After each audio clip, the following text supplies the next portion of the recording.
Hello, my friends. Welcome to our talk today about remote project managers. The remote project manager role is front and center on any of the job boards that you take a look at. And the reason is, as soon as that pandemic hit, people knew they needed to get work done in project management, but project managers couldn't go into the office. So there's been a spike over time of this role. So being an effective project manager that's remote requires you to adapt to the unique challenges and the unique opportunities of managing a virtual team, working with a virtual team. And I'm going to share with you 7 tips for being an effective remote project manager. Number 1, set clear expectations. When you're working remotely, it's important to set clear expectations for your team. And when you hear this out of sight is out of mind thing, it's true. Out of sight could really mean out of mind. So it's very important to set those clear expectations so that even though you're not there, the team is going to be mature enough to do what needs to be done. It helps ensure that everyone is on the same page when you set clear expectations. And one of the ways you can do this is use virtual collaboration tools that allow you to see everything that needs to be done. One of these is the Kanban board. It's a visual tool that helps you track progress. Just Google it. You'll see that it's a board made up of 3 columns: to do, doing, and done. And all you need to do is show what is to be done, what you are currently working on as a team, and what is done. And this is how virtual teams these days, they meet, they collaborate, they're able to see what is coming down the pike, they're able to see what is in progress, and they're able to discuss through, number 2, daily stand-up meetings, what the roadblocks are, anything impeding their progress. If you haven't tried it, I encourage you to try a daily stand-up meeting, even virtually. Have the team turn on their cameras, and it's just as though you are in that conference room, and go through the items on the board, walk the board, to do, doing, and done. And all that means is the items that are in the doing column, anyone who's working on those items speaks to those items and explains what needs to be done to get those items complete. Also use the concept of time blocking. This is so critical in my mind for teams that are remote, because this is where you break your day into time blocks for the different tasks. And when you do this, you know that that task is going to get done. Sometimes I take myself out of one location to another purposely to time block so that I can zero into those things, all right? So that's pretty much number 2 as well. Use collaboration tools. Collaboration tools like project management software, video conferencing, instant messaging, all of these are great tools to amplify your collaboration. Number 3, establish regular check-ins. Like I said, the daily scrum, daily stand-up, whatever you want to call it. But these regular check-ins with your team members are used to discuss progress, to talk about issues, and to offer support. And this can be done, again, through those collaboration tools. Number 4, encourage open communication.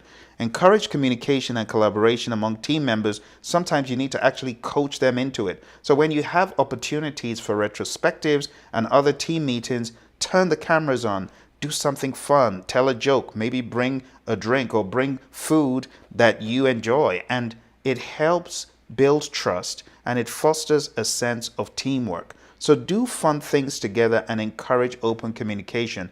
A team that is able to communicate outside of work, they're able to communicate even much better on their projects. Focus on outcomes, not activity. When you're managing a remote team or working with a remote team, it's important to focus on outcomes rather than activity. And that means once you've set those clear goals and you're measuring progress based on results, not the number of hours worked. There's no need to police that. You know, the mindset is a mature team. So if you are a project manager with a lot of authority, don't lord it over the team. Just establish clearly what needs to be done and focus on the outcomes, not the activity. Number 6, be flexible. Remote work offers flexibility, but it's important to be flexible as a manager as well, as a project manager as well. So be open to adjusting schedules. Phil may not be on at 7 in the morning, but he may be on at 7 in the evening, even though work ended at 5. So be aware that these schedule flexibility ideas are used a lot today. A lot of managers, they know, is Phil going to get it done? Yes. Then there's no need to police Phil up and down. No, so be flexible in that regard. Number 7, build relationships. Like I said, open communication, building trust, transparency, building relationships is all part of it. So build relationships with your remote team members. Remember, they are human. They are people. They have families. They have an identity. They have a life outside of work. So take time to get to know your team members personally and celebrate successes together. And these are just a few tips for being effective as a project manager who is remote. By leveraging the right tools, communication strategies, leadership skills, you can successfully manage a remote team and deliver successful projects. There's one thing I want you to know though.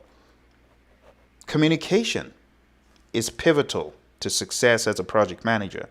And if you're not able to communicate effectively and break through, you are not going to be as effective as you could. Think about this. 55, 38, 7. What percentage of communication do you think is in the words? It's 7. 7 is the words. The body language is a whopping 55. And that's why I say turn your camera on, because if you don't turn your camera on, what you're getting is just the 7 and the 38, the tone of voice. So as opposed to just having 45% of the message, why not have the full 55, 38, and 7? And in that way, you'll be able to read nonverbal cues and you'll be able to pay more attention to what is not said. If you're a project manager and you're in distress on your projects, or you need coaching or mentoring, or maybe you just need to develop, I would advise going down to pmanonymous.com. I offer one-on-one coaching and advice for project managers, and I help move them from wherever they are to their future state. Thank you, my friends. Don't forget to like, subscribe, and share. Bye for now. We're going to be taking a look at some of the information covered in our ChatGPT course for project managers. Now, right here, we've got a big old spreadsheet. It's got so many lines of information, so many rows and columns. It's got DUNS numbers in here. It's got locations. And when you have a spreadsheet like this, sometimes you just need a little bit of help in doing the analysis. So we're going to go into ChatGPT and we are going to analyze this spreadsheet.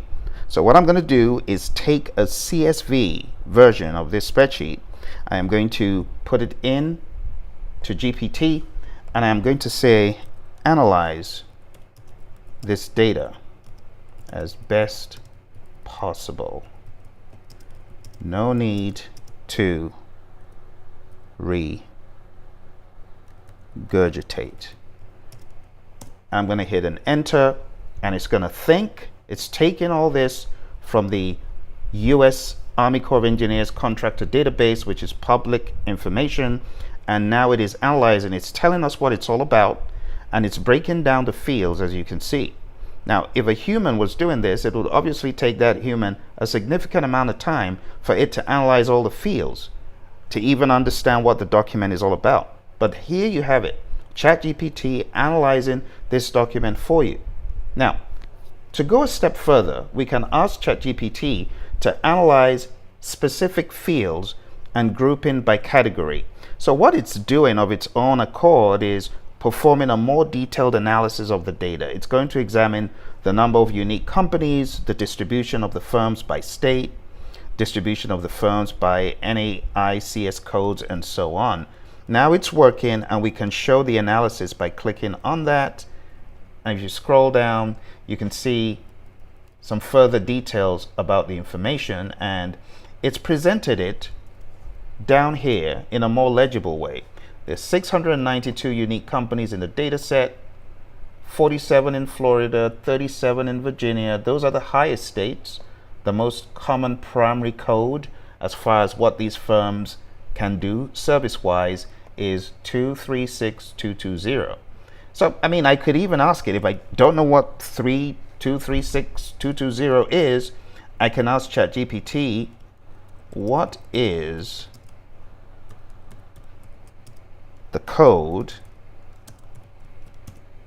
And it's going to return an answer. It says this is for commercial and institutional building construction, which makes sense with the Army Corps of Engineers. And this is just a tiny little bit of the stuff that I'm going to be covering with you in my AI for Project Managers. The AI for Project Managers course, you can get it at ai.hybridprojectmanagement.com. I'm going to break down how to apply AI to project management so that your time taken to perform tasks like that data analysis will be cut in half. I had a task that would take me 24 hours to do. Because of AI, that task now takes me minutes. So going down to ai.hybridprojectmanagement.com, I'm going to be breaking down AI, ChatGPT, even Midjourney and Bard. By the time we're done, you will feel more in control of AI and you will understand how to harness it across all the processes and all the process groups and even Agile. Whether you're a product owner, a scrum master, or a developer, you have a place in this course. So going down to ai.hybridprojectmanagement.com and let's get rolling to master AI for your success. Hello, my friends. Today, I'm going to talk to you about overcoming the PMP imposter syndrome. Now, to explain what this is, I want you to think about expectations that people and companies have of you as a PMP. They expect a lot, right? Well, when you feel inadequate and unable to meet those expectations, you could have the PMP imposter syndrome. Let's just call it a phenomenon that some certified PMPs may experience, where they doubt their own abilities and they feel like they are not qualified or competent enough to hold a PMP certification.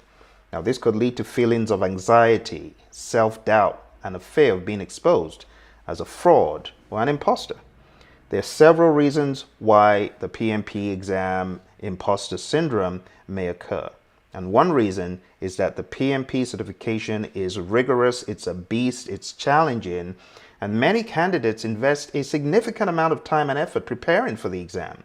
Once they pass the exam and they become certified, they feel like they have to constantly prove their worth and live up to that expectation that comes with a certification. Another reason for PMP imposter syndrome is the fact that project management is rather complex and ever evolving. So if you don't keep up with it, you may feel left behind. For example, people who did not become Agile certified, Scrum certified earlier on in the early 2000s, well, now they're hearing about Agile and Scrum everywhere and they need to get with the program, right? Even experienced PMPs may feel like they don't know everything. And they may experience a sense of self-doubt, especially when those demands for that new flavor comes on them. Additionally, PMPs may work with colleagues or clients who have a different approach to project management, who have other lean-ins, and that could further fuel feelings of inadequacy. But fortunately, there are ways to overcome the PMP imposter syndrome. And I know this firsthand because I've trained thousands of project managers worldwide, and a lot of these folks, even after getting certified, do suffer from the imposter syndrome, and I have ways of dealing with it. I'm going to go through these ideas with you, but first of all, let's set the stage for what I want to pass across.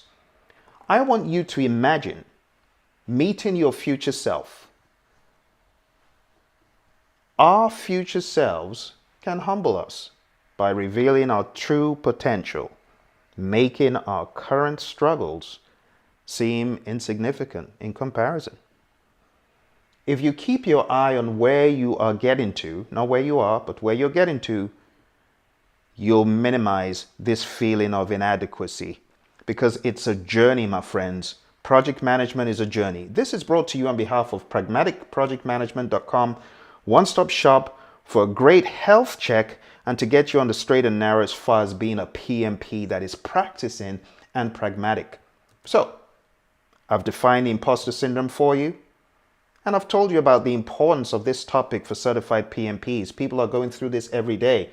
The causes of the imposter syndrome, because the PMP exam is so challenging and project management is ever evolving, there's a tendency to feel stuck in a rut or inadequate because of the different approaches people use. Agile is on the scene. There's talk about hybridization. There's expectations of hybridization. Of course, people are going to feel this. Talking about signs and symptoms of PMP imposter syndrome, there's self-doubt and anxiety. And when you doubt your power, you give power to your doubt. My expectation of any PMP is not to doubt PMIs according you, the PMP. The PMI are not dumb. You've proven yourself enough for them to have conferred that on you. There's also that fear of being exposed as an imposter. Well, imposter syndrome is fueled by fear of being exposed. So it's a vicious cycle if you get into it and if you let yourself stay in it. That vicious cycle of self-doubt and anxiety, it can take you over. Don't let it. There's also this difficulty in accepting praise or recognition. And I just say, you got to learn to accept praise and recognition. It could be a challenge for those experiencing imposter syndrome because they feel like they don't deserve it or they're not qualified. No, you are a PMP. You did a great job on a project. You brought forth a great idea. You better accept those accolades, my friend. The impact of the imposter syndrome is decreased confidence and motivation, running away from bigger ticket projects, negative impact on career development, staying stuck in a rut because you don't want to get out of that rut. You feel, oh, I don't want to come out. I don't want to be exposed. Possible burnout and stress, always looking over your shoulder to see who's coming to catch you. It's not a good feeling, right? Imposter syndrome can have a very negative impact on a person's confidence. And that's why when I work with people who have shared with me they're feeling this, the first thing I do is call their attention back to what PMI says about them. And PMI says, out of all the people taking this test, you stand out and you pass. And you're branded as a project management professional. And no one can take that away from you. Although you could take away power from yourself. John Maxwell says only secure leaders give power to others. Well, are you giving power to yourself? Or are you giving power to the imposter syndrome, which takes away power from you? See? So when you begin to fear and you begin to feel inadequate, what you're doing is impacting your performance. You're saying, imposter syndrome, they're the keys to my performance. Just mess it up. No, you got to fight it, my friends. If you leave it unaddressed, imposter syndrome can hold people back from reaching their full potential and advancing their careers. Possible burnout and stress are associated with the imposter syndrome. It could also lead to other negative health outcomes. Have you ever felt scared of going into work? I'm talking to someone now because I've been there. I've been there. Before I got certified as a PMP, I've been there. And I was there because I wrote a dissertation about project management and implementing project management systems. But I always felt less than, not really having it. And you know why I felt like I didn't have it? Let me explain to you why. What my problem was at that time. My problem was I went for an interview at DHL one day after writing this dissertation. I was rather ignorant at the time, thinking that my dissertation was the best thing since sliced bread, and I knew everything that there was to know about project management. But when I went into DHL, I fell flat. That messed me up. I didn't even get called to receive an explanation about why I didn't get the job. That messed me up. That really messed up my confidence. I felt so stupid. But the honest truth is, when you look into the details, did I really know for a truth as much as I needed to? And the answer is no, I didn't. So that was a different part of my life. But for some of you, you're on a different plane. You're a PMP. I wasn't a PMP. And I knew I needed to know more about project management. And that's why I learned more about project management. Thank goodness for my mentor, Mary Hirschner, who introduced me to the world of PMI. And I got certified. And when I got PMP certified, I understood with great power comes great responsibility. 2 weeks after I got certified, I began teaching. I began putting out product. I released my first product about 2 weeks after getting certified. It was called PMP Matrix. And I had a renewed sense of confidence, but the stamp of approval from PMI told me I have every right to sit at the seat of that table. You have every right to sit at the seat of the table you're at. Do you know that? Now, on top of this, my friends, you also need to have enough knowledge. I know some people, they study just to pass the exam, but not to be pragmatic. And that's the business case for pragmaticprojectmanagement.com, because we want people who are PMP certified to truly feel comfortable in applying this knowledge, these skills, the ideas that they've garnered along the way towards PMP. It's not enough, my friend, to say, yeah, I'm a PMP. You also need to be able to pragmatically apply the content, which is why I invite you to go on down to pragmaticprojectmanagement.com and begin taking a look at how this course can help you to become more confident. This course covers a lot of the content that you've studied for PMP, but it looks at it through a pragmatic lens to help you know how to apply it in the real world. Everything from integration all the way on down to stakeholder and leadership, everything else, it's all there. So I encourage you, my friend, go on down to pragmaticprojectmanagement.com and try to understand this narrative, because it's very easy for you to stay stuck in a rut without doing something about it. I want you to do something about it. I want you, first of all, to change that thinking. If you're into stinking thinking, change that thinking, my friend. Tell yourself PMI wasn't on drugs when they gave me the PMP. They knew what they were doing. There was a stamp of approval. I have every right to sit at the table. I may need a little brush up, but I have every right to be at this table. And do your homework. Do your homework, my friend. Finally, to overcome PMP imposter syndrome, 3 things: continuing, networking, and practicing.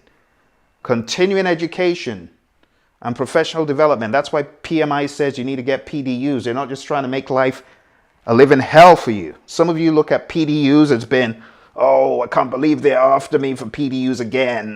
These PDUs. It's for your own good, my friend.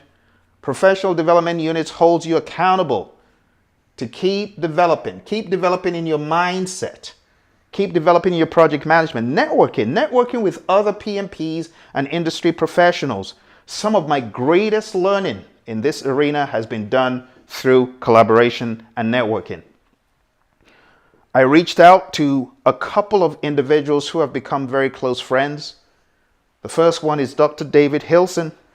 We call him the Risk Doctor. I've learned a ton from the Risk Doctor. Huge. My whole mindset for risk changed as a result of us working together. I reached out to my buddy, Roy Schilling, Agile guru. I call him my Agile genie in a bottle. My Agile thinking and agility would not have even half developed the way it has today if not for my buddy Roy. I also reached out to another friend. His name is Dr. Rick Brinkman, who wrote the book Dealing with People You Can't Stand. As a result of connecting with him, not only have I taught his curriculum, but it's changed the way I think. It's changed my mindset. So I encourage you today, my friends, continuing education, networking, and practicing, right? Practicing self-care, that's one, but also practicing mindfulness techniques of where you are and where you want to go. I was in different places and I knew I needed to go somewhere else. And my intentionality in pursuing knowledge, in increasing in knowledge, led me to pursue more certifications.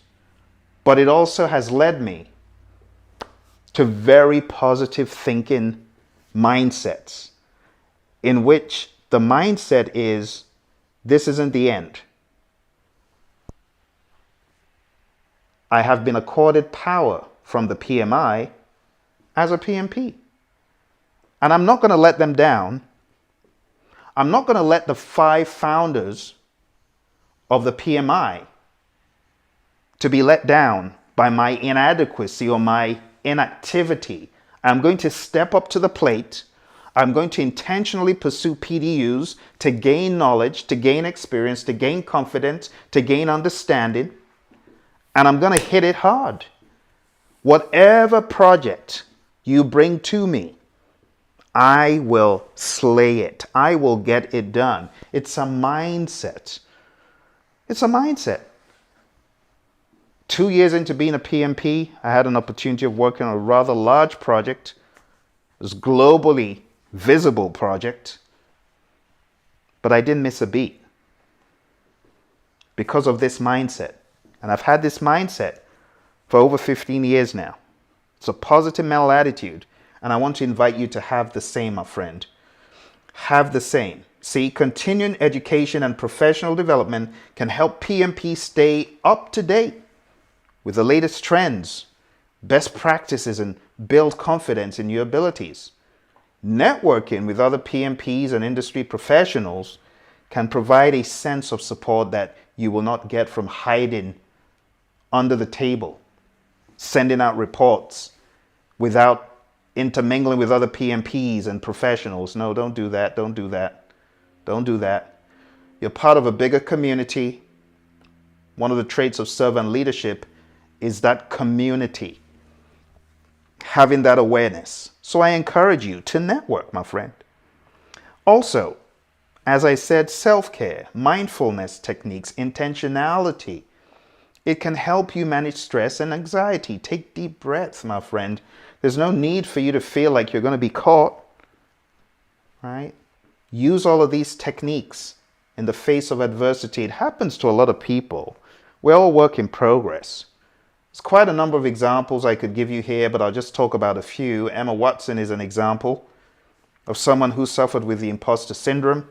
In a 2017 interview with Vanity Fair, she revealed that despite her success in the entertainment industry, she struggled with feelings of inadequacy and self-doubt.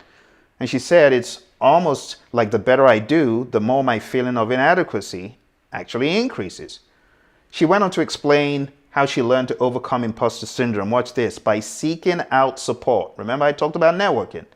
Seeking out support and guidance of trusted friends and colleagues. She said, I have realized that it is really important to have people in your life who are honest with you and who will tell you when you're doing something well, but will also tell you when you're not living up to your potential. So having that balance is really important. Another example of someone who overcame this is President Obama. And in his book, A Promised Land, he revealed that he struggled with imposter syndrome through his presidency, feeling like he wasn't qualified or experienced enough for the job. He said, every day I felt like I was flying by the seat of my pants, trying to learn as fast as I could. However, he also spoke about how he was able to overcome his feelings of self-doubt. How? By focusing on his strength and surrounding himself with a team of talented and supportive advisors. He said, I had a team of people around me who were really smart and dedicated and who believed in me and my vision for the country. Through his perseverance and dedication to his role as president, he was able to lead the country through a period of significant change and progress. He's become a symbol of hope and inspiration, as you know. Now, let's not get all political. I know not everyone shares that opinion. But let's talk about Tom, right? Who's mad at Tom? Come on, if you're mad at Tom, you need help. But Tom is a highly acclaimed actor. You already know that, with a career spanning several decades. Forrest Gump. I mean, who can hate that ridiculous character? Who can hate Forrest Gump? What a movie. What a movie. Who can hate The Da Vinci Code? Captain Phillips. Come on now. So he's done quite a number of movies, but it will surprise you that despite his career spanning several decades, he was hit with the imposter syndrome. And he revealed in The Guardian that despite his success in Hollywood, he still struggles with feelings of self-doubt and inadequacy. He said, every time I start a new movie, I feel like I'm starting from scratch. I don't know what I'm doing. I doubt myself. I don't know if I'm going to be able to do it. And Hanks went on to explain how he learned to manage his imposter syndrome. How? By developing a routine and focusing on his craft. He said, I have a method that I use to get myself into the role, to understand the character and their motivations. And once I'm there, I can let go of my doubts and insecurities. Through his hard work and dedication, he's become one of the most beloved and respected actors. That's why I said no one should be hating on Tom. Let's talk about someone else who you may know, another of these fun figures from the world of Marvel. Well, I don't know if you watched Deadpool, but I'm talking about Ryan Reynolds here, right? Ryan Reynolds in the New York Times, he revealed that despite his success in Hollywood, he struggled with feelings of self-doubt, insecurity, and that's the imposter syndrome. He said, I have anxiety. I've always had anxiety, both in the lighthearted, I'm anxious about this kind of thing, and I've been able to also realize how I feel in the deeper ends of the spectrum, the depth of the darker end of the spectrum, which is not fun. So what he's trying to say is there comes that butterflies in the stomach kind of feeling, but there's also the darker side of the imposter syndrome. But he's learned to manage it by being honest and open about his struggles with mental health. Right? And he said, I think the key to handling imposter syndrome is to realize that you're not alone. And that's exactly why I'm sharing these stories with you. How about Maya Angelou? Who doesn't know this awesome, incredible woman, rest her soul? But in her book, I Know Why the Caged Bird Sings, she wrote about her struggles with self-doubt and insecurity, saying, I've written 11 books, but each time I think, uh-oh, they're going to find out now. I've run a game on everybody, and they're going to find me out. Despite her doubts, she continued to pursue her passion for writing and became a beloved and influential author, civil rights activist, and she's been honored with numerous awards and accolades. Her story serves as a powerful reminder that even the most accomplished and successful individuals can struggle with imposter syndrome. If Obama, Watson, Hanks, Reynolds, and Maya Angelou could all struggle with this, my friend, this should give you some confidence that there's a brighter horizon for you. As I always say, think about the brighter horizon at the end of the rainbow, right? As you follow the yellow brick road, meeting our future selves can be a humbling experience as we realize just how much we're capable of achieving and how much we have yet to accomplish. It's a great reminder that our current struggles and our insecurities are merely stepping stones on the path to our greatness. So I challenge you, my friend, you better stop thinking, oh, what have I done? I got this PMP and now I have to prove myself. No, you don't have to prove yourself to be a PMP. You are a PMP, but you need to look at the stepping stones to growth, to do even more. I always tell people, PMP is but the beginning. That's why I formed the Project Leadership Institute. If you want to know more about that, go to projectleadershipinstitute.com. But I'm developing project managers to become greater leaders. It's all about a mindset, my friend. I want to conclude here with this thought. It's very important to recognize and address PMP imposter syndrome.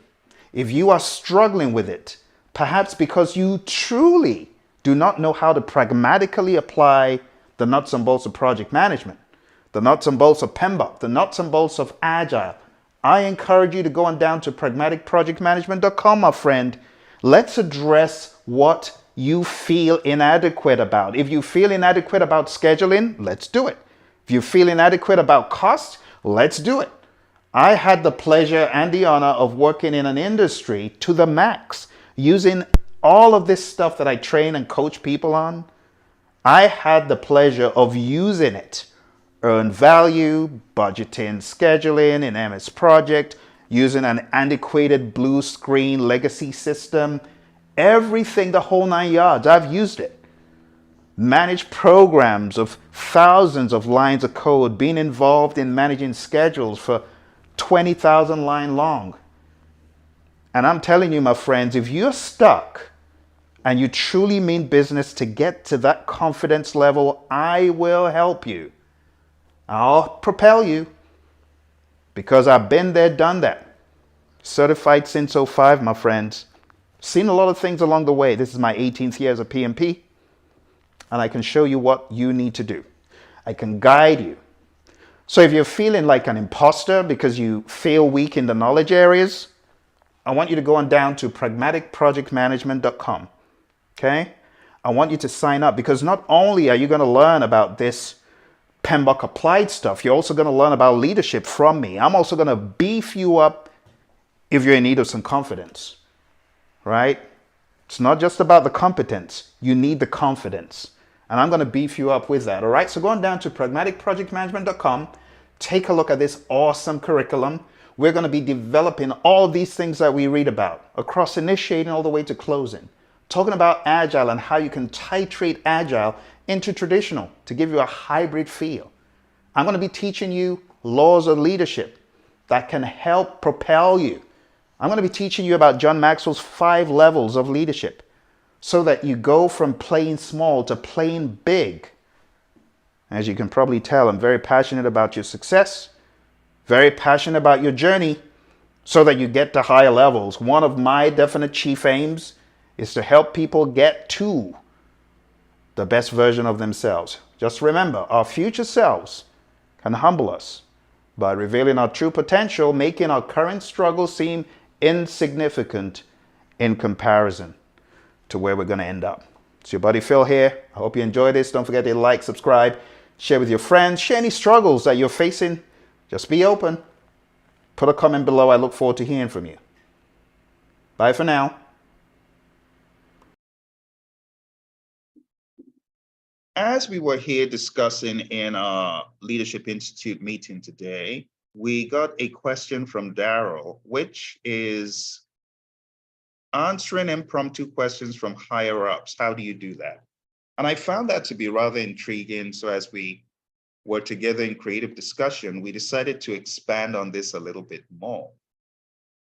So how would you answer an impromptu question from senior management? It could be a question about anything. We're going to talk about some ideas, but the first idea Daryl gave us. Daryl, what was the first idea you told us that we should espouse as we do this? Daryl gave us an overarching thought, and that's going to help set the pace for whatever we're going to discuss. Daryl? Laura, do you recall what Daryl gave us as a guideline? Phil, can you hear me? We hear you now. Oh, there you go. There you go. So I used the method called the STAR method. And so let's consider a hypothetical situation where you're asked as a project manager on how you handled a significant challenge in your last project. How I did it, or how I continue to use the STAR method, is we're going to break it down for each letter, starting with S. So considering we're in a hypothetical situation, the first letter is, of course, situation. In our recent project, Project Phoenix, we faced a significant challenge halfway through the project timeline. One of our key suppliers faced a major production issue, which threatened to delay our delivery by 2 weeks. And now to unpack that, having to know the situation, I've been using techniques that will be able to make me understand the situation at the same time, not interrupt the stakeholder trying to relay that information to you.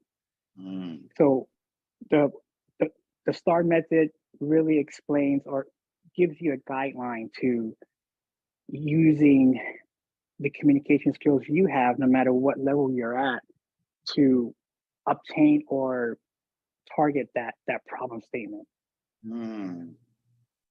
Thank you, Daryl. So the situation is the first letter. What is the next letter?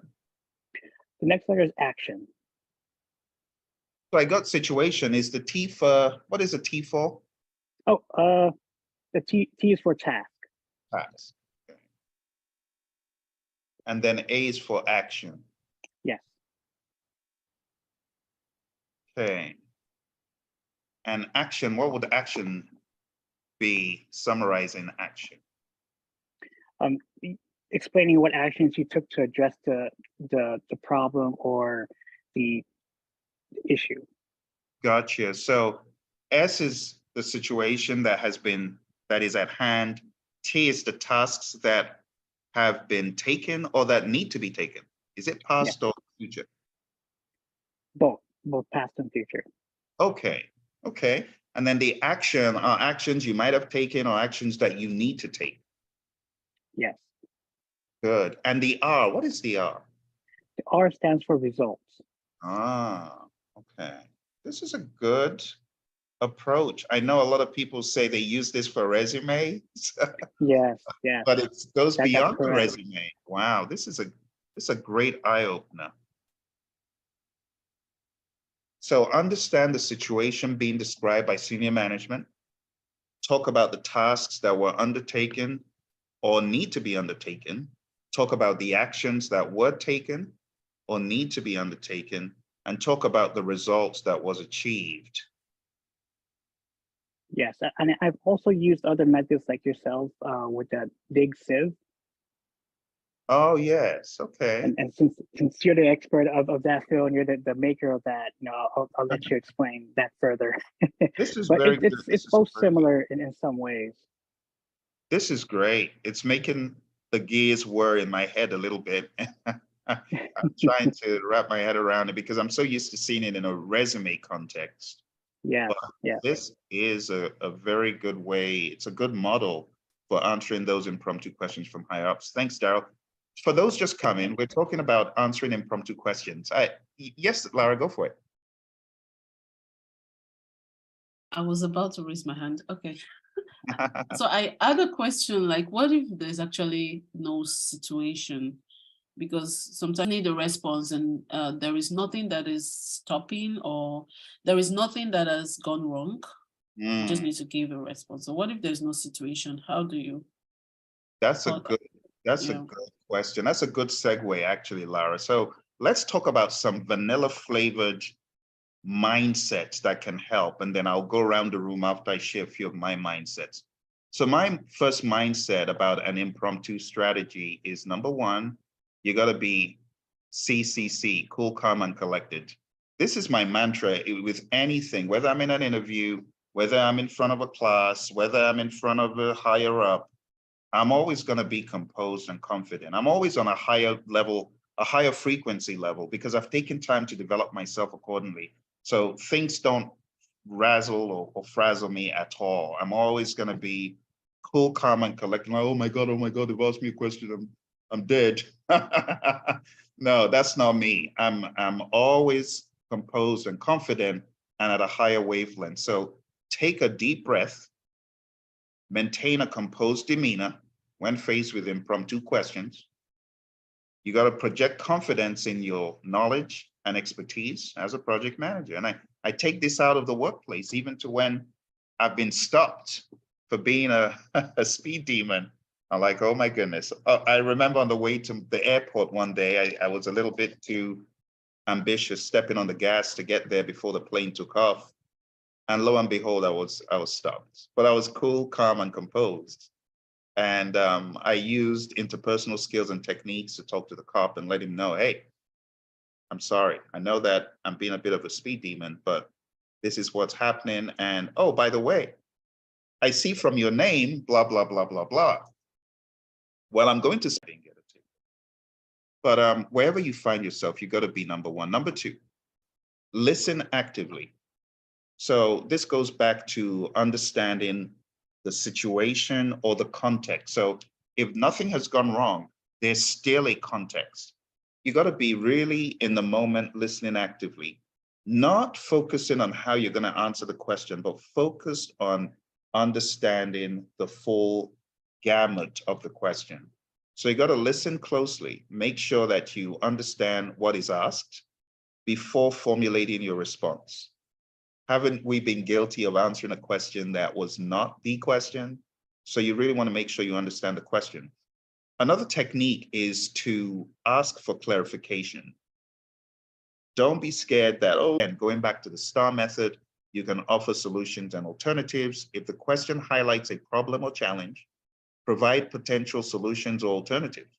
Demonstrate your problem-solving skills by offering This transparency enables us to hold AI systems accountable for their actions, reducing the chances of biased outcomes or unfair practices. In conclusion, embracing the AI currency requires us to engage in critical thinking. By actively considering the ethical implications, fostering human-machine collaboration. By actively considering the ethical implications, fostering human-machine collaboration, addressing displacement concerns, safeguarding against misuse, and promoting transparency and accountability, we can shape a future where AI serves as a catalyst for positive change. Through thoughtful analysis and open dialogue, we can navigate the complexities of AI and harness its potential to create a prosperous and inclusive society. Architect of the computer revolution, Jobs saw that the best way to predict the future is to invent it. We are not just passive observers but active participants in shaping this AI-driven reality. Let's ensure it's a reality where AI becomes our ally, a tool that enriches our lives without overshadowing our humanity. The push for AI is irresistible, driven by a thirst for knowledge, efficiency, and progress. What is to come? In the world of project management, we have 10 areas of knowledge. You might be aware of the book called the PMP Guide. This is really a cut from chapter 6, where we talk about scheduling. Project schedule management is all about managing the processes that help the timely completion of the project. And I want to go over these really quick with you to set the pace and the tone for what's to come. So number one, if you want a great output from scheduling, you have to first plan. And we call this plan, schedule, management. You need to decide how to manage your schedule. You don't just start scheduling in any old tool, in any old way, with any old person. You actually should plan. So you ask, which processes are we going to use to schedule? How do we know we're accurate? What is our threshold, our tolerance level for the schedule? At what point do we become concerned? There's an index in project management. We call it a schedule performance index. Now, when I was in an aerospace company, we had a schedule index that the moment you hit below that index, it needs to be looked at under the microscope. In other words, you're going to be called into a dim lit room to give an update as to why your schedule is how it is. I say that in jest, but unfortunately, in a lot of companies, schedules run wild. There are no thresholds. There's no measurements. But in the world of the Project Management Institute, we're very particular about this, about schedules being held to a standard. Number two, we define activities, and this is listing out all the things that needs to be done. Then we sequence the activities. We have a number of relationship types in the world of scheduling. We have start to start, finish to finish, start to finish, and finish to start. The most popular, the most common in scheduling is finish to start, which means I must finish A before I can start B. We also have I can start A, and the moment I start A, then B can start. Or I cannot finish B until A is finished. That's finish to finish. The one that's least commonly used is the start to finish, which means the night shift person must start before the day shift person finishes. It's used a lot in scheduling in hospitals and night guard positions and things like that. The fourth thing is estimating activity durations. And this is where you put on your thinking cap with a team.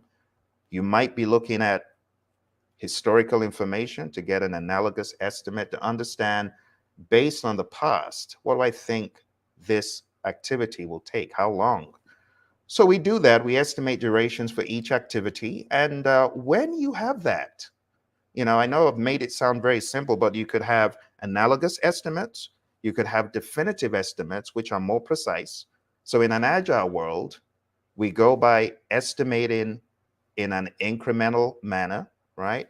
But we don't estimate the duration the way we do in the world of predictive. In the world of agile, we have a time box and we know what can be done in the time box. So it takes away the need for heavy scheduling, right? So let's get it straight. It's not as though we don't think about durations in agile. We just do it differently. So in this world of predictive or hybrid, if you will, we estimate the durations. And once we have all those components, boom, we get our schedule, because we're going to take the activities, we're going to take the sequence information, we're going to take the concept of slack flow, leads and lags, we're going to take all of those durations, and we're also going to factor in, even though we're not going to go deep into it tonight, but you also need to factor in the resources, because durations are contingent on the people you assign. The more skilled the resource, in some instances, the less time it takes. The more perfectionist oriented the resource, the longer it takes. So you got to look at a number of parameters, jokes apart. But when you get all that information, you put it all together, you got your schedule. Now, here's the final thing that a lot of project managers do not remember to do. They didn't get the memo. The memo is to control the schedule. I hope my former boss isn't watching, because my former boss said, Phil, that schedule, We actually did it because of a stakeholder in the back office. Just put it on the wall so that when he goes past, he'll see the schedule and he'll be happy. What? Are you kidding? That schedule is meant to be controlling the project. You can't tell me just slap it on the wall. Hey, I'm a project manager. I need to hold the team accountable, right? Or the team needs to hold itself accountable from a more agile perspective, right? So when you get a schedule, don't just keep it. Use the schedule to inspire, to motivate, to lead, to drive to completion. I didn't say to coerce. I'm not saying carrot and sticks. No, it's just a good reminder of what is to come. And that's what we do as project managers.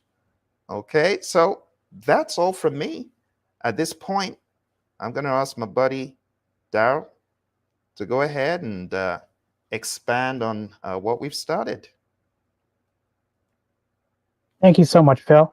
So the reason why I wanted to get with the both of you is to ensure that we as project managers always remember the fundamentals of project management. And we use software tools like Microsoft Project to control the schedule or even develop the schedule if we do backwards planning. I wanted to show everybody here how important is Microsoft Project. It is today, especially in this fast-paced world where AI is becoming number one in almost every system that we ever have to touch in some way. Before you know it, it's going to be in every car and every software that we have. And it's very important to understand that the fundamentals of Microsoft Project Professional is very important to remember and have under your tool belt. So whether you're a seasoned professional or just starting out, mastering Microsoft Project is very essential in this field. With its powerful tools and user-friendly interface, MSP makes it easy to plan, manage, and track projects of all sizes and complexities. Like I said, in today's fast-paced business world, AI is in the forefront of almost every industry, including project management. So by using Microsoft Project Professional, it can streamline your processes and optimize your resources, meaning people, also materials. And you can ensure that your projects are completed on time, within budget, and to the satisfaction of all stakeholders. Now, remember, Microsoft Project is not a Microsoft Excel alternative. However, I can speak for myself, but not to the project management professionals out there or in the industry. I tend to use Microsoft Project as an Excel spreadsheet. And by applying these basic tools like what Phil suggested as far as the PMP guide and the schedule management plan, that will help me understand that Microsoft Project is not like Excel. It's a total different software tool, specifically trained for Microsoft Project and project schedules, mainly for Chapter 6 in the PMP guide. Now, before we move on, I wanted to ask Ed or Phil, are there any insights of what we just talked about? Yeah, I appreciate that, Daryl. I do have an insight. You know what bothers me, gentlemen? Let me tell you. I mean, I probably shouldn't say this, but since we're live, you can't go back now, Phil. I don't like when someone says, "Let me see your project management plan," and I don't know what that means, because when I think of a project management plan, I think of the 10 knowledge areas. When I think of a project management plan, I also think that encompasses the 49 processes. Okay, you get where I'm going, but I hear that a lot, especially even from my own project managers, and we have to correct that. We are the gatekeepers when it comes to that. Those are the things we can control, and we have to distinguish the difference between what a project schedule is and what a project management plan is. And a schedule, it consists of tasks, milestones. So that is a schedule. A plan is the 10 knowledge areas that you're working out of. So when we challenge you here today, we're not having you come here just so we can give you jargon that the same industry people keep telling you that is not accurate, like get your PMP in 6 days and 4 hours. We're talking about scheduling and project management plan, but today is the project schedule. Over to you, Phil. Thank you, Ed. That is one of that is one of my pet peeves. Yeah, let's keep it 100, right? Let's make it clear that the project schedule is called that. It is not a project plan. A project plan, as Ed said, is much more robust. But let me get off my soapbox. Daryl? Now, for to maybe shed more, I guess, light into the project plan and a project schedule, would you gentlemen be able to elaborate more on the differences between those two?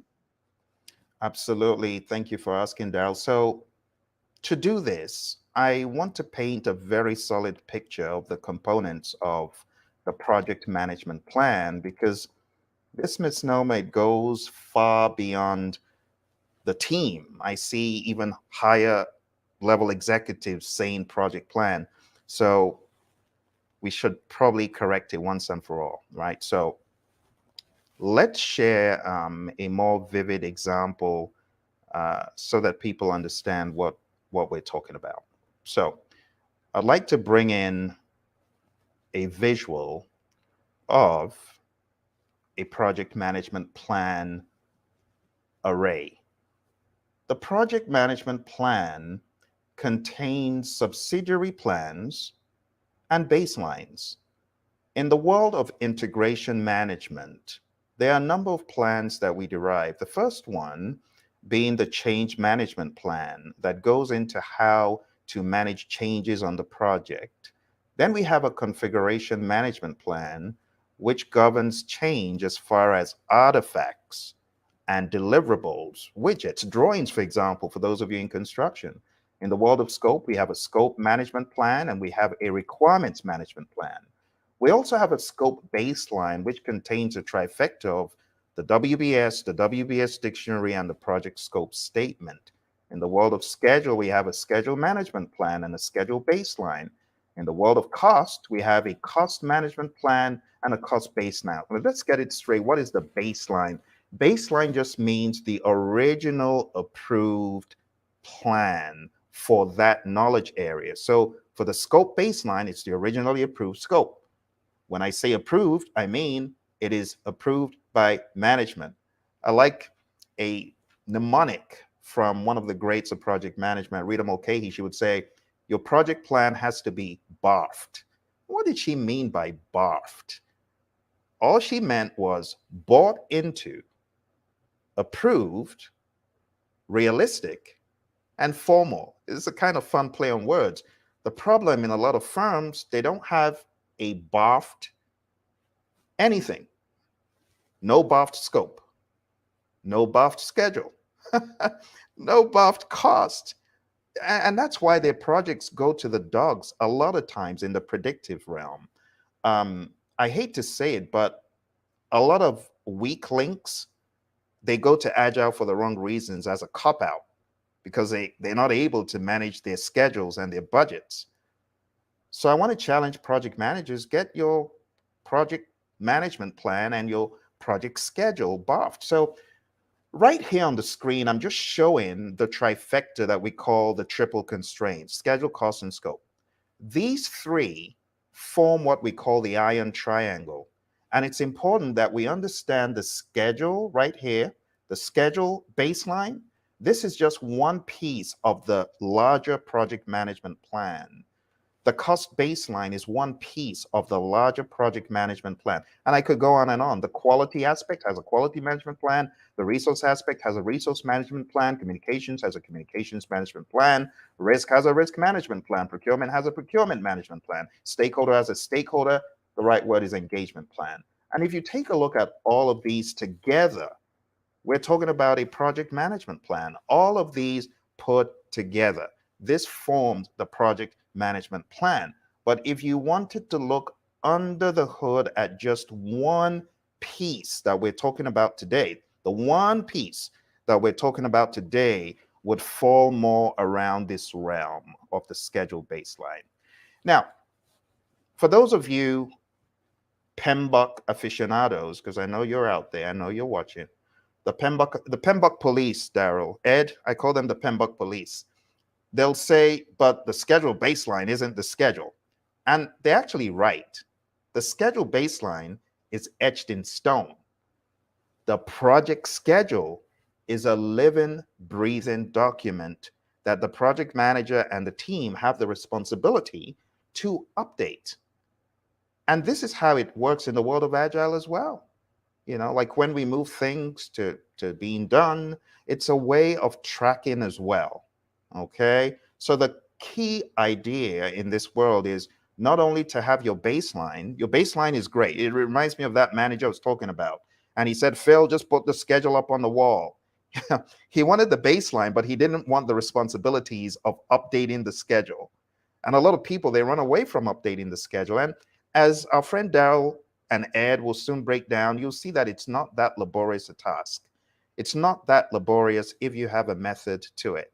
But going back to what we're saying, this is a project management plan that you see on the screen over here, right? This is a project management plan, the entire collection, but the schedule is one piece of it. Now you may ask, but Phil, you mentioned project schedule. Why don't we see it inside this silo?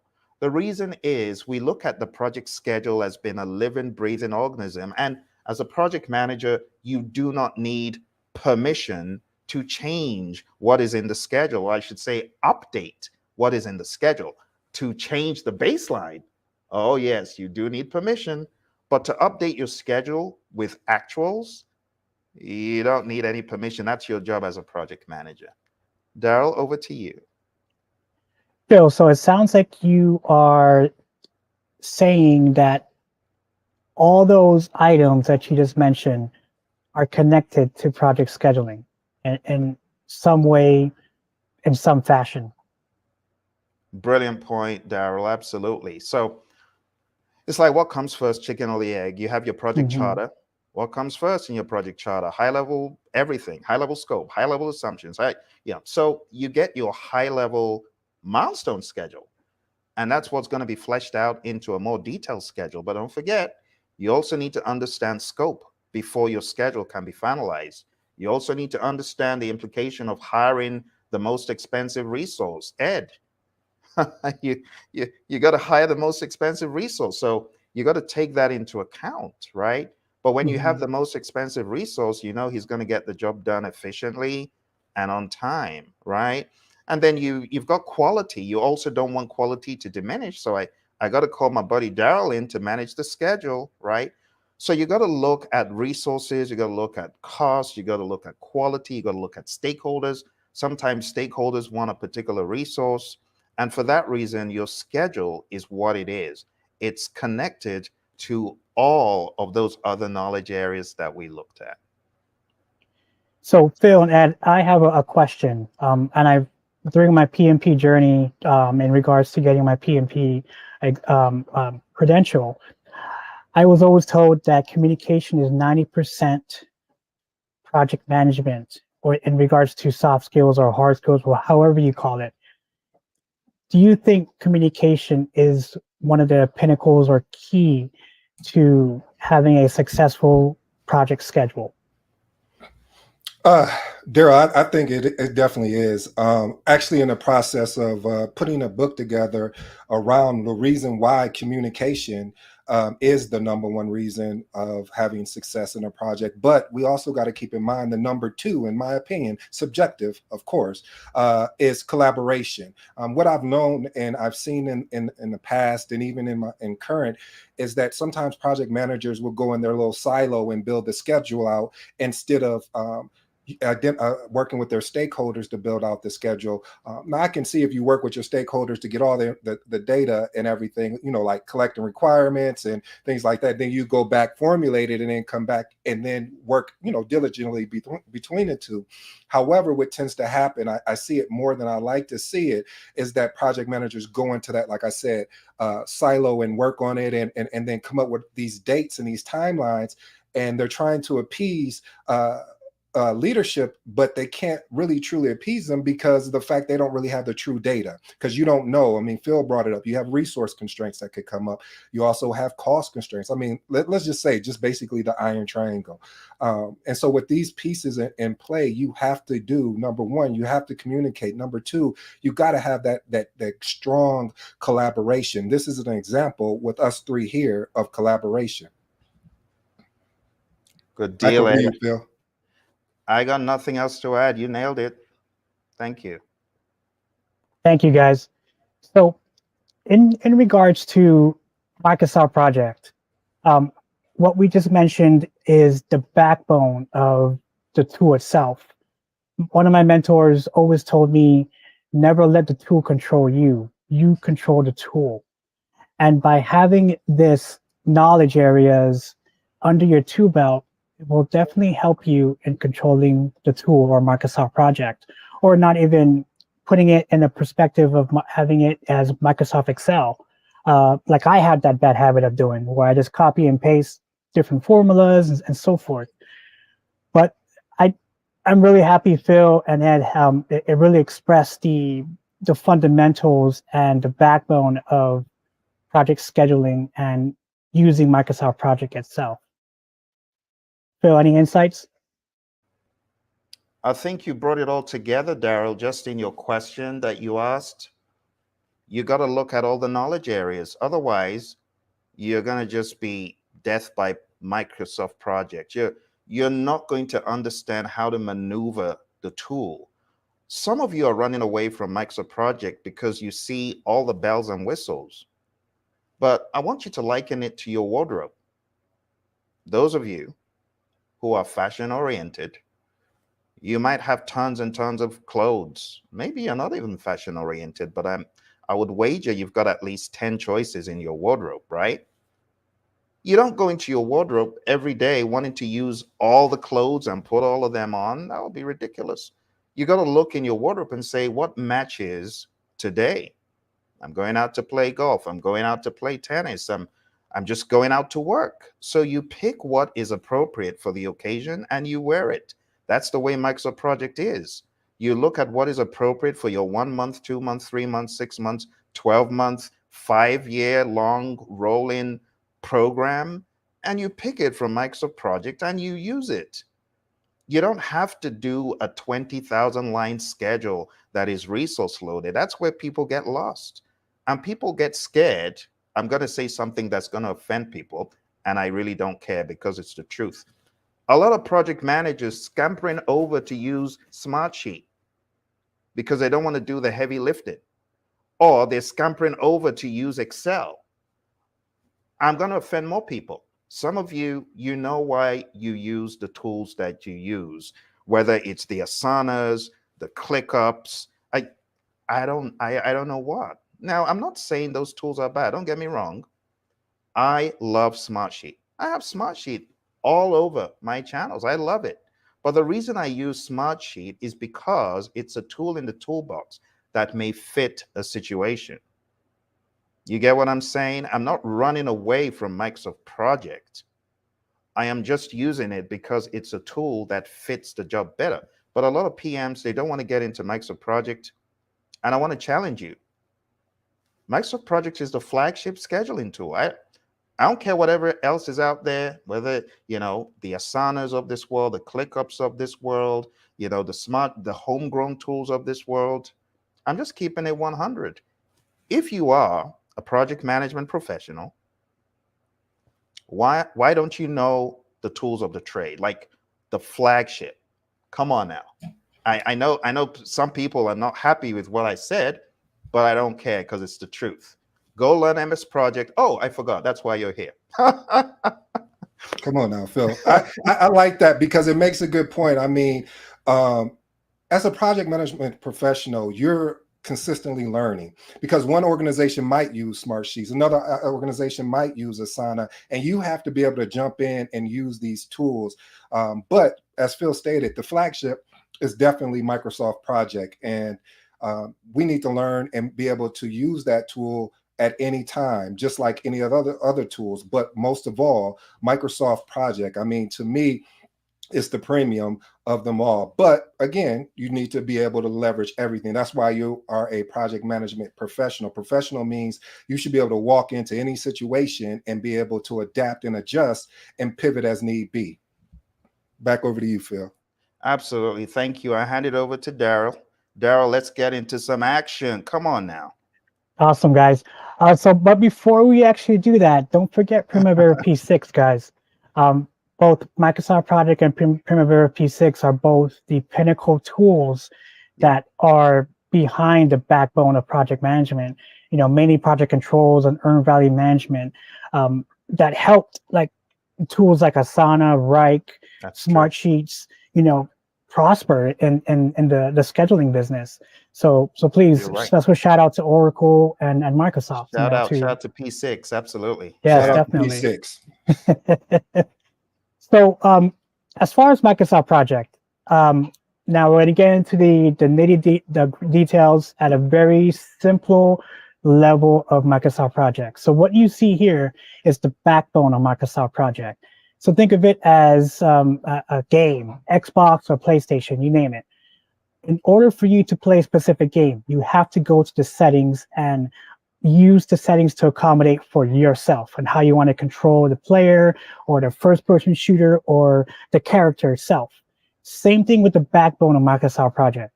And the backbone of Microsoft Project is in the Options tab. Now, when you go into the Options tab, it gives you a specific tabs that will accommodate your likings or what you want to do to manipulate the project schedule for your project that you're trying to create or develop or plan and execute. Now we have several options here. We have the General tab, the Display tab, Schedule tab, Proofing tab, the Save tab, Language tab, Advanced tab, and so forth. Now, as a scheduler by trade, this is the main tool or main ingredient to always look back on in regards to starting using the tool itself.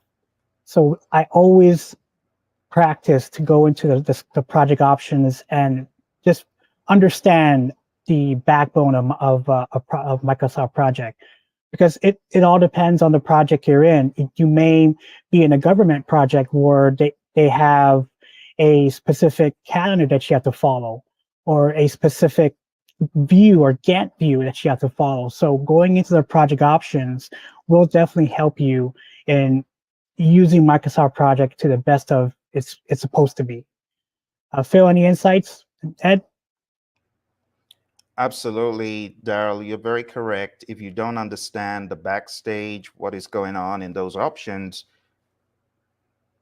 you're going to be scratching your head quite a bit. So yeah, thanks for showing us this, Daryl. That's pivotal. Absolutely, I agree. I was going to say thank you, Daryl, for starting with this piece, because a lot of times people just jump right into the tool and start putting in tasks and everything. So I appreciate you taking the time out to even go a little bit deeper with this piece here. So thank you. No problem. And as far as key features of Microsoft Project Professional, and there's a range of powerful features that you can actually utilize. But like I said, you always have to fine-tune the project options. The key features can help you create detailed project plans, which includes tasks, deadlines, and dependencies. It allows project managers like ourselves to visualize the entire project in a timeline and ensures that the team members are on the same page. So it can give you that visual of your project schedule with connecting your work breakdown structure, your project management plan, all the way down to your schedule management plan. So it's a very important tool or feature to go into and manipulate to your project. So we're going to be going into the templates section, where we just create a simple template off the bat, just right out of the box. One thing about Microsoft Project, no matter what version it is, it has specific templates that you can actually use straight off the bat, where it can help you guide or even help you create that schedule. So what you see here, I picked the software development plan. It's mostly used or most common used in most industries. So we're going to be using that today. So I'll just hit create. And once I hit create, you're going to have this dashboard, or you're going to be directed to this tab called the task tab. Now, this is straight out of the box. There's no way of manipulating it or using some sort of macro to turn this off. Whenever you open a Microsoft project and you use one of the templates, it will always come up with this type of dashboard. That's how I see it. So the first section in the dashboard is a timeline. Now, we're human beings, so we love visuals, we love colors, we love charts. So I guess that's the reason Microsoft Project decided to put that as number one in the task tab, or the dashboard, or the Gantt chart is what we all call it. And then on the bottom, you have these specific details where you can put the tasks, the summary, and the subtasks, along with specific columns that you can actually track your project schedule. And then, of course, you have on the right side the Gantt chart itself, or the Gantt bar, as what we call it. So, Phil, any insights on this dashboard? No insights right now, Dow. All right. It's looking good. So one thing I wanted to ask, and maybe Ed can kindly participate. As far as what you see here, what would be the number one thing to do first once you open up this Microsoft Project Professional? Well, I mean, as far as what to do first, you really have so many options depending on the project you're working on. As you know, Daryl, like this simple software development plan, for some people, it could be a little bit intimidating because they don't even know software. So they wouldn't be here.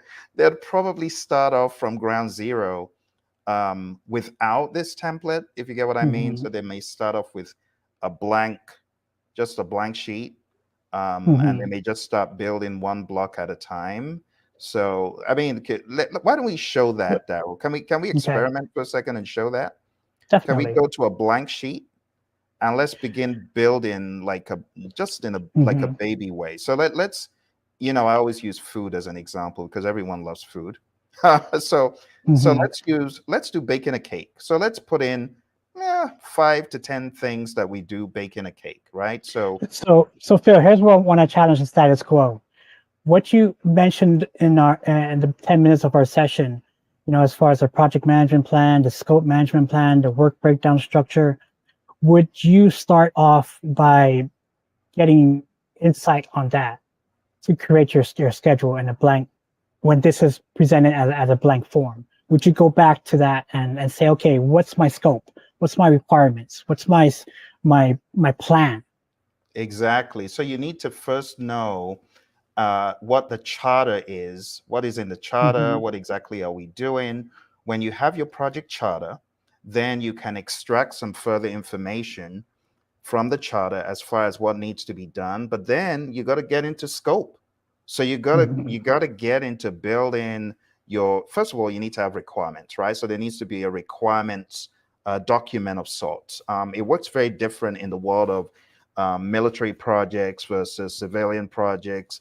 But then you have my friends in the Army Corps. So they are military. They've got construction projects. But the way they manage those and the way they elaborate and expand on them may be different from, little Bobby in the corner, a project coordinator in a software company, just building a very simple version 1.1 of a software application. But the bottom line is there has to be requirements. From requirements, because I always say requirements beget scope. You get your requirements, then you understand the scope. Then from the scope, you begin to build. This is where we get to, because we have a WBS. I don't want to lose people, Daryl. I'm trying my best. But we have a work breakdown structure. The work breakdown structure needs to be broken down further into the activities, which is why, we're going to start with something basic, but you're very correct in letting people know that there's a history before coming to Microsoft Project. Whatever you do, there should be a history of what are we trying to do, the what, when, where, why, who, how, right? Correct. What are we building and all that stuff. Then working with a team or maybe you're solo. It's okay. Maybe you're a solo person on the project. But the summary is you need to know enough scope before you begin to break down the schedule. And guess what? You're not done. There's more. After you begin iteration one, you're going to take a look at those durations and you're going to say that ain't going to fly. And you have people on the team that will challenge it. And you go back and forth between resources, schedule, cost, scope. Let's cut out some of the scope so that we don't overshoot the milestone, the delivery date, and so on and so forth. So you're going back and forth, back and forth. Communication, as you rightfully pointed out, Ed, we're going back and forth on all these things until we get to the point where we agree. So we want to make it very clear that it's not a one pass through the schedule. Typically, it's not. It could be when there's a lot of experience.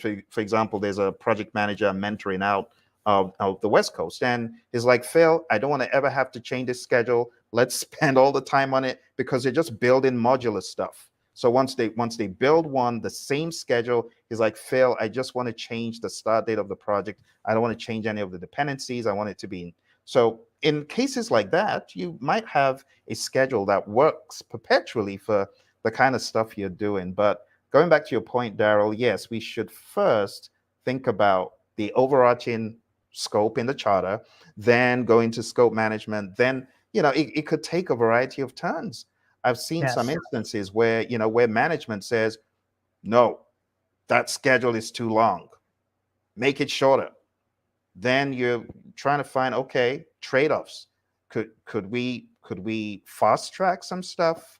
But again, I don't want to lose folks, being that this is our first rodeo. No, and this I mean, honestly, Phil, this has to be said because we're all human beings, and like we all said, once we open up a tool, we just want to go down to the details and start typing. True. But as an experienced project scheduler or even a controller in that capacity, I learned the hard way that you have to know what you're developing. You have to know your plan, because everything you put down here in this task name is a dollarized value of your work. No matter how you see it, down to the highest level to the lowest level, everything counts in regards to cost and resources. So I learned that the hard way. Nobody told me, hey, look at your WBS, look at your scope management plan. What are the requirements? I was always, the norm was open on Microsoft Project, build me a schedule. But however, there are history or specific items that you have to understand and know in order for you to build a project schedule, either in government or commercial. Awesome, so, Daryl. I hope it doesn't scare people away or intimidate people, because it has to be said, Phil. Absolutely. And I just want to give a few shout outs before we go any further. So I want to give a shout out to Laura. Laura is one of my former students, and she just gave us a shout out there. Thank you, Laura, for attending. Richard, thank you for coming. Always a pleasure to see our friends. Oh, Robert from YouTube. Thank you, Robert. Robert is one of our viewers on YouTube out there. Richard, I'm very happy that you're here. DME, thank you for coming as well. Thurman, good to see you. It's good to see all these friends of ours from the different platforms. And Delita, my esteemed PMP, also working on her ACP too. Good to see you here. Tosin, good to see you. Very good. And we got a few more chats from our friend Delita. Delita says, that's a good point. She says, understanding what I'm doing. I can't figure out how to use a tool, but why this is so good. Absolutely. She says, and not knowing why is a reason why I've been intimidated by the tool. Thanks for keeping it 100, Delita. Absolutely. So it's always good to hear from our friends, and it's good to know that we're not going overboard, because this, like you said, Daryl, this stuff has to be said. So thank you. So Daryl, let's jump in and do the simple namby-pamby one first, and then we'll go to the hype. We'll bring in the big guns. Yeah. So can we do a simple namby-pamby? We're baking a cake for the layman. So let's put in a few. Phil, let me take over and drive for just 5-10 minutes. Go for it. Just to get the wheelhouse and break the ice between the three of us. So let's put ourselves in a project management scenario. You are my stakeholders. You and Ed are my stakeholders, and I'm your project controller, project scheduler. Now, you brought me here to create a schedule for you guys, and all you said was, Daryl, I want to convert a project server to Oracle. Build me a schedule. Okay, Phil. Okay, Ed. Tell you what are the requirements? So you mentioned baking a cake. So let's keep it simple, but keep it in that scenario. As your project scheduler or controller, I'm going to ask you, what are your requirements to this project schedule? Very good question. That is a question you typically don't give to stakeholders, but I'm going to ask Ed to be the chief stakeholder. Ed, what do you need? Now you got me thinking, because now when you say what my requirements, now you acting like, Daryl, like I gotta show up for you. What I mean by that is are we talking about resource? Are we talking about equipment, time? So now all of these scenarios is running through my head. So I think the first thing is, and we're baking a cake, right? Right. Yep. Requirement, I would definitely say one of the requirements is we need to have some type of oven, whether a residential type oven or a commercial type oven. Okay. So for all you folks out there, this is going to be a manual Microsoft project, type out, and I'm hearing it from my stakeholders, which is Phil and Edward. So please excuse the boringness as far as me typing. I'm not a good typer, but I try to be a good listener. So right now we are making this schedule to bake a cake. Now, starting out the requirements. Now we got to understand the requirements. Yes. So you mentioned oven, so we need an oven. Okay. So I'm going to indent that to put it under the subcategory of the requirements. As far as requirements, what other requirements do we need to start baking this cake? We're going to need some flour. Okay. Because if we talk about my grandma cake, then we're gonna have to really. I can't give out all the ingredients here, but I can. Because I like you, Daryl. I'm gonna give you a little bit, but I can't give you all of my grandma recipe. Okay. Let's make a simple cake. Because that pound cake is serious. We're gonna need some eggs. Eggs. Okay. Now let's not get detailed as far as large eggs, small eggs, brown eggs. Let's keep it simple. Free range. I'll keep it. We're going to need some utensils to put the ingredients in once everything is stored. So if you want to say we're going to need a stirring bowl, and then that's fine. We can go with that. Also, so we got the oven, which is going to cook it. We got the flour, eggs. We got the utensils. You know what, Daryl? When I cook, I like to dress fly. So give me an apron so I can look good, so I don't get anything on me. So when I can come present, I need an apron, please. Okay. So or just some type of cooking wear, clothes. So it sounds like that may be a indirect cost in that perspective. Okay. Would that be part of the requirements, or it would, sir? It would, yes. Okay. It's part of the stakeholder feel good requirements. Yes. Right. And gentlemen, we're doing communication. As a project controller or scheduler, you have to be able to communicate. You have to be able to break the ice. I'm still learning. I still consider myself a student in this game. At the same time, communication is the very pinnacle of doing all this. Because if we just do this as a robot, it's not entertaining in that way. So applying these soft skills, hard skills, and asking questions like this, it helps. To get out of the hot seat as a project scheduler or project controller, or even someone using Microsoft Project in that way. And it's funny you say that, Daryl. I'm glad you're talking about this. I know I'll speed the story up, but basically when I'm working on a schedule, I talk to people and then ask them, I said, hey, one of the questions I said, when you leave your house to go to work, could you walk me through that process? And you'll be surprised how many details people leave out, but that are valuable to the journey of leaving your home to the job. To the job. So asking those probing questions are always going to be key. And I appreciate you taking time to ask that, because if you don't ask the questions, they're not going to just come out and give it to you, because a lot of times it gets stuck in people's head.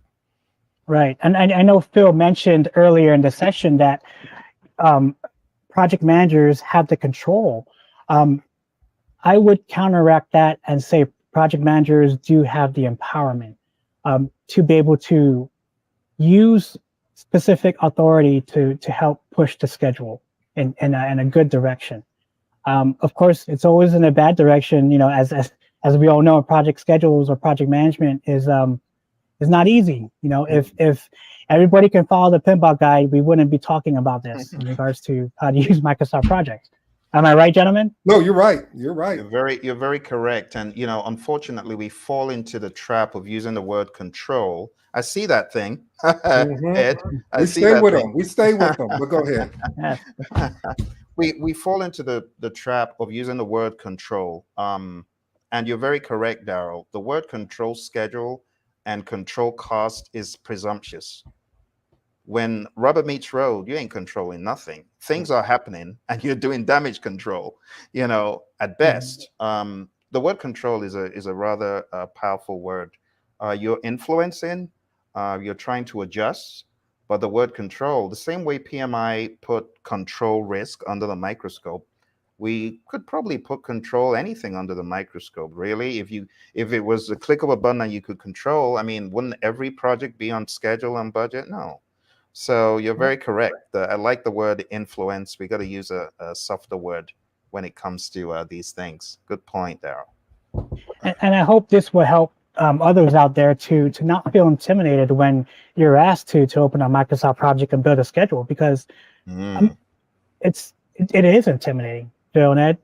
As what your audience said, it's very intimidating to go down to this type of detail and build a schedule when a lot of people just do Microsoft Excel. But Daryl, the thing was, though, I love, I think it was Danita that said that, Phil and Daryl, where she talked about, she didn't know the why. Like, why do I got to do this? Like, why do I got to go deeper? So that question of why is really a caveat for life. When you don't know what you're doing, anything to do, Excel sheet to do, anything to do. But when you know the why behind why you're doing this, asking the questions, building the requirements, and holding people accountable, it really opens up the door. It opens up your mind to really building out this schedule. And that's why, even myself, when I first started, I was intimidated of a Microsoft project, because I was like, what is all these things? What is this about? So, but getting back to this, to building out. So oven, flour, eggs, utensils, apron. What else do I need? I need some plates. I don't know if that's the same thing as utensils. So let's say,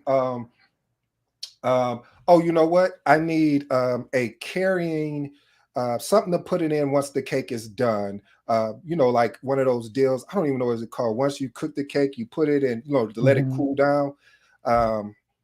One of those. Yep. Okay, that'll work. What else we got? So Ed, I wanted to interject and ask, sure, as far as the requirements, breaking down the requirements. Of course, we have to follow, use guidelines as far as the work breakdown structure and the scope of work. How detailed do you want these requirements projected in this project schedule? All the way down to the one paper plate or one utensil, or do you want to keep it high level? High level.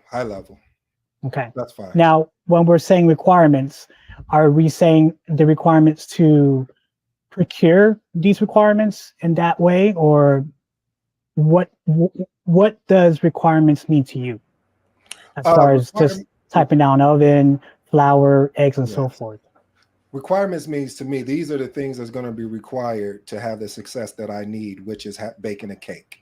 So when I look at requirements, and then I look at what is the main reason why I need these things. And the reason why I need these things, because if I don't have an oven, I live in Texas and it's hot. Maybe I might have a shot to cook my cake outside, but I need an oven. So that is one of the reasons why I say that's how I view requirements. So Daryl, so you could look at it like procurements, I would say. So those things, you got to have a line item to procure those things, right? correct. Yes, and that touches cost, which, as you mentioned, Phil, one of your boxes earlier in the session, you have cost management plan. So Absolutely. And as I was saying, we got a go ahead, Phil. we got a good point. I want you to bake this in at some point, Daryl. Richard said, how is your resource allocation going to be factored in? I think we're talking about that right now, correct? Somewhat? Yes. Now resources can be seen as misconstrued, because resources are, of course, people, but we don't really take an account to use materials or travel or the nuts and bolts of materials or resources, but it has to be done in some way in this project schedule if we were to bake a cake, because we do have to touch over those items. Okay. One of the things too, Daryl, and I'm going to give credit where credit is due, because I wasn't even thinking about this, but you're right, Delita. What about the temperature? You need to set the cake at a correct temperature. But I also got one for you too. Are we going to put it at the top rack or the bottom rack? Because at the bottom rack is going to cook faster than the top rack. So let's look at. I'll say that. I guess what position of where we're going to put the cake, because that is important. At the bottom is going to cook faster than at the top, and it depends on what you're going for. Okay.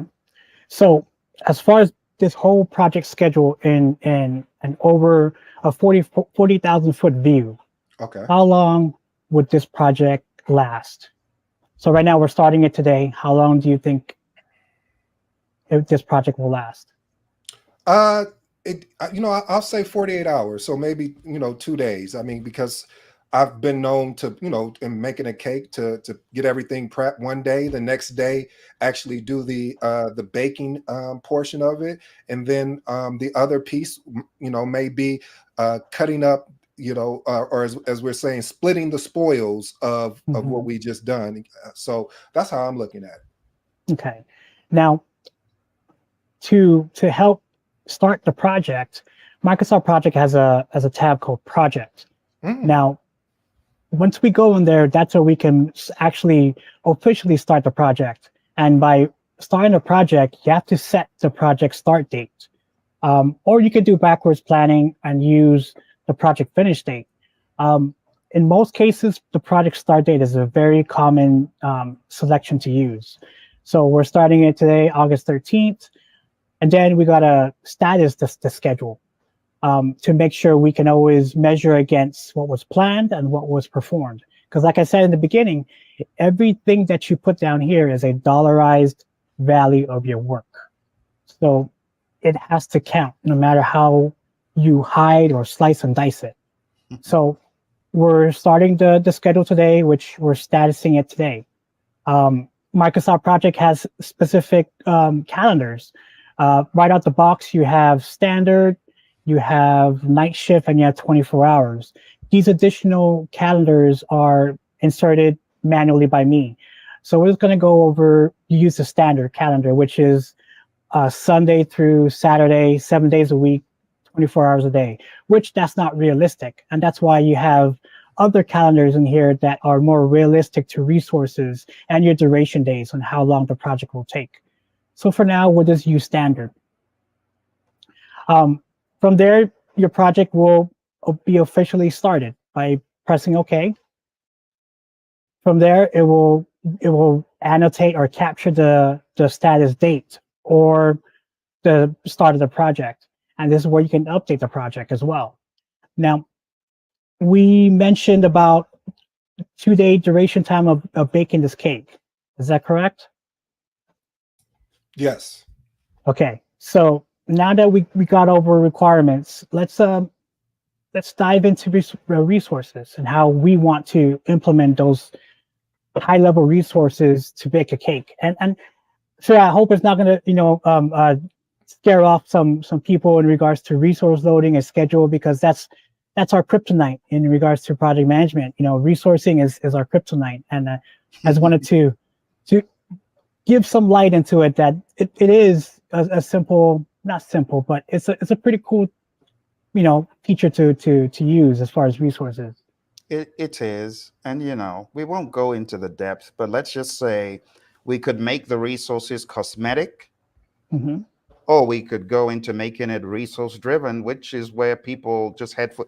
They're already like running to the hills. At the moment you say forget it. You're just going to see smoke. So let's go. Let's go, Daryl. Okay, so going back to these sub tasks or child tasks is what I call it. Do we want to have dependencies between these tasks? And the reason why I ask is because in order to bake a cake, you have to have specific items that you depend on. So if you don't have an oven, you can't cook the flour. If you don't have flour, you can't use the eggs, and so forth. So as your project controller or scheduler, will these subtasks be dependent upon each other? I'm going to say yes. I mean, okay.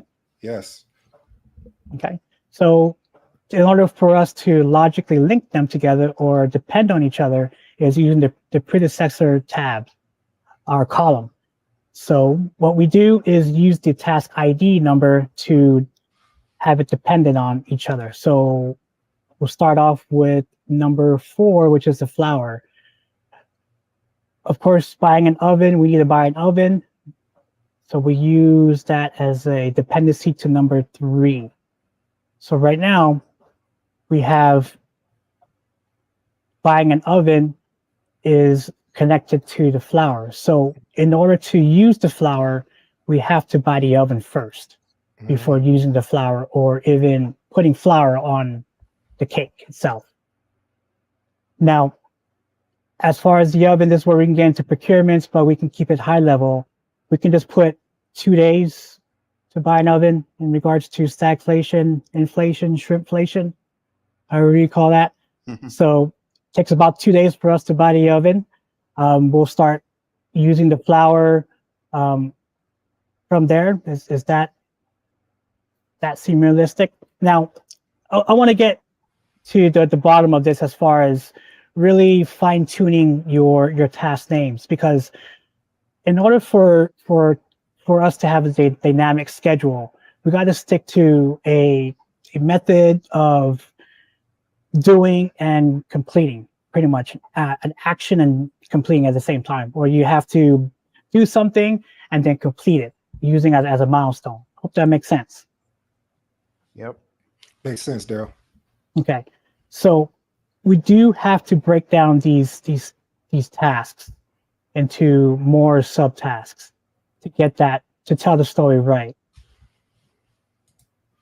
So now that starting off with buying an oven, we can leave it at that high level, but we could insert a task in here, and we can put, let's see, oven procured, and put that as a milestone. Now, a milestone, like what Phil said, is a significant achievement or accomplishment to your project or your schedule in regards to your requirements and your scope. So milestones are very, very important to have in your schedule. So in order to tell the story right, inserting a milestone here after you buy the oven, it will help that dynamic schedule play out. Hey, Daryl, you mentioned, about milestones. What is the difference between a milestone and a task? So this is where I'm going to go back to the PMPOK guide and go into chapter 6 of the PMPOK guide. There is a significant difference between a milestone and a task.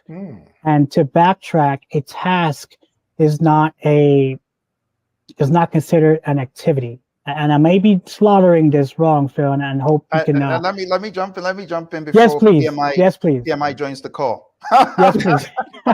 Please, Phil. Please. Oh, okay. Jokes apart, Ed, please pick up your PMPOK 6 because I know it's right in front of you. Please don't open the 7, the 6. Thank you. Let's go to chapter 6. And actually, you know what, Ed? Let's go to the glossary. So Daryl was going down the path of telling you in the world of the PMI, tasks and activities, they are used interchangeably. In the glossary, though, you'll find milestones are not the same as tasks or activities. Milestones are zero duration events that signify something has happened. But a task or an activity, which are used interchangeably, I don't really get caught up in the semantics. It has a duration, like buy an oven, 2 days. Oven purchased, that's an event. So can you read what you see in the glossary for milestone? Absolutely. So milestone, a significant point or event in a project, program, or portfolio.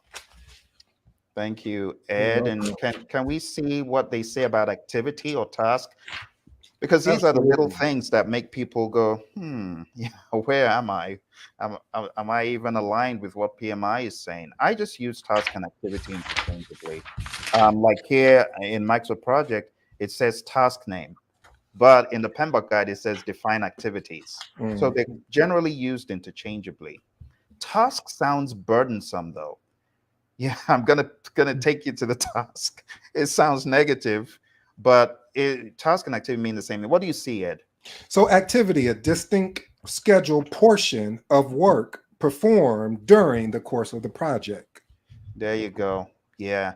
So that's it. That's it. I knew where Daryl was going, and he was going in the right direction, but terminology, death by terminology. I didn't want us to go down that road. Oh, back to you, Daryl. So thank you guys for explaining more between the milestone tasks and activities. Now, I did that on purpose because I wanted to ensure that you always have to know the why. Like I've always explained, to keep it simple, you got to know the why. So I'm really happy, Ed asked that question in regards to the differences between the three or the two. So going back to the project schedule, we have a milestone inserted, and what we're doing now is just logically linking the task or the subtasks to build a dynamic schedule. And that's what we're trying to do right now. This is one of the first steps in regards to a project schedule. And this is breaking out of the norm fill in regards to going in here, going to each task, each tab, and just exploring each feature that Microsoft Project has. It just sets you out of the norm to fully build a schedule, up front. So meaning that we have a milestone that's of course connected to number 3. So we got to switch off the flower and switch it off to number 4 now, because we do have dependencies to buy an oven. Once we buy that oven, it's procured. So we got to close that procurement off as far as like a handoff or a stage gate is what always Phil's always explaining. Now, keep in mind you have these question marks in the duration columns. So don't be intimidated. It's more of a red flag or a eyebrow raise for you to see and find the root cause of why it's causing that question mark. To me, in simpler terms, that question mark means your schedule is not realistic in this fashion. So you can't just save it and strike a baseline. You do have triggers in here or alerts that Microsoft has implemented, which is, of course, the question mark. That's more like, it doesn't make sense, guys. If you're trying to build a cake, you're building a cake for 3 days, but you're not taking account to the time, the resources, the materials, and so forth. So that's why these question marks come up, and it's more of a layman's term. And Phil would more have a PMBOK terminology for those question marks. Phil?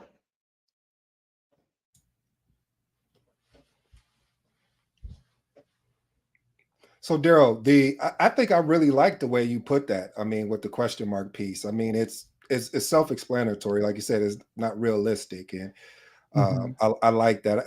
That's definitely something, and it draws attention when you see the question mark. Like, why is it there? So you answered that why question again. So thank you. And not many Well, I can only speak for myself as being a project controller. One of my bad habits is to overlook these things because you're so mixed in with trying to develop that schedule, and you tend to miss these things sometimes. And you may have a 1,000 project line schedule, and you do miss these things at some point. So breaking it down to going back to the flower, what exactly are we doing with the flower with these requirements? Are we trying to procure the flower? Are we trying to get resources? How do we break this down? Yeah, we'll procure the flower. Okay. Or you know what, I could to make it even simpler on you, Daryl, but it's high level, just saying go buy groceries, which would consist of the flour and the eggs and all the everything there. So once you go buy everything, then we'll be able to navigate into actually the preparation and things of that nature. Okay. See, Daryl, man, you making me think. This is a Sunday. You got me thinking like this, man. You know, I'm already at work today. So but go ahead. I love this thing we call project management. So this is not work. This is just exercise. And this is, project controlling, project scheduling 101. Just because I had this open, I'm not I have the empowerment to control the schedule, but at the same time, my stakeholders are the most important people to tell me what the schedule needs to look like. Come on now, so, you preaching. Come on. Questioning you, in that fashion, will help in regards to building a very realistic and dynamic schedule. I hope the family, and I'm calling them the audience, the family is really picking up what Daryl is laying down, because it's really some really great information as far as these questions that you need to ask your stakeholders and even yourself that you need to ask, so these are some I'm learning. I can't speak for real, but me, I mean, this is some good stuff here, man. We should, never mind, I'll let it go. It's some good stuff. He's knocking it out of the park. He's making me think because, to be quite, honest, the typical scheduler is just thinking of like a little chipmunk whacking the things into the tool, and it becomes a mundane, let me just become and it's not about the typing, as Daryl pointed out. It's not about typing in tasks. Anyone can type in tasks. A 5-year-old these days can type in tasks, but it's the logic that goes behind what you're putting in, which is what Daryl is making us do. He's making us think. First of all, it was very subtle, but I caught it. Daryl asked about a requirement for the schedule. He wasn't even asking about the requirements for the cake. So I saw how he opened it. He started off with a requirement for a schedule. And honestly, in government space, sometimes there is a very firm requirement for the structure of the schedule. Sometimes they have a CWBS, a contract work breakdown structure that your schedule must conform to. So it was a very good opener, Daryl. We didn't really go down that path very much, but here we are talking about the general requirements, which is very important as well. And I think Ed has simplified it by saying buy ingredients, mix ingredients, prep oven, to make it simple. But we needed to go through the thought process of, what do you want? Are you saying this is going to drive this? What do you want to do with the flour? These are great questions. We could actually draw this out a lot more, but in the interest of time, because we've gone 10 minutes over, interest of our viewers, we'll keep it simple. We'll keep it, high level. So, Daryl, let's go for the kill. Let's drive it home. Let's show it. Okay.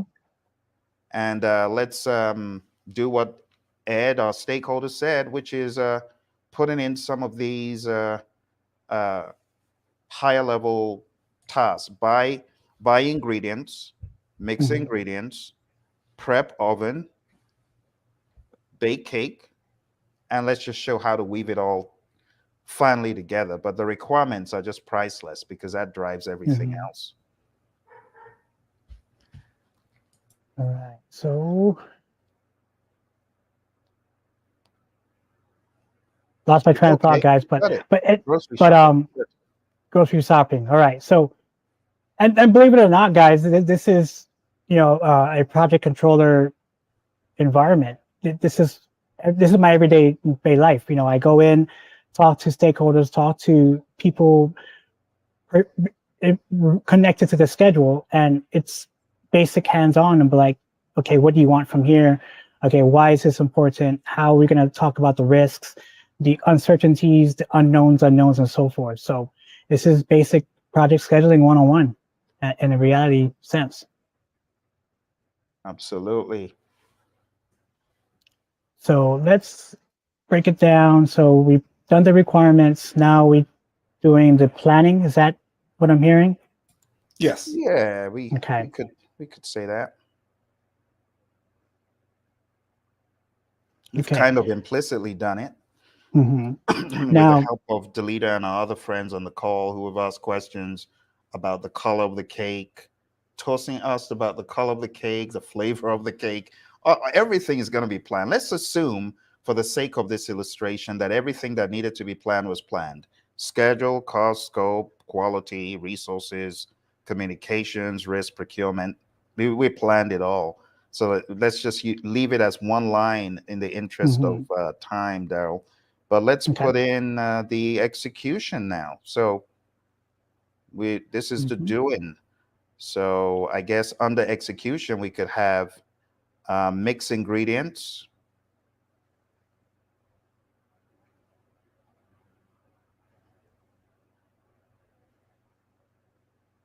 And prep oven. And put in the mix. Put mix in the oven. Bake cake.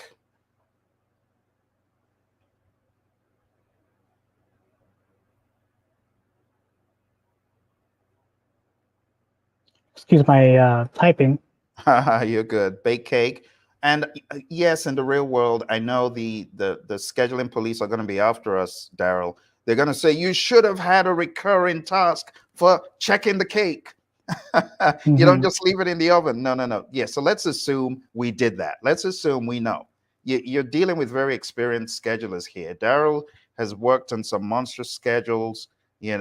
Ed's worked on monstrous projects. So have I. So we know. Yes, we know. But let's bring this to a close. So let's, for the sake of the purists, let's put check on cake. Let's just put check on cake. And let's just say, let's put a milestone, cake baked, so that we can just let people go back to their Sunday. Cake baked, 0. Okay. milestone. There you go. And then the honors, Daryl, of just the dependencies, whatever you think would work for the dependencies, the predecessors, and so on. We could just So that. Nice trick. Now, we still have unrealistic dates, in the schedule. We're going to let a suggest- project controller, project controller, do what you will. Okay. Do you ever get that in the real world, Daryl, where they're like, I don't know, what do you ensure you're getting it from an expert judgment source? I do both approaches, Phil, mainly because as a project controller, you are the gatekeeper to the schedule. So every time you publish a schedule, it's set in stone by you. And you're representing your sponsor, your stakeholder, your project manager, your program director. You're representing everybody on behalf of the company. So having a realistic and dynamic schedule is very key to having the empower of a scheduler. Lovely stuff. I like that, Daryl. Okay, right, Daryl, so we still have one of the cards in the station that didn't go with everything else. Or is it because it's a parent? Which planning? So planning needs to be hooked to something before the agile, schedule police get hold of us. Now the agile police aren't here, just the schedule police. Agile police are finished with us for the day. They're like, these guys crazy. We don't do this stuff. We don't do this stuff. Good luck to them. Little do they know that we are all agilists at the same time. We're shapeshifters.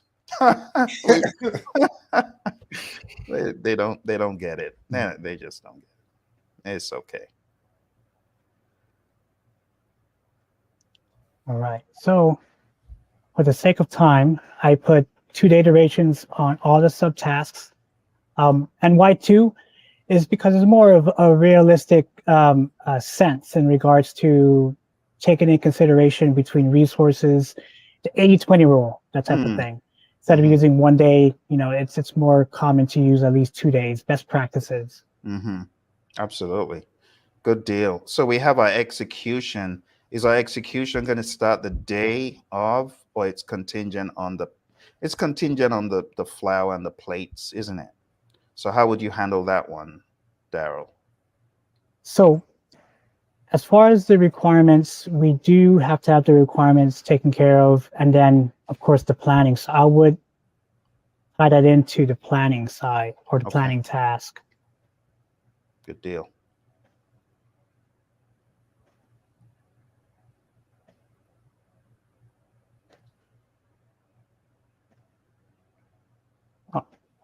So Microsoft Project has specific triggers where it won't let you link another task to a task that's already been linked.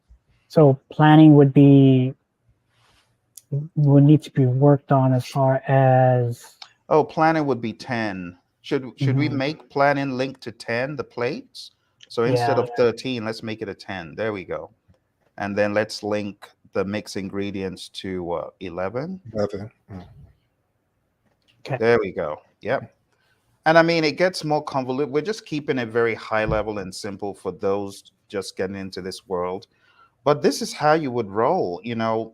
I think the biggest takeaway from this is to be comfortable as, like Daryl said, the controller, because the controller, the schedule controller, or the developer, schedule developer, is there to guide the thoughts of the people who know what they want, the stakeholders. In some instances, it's you working with a group of engineers and they know what they want to do and how they want to do it. It's your job to take what they're saying, to ask them questions about the sensibilities and the flow and the order and the linkages.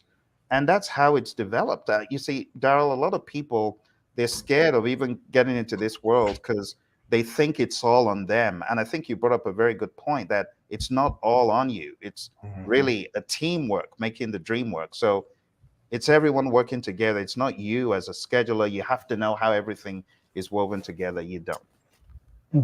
And Phil, to really point out the power, having Microsoft Project seen as a powerful tool.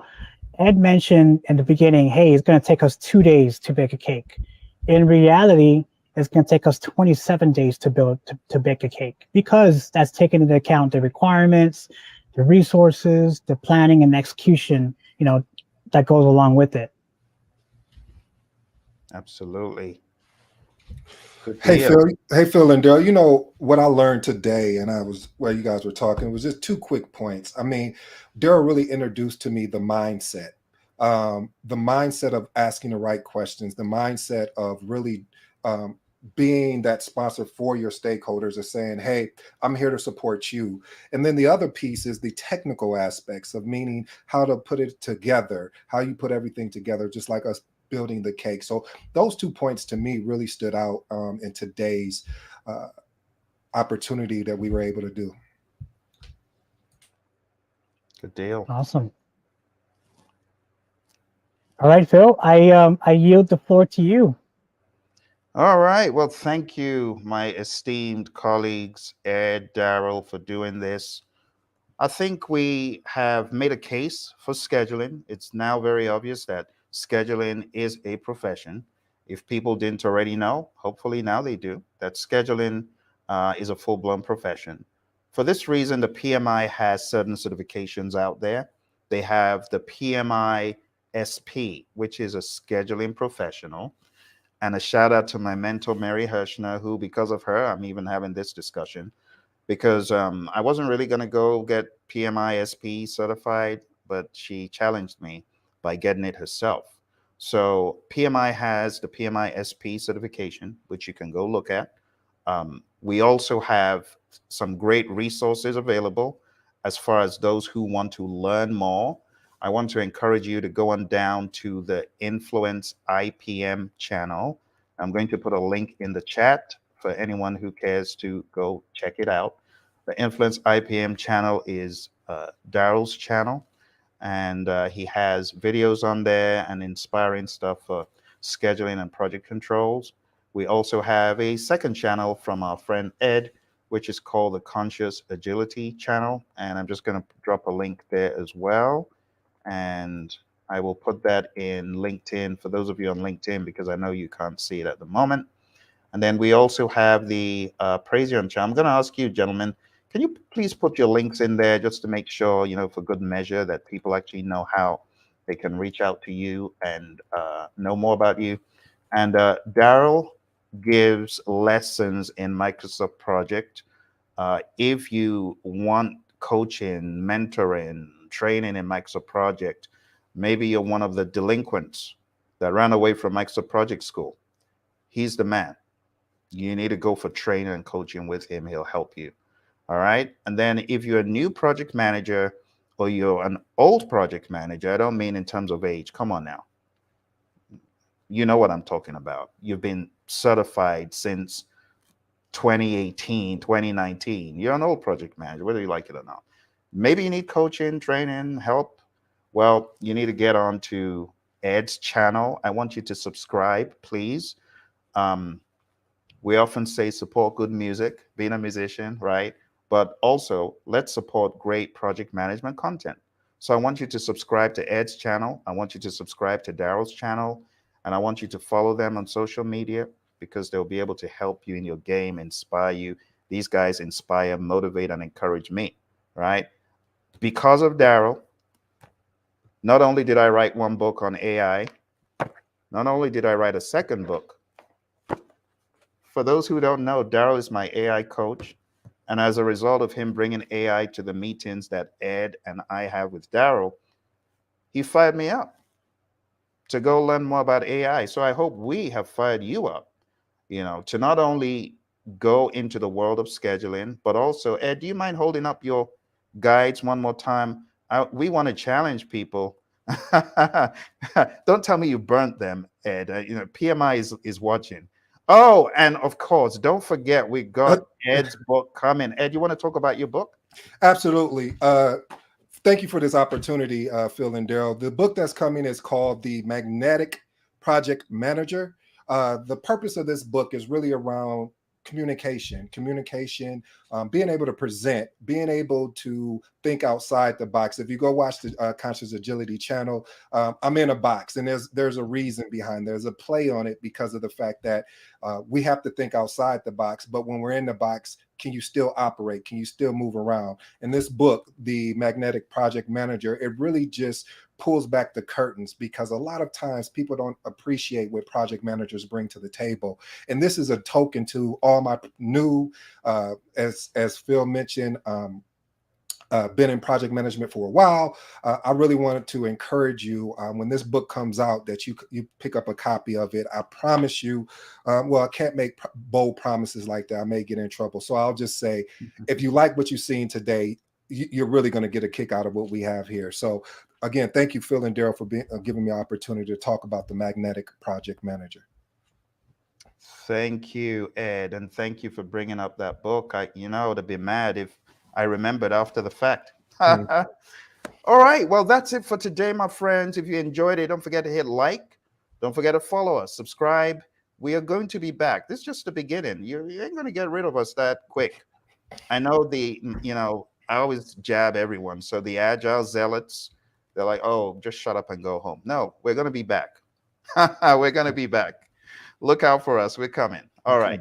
Thank you very much, colleagues. It's all in jest. It's all love. All right. You take care. From me, it's goodbye. And from my colleagues, Daryl, Ed. Goodbye. Thank you. Thank you, guys. Thank you, guys. Cheers. Bye. History repeats itself in business in many ways. For example, the same technological advances that lead to disruption and innovation can also lead to new monopolies and market concentration. Similarly, the same economic cycles that lead to booms and busts can also lead to bubbles and crashes. Here are some specific examples of how history has repeated itself in business. From film to fade. The rise and fall of Kodak. The story of Kodak and the rise of the mobile phone industry is a tale of technological evolution, missed opportunities, and market disruption. 1. Kodak's dominance. Kodak, founded in 1888 by George Eastman, was a powerhouse in the photography industry for over a century. The company's business model revolved around the razor and blades approach, selling cameras cheaply, or even giving them away, and making money on the film and developing services. By the mid-20th century, Kodak held a dominant position in the market, symbolized by its iconic Kodak Moments advertising campaign. 2. The digital revolution. During the late 20th century, technological advancements began to challenge the traditional film-based photography model. Digital cameras, which didn't rely on film, started to gain traction. Interestingly, Kodak wasn't blind to this innovation. In fact, they developed the first digital camera in 1975. However, the company hesitated to fully embrace the technology because it threatened their highly profitable film business. 3. Mobile phones entered the scene. As the 21st century approached, mobile phones began to incorporate cameras. The first camera phones had low resolutions and were seen more as novelties than serious photography tools.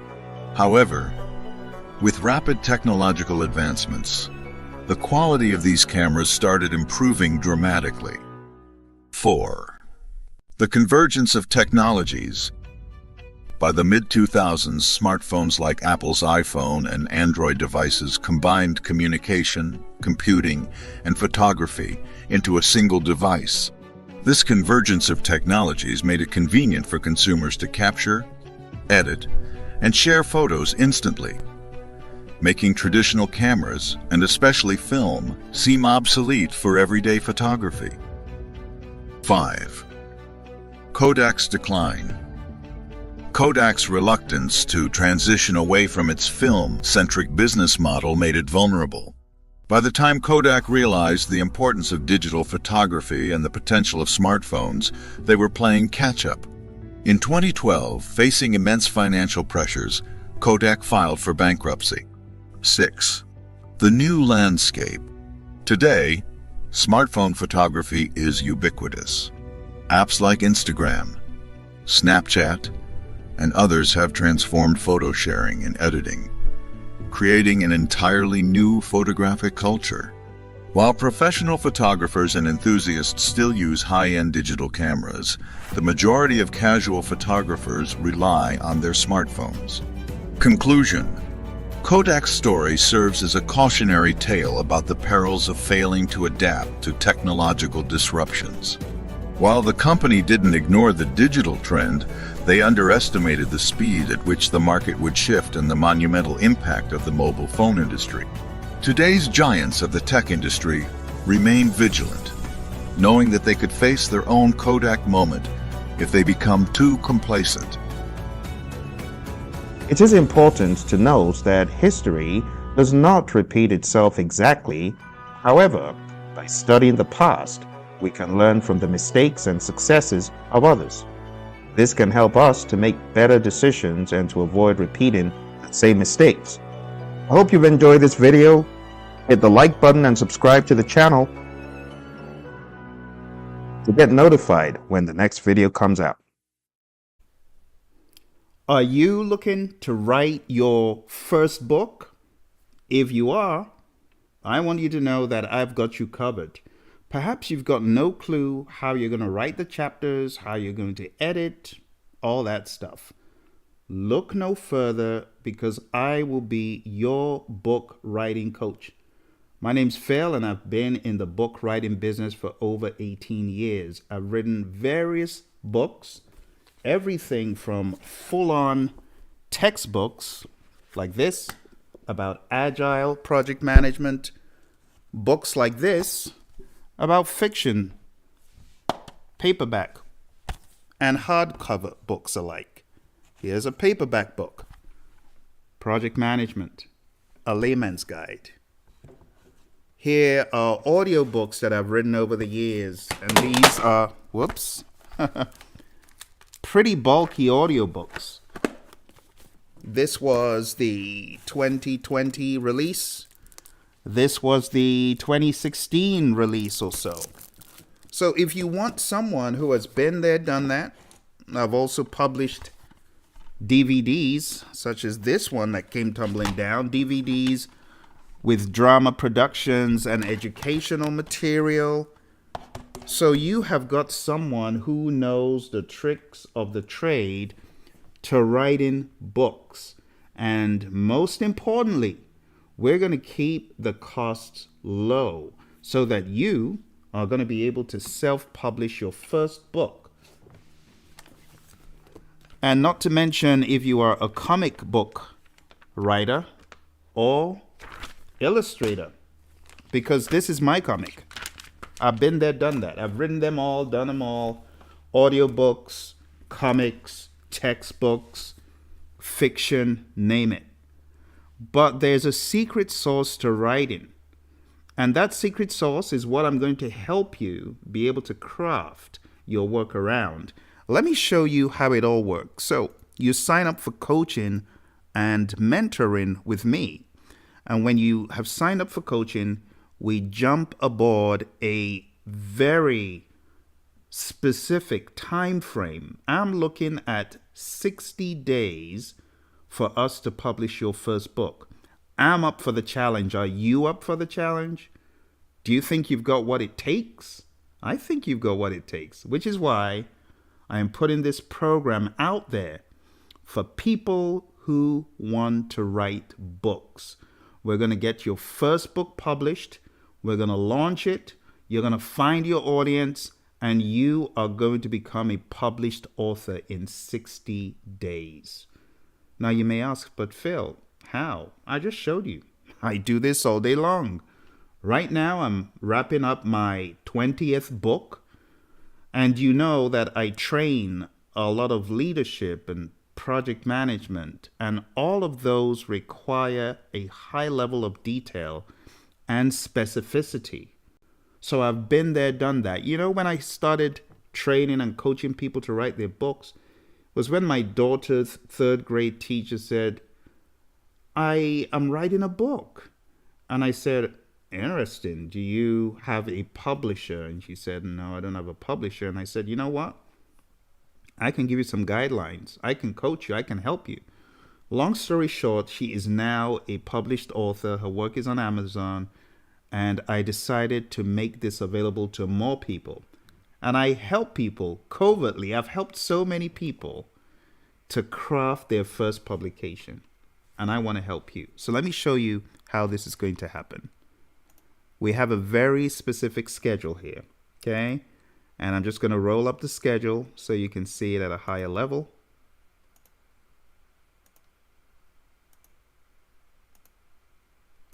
All right, so we have the brainstorming phase.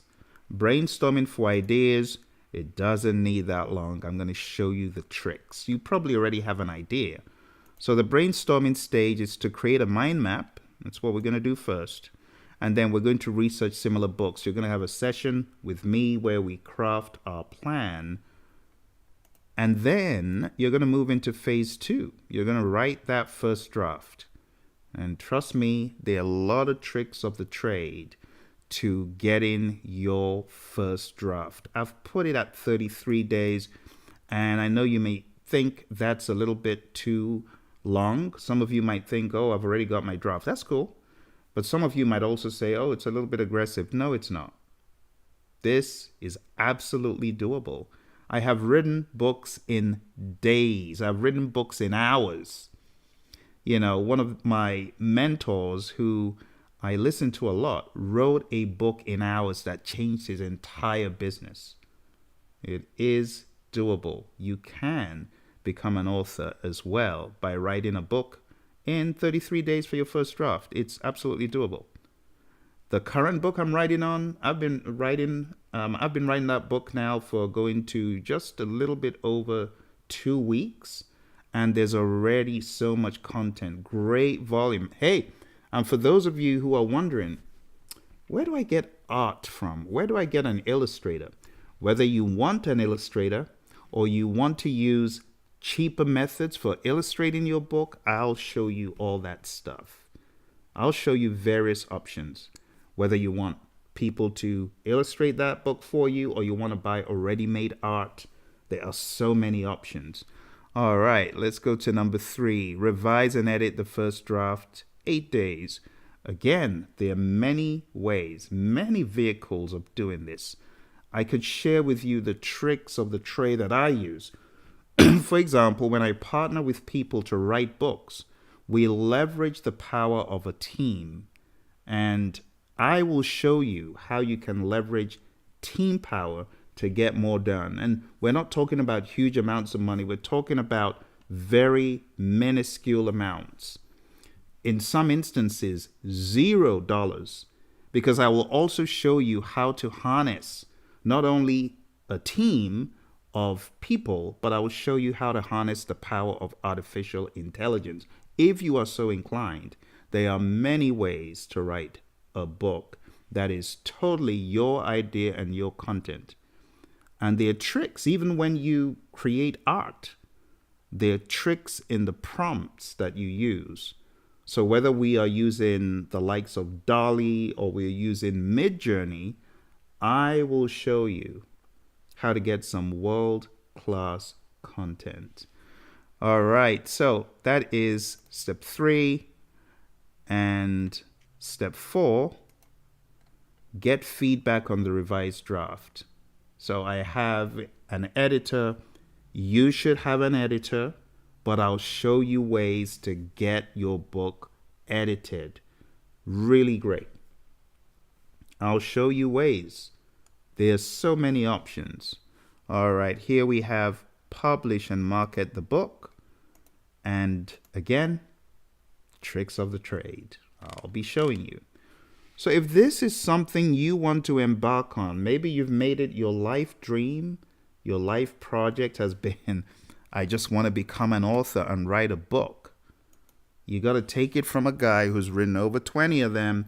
And my mentor, John Maxwell, has written hundreds of books, going to 100 at least. And what catalyzed my writing in terms of publishing and putting copious work out there, because I had books before, I just hadn't been bold enough to put my name on the book. But when I met John, who is my mentor and coach in leadership, who has written gazillion books, you might have heard me talk about some of John's books, I was challenged to put out my first book with my name on it. And my first book is called Project Management Mid-Level to C-Level. And I published that book, and the rest is history. It's been one book after another. The No Good Leader, 7 Symptoms and Several Remedies to Project Failure, Getting Rich in Project Management, so on and so forth. So why don't we work on your book? Take this up a notch. Stop thinking, oh, I want to become an author someday. Today's the day. All right?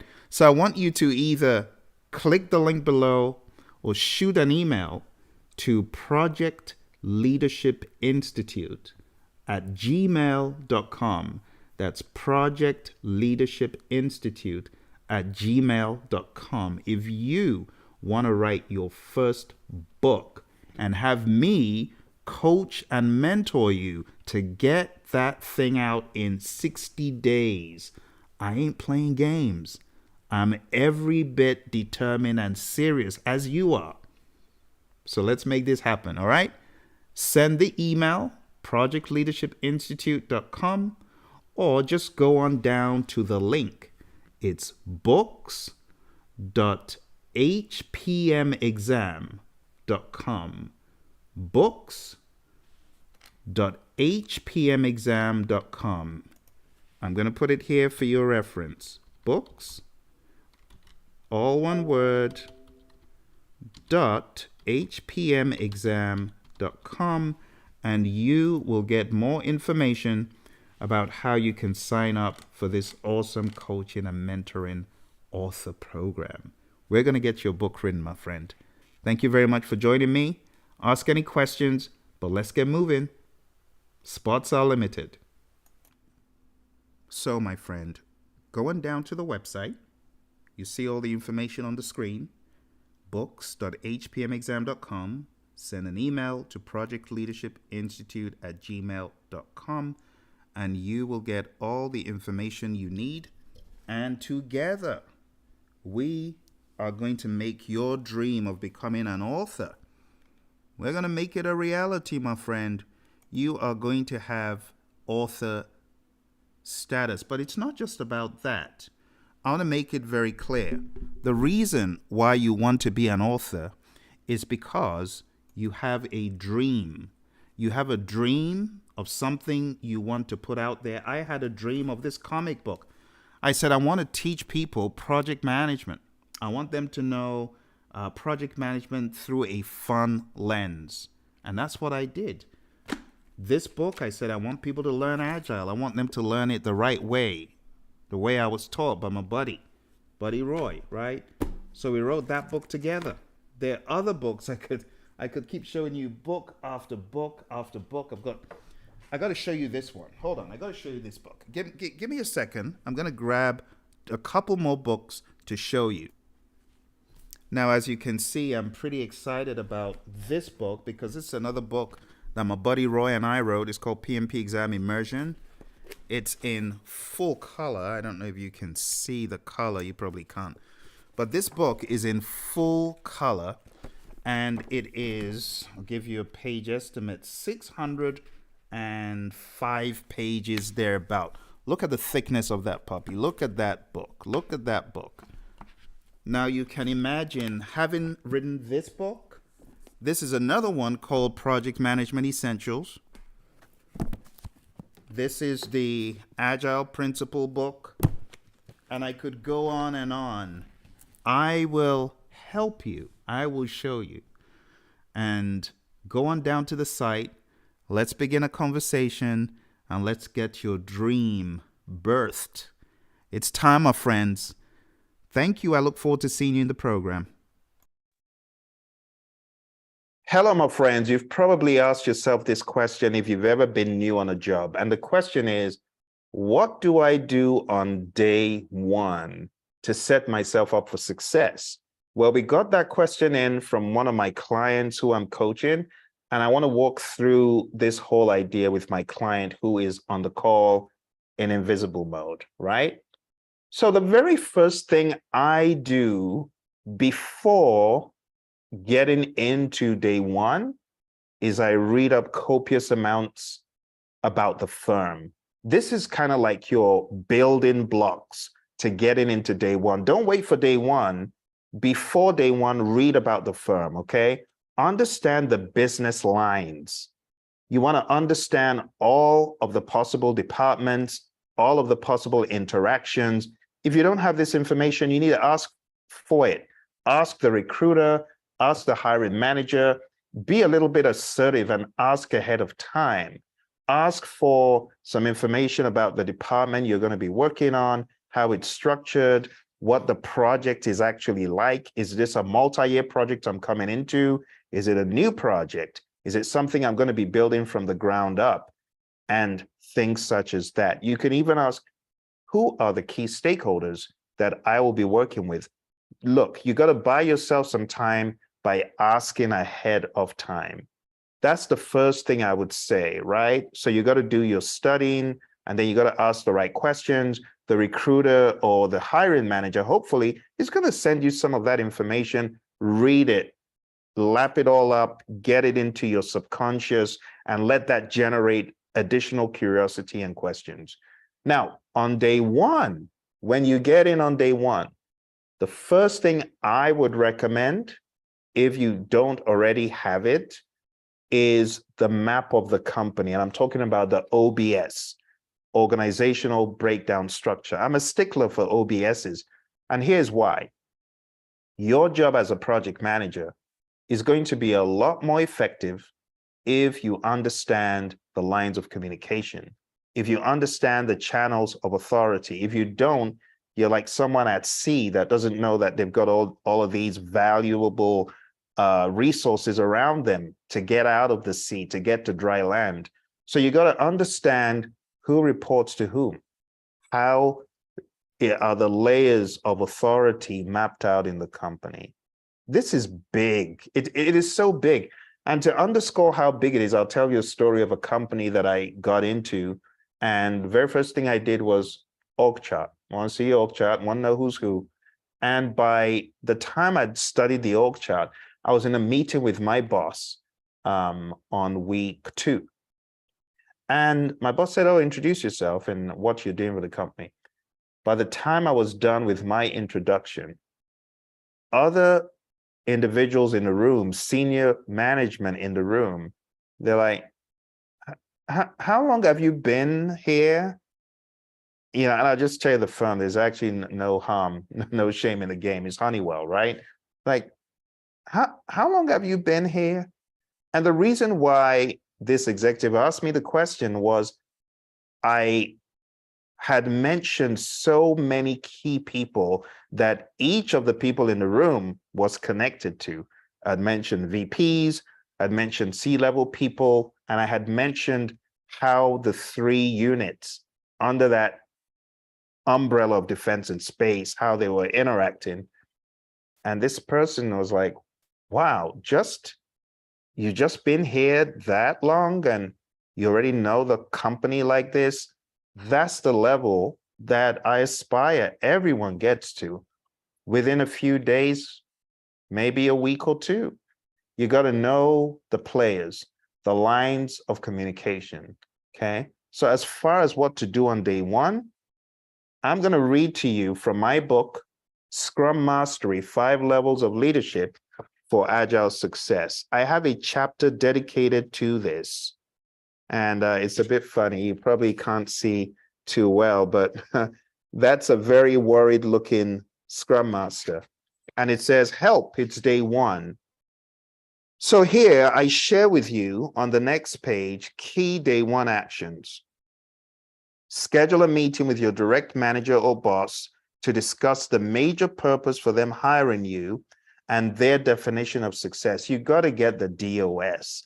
This is what I have done on other jobs. And the DOS is just definition of success. You know, it's a play on words. We have definition of ready, definition of done in Agile. While I have definition of success, you want to get the DOS on day 1 from your boss. Face-to-face is always good. And any potential impediments or stumbling blocks to your job and definite chief aim. So you need to be really specific on, tell me what is the main goal? What is the definite chief aim? You need to be taking notes when you meet with that boss. Ask about any particular stakeholders that you need to be aware of and any blind alleys that you should avoid. There are always blind alleys. And I remember in one job that I worked at, my boss, he said, Phil, I'm going to station you in this building. I need you to not say nothing. Just be benign. That's become one of my mantras, be benign. What was he saying? Go in there, soak it all in like a sponge, keep quiet. Don't say anything. Just keep soaking in the information like a sponge. Sometimes you got to be quiet. And that was a blind alley. He was telling me, hey, if you want to get respect from these people, just be quiet, soak it in, be respectful, and learn. Number 3, take the time to read any relevant documentation or company policies that will help you understand the organization's culture and working style. Introduce yourself to your team members and start building a relationship with them. Now, I don't want to read the whole book to you. That will defeat the purpose, but I'm going to put a link below so that you can go grab a copy, electronic or otherwise, of Scrum Mastery. But I'm going to read the next section on behavior guidelines. Number 1, don't assume people will trust you automatically. Trust needs to be earned. Number 2, take time to understand the team dynamics, the company culture, and expectations for your role. Number 3, be respectful and courteous to everyone you interact with, from the receptionist to the CEO. Number 4, dress appropriately for the environment and ensure that your appearance is clean and professional. Number 5, speak clearly and confidently, but also listen attentively and ask thoughtful questions. Number 6, look for opportunities to contribute, even if they are small. Show that you are eager to learn and willing to help out in any way you can. Remember, the first few weeks and months on a job are critical. This is when you will be forming your first impressions. And by taking these steps, you can start your new job with a clear understanding of your role, responsibilities, and potential challenges. But you don't want to stop there. You want to have daily habits that every single day you're thinking about them. So like I said, relationship building is big. You got to continue to build organizational allies. Now, this is one of the mistakes people make. They get into the firm and they forget that building relationships doesn't end. In fact, the Stanford Research Institute, in one of their surveys a while back, they showed that success in business is not about your technical prowess. It is 87.5% dependent on relationships, on the people around you. My goodness. And here people are thinking it's about technical prowess and how much they know. It's not. People don't care how much you know until they know how much you care. That holds true in business as well. So you want to build relationships ongoing. You want to understand the organization's mission and goals ongoing. A lot of organizations, they have that big old plaque in the front office of what their values are, what their principles are. Embrace those, know them like the back of your hand, and then daily get to know your role. So you're going to find more and more about the role daily. It doesn't happen in a day. I don't care however good the onboarding was. There's going to be a curveball. There's going to be a blind alley. There's going to be a surprise.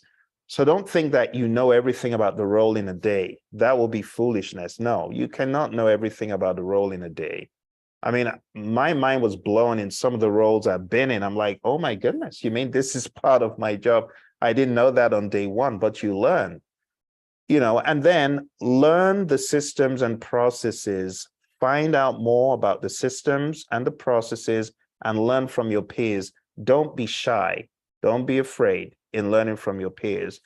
You need to observe and learn as much as possible. So that means viewing how your colleagues work and taking a look at how decisions are made in the business unit. That is also important. As you begin to get more familiar with your job scope, you'll be able to prioritize tasks and you'll be able to be proactive. You'll be able to take the initiative to learn more about the organization. You'll be able to seek feedback from your colleagues and you'll be able to propose new ideas or solutions to problems. All right. So I agree, overall, getting into a firm without the proper onboarding structure, it could be challenging, but if you focus on those high priority things that I've covered for the past 10 minutes, you absolutely can get up to speed and you can start making a contribution. So let me ask my client to chat in to me if there are any questions, comments, or concerns, and if what I've shared so far has begun to spark that light bulb a little bit more. You want to chat into me and let me know if there's any further questions. Okay, good. I'm glad that it's helpful.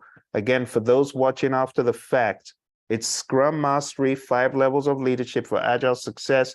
I walk you through how to be successful as an Agilist, as a Scrum Master, and be very mindful of 5 levels of leadership. All right. Well, thank you very much, my friends. Thank you to my client on the call.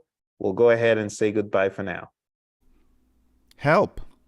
I have a career gap in my resume. And guess what? It makes me look risky to employers. No, that is not the right frame of mind, my friends. Today, we're going to talk about gaps and what exactly I think you should do about gaps. What is a gap? A gap is lack of formal employment. There's no formal employment on your resume, and this could have been for several months or years. Number one, be honest on and off the resume. It is what it is. Like I said, it happens to a boatload of people and they still get employments. Use a less obvious year format where that could help. If that could help you in any way, well, go ahead and do that. And do not lie about the time periods. It is so important that you maintain that air of honesty. Honesty is always the best policy. So don't lie. Keep it real. Be honest. Don't freak out. This happens to many people. Do not appear nervous. Be confident. You want to look that individual in the eye and say, this is the reason, or these are the reasons. And you got to understand that you very well could be asked. So number 3, be prepared to answer. It's not a showstopper because you're being interviewed. Think about it. They asked you to come in for an interview, or they're interviewing you virtually. It's because they are interested in you. So never think, oh, woe is me. Here it goes down the tubes. No, that's a negative thought. Don't do that. It could have been for the pandemic reasons, but whatever the cause, keep it brief. Now, I want you to be prepared. So number 4, you got to rationalize the reasons in your head, which you probably have been doing. So what is it? It could have been because of a cause. It could have been for health purposes. It could have been for a family situation. But number 5 is think about what you did and any value gained. So perhaps you took a course. That's value. Did you volunteer for an organization? That's also value. Now, you're not going to replace the job position with I volunteered for PMI, except you really did volunteer. And if you really did volunteer and you were getting actual work done, then that is something you want to put there. But if you were just showing up for meetings every month, once a month, without doing much more, that's probably not a compelling argument. But it is value gained. Perhaps you acquired a new skill, or you were a full-time mom or dad. Or maybe you traveled to gain international exposure so that you could be a better professional. These are all reasonings that you could bring forward. Perhaps you wanted to prepare for a PMI certification, or maybe you actually did some temp work. Maybe you did temp work with an agency to gain some experience. So whatever the case, you need to spin it positively, and you also need to be very confident. Now, don't say, I just took a vacation to an island to goof off. No, don't do that. Make sure that you always put a positive spin of professionalism and value. You want to keep that momentum as far as the impression they're getting of you as an individual who is pursuing a goal. So you don't want it to sound like you just took time off for no good reason, or the market was so bad that you were not proactive to do anything in the midst of that. Whatever the case, keep it positive. Let's move on to number 6. I would recommend that you leverage your network right now to avoid stress. Leverage your network to begin trying to close those gaps immediately. The moment you find yourself out of employment, you need to leverage your network. You need to leverage the PMI chapter meetings. You could volunteer, like I said, but keep moving. That momentum is so important. Now, what I have seen work in the case of an individual that had a 7-year gap was to show what was gained in that gap. Now, the reason this individual had a gap was as a result of a family situation. But you need to explain it in such a way that it is compelling. So you don't just say, oh, I had a family situation. You would say, for example, we had new additions to family, or we recently adopted kids and had to raise them, that kind of thing. So explain the gap in as few words as possible. You want to show that you are aware of the importance of that, but also the relevance of that gap. I would also go a step further and include any certification. So if you are in the middle of a gap right now, you need to be proactive by getting some certifications or something of value that you can bring to the table. I have seen that to work for individuals who were unemployed for years because they did take time off for family reasons, but when they got back in the game, they were able to show value by means of what they had accomplished, and their language and their poise in the interview just showed they were still with it. How to avoid the gap today? Become self-employed overnight. How do you do that? Go on Upwork, go on Fiverr, go on Wisent. Find jobs there that you can do. It's very simple. A lot of people are doing it. Hundreds and thousands of people who are project managers are doing that. Approach the local chamber of commerce and the community. Maybe look into the library. Library services is also something you could look into. Maybe you could volunteer there, or with a PMI, or maybe with your kid's school, or maybe with Salvation Army. Now, it doesn't replace jobs, but it just shows value and momentum. Number 8 could be a friend or family business that you begin working with. Maybe become a content creator right now.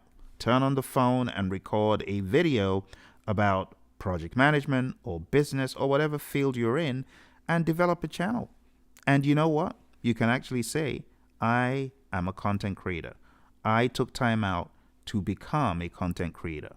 But you really need to show that. This isn't just fluff that you throw out, but I'm trying to be proactive here. So if you ever find yourself in the middle of a gap, you remember these things your buddy Phil told you about. Maybe you write a book, you could mentor, coach, and train others. So these are all ideas that I want you to take and put to good use, especially if you're going through a gap right now. Here are some examples of how you can spin that in an interview. You could say, I took time off after getting certified as a professional project manager to decompress and recalibrate my goals. It was time well spent, as it helped me to retune, adjust, and focus my attention in preparation for the next big step in my career. Or you could say, I took time off after the birth of my kids to raise them as a stay-at-home mom or a stay-at-home dad. Or you could say, I took time off to study for my professional certification as a project manager. Or I took time off to gain international exposure through travel to be exposed to other cultures. Simple, straightforward, few words, no need to go on and on, no need to worry, and no need to fret, because a lot of folks, like I said, go through this all the time. Now, in closing, I really want to stress that you should not share too much information. You shouldn't feel like you are a second-class citizen because of that. You should still be as confident as ever. And just be honest and move on from that topic as quickly as possible. I stayed at home for some time for blah, blah, blah. Or the other examples on the screen. You know what to do. I know you got it, my friend. Remember, body language is a lot, so people are always looking these days for your body language. Make sure you are calm, cool, collected, and poised when you're sharing this information, and everything's going to work out. All right? Thank you for joining me today. I wish you all the very best in your job search. Don't forget to hit like, subscribe, and share this with your friends, and I will talk to you in the next video. I want to say a big thank you to our friend who sent in this question. He knows who he is. Thank you very much. Appreciate it. I guess I could say she knows who she is, but that would be telling, wouldn't it? Ha. See you in the next one. Ever since AI came on the accessible scene, it has become very easy to apply for jobs. This is what you need to do to write a great cover letter for the job you are applying for. Go on down to monster.com, for example. If you're looking for a job in administration, click on administration. Look for what is available wherever you are. Here's a job for a systems administrator. Let's click on it and see what exactly it entails.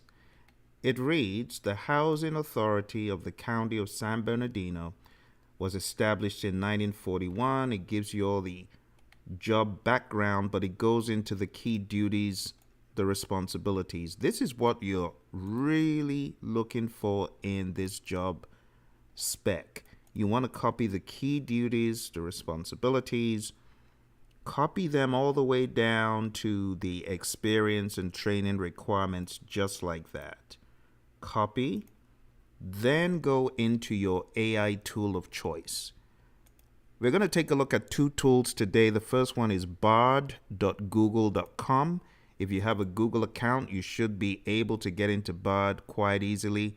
Just follow the prompts and you get onto this page. Now, what you want to do here is put in a prompt like this. Role, goal, benefit.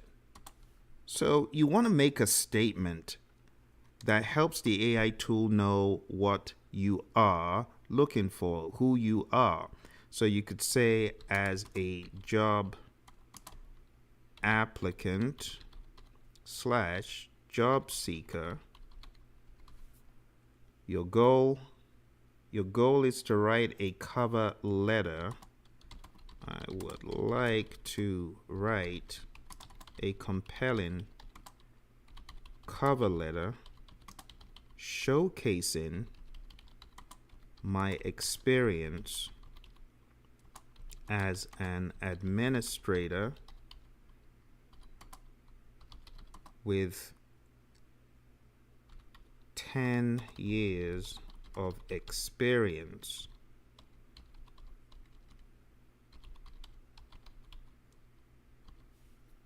Benefit: so I can persuade the hiring manager to acknowledge my skills and secure an interview. Yes, I know they're typos, but AI knows what you meant to say. So the next thing we're going to say, use these specs to write the letter. And then Control V what you just copied. So Control V it, boom. Next, we are going to copy all of this because I'll put it in another AI tool. But for now, we're just going to hit submit. It is going to take a while to figure out the prompt I put in, the role, the goal, the benefit, and then it's going to spit out the outcome. There we have it. So it says, "Dear hiring manager, I'm writing to express my interest in the system administrator position at company name. I have been working as a system administrator for the past 10 years. You see how it took the information I gave it. So whatever information you would like to highlight here, make sure you take it from your resume and feed it in. It says, I have a proven track record of success in managing and maintaining complex IT infrastructures.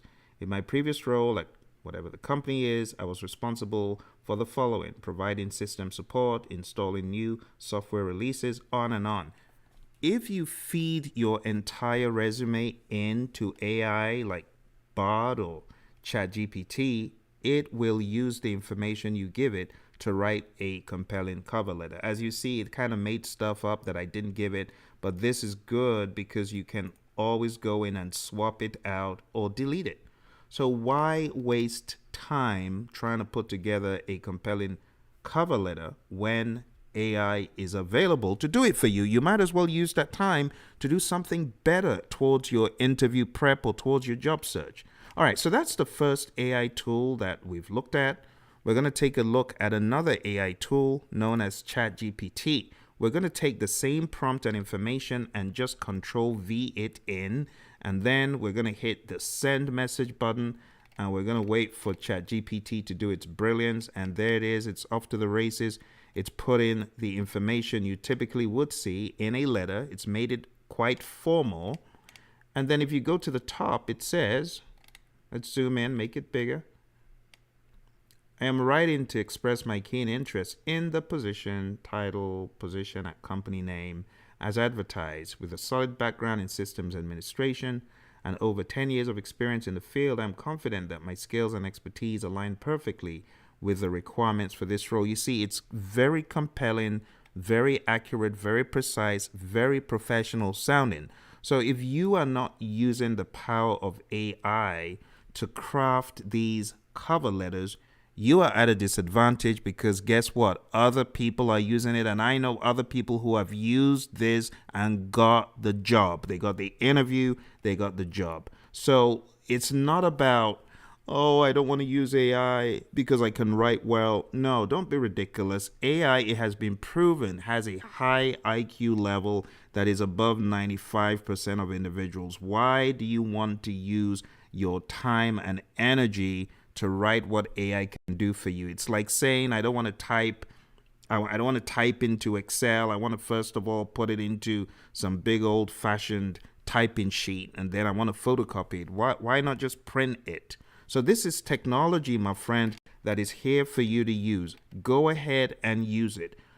Take a look at the boards. Never before has it been so easy to apply for jobs. You can apply for any job, snap of a finger, click on the job, find the spec, find what they're looking for, what they need, just copy the description, just as you saw me do, create a compelling prompt using the RGB model, the role goal benefit model, and you are off to the races.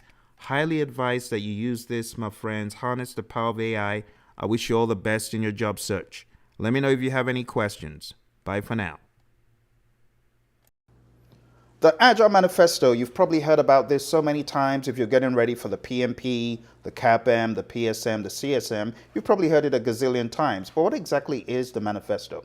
Well, I've got a really cool cheat sheet that I've put together to help those of you getting ready for the exams so that you can very rapidly get a grasp of what Agile is and so that you can recall what exactly the manifesto is about. So go on down to tinyurl.com/Agile poster. And as soon as we get done, you can get a copy of the Agile Manifesto poster that I put together. So let's jump straight into it. What exactly is Agile? Now, you might have heard incorrectly that Agile is a methodology. It's not. It's a mindset. It's how you think. It's how you process the world around you. So here, I have a note to remind you, Agile is a mindset. Agile is firstly a mindset of adaptability. It is the ability to rapidly respond to the unending change with nimbleness to succeed while in uncertain and chaotic environments. So that's what Agile is. It's first and foremost a mindset. Now, when you get into the manifesto, which was written by these brilliant 17 individuals who said, enough is enough, we've been using waterfall, but we need a better mousetrap. And actually, these folks individually had already started the Agile movement in their own respective ways. So this was not new. This wasn't the beginning of XP or the beginning of Scrum. Those had already existed, but we had all of these giants coming together and trying to put together a manifesto that they would all agree on, that would help guide the mindsets of people who wanted to be more nimble and more adaptable. So the Agile Manifesto values, as you can see up here, it says, individuals and interactions over processes and tools, working software over comprehensive documentation, customer collaboration over contract negotiation, responding to change over following a plan. Now let me get this straight. This is not saying individuals and interactions instead of processes and tools, working software instead of documentation. Oh, we don't have to do documentation. No, that's not what it's saying. It actually reads, through the work that these folks have done, they have come to value individuals and interactions over, not instead of, over processes and tools. It's like you as an earthling, you say, I as someone living on planet Earth have come to value a drink of water over all the food in the world, or water over food. It's not that food isn't important, but you'd survive longer with water, right, than you would with just food. So over is a very important word that I want you to get straight, all right? So individuals, humans, stakeholders, team members, value them over the processes and tools. Working product over comprehensive documentation, because if you've got the comprehensive documentation, but you don't have a working product, working software, what good is it? And by the way, this word, software, I often replace it with the word product when I'm teaching it so that we don't get into tunnel vision that, oh, Agile is just for software. No, it's not just for software. Any organization in any business can use Agile because it's a way of thinking first and foremost. So value working product, working software over comprehensive documentation, and value collaborating with your customer as opposed to striking a contract. And when we talk about contract negotiation, it's important that we don't just think money. This is any type of negotiation. So if you're working with your customer, collaborating, when the time to negotiate comes up, it's going to be a lot easier. And lastly, responding to change over following a plan. I like the Mike Tyson quote, everyone has a plan until they're punched in the mouth. Then what good is the plan? So you got to value responding to change more. We're not saying plans are bad. We're just saying you got to value the adaptability more than the plan. It just makes sense. Let's go to the principles. So the principles start in the third section of this cheat sheet. It just says Agile Manifesto Principles 1 to 4. So I broke them into bite-sized chunks. The very first one says our highest priority is to satisfy the customer through early and continuous delivery of valuable software. Makes sense, right? Satisfy your customer. Customer obsession. That's what this is talking about. Welcome changing requirements even late in development. Agile processes harness change for the customer's competitive advantage. Again, this is a mindset. When your customer comes to you late in the day with a change, you have the ability to say, I'm on team customer. Let's see what this is about and make it happen. Not, oh, a change again. No, we don't want to be like that. So it's a mindset. Deliver working software frequently from a couple of weeks to a couple of months with a preference to show the timescale. Now, when people read this, they incorrectly think about increments. This is not talking about increments. This is talking about releases. So when you deliver a working piece of product, not the whole thing, but a working piece, we could be talking about release 1, which would be a number of increments, or release 2.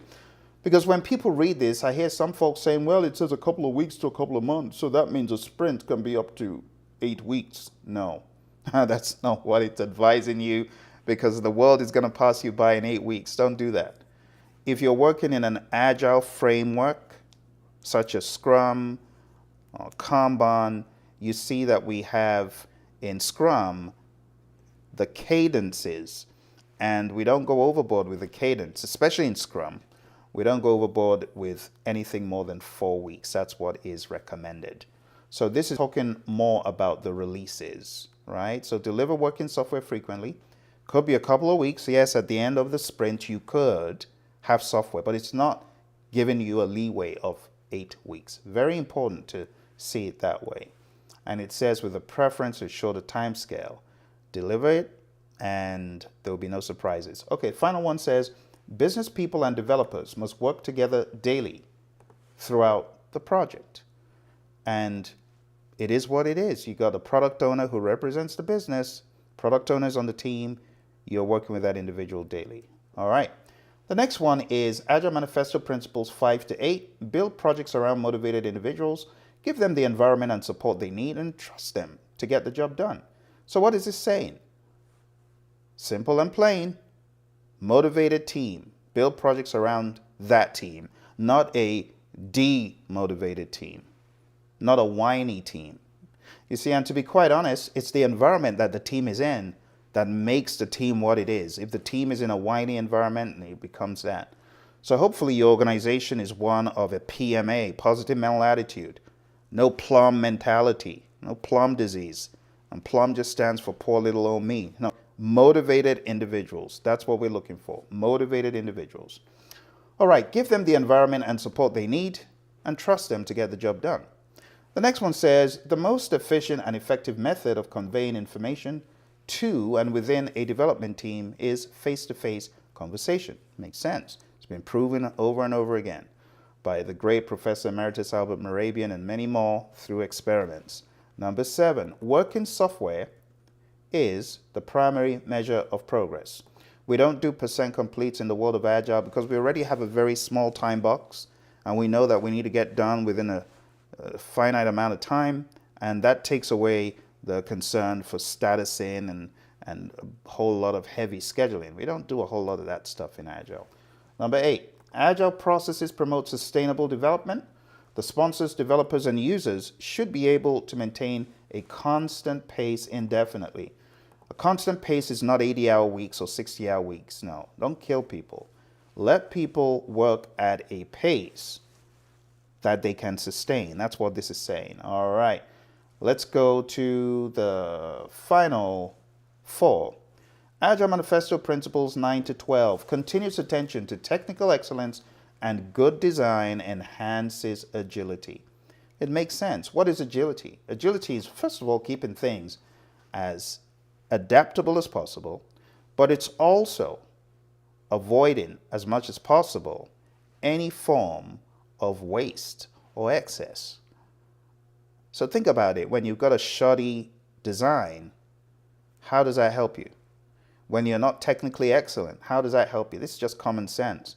It makes sense to do that because that makes you agile. It makes you cut out the waste, to be lean and mean, and to be able to pivot, to be able to move quick. You got all this baggage because you have poor technical abilities and poor design. How's that going to help you? That's all this is saying. All right, number 10. Simplicity, the art of maximizing the amount of work not done, is essential. What this is saying is it's essential to cut out the fat. It's essential to not do busy work. It's essential to maximize the amount of work that you didn't do. So you got all this work to give your customer this value, shrink the work down, and still give the customer that value. It's all about thinking. If you're thinking and looking out for that, looking out for options of doing less work to deliver as much, you will be in the right zone. All right, the best architectures, requirements, and designs emerge from self-organizing teams. It's been proven over and over again, even outside of Agile, that teams that are allowed to work their own way, that are allowed to self-organize, they come out with better solutions. It's been proven. All right. And I dare say teams that have diverse team members, it's been proven. They come out with more robust, resilient solutions. All right, let's take a look at the final one. It says, at regular intervals, the team reflects on how to become more effective, then tunes and adjusts its behavior accordingly. This is talking about retrospecting, not just the retrospective, but the whole concept of retrospecting. And what that means is ever so often you're going to look back in the rearview mirror and say, what could be fixed? What could we do better? And I talk about doing this on a personal level. This is not just a team level. You got to do it at the team level, but you don't just wait for every 2 weeks and then you retrospect. Continuously retrospect. Always look in the rearview mirror and look for opportunities in how you are carrying out the work. And there you have it, my friends. We have covered the Agile Manifesto using this pretty cool cheat sheet. If you want a copy of this cheat sheet, just go on down, like I said, to the link. I'm going to share the link one more time. It's tinyurl.com/Agile poster. All right. I hope you enjoyed it. Don't forget to hit like, subscribe, share this video with your friends, and let them know there's a colorful cheat sheet that can help them grasp Agile pretty quick. Talk to you soon, and bye for now. Welcome, my friends. Today, we're going to talk about the art of failure, the art of failing forward, because there are two dispositions. You can either choose to fail backward or you could choose to fail forward. Which one do you choose? Let me give you some options. You could choose to fail backwards by thinking about the aspect of fear and arrogance, lack of self-awareness, blaming others. You could also be negative in being insecure and feeling lonely and uncertain and resentful and empty. Those are options for how you respond to fear. You could feel disconnected and isolated. You could feel a lack of clarity. You could feel like everything has gone down the tubes and you'll never be able to bounce back. You'll never be able to bounce back from setbacks. It's a mindset. Or you could choose to fail forward. This is where you look at failure as being an opportunity for you to grow. It's an opportunity for you to be flexible and for you to say, perhaps there is a better mousetrap after all. It's an opportunity for you to be accountable, for you to take accountability and to look back and say, what is it that I'm missing? What can I supersize the next time? It's an opportunity for you to learn, for you to understand, for you to be resilient, and for you to experiment. So you choose which one. Are you going to be backward in your failure, or are you going to fail forward? And that's what I call the art of failure. The F is for flexibility, being able to adapt. The A is for being accountable, taking responsibility for your actions. The I is for initiative, taking initiative to try new things. It can help you grow and learn immensely from your failures and get a better result. L, learning. It can be an opportunity for you to learn and grow rather than a setback. U is for understanding what caused the failure, and that could prevent it from happening in the future. And you can train and teach others about how to avoid it. The R is for resilience, being resilient in the face of failure. It can help you with what I call bounce back ability. We need to develop resilience even in the face of adversity. And lastly, experimentation, trying out new ideas and approaches, just like a few of the individuals I'll be speaking about. Number one, flexibility, being adaptable, being open. It helps you remain calm and focused. By embracing flexibility, you can turn failure into an opportunity to try new things. I like the story of Steve Jobs. He was famously fired from Apple, the company that he co-founded back in '85. However, he used his setbacks as an opportunity for an incredible comeback to pursue other interests. And these interests, we know about them today because it's gone down in history, right? Next, which eventually led to his Apple comeback. We call it the second coming of Steve. Next computers that he started was eventually swallowed up by Apple, and his comeback was the beginning of great products that we still use today, including the iPod and the iPhone. You see, I like a quote from Thomas Edison. He said, "I have not failed.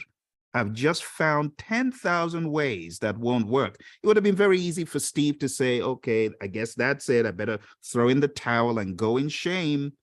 But no, he returned with a vengeance. And home run after home run, the acquisition of the studio that eventually became Pixar and that was picked up by Disney, the stories are endless. So when you think about failure, think about Steve's flexibility, being able to adapt. Well, I guess I've been kicked out of my company. I better go start another one. How incredible. It is crucial when dealing with failure. Number two, accountability, taking responsibility for your actions. It's important in learning from your mistakes. It helps build trust and credibility with others. When you say, that's my mistake, I'm taking that one, because they see you owning up to your mistakes. And trust me, the people you're leading, you're trying to bypass your errors and say, it wasn't me. They know it was you. So by holding yourself accountable, you are taking control of your life and you're becoming empowered to make positive changes. Oprah, as we know Oprah so well today, she looks so successful and awesome. But don't forget that she was fired from her first television job as a news anchor in Baltimore. And instead of blaming her employer or others, what did she do? She took accountability for her lack of experience, and she worked hard to develop her game. She improved her craft, and this led eventually to her becoming a successful show host and media mogul. Next, we talk about initiative, taking the initiative to try new things. It can help one grow and learn from failures. Case in point, the great Nelson Mandela. He spent 27 years in prison. Think about that. 1 year is like pulling teeth. 27 years. Oh my goodness. 27 years. That's a lifetime for some. However, instead of giving up, he used the 27 years to educate himself and plan for the future. So when you are stumped, or when it seems like you are, take the initiative to try new things. Take on challenges that help build resilience. Initiative encourages creativity. I like a quote that says, success is not final. Failure is not fatal. It is the courage to continue that counts. Mandela had the courage to continue. He was aggressive. He was relentless. And the rest is history. He has become a beloved leader and a symbol of hope for millions. So take the initiative. L is for learning. Seeing failures as an opportunity to learn helps you to develop a growth mindset and a positive attitude towards challenges. One of my heroes is Richard Branson, Sir Richard Branson. He's experienced many failures in his career, experienced failures in his first business, that record store. However, he used each failure as an opportunity to learn and grow. And he attributes a lot of his success to lessons that he learned from his failures. And today, he is one of the most successful entrepreneurs and leaders in the world with a net worth of billions. I like a quote that says, "It is impossible to live without failing at something unless you live so cautiously that you might as well not have lived at all, in which you have failed by default." And that's a great quote by J.K. Rowling, and it's true. You failed if you don't take a step in learning and growing. Understanding is our next letter, and this is understanding the cause of the failure. You got to look at cause and effect. What caused the failure? Understanding the root cause of failure. It helps you identify areas for improvement and helps you develop effective solutions. One of the solutions that I teach for problem solving to my students is what I call the DIGCIV approach. And I want to give you a very quick lesson on the DIGCIV approach, the DIGCIV approach. I want to give you this actionable tool for you to take back and for you to use to determine what to do next. And it's the DIGCIV, DIGCIV, spelled just like that, CIV. And what does it stand for? The D is for you to define whatever the failure is. Define the failure, define it. Don't run away from it. Look it in the eye and say, this is the cause. And if it's you, of course, fess up. I am the cause of the failure.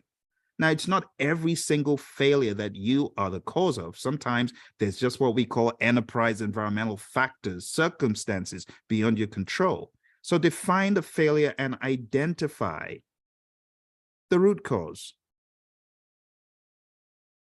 And you can do this with a team. You can do this alone, but just do it. And then generate alternatives for your comeback.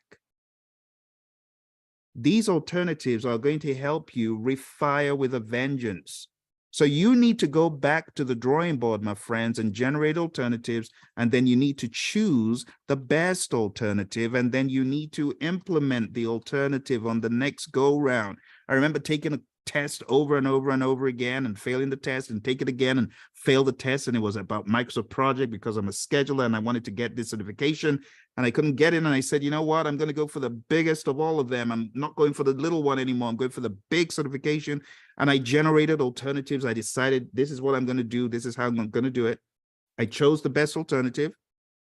I implemented that alternative and it worked because I got certified as an MCTS, Microsoft Certified Technology Specialist in Microsoft Project. But the little test I was taking from a different organization was causing me a lot of angst. And I decided I'm going for an even bigger certification. But that was my game plan. What is your game plan, my friend? You got to define, identify, generate, choose the best and implement it. The action, my friend, of implementing is what a lot of people lack. They know what happened, but they don't try a different mousetrap.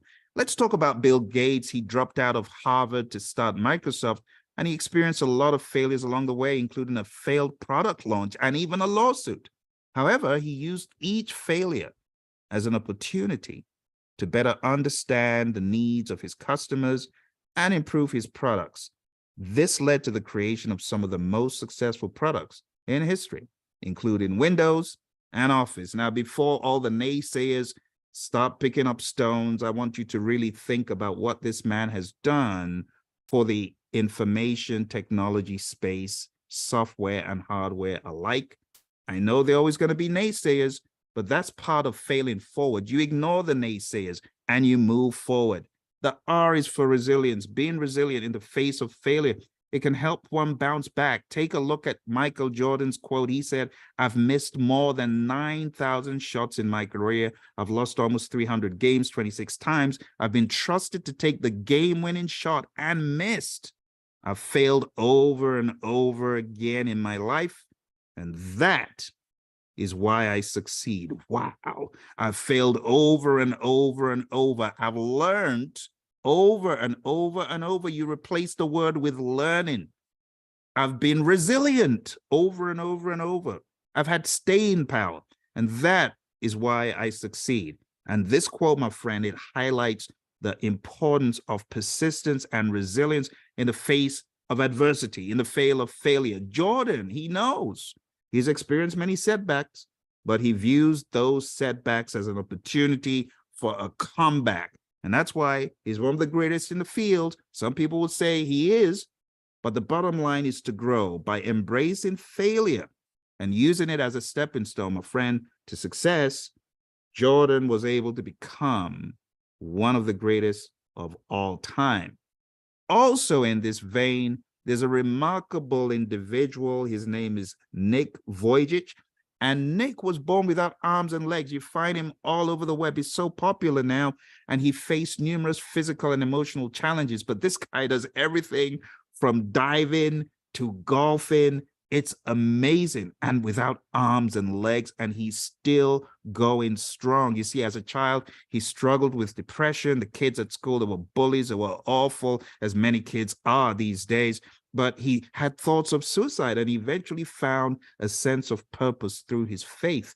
And he's become an inspirational speaker. He used to learn his mouth and toes to do things a lot of people take for granted. I mean, he types his own emails, he plays sports, he's become an inspirational speaker, sharing his story worldwide to millions and millions of people.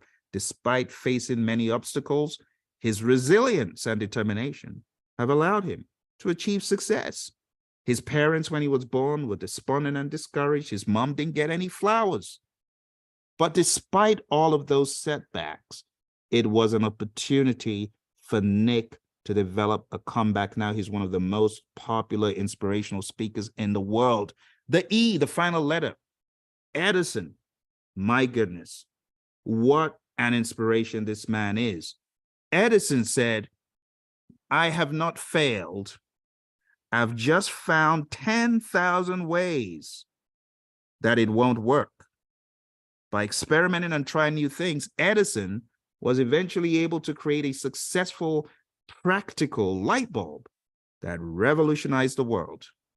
Edison is one of our heroes when it comes to experimentation, experimenting with new ideas, trying it over and over and over and over again until it succeeds, understanding what works and what doesn't. Embracing experimentation, my friends, allows you to take risks and explore new possibilities. By experimenting, you become more innovative and creative and discover new ways to achieve success. My friends, we have covered all the 7 letters. Failure, but failing forward. Flexibility, accountability, initiative, learning, understanding, resilience, and experimentation. Each letter is a big overarching idea for you to catapult yourself into the future of success, because success is a series of failures moved forward, my friends. Be adaptable, be open to change, take responsibility for your actions, try new things, bounce back ability, experiment, and by embracing all of these concepts, my friends, I assure you, you will be next level successful, because that's what success is. It's a series of failures propelling you forward in the right direction. And to round up, my friends, remember, again, success is a series of failures in the right direction. For leadership training, coaching, mentoring, career building, project management training, and development, go to pmanonymous.com, my friends. It's been a pleasure speaking to you today. I wish you all the very best in your endeavors. Keep moving forward towards your destination, towards your goal. And before you know it, you're going to succeed. Bye for now. Hello, my friends. It's your buddy Phil. Welcome to the Project Leadership Institute podcast, where we talk about all things project management. Today, we're going to talk about a huge decision many project managers face, and that is, should I become a full-time hire or should I be a consultant? Well, let's examine this one by one. So a little bit of background about me. I've worked more as a consultant in my professional life than as a full-time hire. I've probably worked as a full-time hire for a quarter of my professional life. The other 75% has been a consultant, so I can share a lot of the pros and a lot of the cons with you. So why don't we jump in and talk about this? Being a full-time direct hire has immense benefits. First of all, you're not looking for work incessantly. You got job security, you got benefits. Sometimes you got really ridiculously good benefits, health insurance, paid time off. You got a steady income. You've got the opportunity to learn and grow with the company. And you've got a chance to build relationships with colleagues. The cons of being a full-time direct hire is, for people like me that are like a kid in the candy store, it could very quickly become boring. There's less flexibility. You don't have as much flexibility, and you may be limited to working on projects within a specific industry or field with the same people. And that's not a problem if you are not like a kid in the candy store. If you're not distracted by the world around you and you're able to focus and hone in and you don't get bored very quickly, then this is a great place for you. If you do not have ambitions outside the walls of a company, then this is for you. This is also a good place to be when you are not able to take a whole lot of risk. Perhaps you have family members who need some heavy insurance, or you have too much at stake to take a risk in becoming a consultant, which is a more volatile environment. Then you may need to be in a full-time direct hire position. Being in a full-time direct hire position also has the pros of being able to learn whatever you need to learn to grow. When you are bouncing around companies, you may be bouncing around so much that you cannot learn solid skills in any particular field or aspect.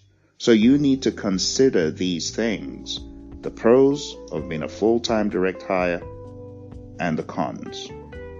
Let's talk about being a consultant. First of all, I'll say that being a consultant, it gives you more flexibility and you feel like you are in control. It feels like you have got a palette of assorted colors to paint with. The sky becomes the limit. You could work today in healthcare. Next month, you can work in engineering, just like I did. You have the opportunity to work on a variety of projects, grow your palette even more, a chance to set your own rates, more control over your work-life balance. The cons, however, you've got less job security.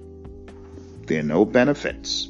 In many of these instances, the income can be variable and it can be difficult to find clients, no matter how you try. But one of the pros of being a consultant in my world was to be able to very quickly cover a wide array of industries: aerospace, healthcare, pharmaceutical, gaming, of all things, video games. I'm telling you, you name the industry, I've worked there. You name the industry, I've taught. You name the industry, they'll probably be my clients. From the likes of the FBI and Boeing and NASA and Oceaneering and many more. I very quickly have amassed tons of knowledge that would not have been possible if I was working as a full-time direct hire. Now, my career has morphed from being a full-on project manager doing heavy earned value and test scripts and IT, to being a consultant that offers advice to companies, that travels the world showing people how to effectively manage projects. So depending on where your career is going, you may want to become a consultant to try it out. The question is, how do you get into this world of consulting? I'm going to give you some quick practical tips.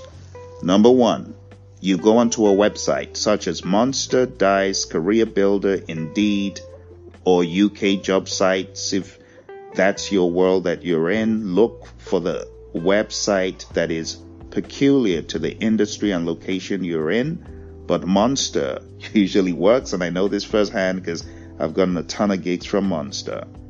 But find one of those sites and sign up and begin to engage with the consultants around you, the hiring consultants. They find your resume, they ask you to interview, you interview, and the opportunities begin coming, and you have to weed them out. And it really depends on your skills. If you're not technical, these days you could suffer. So I encourage you to get a little bit of technicality. Do a Scrum Master training, do a product owner training with the Scrum Alliance, or go on to Ken Schwaber's website and look into the PSM and the PSPO, and at least that shows you have the aptitude and propensity to be technical to some degree, and that could help you in your job search. But ultimately, you need to get in contact with the hiring folks, the hiring world. Find your hiring consultant. For me, it was Tech Systems, it was the Aerotech Group, and Manpower Professional, and people like that. But you need one of those in your corner to help you relentlessly pound the pavement to find that position for you. You do not have as much ability and clout in industry to do that for yourself, but a hiring consultant can. And hiring consultants have found me six-figure jobs over and over and over again. And I'm talking about over the past 20 years. So if this is an area you want to get into, put out your resume on Dice, on Career Builder, on Monster, on Indeed, and sites like that. Relentlessly update your resume on the regular. And when those consultants come calling, don't just say, oh, I don't want that job, or I can't do that job.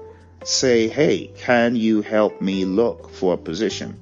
A lot of consultants prefer you just work with one hiring person so that when they're putting your resume forward for jobs, there's not going to be any confusion and you're not going to be double counted. It's just going to be one person representing you. So those are things you need to consider. In addition to that, LinkedIn has become a one-stop shop for recruiters. It's like a free market looking for people who can do what you can. They know that they'll find it on LinkedIn, and all they need to do is lure you from where you currently are to somewhere else. But don't always fall for that bait, because the grass isn't always greener. I'll say as a consultant, don't burn your bridges. Make sure when you're leaving a place, you leave on a good note.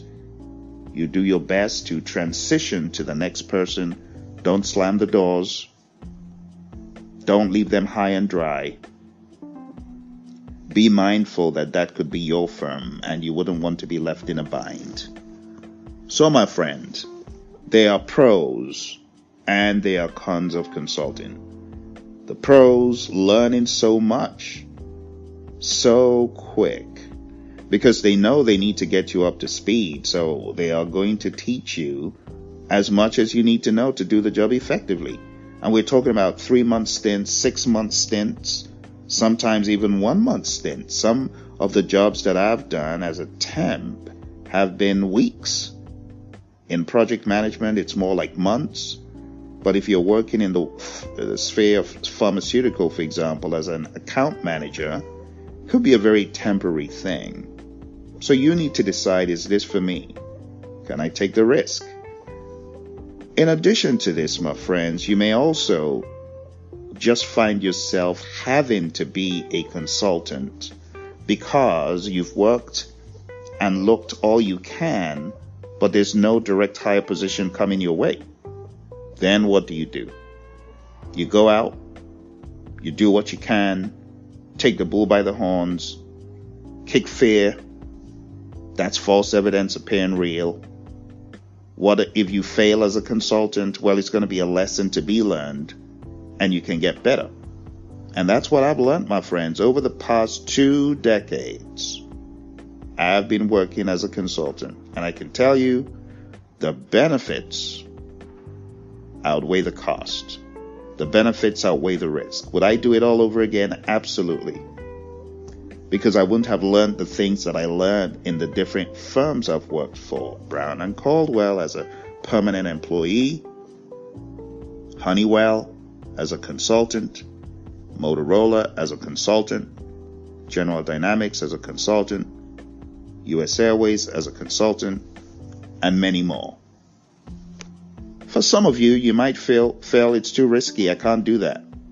Well, it probably isn't for you because you need to be a risk taker to some degree to jump into that world. Sometimes you don't have a choice. So going from being a consultant to being a full-time, full-on business owner is also another step. And for those of you with an entrepreneurial streak, I want to encourage you to let your dream live. If you have a dream of owning your own firm, it could be a consulting firm, it could be a firm that offers services to others. Start with baby steps. Register your firm. And then begin building your network and offering services on a part-time basis and then grow it from there. But don't kill your dream. If you have a dream to own your own business, I want you to nurture that dream and begin feeding it, because you just never know who you're going to evolve into. You might be the next best thing in the technical or project management world that everyone is dependent on. Maybe there's greatness within you to build software that can help the world, as Jobs and Wozniak did. You just never know. So don't choke your dream to death. Give your dream a chance. Let your dream live, but work towards your dream. Build a team around you of people that can help to build that dream, whatever it is. I encourage you to do so. I hope this gave you some insights and encouragement, my friends, and I wish you all the very best in your journey as a project manager. You take care and bye for now.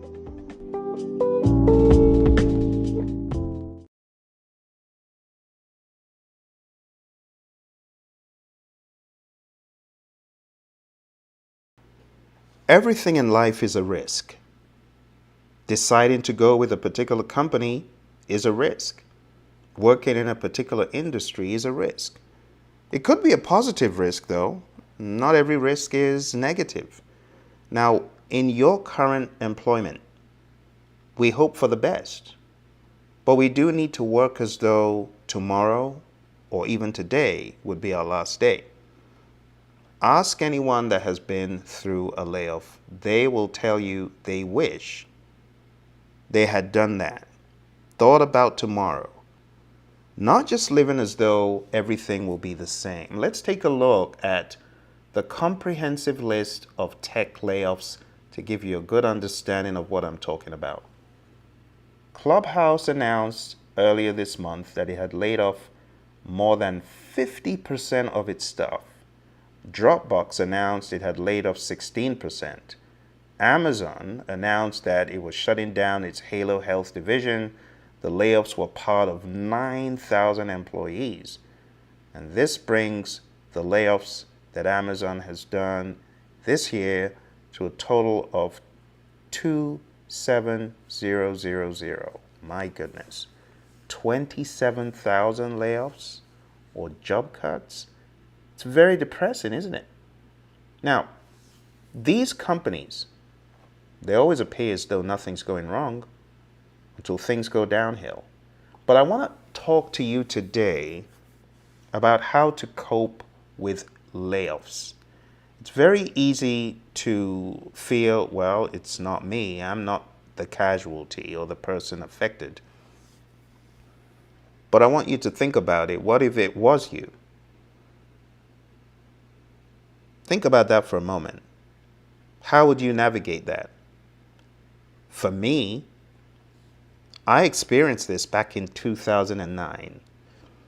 I lost my job at a tech company that I was enjoying so much, but the economy tanked, and the first people to let go are the people in the offices.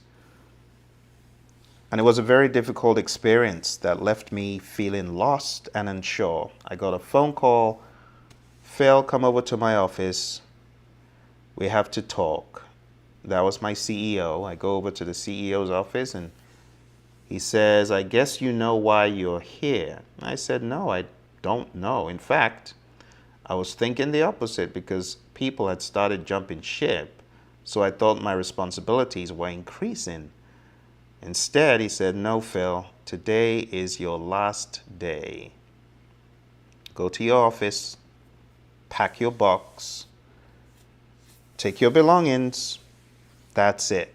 Wow. It was such a difficult experience that left me feeling very lost and unsure of my next steps. I remember staying in the car park there after I had packed my belongings rather unexpectedly, and I allowed the emotions to simmer because I wasn't feeling very good. You got to remember, for those of you who are parents, the first thing you think about is your kids and insurance and bills. And that's what happened to me. However, I refused to let it define me as I pondered there at sea, thinking. I thought I would look for new opportunities to explore my passions. And through hard work, determination, and a willingness to take risks, I decided to sign up to become a registered education provider of the Project Management Institute through my company, Praizion. Praizion became a registered education provider. But what a lot of people didn't know is the company that I had left was owing its employees for several weeks, months, salaries. So, as I was flying by the seat of my pants, to be quite honest, it was on a credit card. A credit card that at the end of the day came down to the last $2,000. That was the last money I had in the world. So think about the risk I took saying I'm going to become a registered education provider with the PMI. And I know it's a risk, but I'm going to take it. And without that situation, my friends, I wouldn't be where I am today. Through hard work, determination, partners, other support from family, I became a full-time coach and speaker. I remember my very first speaking engagement was in New Jersey, and it was a transformative journey. It was the beginnings of going fully into what I had always thought about for some time, but I just didn't have the oomph, the wherewithal to face the risk and go at it. It was this situation that made me take a look at my options, and I didn't have a whole lot of options. But it was a transformative journey that led me to coach incredible organizations like NASA and the FBI, the US Army, the Army Corps, and the US Air Force, to mention a few. I actually found myself training our friends in the US Air Force at Mildenhall. Went back to London, boarded a train to Mildenhall, was there on the Air Force base with our men and women in uniform. What an honor to be able to do that. But I would never have imagined I would be working with these organizations when I lost my job in 2009. But I embraced the unknown, and it led me down a path that was beyond my wildest dreams. So I share this story with you, my friends, to encourage you that in spite of this layoff, in spite of the craziness on the page preceding that I was reviewing with you a few seconds ago here, whether it's Meta and their 10,000 layoffs or Redfin, about 4% of its workforce, Apple is laying off a small number of roles in its corporate retail team. Netflix is also laying off folks as well. Roku, Lucid, GitHub, you name it, right? Salesforce, Accenture, it's like there's no end to these layoffs. And you know the thing I hate about these layoffs? I hate the seemingly cold and callous announcement. It reminds me of Squid Game or the Hunger Games. It's brutal. It's brutal. So I want to share with you some ideas. I call it layoff survival strategies. I want you to see this as survival strategy. I want you to bounce back from this stronger, more resilient, better than ever. I want it to be you 2.0. Can we decide to do that? Make it a you 2.0? I'm going to give you 4 key things to do to keep your sanity. Number 1, stay positive. Focus on things you can control and try to maintain a PMA. The great Zig Ziglar says it's not your aptitude that determines your altitude. It's all about your attitude. You got to have a positive mental attitude. I don't want you to get into the plum disease, and that's PLOM, which just stands for poor little old me. I don't want you to have that disposition. I want you to take care of yourself. Physical, emotional needs, eat well, get enough sleep. Reach out to friends, reach out to family, reach out to me if you're in my circle for support. I'm here for you, my friend. Practice mindfulness. Try to stay present in the moment. Avoid worrying about the future. Worrying doesn't do any good. Introspective thought and thinking and calculating next steps strategically does help. And that's what I did to get myself out of that stuck state of owing tens of thousands of dollars, upwards of $60,000, $70,000 on a credit card. It all got paid off. It wasn't by worrying. It was by strategic thinking. Spend some time with your hobbies. Right now, you can engage in activities that you enjoy and bring you a sense of fulfillment, whether it's reading, painting, playing music, like I do, whatever makes you happy. Do that. And then I want you to review your strategies. After you've addressed the you part, keeping yourself sane, let's now talk about survival strategies. And that's what I did. You got to review your finances. You got to ask, what do I need to cut off right now? Right? Create a budget that will allow you to survive in the event of a layoff. I had a huge threshold on my credit card, and thank goodness, because that's what I dipped into till I got down to the last $2,000. But you don't want it to get that dire. You want to be aggressive in your strategy so that you can conserve and have reserves that will last you until you find your next gig. You want to network and reach out to your professional network on LinkedIn and let them know that you're looking for work. Consider attending industry events and job fairs to make new connections.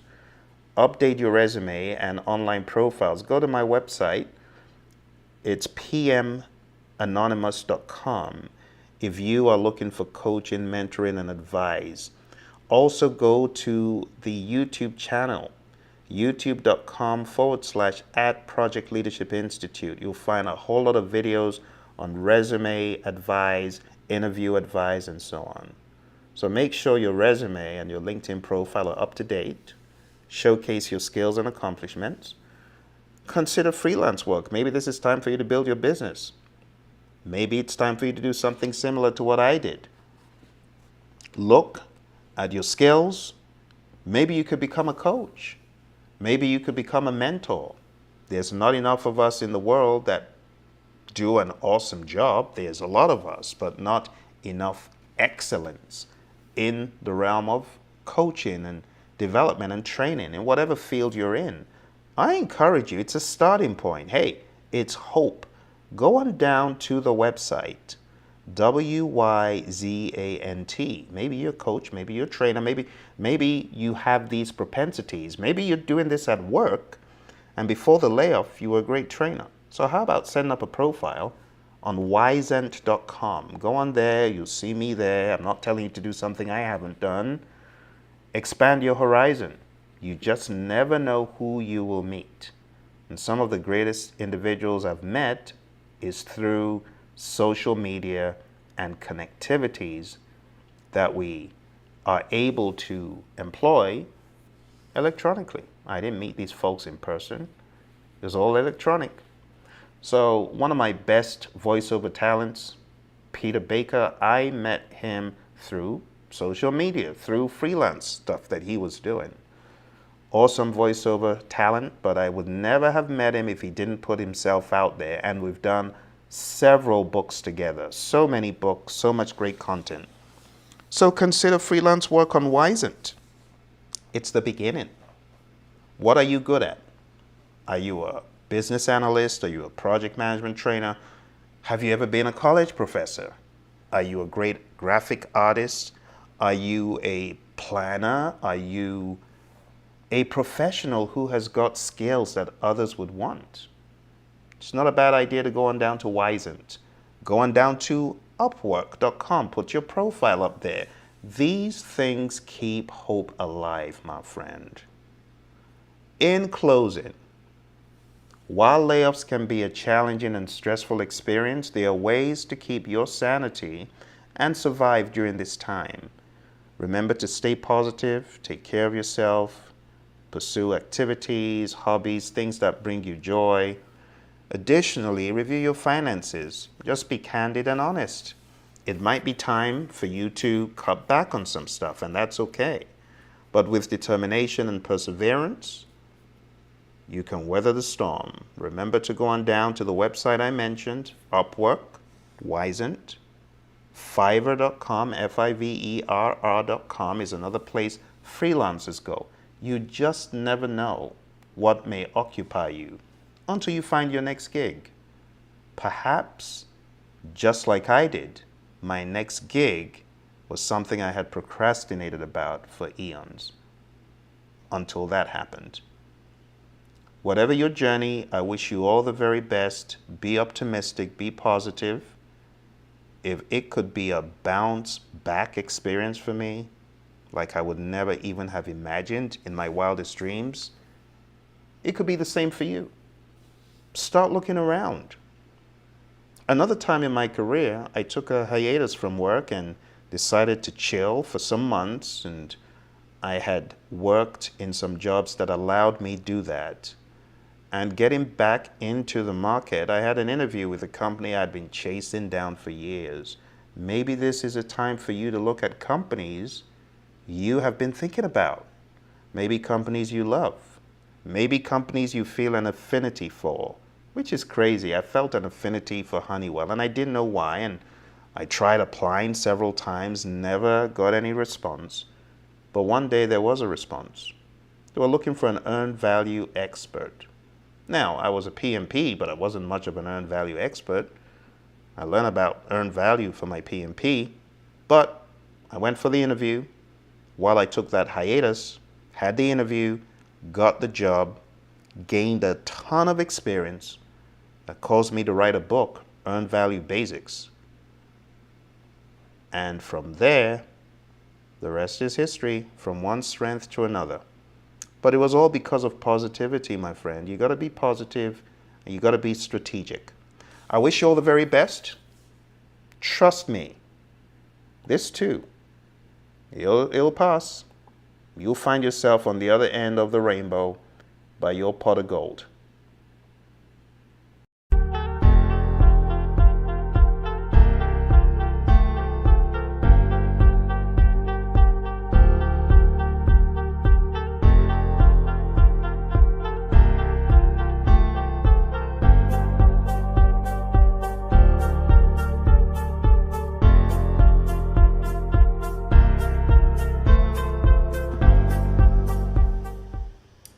Hello, my friends, and welcome to Leadership. Today, we're going to explore what exactly leadership is, and then we will build on that further by going into how to build a high-performing team. So let's first of all examine leadership.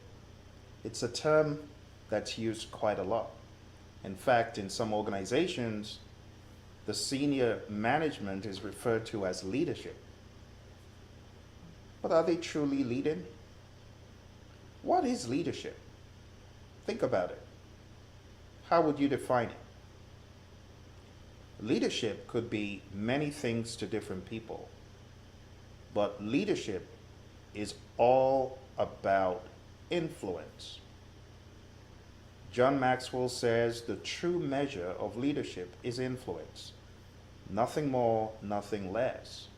John Maxwell has been called America's leadership guru, and he is the inspiration for an organization that I formed called the Project Leadership Institute. If you go to projectleadershipinstitute.com, you can learn a little bit more about us. One of the things we do is focus quite heavily on leadership.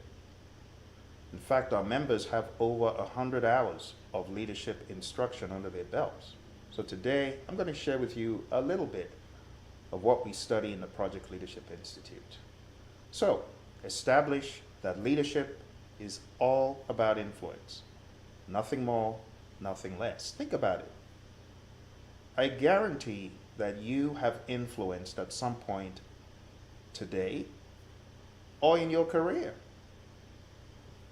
When you were a kid and you wanted to grab your parents' attention, I want to wager that you influenced them in some way, either by making a loud noise or by grimacing, making a face, feigning shock, or feigning sadness when you couldn't get what you wanted. Those are all ploys to influence. That's what leadership is. So how can you influence? Ethically, responsibly, sensibly. There's one overarching idea that I want to share with you. People don't care how much you know. They don't care how much you have. They don't care about your status or your title until they know how much you care. People don't care how much you know until they know how much you care. Which goes a long way to show you that to be a great leader, you should be thinking about people, because no one leads as the best leader alone. In order to be an effective leader, you need to have followers. John says, "He who thinks he leadeth but has no one following him is only taking a walk." And unfortunately, there are many people taking walks alone. They're not leading. They might have a title, they might have a position, but they're not leading. They're taking walks alone. Because before you can effectively lead, before you can effectively influence, you must bring people for the journey through your likability, your empathy, and more. There are 5 levels of leadership that John Maxwell talks about in his book, The 5 Levels of Leadership. And the very first level is called the position level. In order to lead at the position level, all you need to do is have the position, have the title and the position, and that's it. But there's only so far you can go with a position or title compared to where you could end up as a leader if you added more ingredients to the mix. So, level 1, position. I'm the leader. I'm the project manager. Follow me. I'm the CEO. Follow me. I'm the CIO. Follow me. Okay, I guess we need to follow you because you've got the title, but I'm not giving you any more than what is just the bare minimum. I'm sure you've seen that kind of leadership where people are purely positional leaders. You don't get very far by being just a positional leader. So you need to up the ante to level 2. Level 2 leadership is called the permissioned level. And at the permission level, people follow you because they want to. You think about it. In your leadership, Why do people follow you? Do people follow you because you are a positional leader? Because of threats, carrot and sticks? Or do people follow you because you have earned trust? Because you are likable? Because you do what you said you would? And level 2 is about those things. People follow you because they like you. They trust you. You have a ready smile. You've got a positive mental attitude. You've got a great demeanor. You are always giving off positive energy. There are two kinds of people, only two kinds of people. The ones who build you up, give you energy, and the ones who tear you down. They sap the very life out of you. So which leader are you? Are you the leader who gives energy, positive mental attitude, ready smile? Or are you the leader who takes away energy, accolades? You'd rather take the accolades than allow your team members get it. No, we don't want to be that kind of a leader. But there are some leaders like that. I want you to tag 3 leaders who are awesome leaders that you have encountered. I talk about awesome leaders I encounter all the time. I want to give a shout out to Tim Fraser, a leader from my days at Citigroup. Jim Schaefer, a leader from my days at Honeywell. Mary Hirschner, my mentor. Without her, I would not be where I am today. They're great leaders all around you. You just need to look and you see that DNA. And the people that have influenced you have done so for many reasons, but I would like to wager that before you even gave them the ability to do that, to influence you, you bought into something about them. You might have bought into how they care, how empathetic they are, how giving they are, or more. We'll talk about that in the next few levels, but at level 2, again, it's likability. Let's go to level 3, because it's not enough to be likable. Being likable is great, having a ready smile, positive mental attitude, but have you ever met someone who is so nice, but when it comes to results, they didn't get the memo? You ever seen that? I have. So when it comes to the next level, this is what John refers to as the production level.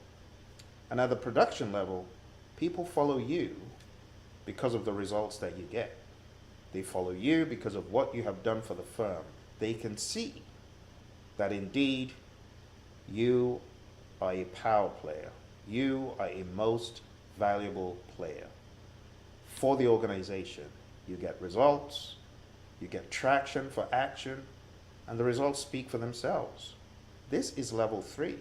I remember when I was at American, at the time US Airways, there was one program project manager, Jim Potts, and Jim would get so much done for American Airlines. I'd wonder, how on earth does he do what he does?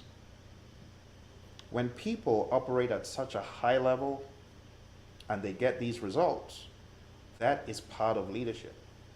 And you may find yourself buying into leaders because they have tangible results. Steve Jobs is a great example of a leader who got tangible, awesome results.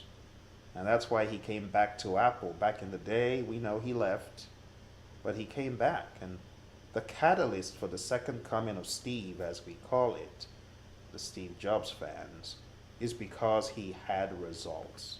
He could make stuff happen. That's level 3. Let's go to level 4.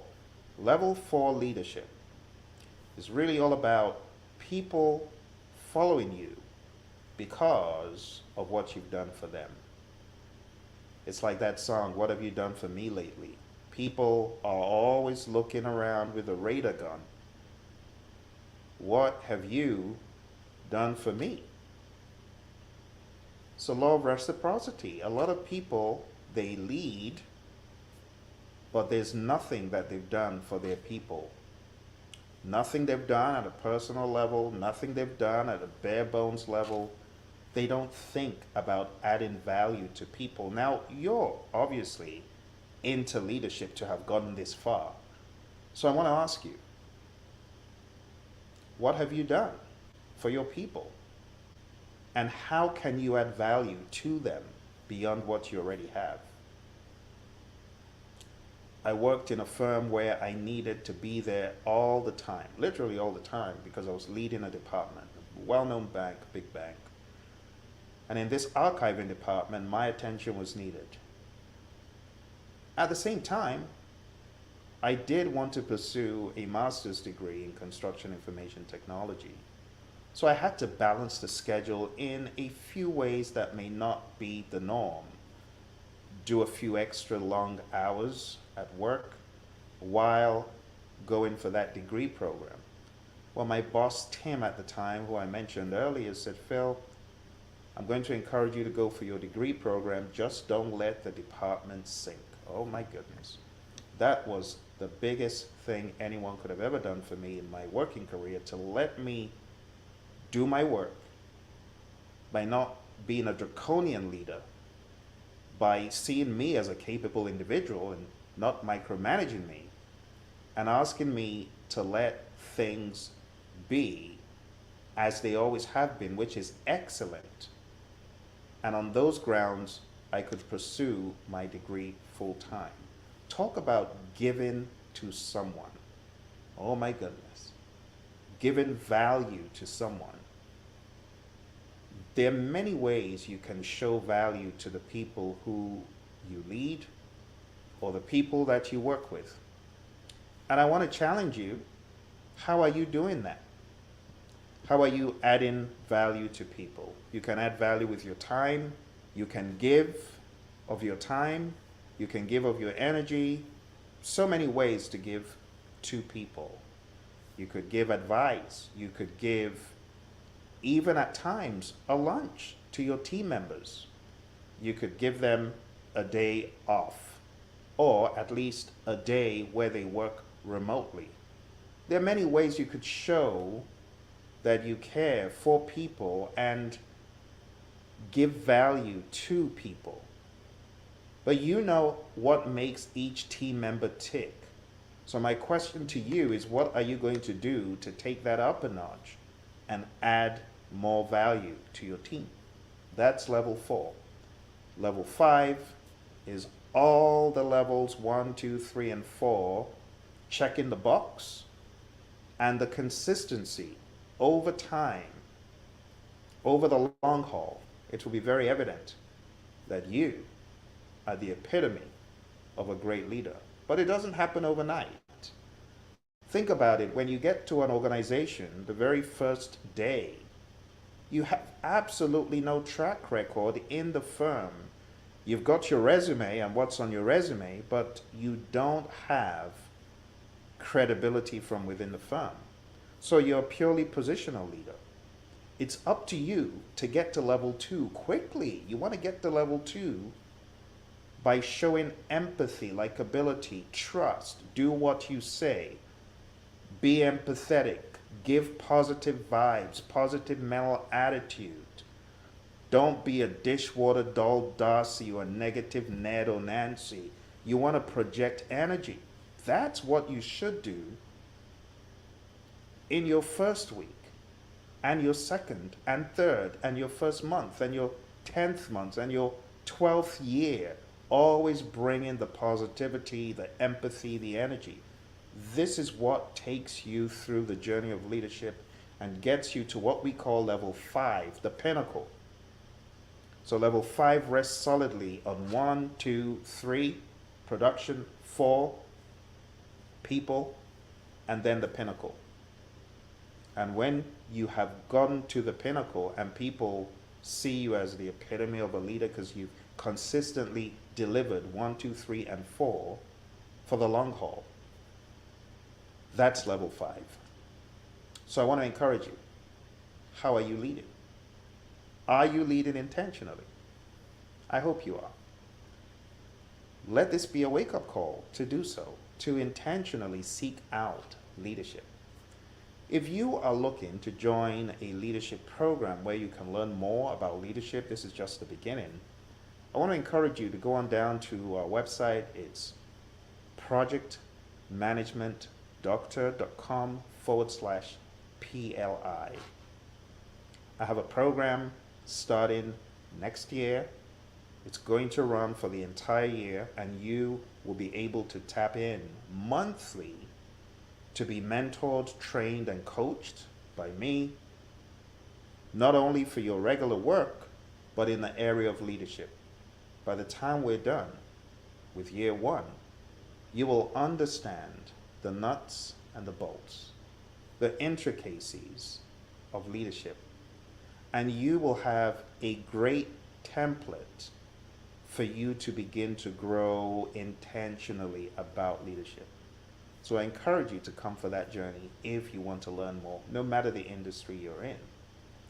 Now you got a pretty good idea of leadership, being influenced, and how to effectively climb the ladder of leadership based on John's book, The 5 Levels of Leadership, which I encourage you to look into. You absolutely should get that book from Amazon, The 5 Levels of Leadership by John Maxwell, my mentor. In fact, John is the inspiration for which the Leadership Institute that I run was put together. Having been one of his founding members at the John Maxwell team, that spurred me to see how important leadership was and how so many people, even at the professional level, lack leadership knowledge and instruction. So, let's jump into the next piece of what I have for you today. Today, we are going to have a little bit more than just leadership basics. We are going into a little bit more leadership understanding for teams. That's right. I want to share with you some ideas on how you, as a leader, can build a high-performing team. Now that you've gotten a fairly good idea of leadership, let's jump into this topic. How do you create a high-performance team environment? I'd like you to think about that for a few moments. How do you get a team to be a high-performing one? There's several things that you need to do along the way. But let's start off talking about being a great leader, a great situational leader. So we're going to talk about situational leadership. Situational leadership is a term coined by Hersey and Blanchard, and their model is called the situational leadership model. I want to talk about this model before we go any further. As a leader, it is very important that you understand people have different ways they think and act and perceive the world around them. For that reason, you cannot afford to be a one-way leader. In other words, you cannot afford to lead in just one way. This model gives you a palette, if you will, for leadership, depending on the people that you are working with. We have two axes here. We have the y-axis, as you can see, which is supportive behavior.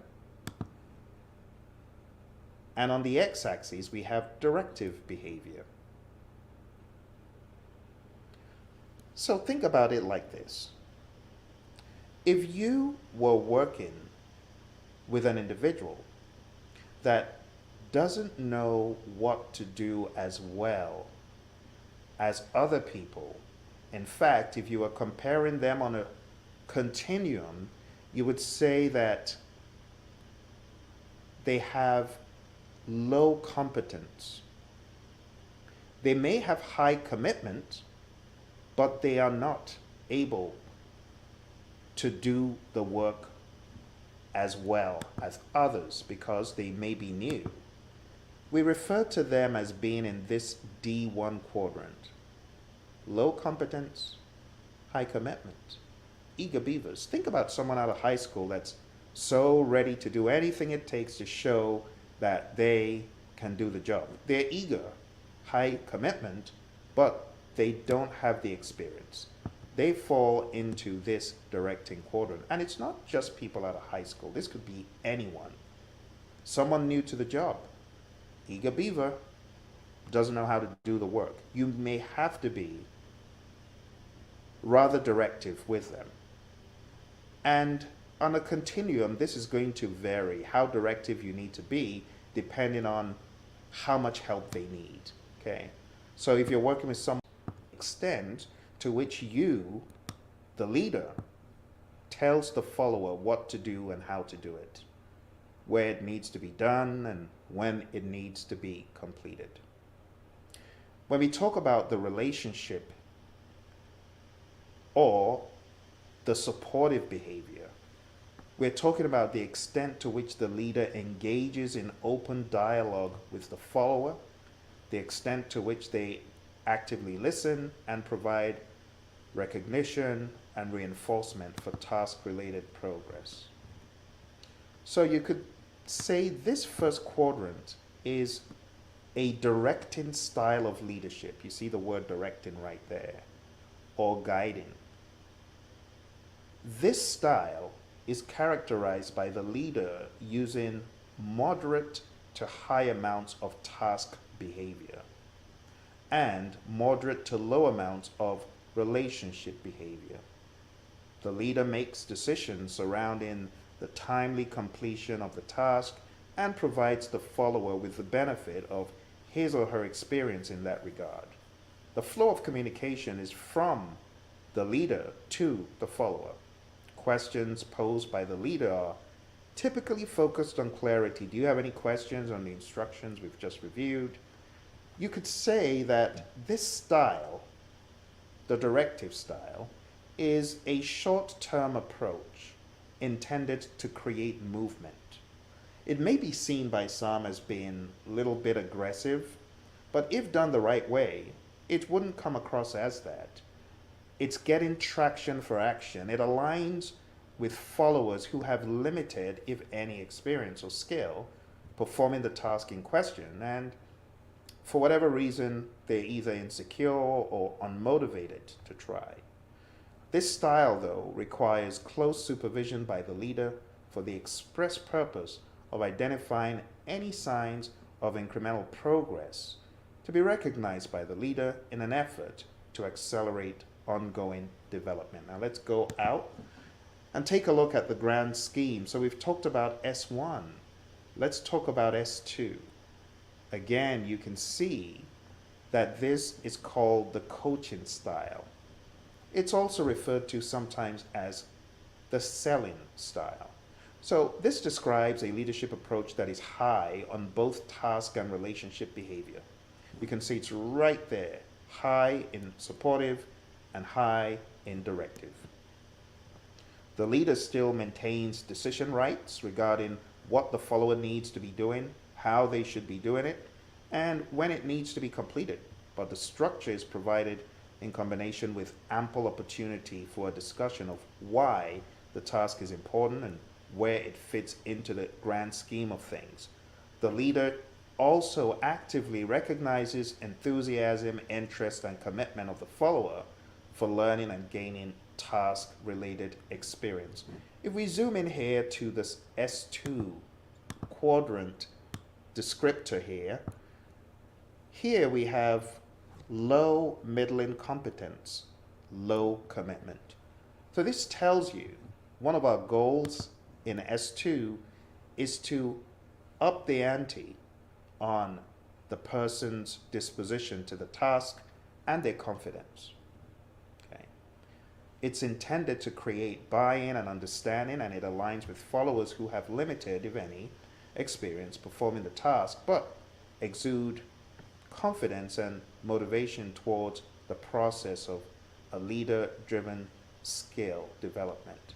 Like style 1, Effective use of this approach depends on direct observations by the leader. So you can see, in all honesty, the level of direction is expected to be less, which is why you have this curve showing you that we expect to have people at this level show a little bit more than people in S1. So like style 1, the effective use depends on direct observations. It's meant to be used as a guide, not a cookie cutter. Even though you've got 4 options in these quadrants, you still need to be flexible in your approach to it. You could have someone who's an S2 for certain tasks, but is in an S1 situation for others, or someone who is purely S4, does not need a single bit extra to do stuff, but in some other instances falls into an S1. And that's okay. Let's talk about S3, participating, facilitating, or collaborating.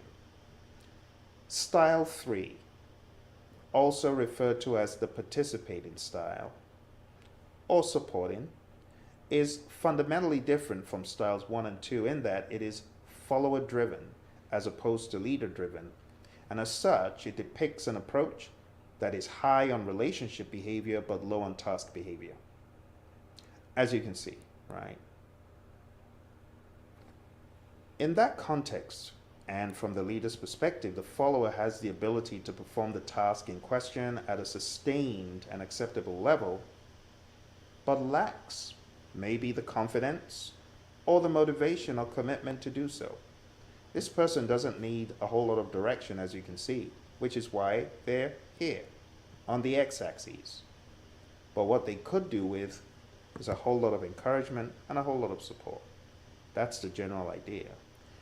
If the follower is regressing, for example, they are aware that they can effectively perform, but they've lost commitment in some instances.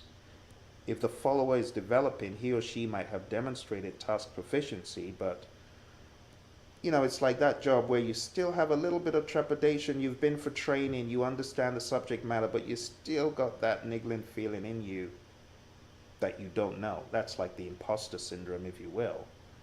But either way, the leader needs to discuss the follower's willingness by asking open-ended questions intended to help the follower recognize the source of performance challenge and generate a viable solution. And one of the ways managers do this for folks in this quadrant is they prop supports around them. That's why we call it supporting. They prop supportive individuals who may be team members around them to generate that level of confidence and comfort. So the summary of S3 is you could find yourself here in a new position. You've been in the company for a while, you know all the nuts and bolts of the firm, you've been for training for the new position, but you don't have enough confidence. Let's go to S4. S4 is called the delegating quadrant. So a delegating leadership style is another follower-driven leadership approach that is characterized by low amounts of both task and relationship behavior. The follower can perform the task at a sustained and acceptable level and is both confident and motivated to do so. So if we take a closer look at D4 here, we can see high competence and high commitment is what these people have. The enthusiastic beginner. You can see with labels here for these different quadrants, the individuals who are talked about in these quadrants. So D4 is great for the enthusiastic beginner. High level of competence and high commitment. The intent of S4, let's zoom out, is to create or enhance task mastery and autonomy. It aligns with followers that have significant experience performing the task at or above expectation. In combination with a level of intrinsic motivation, that means they are motivated from within. That drives their ongoing commitment to excellence. The flow of communication in this quadrant in style 4 is from the follower to the leader, and it's typically initiated by questions from the leader that feature significant degrees of freedom. An example would be, from your perspective, what is working and what do we need to consider doing differently moving forward? So my friends, to have a high-performing team, if you're a project manager, I want to encourage you to first of all think about your people. Think about the task at hand and begin to ask, which quadrant do I need to employ for this task and this individual? Let me say that again. It's really, how do I see this task and the individual who has been assigned to the task? Do I see a high level of competence? Do I see a high level of confidence? If there's low competence and low confidence, then you know what you need to do. You need to up the ante and get into the coaching mode. If the person has a low level of confidence and a high level of competence, then you know you're in the supporting quadrant. This is how you need to think, all right? If you need to rewatch it, I want to encourage you, go back, watch it again, and everything is going to make a lot more sense. But the summary is, as a leader, you need to be ready to be situational. A great leader understands that not everyone is the same. We could be diverse in how we process the world around us. We could be diverse in how we think, how we solve problems, and how we act.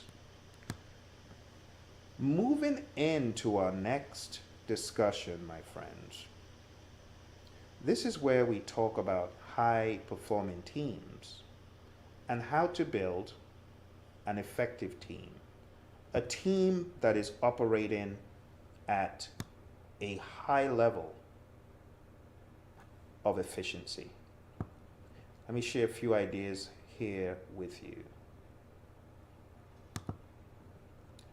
So, to get a good idea of team dynamics, I'm going to share some more information with you about one more concept, and it's called Tuckman's ladder. You might have heard about Tuckman's ladder. It's very possible you've heard about something called the 5 stages of team development. Some of you who have taken professional exams, you've definitely heard about this, the 5 stages of team development. It's also called Tuckman's ladder. So let me share this with you, what exactly Tuckman's ladder is. When a team is formed for the very first time, think about it. You've been in some of those circumstances. What happens? When the team forms, everyone's trying to look all cute and be cute. No one wants to rock the boat. The true character of those people isn't really coming out until you spend a little bit of time, and then you're like, oh my goodness, I didn't know Phil was like that. I didn't know Bob was like that. And it's like the truth is being revealed.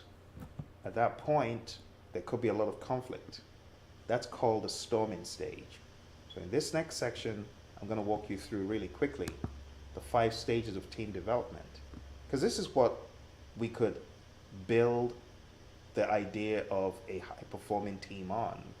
In order to build a high-performing team, you need to understand team dynamics to begin with, right? Team building is one of the top things in the list of what to do as a project manager, what to do as a leader, director, manager, VP, C-level, whatever you are. You should be concerned about building a strong, high-performing team. If your team members can enjoy each other's presence, company, intellect, and ideas, I believe that you can get much further than if they were at loggerheads. Makes sense, right? That's the thesis for all this. So the idea, my friends, in the 5 stages of team development is as follows. you have forming, storming, norming, performing, and adjourning. In the forming stage, this is where the team comes together for the very first time. Everyone's on their best behavior. Everyone's acting like butter wouldn't melt in their mouths. But then you get into the storming stage. And the storming stage is where the boxing gloves, as it were, come off. This is where it could get really nasty. It could get really bad, especially if people have not been prepared to understand that conflict is not bad. Unmanaged conflict is what is bad. But conflict is not a bad thing. Conflict is necessary for team growth. It is important for us to iron out the obstacles for us to move forward. The third stage is norming. This is where the team is normalizing and they are beginning to wake up and smell the coffee that, hey, we got to work together. Well, let's try to even out and ease out those differences. Eventually, the team gets to a stage called the performing stage. And this is where the team is acting as a well-oiled unit. They are acting like one organism. They are bursting through barriers, hitting all those blockers and obstacles, and they're getting an enormous amount done. But my question to you is, at what stage is your team? Some teams are in storming purgatory. They never get out of the storming stage. They are there forever, trying to get out, and it seems like they're about to get out, and then in comes a new team member. I guess you could call it the storming hell stage. Some teams, unfortunately, never move out of that. Others do. Those who do, a lot of times they need a great servant leader who can almost, as it were, be directive in the right stages, which is like the forming stage. But as time goes on, they begin to ease off the directive approach and they're more supportive, and the team grows and they're able to do their own thing themselves. So that's the general idea about getting to performing. Performing is where the team is performing to the optimum. But then we also have the adjourning stage. And in the adjourning stage, this is where the team adjourns. Like in traditional project management, you have people coming together for the project. At the end of the project, they adjourn and go their own separate ways. And to be quite honest, that is not what we like to see, because what a waste. Having gotten the team to performing and having to let the team go their own separate ways, that's never a good thing. What we do want is for the team to stay together. I often say that's equity. When you've gone through all the heartache, all the hell in getting the team to eventually work together, how does it make sense to disband the team? So if you want to keep a high level of performance, keep the team intact. That is the general idea. Now, building on this and taking it out, my friends, to get done with what we're talking about today, there are steps to building a high-performing team, and I want to cover some of those steps with you very quickly. We will be very quick here so that we can get done. All right. So, taking a look at these steps, my friends, here you can see here the plan, right? This is the plan step, and this just says define a clear picture of the future vision for the team. So as a leader, this is not something you want to do all alone. You might have an idea, high-level idea, but I would encourage you to bring the team along for the journey. This should be a discussion where you share with the team what the vision is, but it's done in a more dialogue form.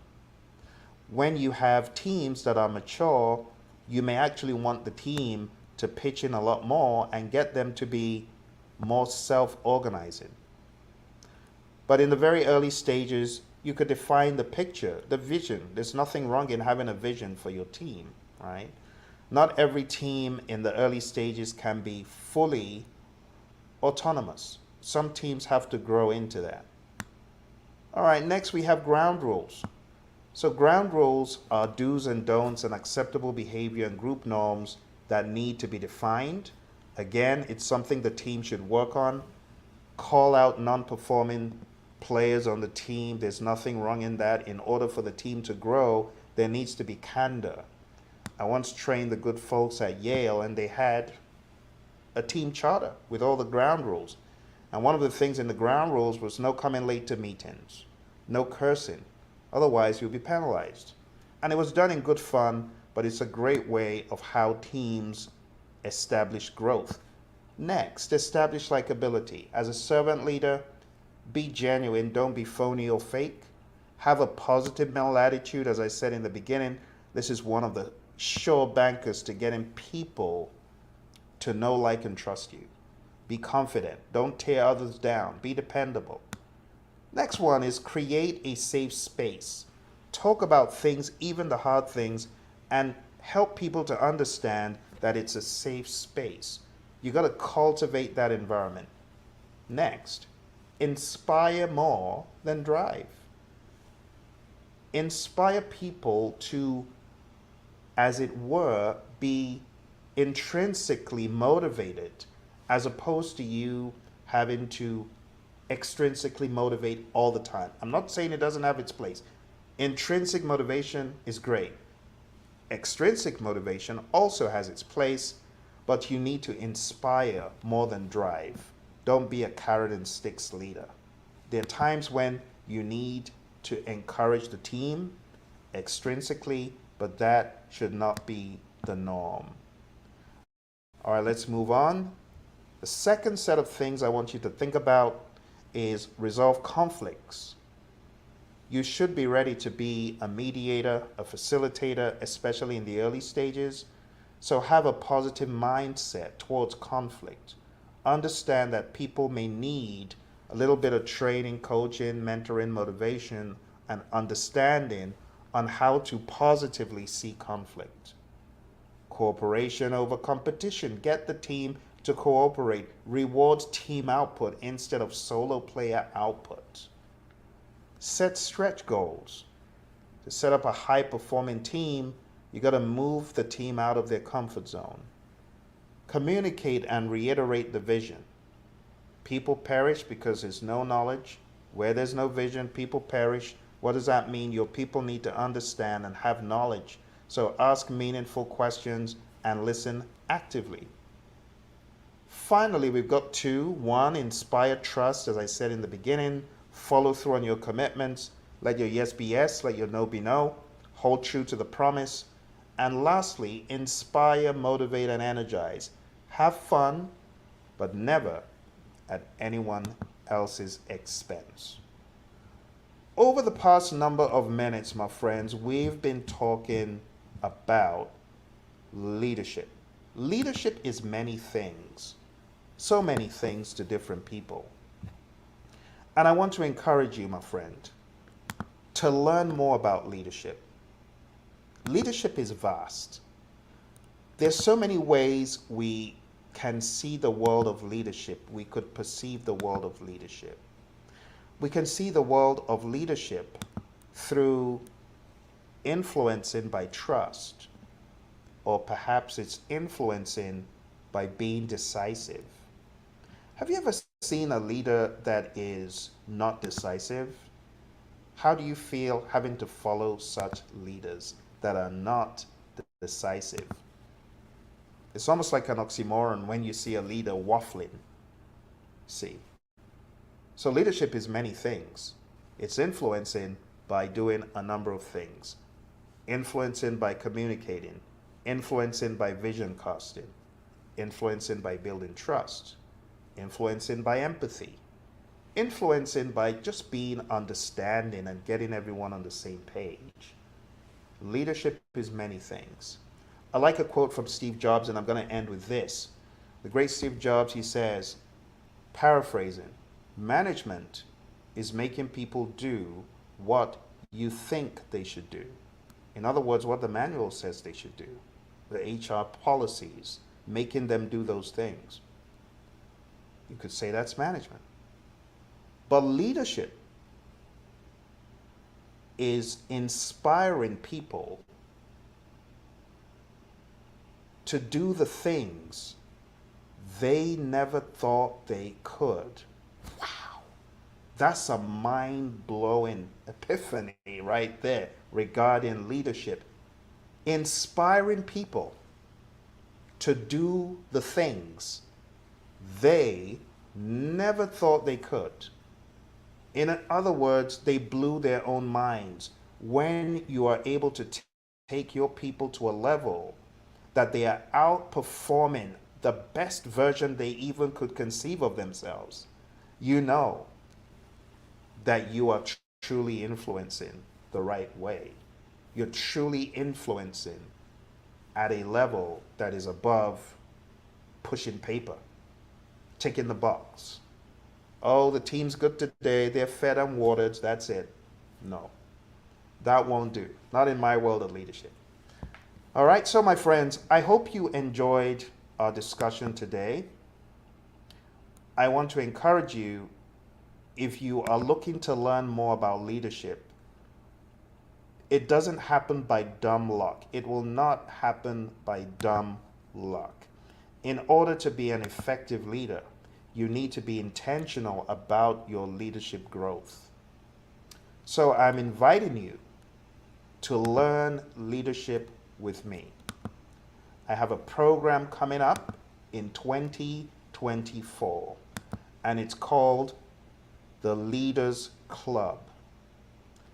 In the Leaders Club, you're going to learn a lot more than what I've shown you here today.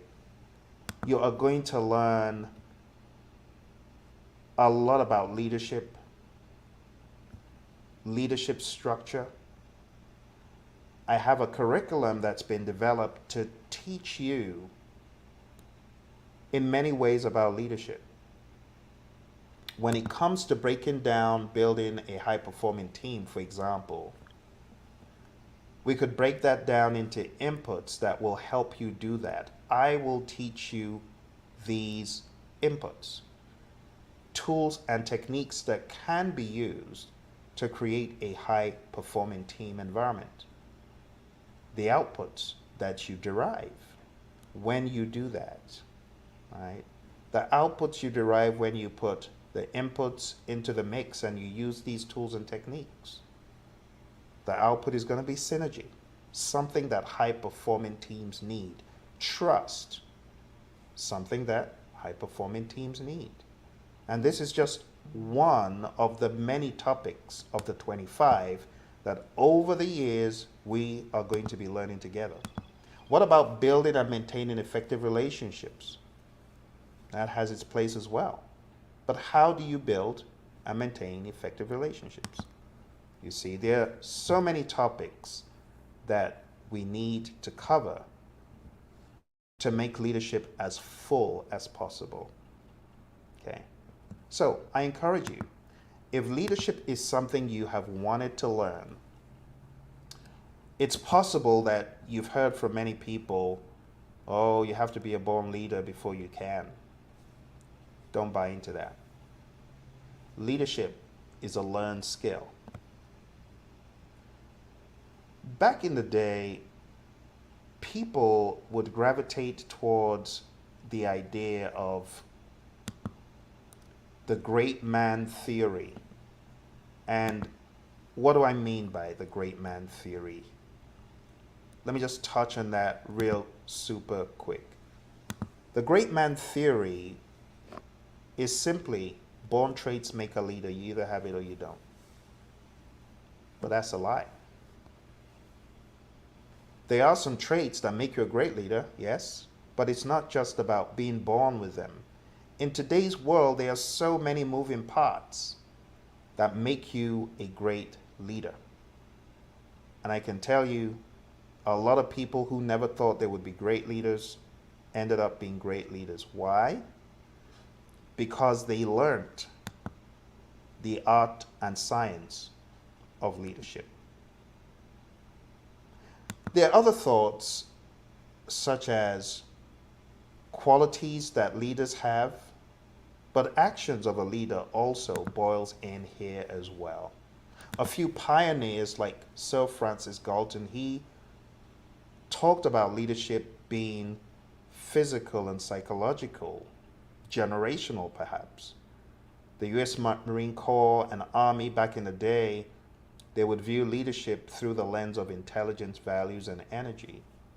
Edwin Gaselli began to see leadership through achievement, intelligence, decisiveness, self-confidence, initiative, and supervisory skills. These are learned skills. You see how the tide began to change from seeing leaders as, oh, you must have this physical structure, you must have this as part of your lineage, to achievement, intelligence, decisiveness, self-confidence. And I tell you, we've come a very long way, because even though these are great traits, it has evolved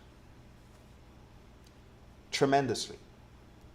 Paul von Hindenburg grouped those in the military in Germany into bright, dull, lazy, or energetic, and based on that, his disposition was spend time on the best of the best. Don't waste time on people that fall into the fourth category of lazy and dull. But I want to wager that a lot of people who have been deemed lazy and dull, even they have hope to become great leaders. So my question to you is, are you willing to do what you need to up the ante on your leadership, regardless where you are in the firm? Are you confident about leadership? Do you feel you're doing a great job at it? If the answer is, yes, Phil, I've started, but I need to learn more, which is the answer for almost everyone who understands that we aren't done until the day we check out. We keep learning, we keep growing, we keep expanding, we keep being a river, we keep giving, so we can't stop learning. If that is your understanding, I want to invite you to join my project leadership individuals. Come along for the journey with us. The Project Leaders Club is not just for people who manage or work on projects. Everyone is welcome to this initiative. I have two initiatives. One is weekly leadership. Do you have what it takes to keep up the pace, to learn leadership weekly? Maybe you do. If you do, go to projectleadershipinstitute.com and come along for the ride. But if you feel, I don't have the ability to learn leadership weekly, and you want to come along for a monthly engagement, then I encourage you to go to projectmanagementdoctor.com/PLI. I'm going to show you both of these websites to encourage you to sign up for the programs so that you can learn leadership with me. Let's go there. So here's the first opportunity. It's called Project Leaders Club. To join the Leaders Club, going down to projectmanagementdoctor.com/PLI. It starts in 2024 and it runs through. The other opportunity is called the Project Leadership Institute. Now this is weekly coaching. To join this program, go to projectleadershipinstitute.com. Both programs will give you an awesome opportunity for you to learn leadership, for you to learn alongside like minds, and for you to get the inspiration that you need, the traction, the reminders, the constant help to go to that next level. So whether you can join the monthlies or the weeklies, whatever you want to do, maybe you even want to do both, because leadership isn't a small deal. I've been learning leadership with John Maxwell for over 13 years now, and I can tell you that it has transformed the way I think and the way I act as a leader. So I encourage you to come for the journey. I know lots of you are professionals in different spheres, project management, IT, and many more, maybe even management. But that's not the same as leadership. It could help having the skills that you do, but it's not leadership. Leadership is very different. And that's why I join people of like minds weekly. Every Thursday, every Saturday, we're learning leadership together. Okay?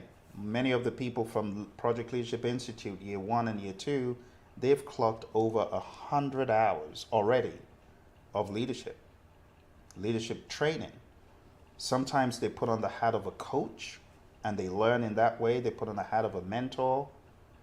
They put on the hat of a facilitator. They put on the hat of a teacher and a trainer, a speaker. And you will be given those opportunities as well. So I encourage you to join us. Again, go on down to projectleadershipinstitute.com. If you're able to join weekly coaching to develop yourself to get to that next level, join us here. And if you prefer to join a monthly engagement, all the information is on the website. Okay? Thank you for joining me, my friends. Truly wish you all the best in your leadership journey. Take care and bye for now. How to improve your executive presence. Executive presence is about conveying confidence, credibility, and authority. It's the ability to inspire trust and create a positive impression in any situation. Sylvia Ann Hewlett. As a project manager, you're used to leading teams and driving results. But when it comes to presenting to senior executives in the boardroom, you may feel a bit out of your comfort zone. Executive presence is not a one-size-fits-all formula. It's about being authentic and true to yourself while projecting confidence and competence. John Beeson. Lacking confidence. That's where executive presence comes in. Executive presence is the ability to project confidence, credibility, and authority in any situation. Executive presence is a combination of poise, communication skills, appearance, and the ability to navigate complex situations with ease. Grace Kalalia. By developing your executive presence, you can make a powerful impression and hold your own in the boardroom. Executive presence is the intangible quality that sets successful leaders apart. It's the ability to command a room, influence others, and make a lasting impact. Deborah Benton.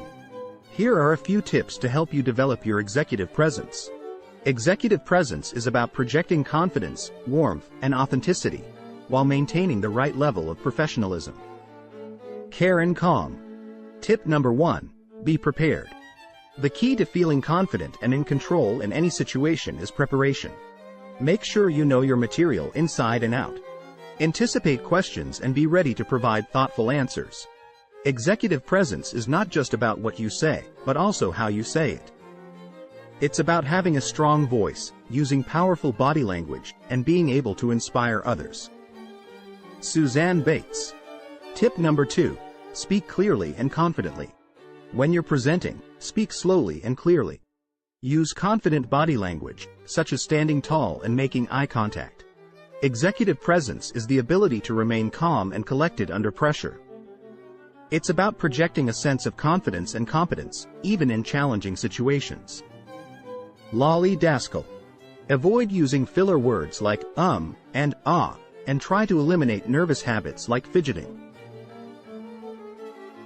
Tip number 3. Listen actively. Executive presence isn't just about what you say, it's also about how you listen. When you're in a meeting, give the speaker your full attention. Ask thoughtful questions and show that you're engaged and interested.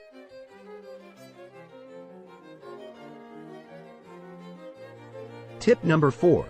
Build relationships. Finally, building strong relationships with senior executives is a key part of developing executive presence. Take the time to get to know them and understand their goals and priorities. Executive presence is not something you're born with. It's something you can cultivate and develop over time. It's about constantly improving your communication skills, building your confidence, and expanding your network. Joel Garfinkel. Look for opportunities to collaborate and build rapport. A great way to build your executive presence is to start by rehearsing in front of a mirror. Practice delivering speeches and talks until you feel confident and comfortable. Remind yourself that you have every right to be in that boardroom, and that you possess the intellect, smarts, courage, and charisma needed to make a positive impact. Cultivate a positive attitude and channel that energy into every step of the process. Remember, developing executive presence is a daily practice, not a one-time event. Consider recording yourself giving speeches and talks on your phone, and ask friends and family for feedback. Strive to improve your voice, poise, speech cadence, and ability to communicate ideas clearly and concisely. Top executives are prepared for any situation and have a laser focus on their key points. They exude confidence and charisma, even in the face of challenges or opposition. Keep practicing and refining your skills to achieve mastery in executive presence. If you need coaching in executive presence, public speaking, communication, or team building, book a session with us to prepare you for the next game-changing speech, interview, or meeting at www.pmanonymous.com. Executive presence for the project manager is the fusion of confidence, charisma, and clarity about one's project details. Like a finely crafted work of art, it takes time, dedication, and attention to detail to develop. But when well executed, it leaves a lasting impression on those who witness it. Phil Akinwale, PMP. By following these tips, you can develop the executive presence you need to make a strong impression in the boardroom. Executive presence is not a destination, but a journey that requires consistent effort and commitment. Like a plant that needs daily watering and care, developing executive presence requires daily attention to habits, behaviors, and communication skills that project confidence, credibility, and authority. Phil Akinwale, PMP. Thanks for watching. Please like and subscribe for more inspiring videos.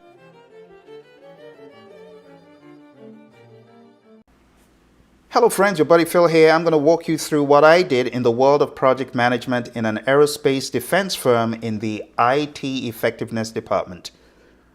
I was an IT project manager. I doubled as a program manager, but I'm going to focus on the IT project management piece of the enterprise software implementation that I worked on. Let's jump straight into my daily schedule. The first thing that typically happened was I would get in. My boss was an early bird. He was usually in very early, and we would have a daily touch base. He'd swing around and say, how did yesterday night go? Because this was a very intense project. I have to say I was working like 60-hour weeks at a minimum. So we would have touch bases of how what I was working on the night before went, how what I was working on went, did the tests pass, and so on and so forth. But more on that later.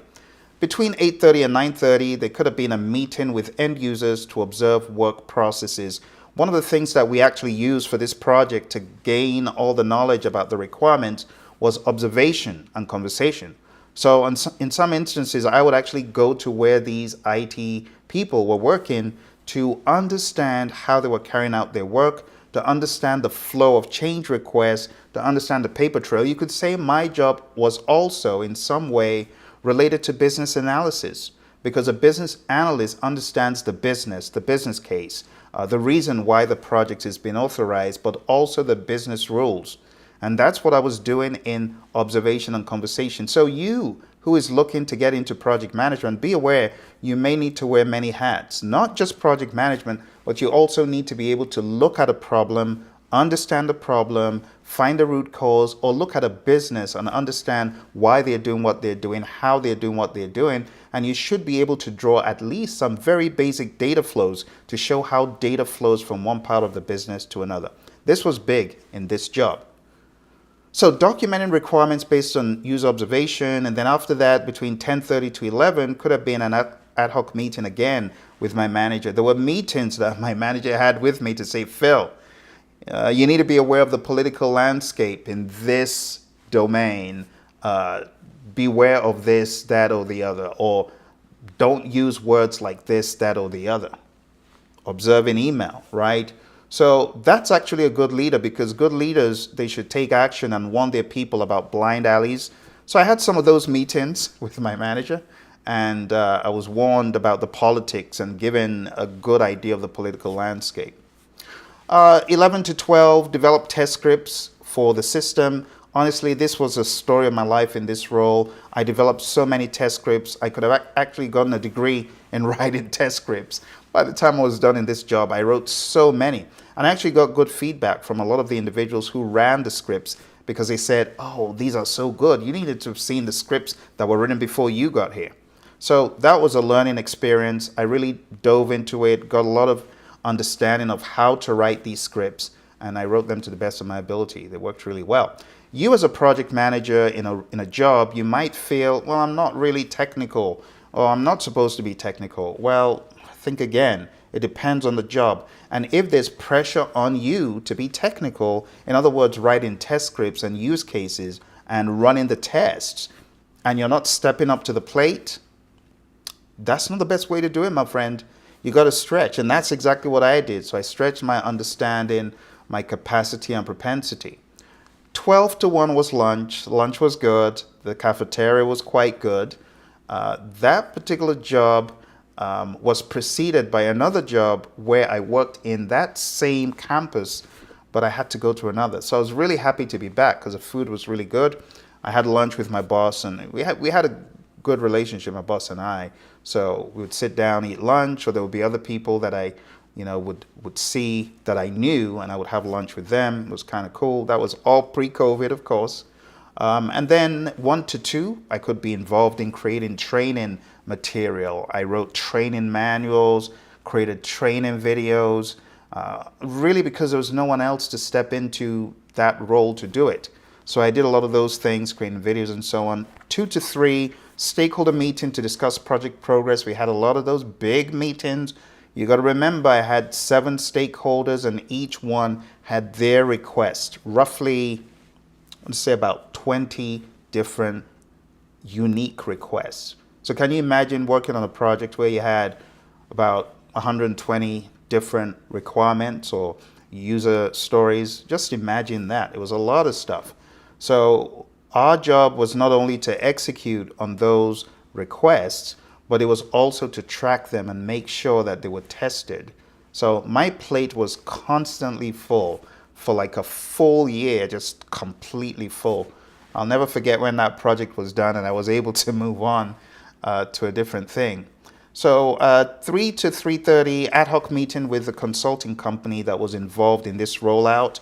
We worked very closely with this company, but the company couldn't do all of our stuff for us. So it's more like a partnership. The company doing what they could, we taking what we needed to, putting the code into production, running it, or first of all, testing out in the sandbox before putting it into production and rolling out business unit by business unit, group by group. So we had different groups we rolled out.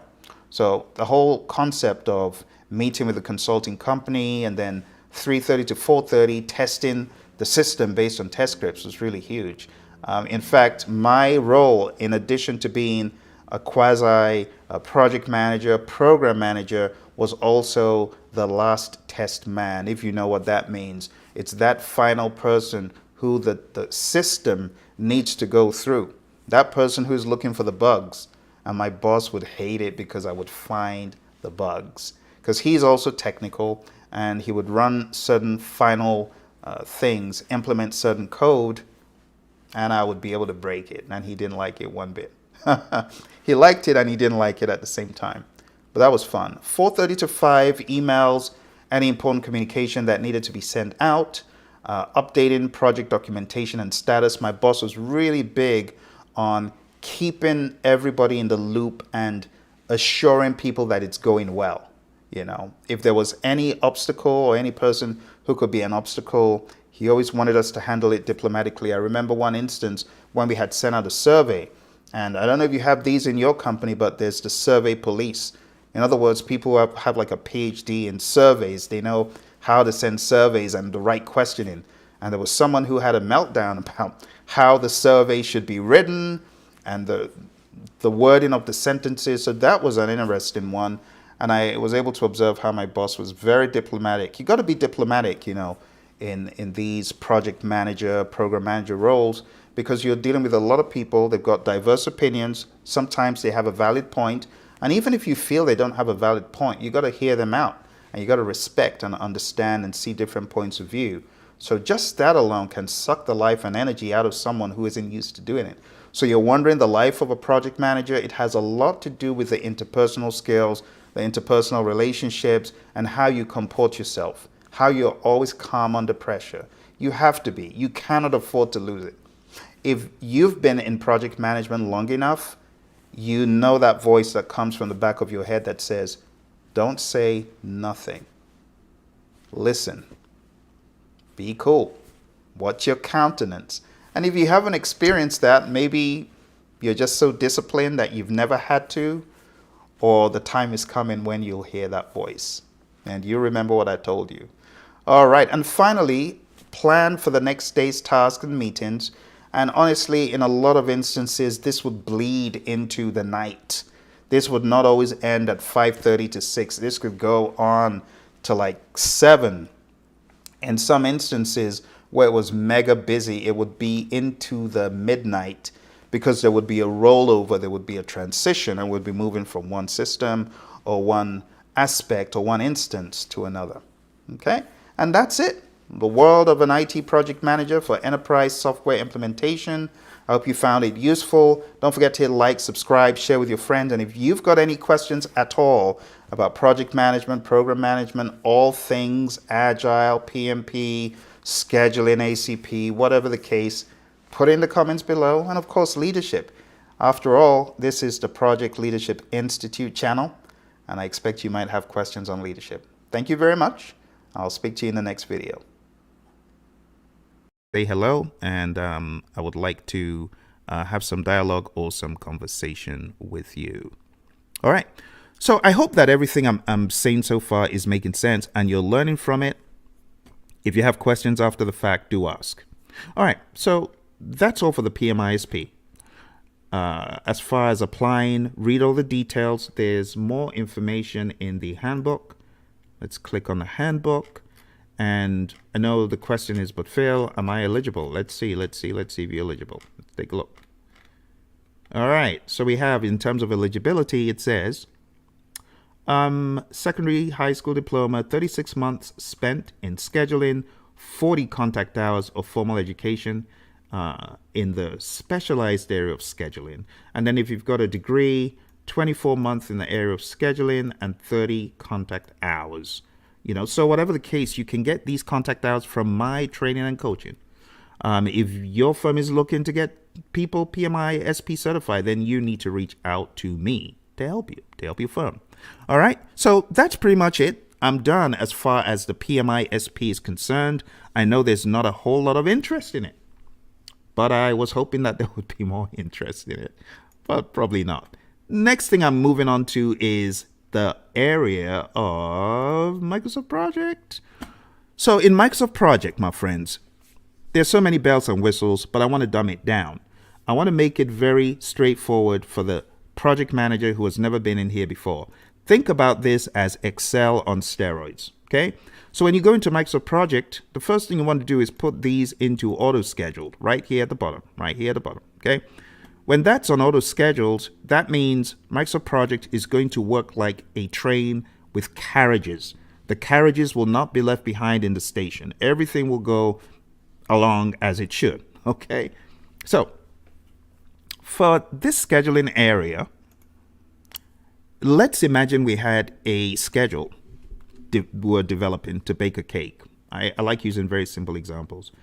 If we're baking a cake, let's go ahead and hide that. Okay, if we're baking a cake, we would start off with a number of tasks. I'm just going to do a 5-task schedule just to show you the logic in how the system works, right? So let's go ahead and say we research the recipe, because scheduling is all about putting yourself into the mind of the person doing the work as much as possible. If they're not sitting down there with you, giving you the tasks, well, you need to think, okay, if I was doing this, what would I do? So we can research the recipe, then we can buy ingredients, then we mix the ingredients, then we turn on the oven. Then we put in the cake. Then we bake the cake. And then we serve the cake. And then project end. Boom, those are your tasks. This is what we do in Microsoft Project. I've worked on schedules anywhere from a few hundred lines long to 20,000 lines long. You will find a lot of schedules that are big and heavy and unwieldy, and you just got to get more confident with using the tool daily to get to that point where you're in charge of thousands of lines of schedule and it doesn't faze you because you've used the tool enough. So you got to remember, I've been doing this for 20 years working in Microsoft Project. At first, it was rather intimidating, but I got my first breakthrough gig doing nothing but scheduling in 2004. And I had the pleasure of working with a program of projects with 19 big old schedules, all resource loaded, and I'm going to show you what resource loaded means. So like, if this is a tool you want to learn, again, you want to go pmanonymous.com, book some time with your buddy Phil. I'll walk you through. You'll be on your merry way. But hopefully what I'm showing you today is going to propel you to download a free version of Microsoft Project and begin playing with it, at least for the trial version, and just take your skills up a notch. All right, so the first thing we do in scheduling is we define activities, then we sequence activities. So how do we sequence activities here? Well, there's some shortcuts. The first way is to link everything in a linear fashion. If they were linked linearly, let's go to task. And right here, you see that link the selected task button. If you click on that, you can see everything is linked, just like that. But a more traditionalist way going through the logic will be to link based on the predecessors. So the predecessor of 2 is 1, the predecessor of 3 is 2, and so on and so forth.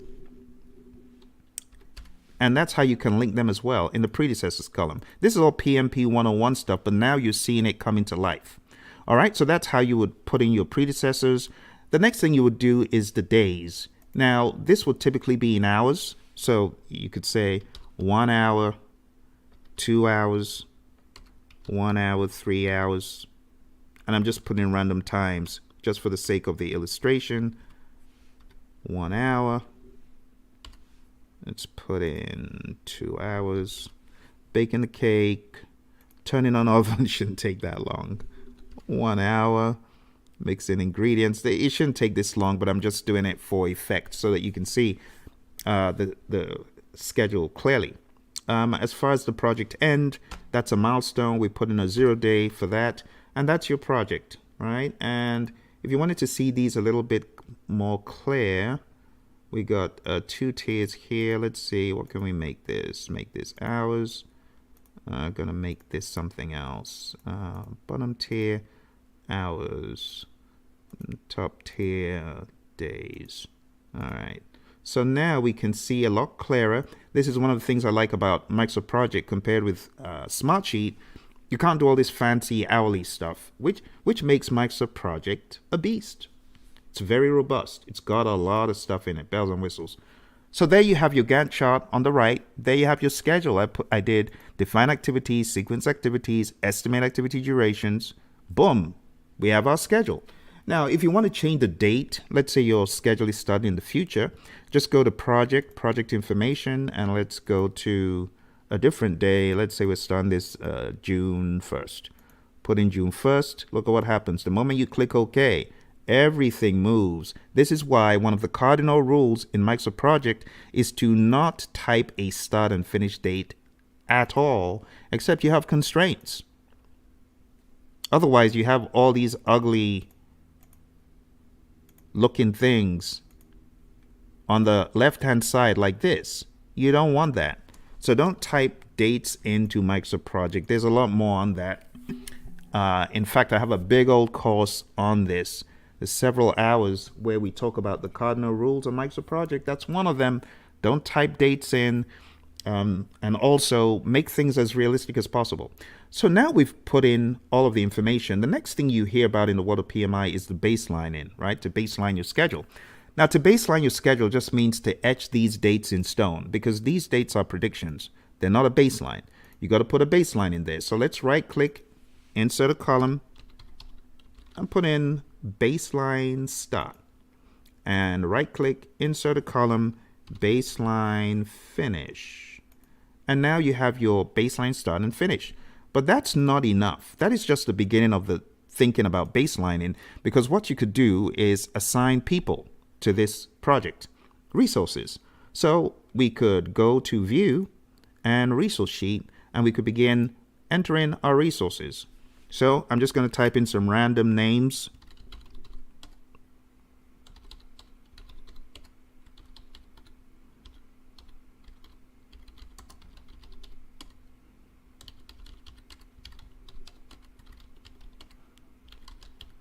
All right, so we got a bunch of people in there. Let's give them some cost standard rate. Let's give them $50 an hour. The cool thing about this is you can just copy and make all of them the same, right? And we got some costs. We can put some changeability in there if there needs to be any changeability in the monies. All right.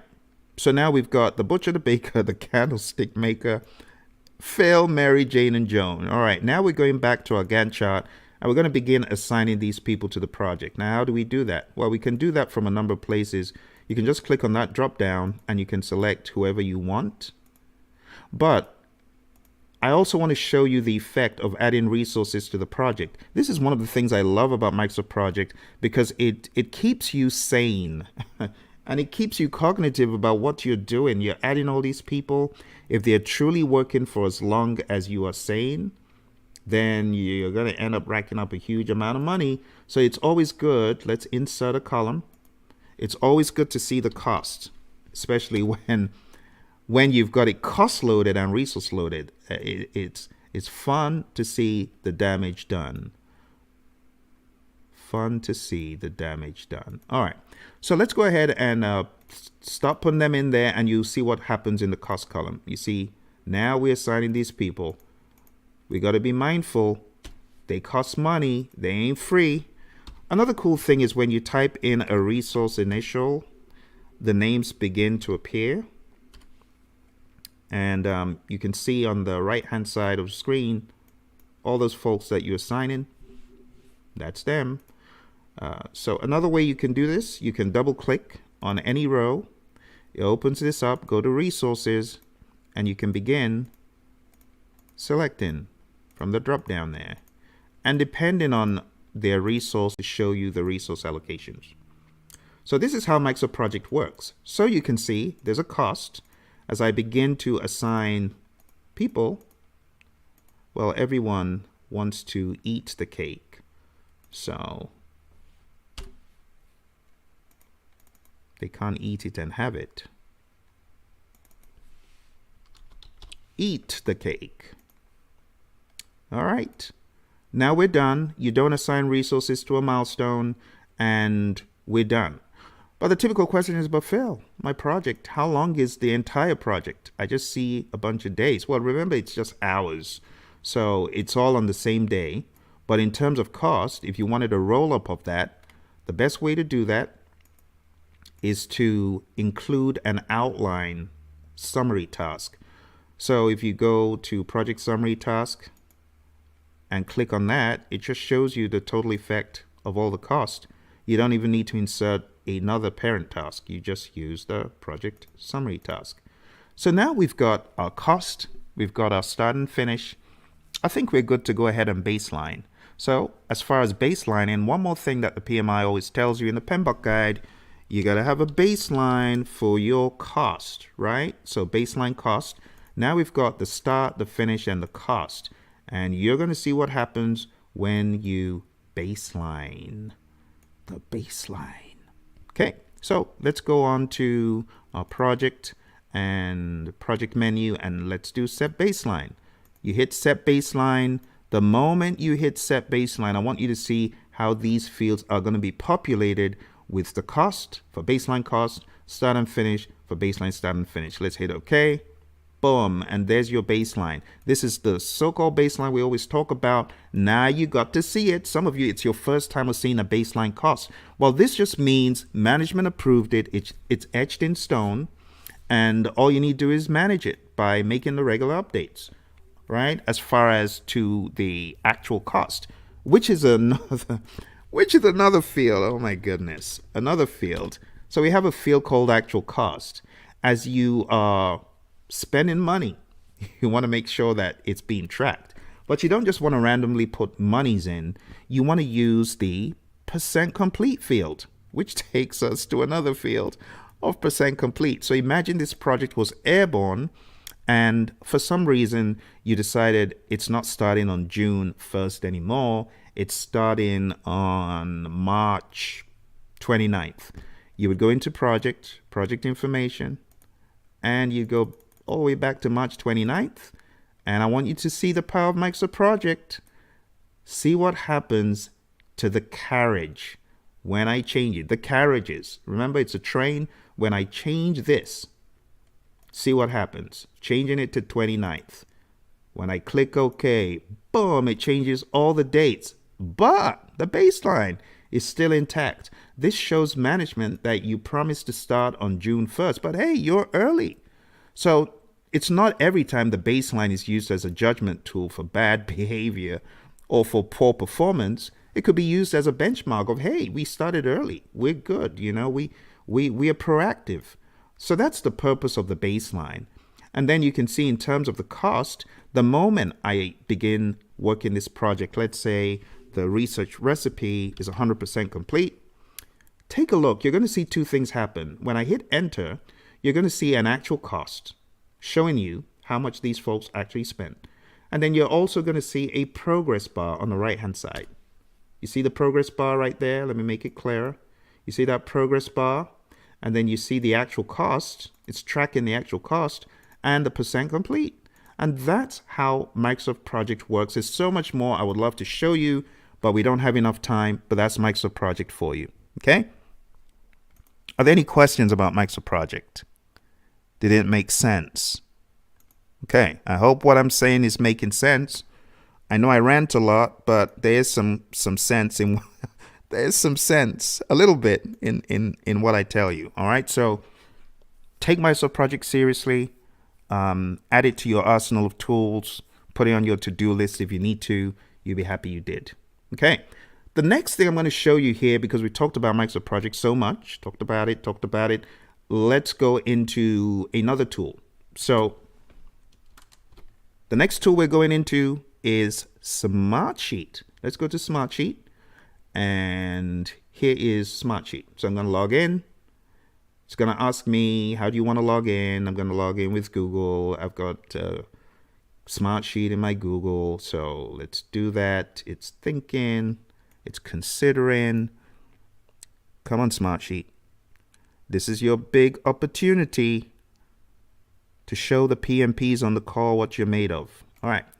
So while it does that, I'll also say that something else I'm going to be showing you here is the power of ChatGPT, because I know some of you are here just for GPT. I'm going to show you how GPT can be used to build schedules. And you know, like I did the cake bake project, one of the cool things you could do with ChatGPT is say, do you know how to bake a cake? Yes or no? It'll give you a colorful response. It usually does. It doesn't want to play ball today. In fact, it probably wants me to log into my ChatGPT Plus, which I might be forced to if it doesn't respond. But let me ask it. Do you know how to bake cake? Yes or no? Yes, I've been programmed with the knowledge of how to bake a cake. However, since I'm an AI model, I cannot physically bake a cake. All right. Build a schedule, detailed and fun, for baking a cake. Put this in a table. Will ya? All right, so it's going to build a fun schedule, and it's smart. Yeah, you see the time approximations are similar to mine. Choose a recipe, preheat the oven, pour the cake, all this fun stuff. It's very good. So this is a first pass. The thing about GPT is you got to know a little bit more about what you're asking it for it to give you good output. So now it's giving me time, it's giving me duration, it's giving me a task, and that's cool. But for me, who is a scheduler, this is not enough. I need more information. So I'm going to say, please add dependencies and task assignments randomly in a couple other columns.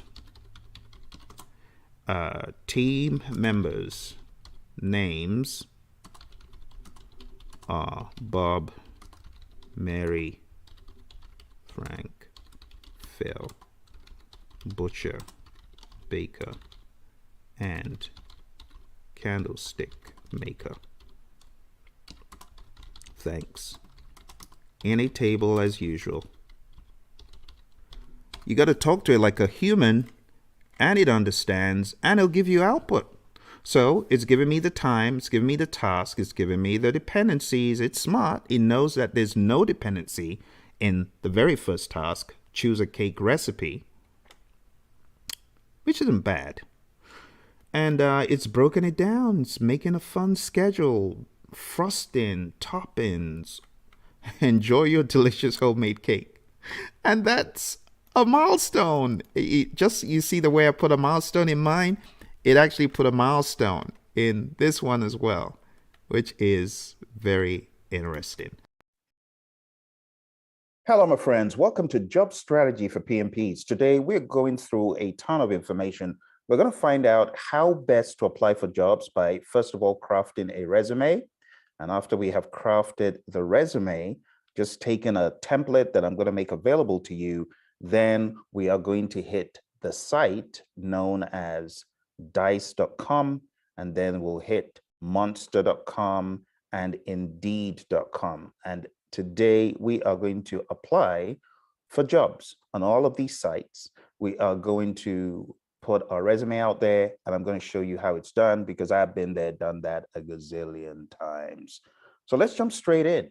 First of all, you need to get some sort of template and begin crafting your resume to the best of your ability. Now, this is a template that I have. I will share the template when this is over. Here is a template. You can see it's a very basic resume. The thing about resumes is you do not have to complicate it. Fancy colors and photos, just so not needed. Just stick to the basics. Your name, what you do, contact info, and then the summary. Now we're going to tweak this summary to sound a little bit more concise. So, accomplished project management professional with 15 plus years of success leading and driving operational improvement. So I'll say leading and directing projects. Talent for operational management. We'll put project management in there, including leading, forming, and leading high performance teams, effectively making decisions, and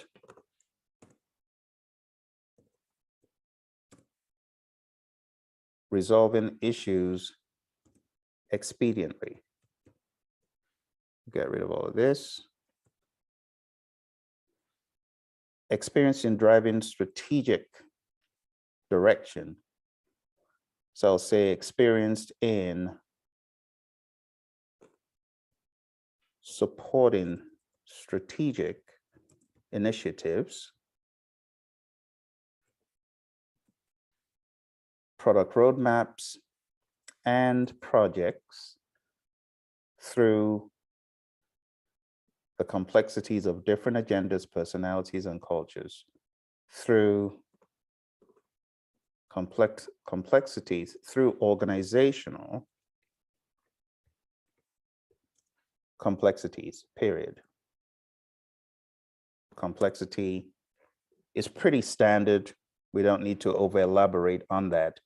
Expertise in working under tight deadlines. Everyone says that. Tight deadlines on multiple time sensitive projects. while providing strong leadership and time management skills. So we'll try and incorporate some of this, right? Talent for project management, including forming and leading high performance teams, effectively making decisions,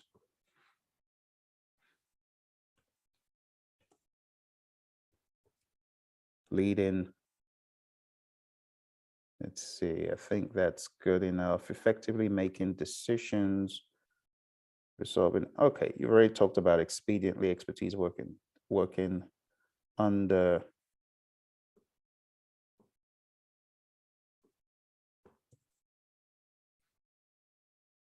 Okay, so this is going to contravene my 4-line rule. I have a 4-line rule when it comes to summaries. Anything going into 5 lines is just a big no-no. So kind of learn from what I did right there. I went through it and I scanned very quickly and I found ways to make things shorter.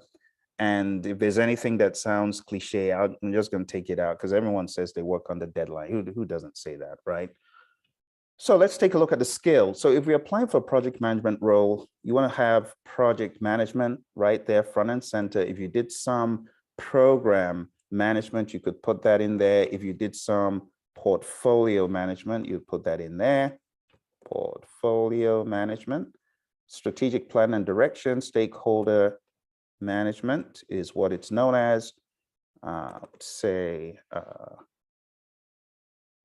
What can we put instead of this? Systems management is a possibility, although some people may not have that. So you could put something like financial management.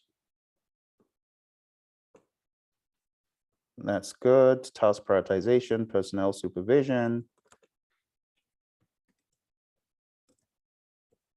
Depending on what you've done, right?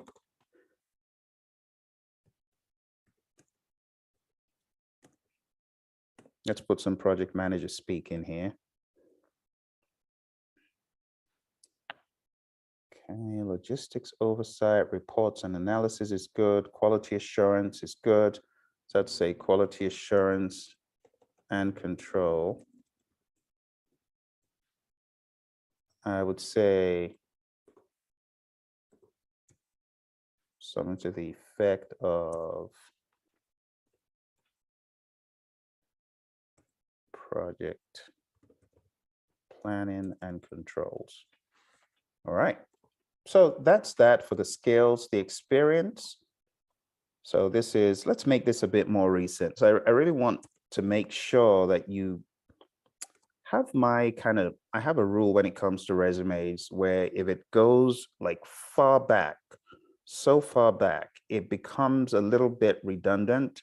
So if you have a solid job in the first 2 positions, you don't have to go crazy on the previous ones. And again, it depends on the company and the job. I know for a lot of executive jobs, they want to know how long you've been doing stuff at a certain level. And it might be important to include a lot of job history. But in this case, we're just going to say, so this is going for a PM role. We're just going to put it at 12 years. And let's just say this person worked in, let's put it up to 2023. And let's say you worked there since 2009. Okay. All right. So we have project manager. So we'll just say project and program manager. They did both. Okay. Company X, Y, Z. And we already have the dates there. It is kind of neat to have it all on one line. So we'll just put 2009 to 2013. 2023, I beg your pardon. All right. So you got that auto present. Present is better. That's the present. All right. So let's take a look at this template that we've got here.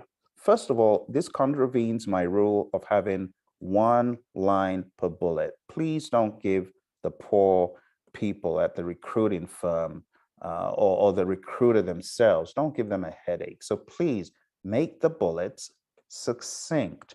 Let's see what we're trying to say here. Provided project management direction while developing important relationships with key stakeholders. So we could say,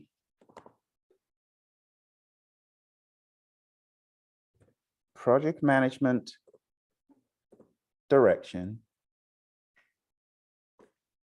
and stakeholder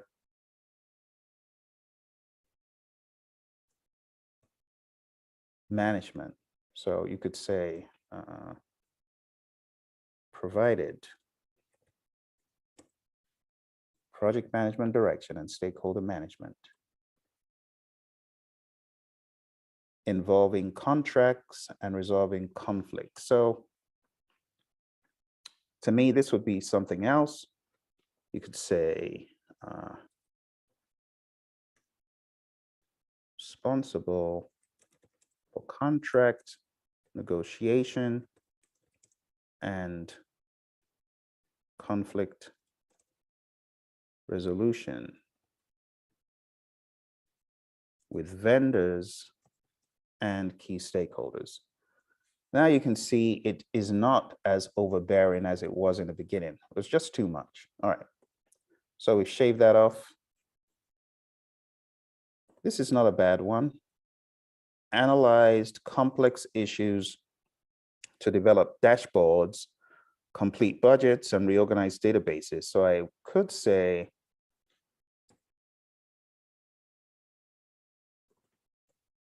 analyze issues to develop dashboards, complete budgets, and reorganize databases. Supervise office staff in completion of daily office operations and procedures. I'm going to get rid of that. We're talking project management. So what do project managers typically do? Or program managers, right? So enhance procurement processes by researching best practices and managing vendor contracts and negotiations. Enhance procurement processes through research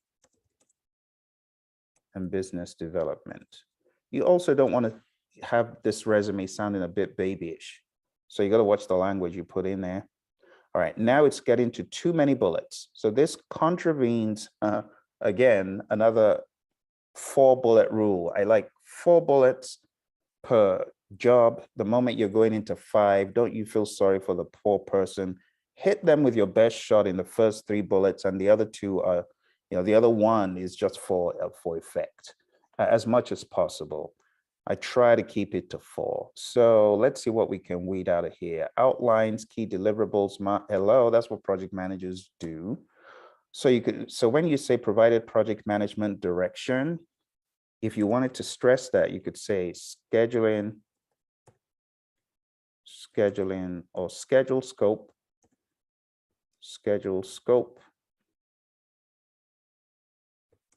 cost. And if you wanted to do that, at least that brings some of the terminology to the surface so that the ATS can grab it, right? The application tracking system can grab it. So analyze issues. You want to show you a decision maker, a problem solver. This shows you a bit of a problem solver, process all material, too much information there, interface with key, except, so let me give you some further guidance. On top of my 4-bullet rule, if there's some items that are brought to the surface in the job description, then I would expect that you plant those in there, only if you've done them, of course, right? So to me, this will be excessive. Get rid of that. Interface with key stakeholders to create an integrated project plan. Again, this is babyish. So you, as a PMP boss, you want to say something like developed project management plans, developed project charters,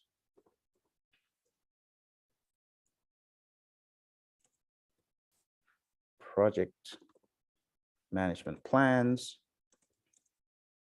and project documents. Okay. And then you can plant that higher up. And then, so this is going a little bit too far. I'm going to excuse just a few bullets for the sake of the illustration, but if this was my resume, I would wrap it all up to just be 4. You could say there could be some sort of final outcome. Successfully managed 13 projects on schedule and within budget with a high PMO rating. Of course, if your company does things like that, but the outcome is quite important because you want to emphasize what exactly you accomplished from, that position or in that role. We can put that as a bullet as well. And honestly, that would be it. So you got to put your best foot forward. Now, depending on the job that we're going for, you'll see how I will expand this. For now, we've shaved it down to single bullet, just on one line, but you got to remember, ideally, this is what I want it to look like. See how easy that is to read? See what 2 bullets can do to the ease of reading. So not everyone has the patience. Now, if you've just got one position as we have here, it's excusable, right? That's excusable. All right, so let's get the education up here. So that's education. We have some certification. And this is a 1-pager. Very straightforward, very simple. If more information is needed, then of course you can present that. But for now, this is a general idea. Now, as you craft your resume, you want to make sure you've got some uniformity in sizes. So you want to make sure that's the same size as this, and all the text is the same font. So this is 12, should be 12. This is 12, this is 12. And then this, if we make this 12, it does take some of it overboard, which means we should make all of them 11. We can make them all 11 and see what happens there. Let's do 11 and 11 for these. Okay, those are all 11. Okay, good. We can nudge it down a little bit. We could just put those a little bit more, maybe to a 14, just so it stands out. We've got enough space to play with. And if you don't have a whole lot of information to fill a page, then that is something you could do. You could make the headers a little bit bolder. Okay. And I'm telling you that based on my experience in the job market, you don't need a whole lot of text on a resume to cause a whole lot of havoc. You could be dangerous with just a few lines, but those lines have to touch the right place. If they don't touch the right place, it's going to be a struggle. All right, so now we're done. We're going to save it. And we're going to advance to begin loading this on the web. So the first one is Dice.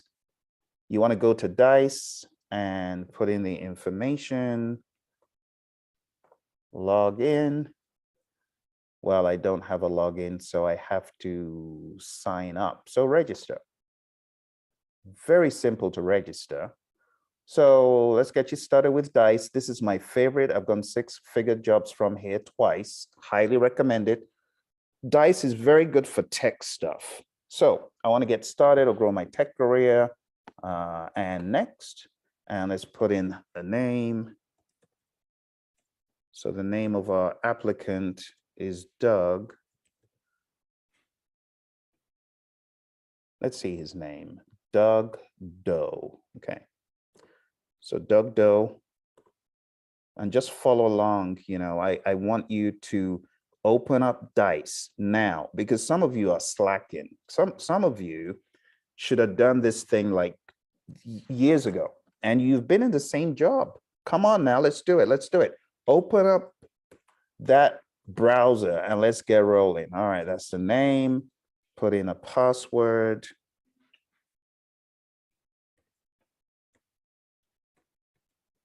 Got a password in there. Got another password in there. I ain't a robot. And let's hit register. Come on, come on, come on. Let's get moving, dice. All right. So I want to save it. No, no, no. We're not going to do that. All right, let's move on. Are you creating this profile for yourself? Yes. Upload a resume. Let's go ahead and I am going to upload the resume that we have been working on for Doug Doe.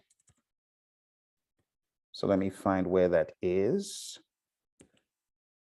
And I got to close it first, just so that it can actually get on here. All right. So there we go. It is uploading. It's got all the information in there. It wants a valid city. Let's say Phoenix. Phoenix, Arizona.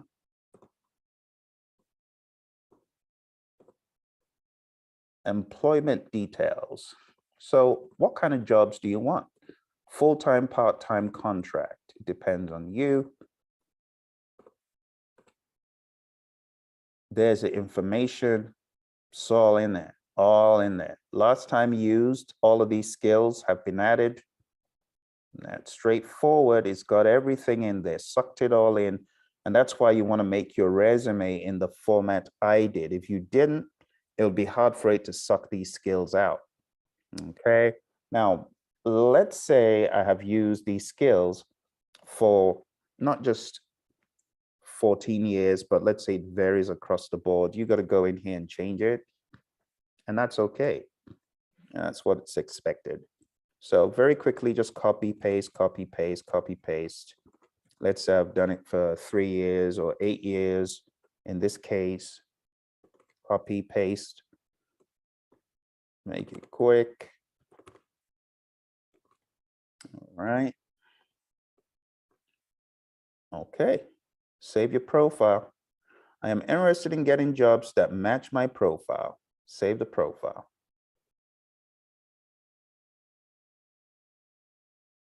Okay. Annual salary.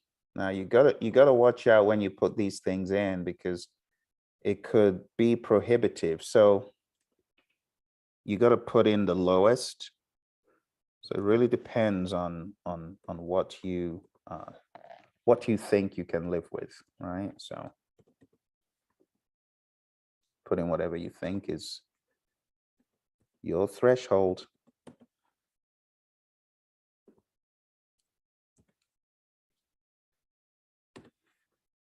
Okay. Got to put in a photo. There's absolutely nothing wrong in putting in a photo. Put in a photo if you want. It helps putting in a photo, I must say, though, because there are times when you just make the connection with the individual, whoever is looking at all this information. So let's put in a photo just to illustrate. I actually have a photo on my DICE profile. Absolutely nothing wrong in it. And I would highly advise it to make that connection. Okay, so for now, I'm just going to use a random photo, but there we go. Okay, do you want it to be visible? If yes, flip that switch and turn it on. And I highly advise you. It says, are you sure you want to turn off visibility? No, I want to leave it on. So leave it on, leave it on. Oh, it's on. It's already on. This is saying it is visible, and this is saying it is not visible. So if it's not green, it's not visible. So you want to turn it on, turn it on, turn it on, turn it on, green. Great. All right. And that's it. And we're done with DICE. And you could go search for jobs. So if we're searching for a job and you're searching for PMP, project manager, and you're searching for this in, let's say, Cali, and you search. All right. So there's some jobs. And let's just grab one as an example. Let's see, is there any company that tickles my fancy? You know what? I'm just going to look for one of my favorite companies and give them some advertising. Let's see. Let's see. Anything from one of my favorite companies. Let's see. PMP over here. All right, let's try Phoenix. Phoenix, Arizona, where we have a lot of facilities here. Doesn't seem like we got any jobs. Okay. Well, maybe it's that time of the year. Oh, hang on a second. Any jobs? No. So what I'm going to do is just search for these words, and we'll just go with whatever we find as an example. I think there was one we could have used, but I wanted to use a company I was more familiar with. You got to watch out for the left-hand side though, because it started piling up keywords and it was looking for all of them, and that's probably why it couldn't find any. But let's take a look at this one. All right, so we got a job here. It says senior PM has full responsibility to manage and oversee all aspects of most complex IT projects to deliver an IT product, system, service, or system. So we've got that. Requires the possession of a bachelor's degree and a valid PMP certification. Additional qualifying experience may be substituted for the required education on a year-for-year basis. The PMP certification is required. It's required. You ain't got no PMP, you shouldn't be here. So that's an example, and there are many like that, the PMPs. Now, what I would do for a job like this, I'll only show you a secret. You got to take this information and you got to look for one of these cloud portals, this word cloud portals.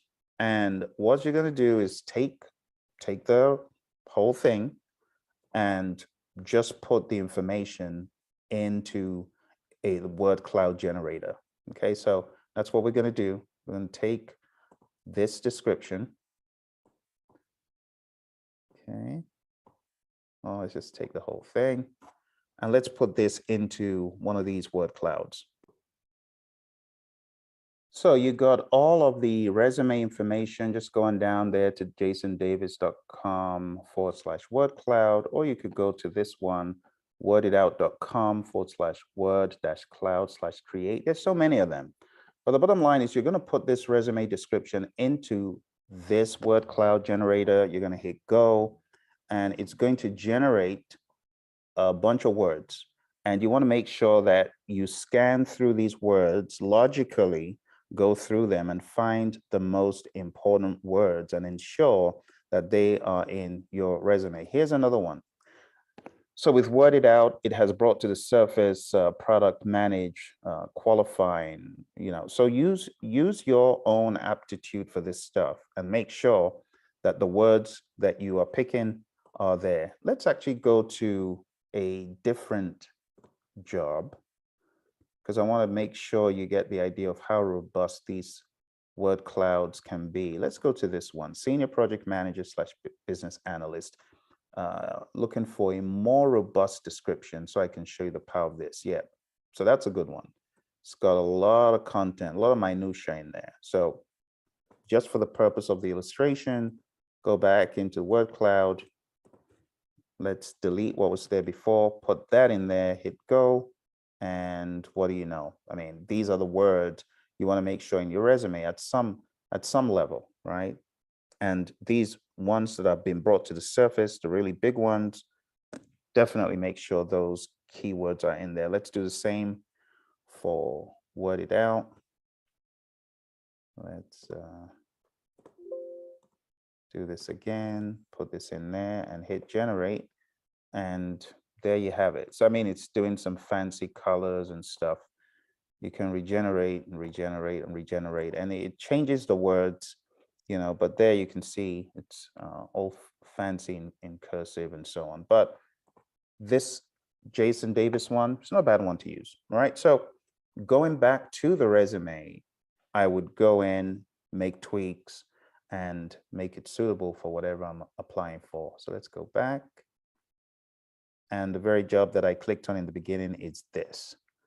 And if I wanted to apply for this position, Simple. Just hit easy apply and off you go. It would be that simple. That simple. See, that simple. So you put in all the information there. You'd also need a cover letter. Cover letters are not hard to create. Go into Word or just go on Monster, where we are going next, and look for the example of a good cover letter, craft a cover letter, send a cover letter. Boom, I just applied for a job while we are here. And let me be perfectly honest, my friends, when you are desperate, like I have been, let's be honest, we've all been desperate at some point or another, but I've been really crazily desperate. And what I do, I just take a look at the titles, have a very quick look at the description, and I'm just hitting job, like, hitting open in new tab, right? Open in new tab. And then again, right click and open in new tab. And I'm just hitting these jobs, on the head one after the other and applying en masse to jobs. Okay. But you saw it didn't take long for me to go on to Dice and put my resume in there. All right. So the reason why I'm doing this over a span of time, I know it's going into several minutes, I'm staying on this call to help you so that you follow along and do what I'm doing. Look for the jobs, apply for the jobs, right? If there are pieces that didn't quite make it in, put those pieces in, build it up. If you want to put your LinkedIn in, no harm, no foul, just do it. But whatever you do, my friends, get started and then we'll move forward. All right, my friends. So as far as our progress for today, this is the end of part 1. We will continue, but I want you to advance to these other sites, set up your resume and your profile, start looking for jobs. It absolutely can be done, and you should do this, my friends. All right, you take care. I will speak to you very soon. Thank you for joining me again. For those of you just coming, this was a job strategy initiative to get those of you who are just sitting down doing none to get up, put your resume out there, start looking for jobs and get moving. I'll see you soon in our next episode on job strategy. You take care and bye for now. In this video, we will be exploring Kanban. What is Kanban? Kanban is a lean project management and work visualization methodology that aims to improve efficiency, minimize waste, and optimize workflow processes. Kanban originated from Toyota's manufacturing processes and was later adapted to software development and various other industries. It is particularly useful for managing work that involves a continuous flow of tasks and a high degree of variability. Principles of Kanban. Visualizing workflow. Kanban uses visual boards, Kanban boards, to represent the workflow stages of a project or process. Each stage is represented by a column, and tasks or work items are represented by cards that move from one column to another as they progress. Limiting work in progress, WIP. Kanban places a strong emphasis on controlling the amount of work in progress at any given time. This helps prevent overloading the team and ensures a smooth flow of work. Managing flow. The primary goal of Kanban is to optimize the flow of work items from start to finish, reducing bottlenecks and minimizing delays. Feedback loops. Kanban encourages frequent feedback from the team and stakeholders. This helps identify issues early and make adjustments as needed. Continuous improvement. Teams using Kanban are encouraged to regularly reflect on their processes and identify opportunities for improvement. Explicit policies. Workflows in Kanban are defined by explicit policies that outline the criteria for moving work items between stages. This adds clarity to the process and reduces ambiguity. Key aspects of Kanban. Work item types. Kanban can be used for various types of work items, from software development tasks to customer support requests and manufacturing processes. Pull system. Work items are pulled into the next stage only when the previous stage has capacity, ensuring a balanced workload. Visualization. The Kanban board visualizes the entire workflow, making it easy to track progress and identify any issues. Cadence. Unlike Scrum, which operates in time-bound iterations, sprints, Kanban doesn't prescribe fixed time intervals. Work is pulled and completed as capacity allows. Differences between Kanban and Scrum. Time frames. 1. Kanban, no fixed time intervals. Work is pulled and completed as capacity allows. 2. Scrum. Work is organized into time-bound iterations called sprints, usually lasting 1 to 4 weeks. Roles. 1. Kanban. No prescribed roles. Roles can be adapted to the team's needs. 2. Scrum. Prescribed roles include product owner, scrum master, and development team. Planning and commitments. 1. Kanban. Focuses on continuous delivery and doesn't require commitments to a fixed amount of work per iteration. 2. Scrum. Requires the team to commit to delivering a specific set of user stories or tasks within a sprint. Work in progress, WIP, limits. 1. Kanban. Emphasizes controlling WIP to optimize flow. 2. Scrum. No explicit focus on WIP limits. Teams commit to a certain amount of work in each sprint. Continuous improvement. 1. Kanban. Built into the methodology with regular process reflections and adjustments. 2. Scrum. Continuous improvement is encouraged, often through sprint retrospectives. Both Kanban and Scrum have their strengths and are suited to different contexts.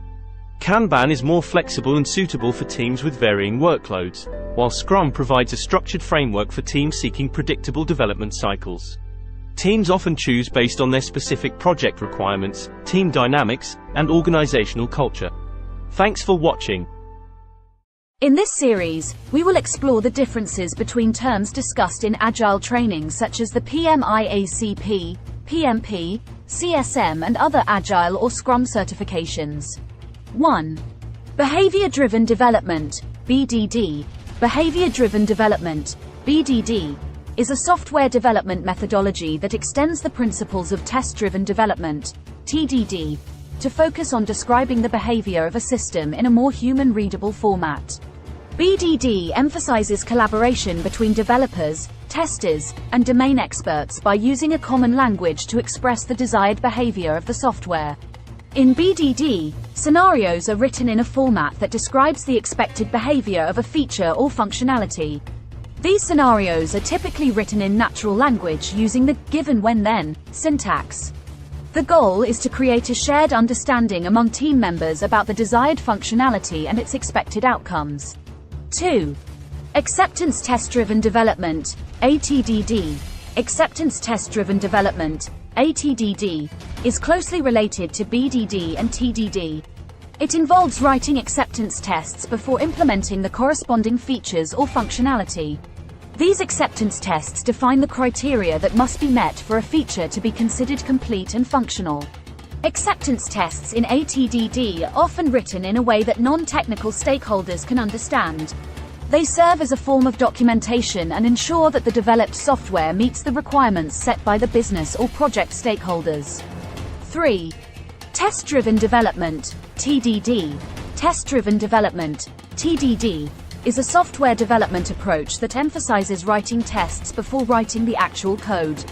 The TDD process typically involves the following steps, known as the red-green refactor cycle. 1.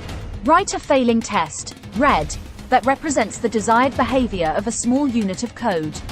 2. Write the minimum amount of code necessary to make the test pass, green. 3. Refactor the code to improve its design and maintainability while ensuring that the tests continue to pass. Comparison and differences. Similarities. 1. All three methodologies emphasize the importance of writing tests early in the development process to ensure code quality, reliability, and alignment with requirements. 2. Collaboration among developers, testers, and stakeholders is encouraged in all three methodologies. 3. They all promote a more focused and incremental development approach, helping to catch defects early and reduce the cost of fixing them later. Differences. Language and emphasis. 1. BDD focuses on describing behavior using a common language that is understandable by technical and non-technical team members. 2. ATDD emphasizes defining acceptance criteria using tests that reflect business requirements. 3. TDD emphasizes writing tests to specify the behavior of individual code units before implementing them. Level of abstraction. 1. BDD scenarios are written at a higher level of abstraction, focusing on the expected behavior of features. 2. ATDD tests are written at the level of features or user stories, ensuring that the software meets business requirements. 3. TDD tests are written at the level of individual code units, e.g., functions, methods, verifying their functionality in isolation. Audience. 1. BDD scenarios are often readable by both technical and non-technical stakeholders, promoting collaboration and shared understanding. 2. ATDD tests are targeted at business stakeholders to ensure alignment with business goals. 3. TDD tests are primarily intended for developers to ensure the correctness of their code units. In summary, BDD, ATDD, and TDD share the fundamental principle of writing tests early in the development process but differ in their focus, level of abstraction, and target audience. While BDD and ATDD incorporate business requirements and emphasize communication, TDD focuses on unit-level testing and code correctness. Thanks for watching. Scrum Master resolution of common impediments. That's what we're going to be taking a look at today. I coach and train and mentor Scrum Masters, and every now and again they ask me questions. How do I deal with this problem or that problem? So today we're going to address some of the common impediments because this has been a recurring theme. If you are not aware of the Agile Alliance, I want you to visit their website. Look for resources, not just for impediments, but to learn and to grow. It's a very good resource. Now, the Agile Alliance partnered with the PMI. I know I see eyes rolling, PMI, yeah. But the PMI has been quite progressive in embracing Agile. So the Agile Alliance, you'll find their logo here. They partnered with PMI to write an Agile practice guide. This Agile practice guide has got some very good ideas on pages 58 and 59 for some of the common Scrum problems or Agile problems that you face. If you take a look at page 58, it talks about pain points and it lists everything from unclear purpose or mission, unclear working agreements, unclear team context, unclear requirements, poor user experience, inaccurate estimation, team struggles with obstacles, defects, work is not complete, too much complexity, slow or no improvement, false starts, impossible stakeholder demands. Does that sound familiar? Yeah, this is real life. Siloed teams instead of cross-functional teams, the list goes on. It's a very good resource. I want to recommend it first and foremost to a lot of you Agile and Scrum individuals who work in that domain. Look at pages 58, 59, get ideas. Be open-minded. Okay, it doesn't have to be from the Scrum Alliance before it's good. Ken Schwaber's company, scrum.org, is another great resource for you to look into. So today, I'm going to show you a matrix that addresses additional points of concern. And before I begin showing you the matrix, I want to first of all address the concept of team autonomy in Agile. What does the Agile manifesto state? It says, give the team the environment, that's 1, 2, support that they need, and trust them to get the job done. So what is environment when you think about it? A lot of times we talk about a shared team space, but how do you define environment when your team is geographically dispersed? So part of giving the team the environment is when the team comes together in a virtual environment. Is it a conducive environment? Is it a friendly environment? Is it an environment where people have the courage to do the right thing, to say the right thing, to address what needs to be addressed?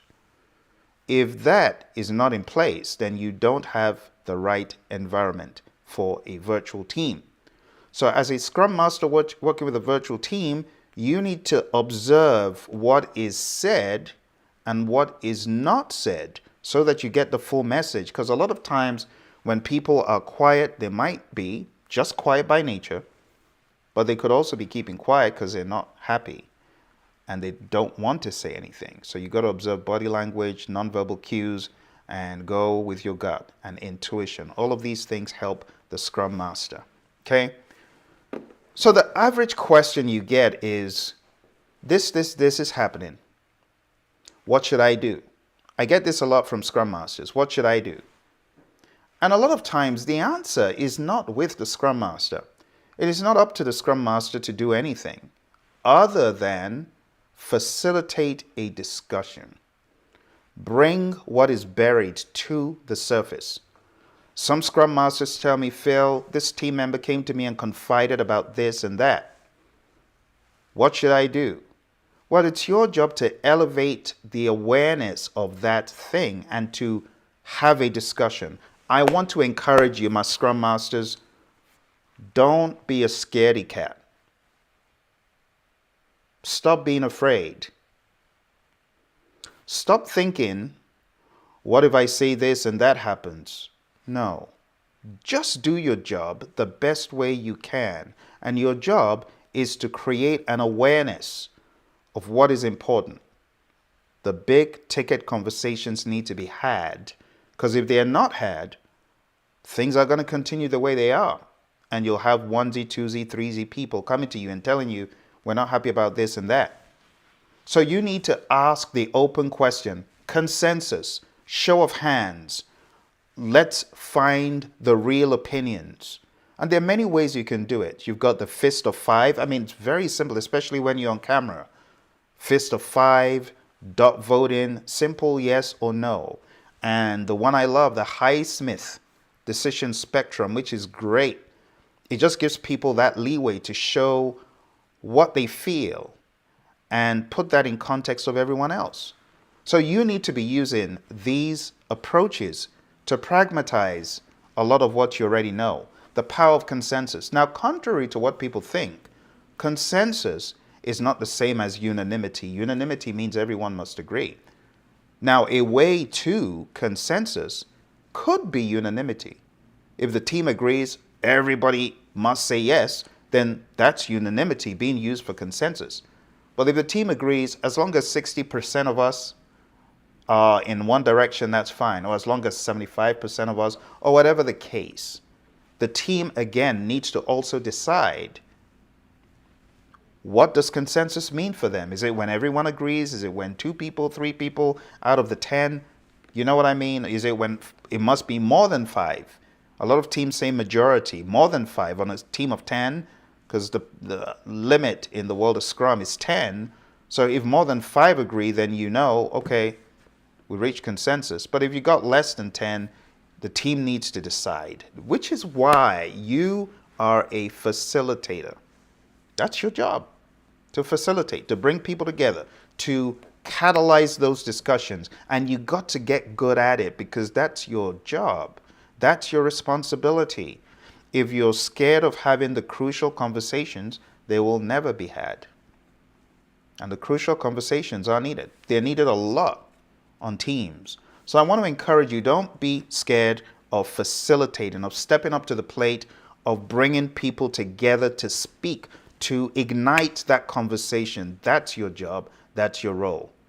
Now, I have a book here from one of my Agile heroes, great Mike Cohn. He wrote this book, Succeeding with Agile. You definitely want to succeed as a Scrum Master, right? Nobody wants to fail in Agile, right? Or in the particular framework, Scrum especially. So in this book, I like what Mike has here in chapter 11. I'm going to read a little bit of chapter 11 on page 201. He says, one of the first steps to becoming a functional Scrum team is to come to terms with the whole team responsibility. Don't you love that? Whole team. I know we talk about collective code ownership. Well, this is collective responsibility, whole team responsibility. When I teach, my favorite questions are the ones starting with, who is responsible for? It doesn't matter how someone ends that question. My answer is always the same. The answer is team, the team, the team. That's always the answer. Mike says, not wanting to fully evade such questions, I will expand further. Suppose the question was, who is responsible for the product backlog? I will answer, that although the team is responsible, it is the product owner I'll go talk to about making it happen. You see, so that mindset needs to permeate. He also goes further to say, although having clean written code may seem to be something only the programmers can do anything about, that isn't the case. Suppose a tester notices that a handful of bugs appear, are fixed, and then reappear in one part of the application. This may be evidence to the tester that this particular code has become difficult to maintain. And he has a lot of great examples here. But what I'm trying to make you see, my friends, is the team as one whole organism needs to make the judgment call. Some Scrum Masters may feel they're not doing enough because they feel they should have all the answers. No, a million times no. You don't have the answers.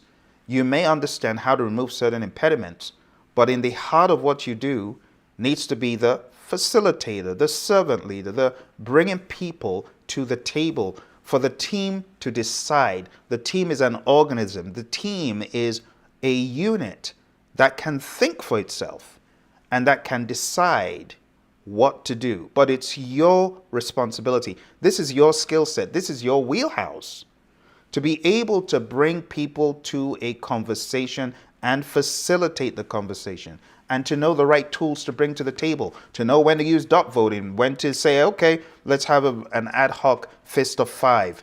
Knowing when to do those things and being confident. And your body language, your poise, your demeanor, it says a lot. You can't afford to go into your events dishwater dull, beaten up, looking like you just rolled out of the deep side of, I'm having a bad day, or I'm scared of the team. How can you be scared of the team? Come on now. Don't be scared of the team. You've got to be confident in your experience. There's a reason why you were selected as the Scrum Master. Someone says, well, Phil, it's because they had no one else better. Are you kidding me? Stop being ridiculous. You have the skills, you have the ability, you have the propensity, which is why you are listening even all the way up to here. So with all of these impediments, I just want to set the foundation that with all the impediments I'm going to show you, the ones that are very specific to team impediments, you, the Scrum Master, you need to understand that your job is to facilitate the discussion, to bring things to the surface, and to have that conversation together, collectively, okay?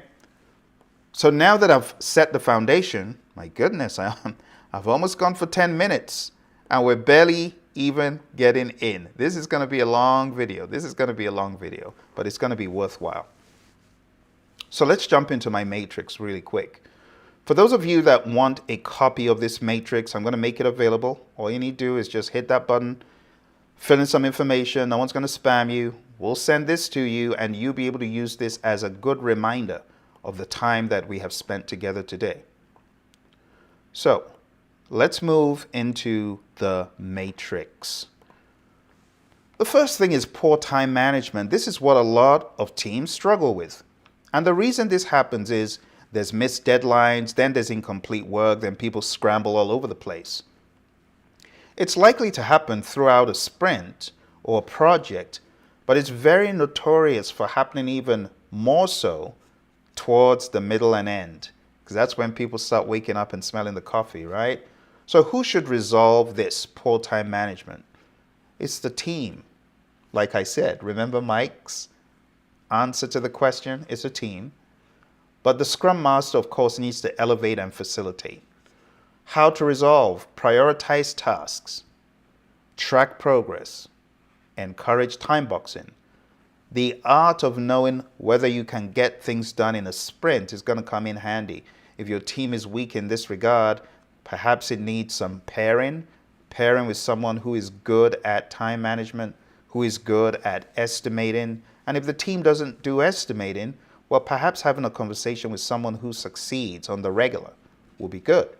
There are tools that are used for this. Trello is a little bit of a simplistic one, but it's not bad for a small team. Time Camp, and there are many more. Scope creep. We're talking about unnecessary work, delayed delivery. It could happen throughout a sprint. And who should resolve this? Yeah, the product owner. So you know what I tell teams that have a whole bunch of scope creep here in the middle of the sprint, and out comes from management some person who says, hey team, I'd really like for you to do this and blah, blah, blah. Well, if the team leaves everything fallow, just leaves what they're working on, abandons it, and goes in pursuit of this new thing that the person said they want, then that team doesn't understand the rules of the game. They don't understand Scrum and how it should work. Once you're airborne in that sprint, my friends, there's no opening that cabin door. It's going to stay shut. Now, I'm not saying there are no instances where the product owner makes a judgment call as far as, hey, time out. This is needed critically in the organization. It has to be done. Yes, I understand. And you can see that's why we have the product owner as the person who needs to resolve this, who needs to say, it's my backlog that I am accountable for. And when I say my backlog, I don't mean it in an overtly possessive way, but I mean the product owner has got to step up. You prioritize that thing. So why are you letting work slip through the cracks and into the backlog? And it's worse if the product owner is the offender. If the product owner is the offender, well, heaven help us. That's a crucial conversation that needs to happen between the Scrum Master and the product owner. The Scrum Master, remember, they hold people accountable. So don't shirk from your responsibility. If you've got a product owner, as I've seen a lot, and I will withhold names, but I've seen product owners that don't know their job. They're weak. The Scrum Master may need to help them see what their roles and responsibilities are, what their accountabilities are. All right, how to resolve, define project scope, write user stories, enforce scope management. Just enforce. Once the sprint is airborne, that's it. Don't come to me with stuff because it ain't going to be done. You know, we talk about different methods for prioritizing the backlog, and one of the most annoying ones is the fire alarm method. He or she who screams and yells the loudest. And unfortunately, a lot of times these people get audience and they keep pushing their luck. Don't let that happen. You got to challenge when there's something that's out of whack with the way Scrum should be practiced. All right, you could use things like Jira, Asana. You could also use the definition of ready. If something has not met the definition of ready, please don't intake it. Stop intaking garbage. Make sure it's processed and refined. All right, let's move on to inefficient meetings, wasted time, missed deadlines. When is this likely to happen? During team meetings? Who should resolve? The Scrum Master, because that's poor use of the events. So set an agenda, enforce time boxing, use concepts like Elmo, enough, let's move on. Have an Elmo doll, it's fun. Hold it up, it's non-threatening. And encourage participation. You could use tools like Google, Calendar, Calendly, just to keep those meetings on track for people who may have issues remembering them. And you could use things like Siri and Alexa to remind you when the time is up, to remind you when to do stuff. It could be very helpful as far as these meetings are concerned. The next one is lack of feedback. This is very unfortunate because there's so many opportunities that pass us by in events. You don't want to miss those opportunities. So you want this to be kept watch on all throughout, because it could happen in different events. It could happen when you're having a casual conversation. And the team needs to be aware that people should give feedback. They need to feel comfortable with feedback and understand they're not going to be penalized for it. And the Scrum Master needs to look for those opportunities when there's a gold nugget about to pass. That's feedback. You're looking a gift horse in the mouth. Don't do it. Stop right there, glean that feedback, and thank the individual. So have an openness about it. Be quick to listen and slow to speak. Don't shut people down. So how do you resolve this? We can talk during retrospectives. We can glean some feedback then. Sometimes it's kind of late by then, so be proactive in it. Encourage feedback and provide constructive criticism. The tools, you could use the events. The sprint retrospective is a big one.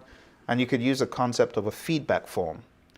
Moving over to the second set of impediments a lot of Scrum Masters face is a lack of communication. If you're new, there's some teams in certain geographies, they're super quiet. Super quiet. They don't say much. And just because they're not saying much doesn't mean they're not thinking much. When you hear what they're thinking, you'll be amazed that it's those same people dishwater dull, quiet, deadpan look, no response, but they are thinking stuff. And it's your job as a Scrum Master to elevate the awareness that, hey, it's okay to speak, it's okay to communicate. The reason for lack of communication could be historical. It could be that there's misunderstandings, missed deadlines, wasted time, and now no one's communicating. Everyone just wants to work. They're in this work, hamster in a wheel mindset, such that anytime you even meet, they're hurrying you up. They're hurrying everyone else up because they've got a bad mindset about communicating, failing to realize that we are all different. We're diverse. We communicate in different ways. So it's important to elevate that. Okay? So like I said, it can happen at any time, but we can resolve this in our dailies. We can talk about this in our dailies. We can encourage open communication. We can have those regular events, meetings, the dailies, and on top of that, refinement, everything else. The tools, you could use Slack, Zoom, Microsoft Teams. Just communicate. As much as possible, turn that camera on, because you give people an inch, they're going to take a mile. Ain't nobody turning on no camera. You don't want that to be the case. So perhaps in your team charter, earlier on, in the very beginning, you want the team to begin to warm up to the idea of at least coming on camera. You know what I mean? It helps. It helps a whole lot. Undefined goals, similar to what we were looking at in the Agile practice guide. So we're talking about unclear expectations, wasted effort. It could happen at the start of a sprint or project when things are pretty green. Who should resolve it? The product owner needs to know the vision and needs to understand the stories in their backlog. So there's a lot of accountability there in the product owner. How to resolve, define project goals, define sprint objectives, and write user stories. So one of my clients is in one of these departments in Virginia. You might have heard me tell the story before. But this client was looking to do a project and they were not able to articulate what they wanted. How did they do it? I told them, hey, have you ever thought of user stories? So these folks, this was way back when they got certified, like at least a decade ago. So they had not really practiced a lot of Agile. I said, let's use this. Put in the format of user story, boom. They couldn't believe how quick and efficient it was. Just the RGB, the role, goal, benefit, the card, the conversation, the confirmation, just that concept, it amplified their requirements to the point that they were able to move forward on the project, on a project they were not able to move previously. And I could go on and on. The examples of when the likes of the FBI were trying to update the antiquated system. They did everything they could using a predictive method, didn't work. Until the light bulb came on and someone said, hey, why don't we try Agile? And they used Agile, predominantly a Scrum concept, and taking all those requests and making them more pragmatized. That is what saved the day, because they'd already wasted $170 million US of taxpayer money when you boil it down. But the way they overcame that was to go Agile. Stories and stuff. All right, so now you get the idea. Let's move on to the final one here, lack of commitment. And the reason is we have delayed deliverables, reduced team morale, and that could lead to a lack of commitment. So it's likely to happen at the start of a sprint or the start of a project. When you talk about the commitment, we talk about the product goal, we talk about the sprint goal, and then we talk about the definition of done. Those things indicate what you are committed to doing. And if you don't have those in place, it could lead to a lack of real commitment. So you want to make sure you got commitment by just voicing it. Are we in agreement? And I'm not saying every team must have a sprint goal, because that's become a hot topic in industry. So you may not have a sprint goal. I would advise you to. What does it take? Maybe you've got many sprint goals, not just one. Maybe 2, 3, 4. It's okay. It's okay. Hey, Ken and Jeff didn't lock down the number of sprint goals. So if having more sprint goals helps, do that. But you definitely want commitment across the board. You could use velocity and tracking as a team or scrum master to resolve this, to identify what can we do in each sprint. Don't just say, oh, we're going to go with what team X or Y has done. No, this is empirical. It should be empirical data. Now someone says, but Phil, we don't have empirical data. We don't do estimates. Find a way, Scrum Master. I don't care how you do it. It's doable. Even if you use the concept of epics, features, stories, you can do it. So think out of the box. You know what? Ask the team. Always defer to the team when you're stumped. And it takes a lot of courage to do that. But I want to encourage you too. Now we're going to our final matrix, my friends. And this is a big old matrix. It's huge. It's huge. So I'm going to make this available, but I'm going to go through it very quick. So again, we've talked about lack of communication, unrealistic deadlines, scope creep. I now want to talk about the concept of lack of technical skills and poor team dynamics. Now, your team may not be struggling with this, but I want to encourage you, if there's a lack of that, find a way quick to get your team the training they need, because they're just going against the grain. They are in pain if they're not able to acquire the skills they need within that time frame. So think about that.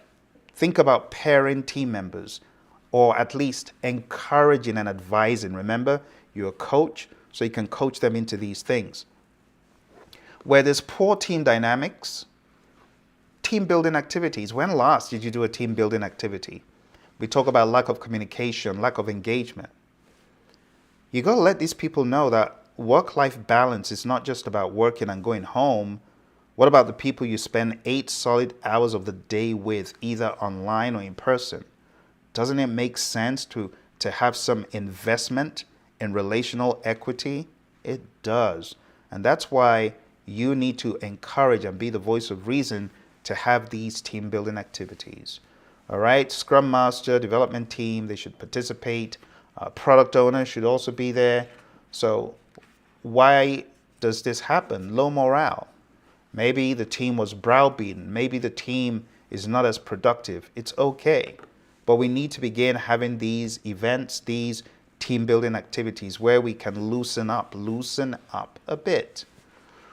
All right, so improve relationship and communication is what we're seeking to do.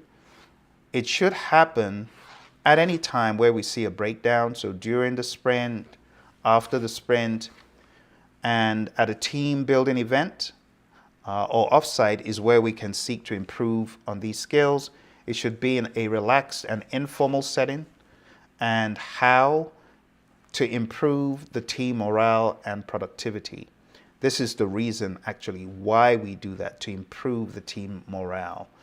And lastly, examples of the tools that we would use for this: team building, good old team building, offsite, everything taken care of, not a care in the world. Okay? So over the past number of minutes, my friends, I've been sharing with you ideas, and I want to finalize all these ideas in a few slides. So no communication. Lack of communication results in misunderstandings, missed opportunities, conflicts, poor collaboration. It can create a culture of fear. It can cause resentment and mistrust. So it's really on you, Scrum Master, to say, now that I've seen this, I'm going to make sure that this is fixed and get it fixed, right? How do you do that? By bringing the team in, like I said, by doing the things I advised in the matrix. What about dealing with introverts? Now, this is a very touchy subject, but I want you to understand there's diversity and inclusion on every team. Some teams are very diverse. You got people there that sound like Donald Duck on steroids talking a mile a minute, and you've got others that are almost like Miss Debbie Downer, but they're not that. It seems like they are, but they're not. They're just naturally quiet. They're naturally unresponsive. They don't emote very much, and we need to understand that is diversity, and we need to give them that space. Give them time to prepare for stuff, because they typically like a lot of time, those folks. Or if they're very outspoken suddenly about something, then you know you found what they're passionate about. Encourage them to share their ideas and opinions in writing or one-on-one. Avoid putting them on the spot or forcing them to speak in front of the group. And lastly, provide a safe and supportive environment. Always let them feel at home. Don't let them feel like they need to aspire to this big old standard that's just not them. When it comes to encouraging the team to ask questions during the Scrum events, this is something you need to encourage. This is something you need to begin to initiate. So you need to explain the purpose and benefits of the events. Encourage active participation at all times, even if you're not a facilitator. Be a reminder that we should be participating, all of us, as much as we can to get the best output. Create a culture of curiosity and continuous learning. Reward and recognize those who ask thoughtful and relevant questions. So if someone asks a question, say, brilliant question, Phil. Team, what do you think about this? And when we say reward, we're not talking about money. We just mean that you help the people feel appreciated by giving them a great feedback message. And I'm not saying give them a pat on the back. Some of these folks might be older than the Scrum Master for all they know. But it's not about age. It's really about appreciation and saying, wow, thanks, that was a great question, and so on. So be mindful of those. Encourage those. A team that is asking questions is on the right track. A team that is not, that's the beginning of the end. So you want them to feel free among themselves. Foster an atmosphere of openness and respect, where everyone's input is valued. And that is how you do it, my friends. That is how you do it. All right, let's move on. When it comes to the topic of various perspectives, this is something we should actually celebrate. Do you know that you should celebrate diverse perspectives? Because it only enriches the team. So you want to embrace diversity and inclusion. And when I say diversity and inclusion, let's zoom in here for a quick second. So when I say diversity and inclusion, I'm talking about diversity of ideas. I'm talking about diversity neurally, right? People are wired differently. So we have what we call neurodiversity, right? Encouraging people with different backgrounds, experiences, and perspectives to join the team. That's another way that you can do this.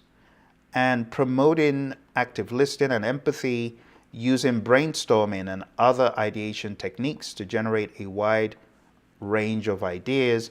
And lastly, incorporating feedback and insights from customers and stakeholders. And I encourage you, keep doing these things.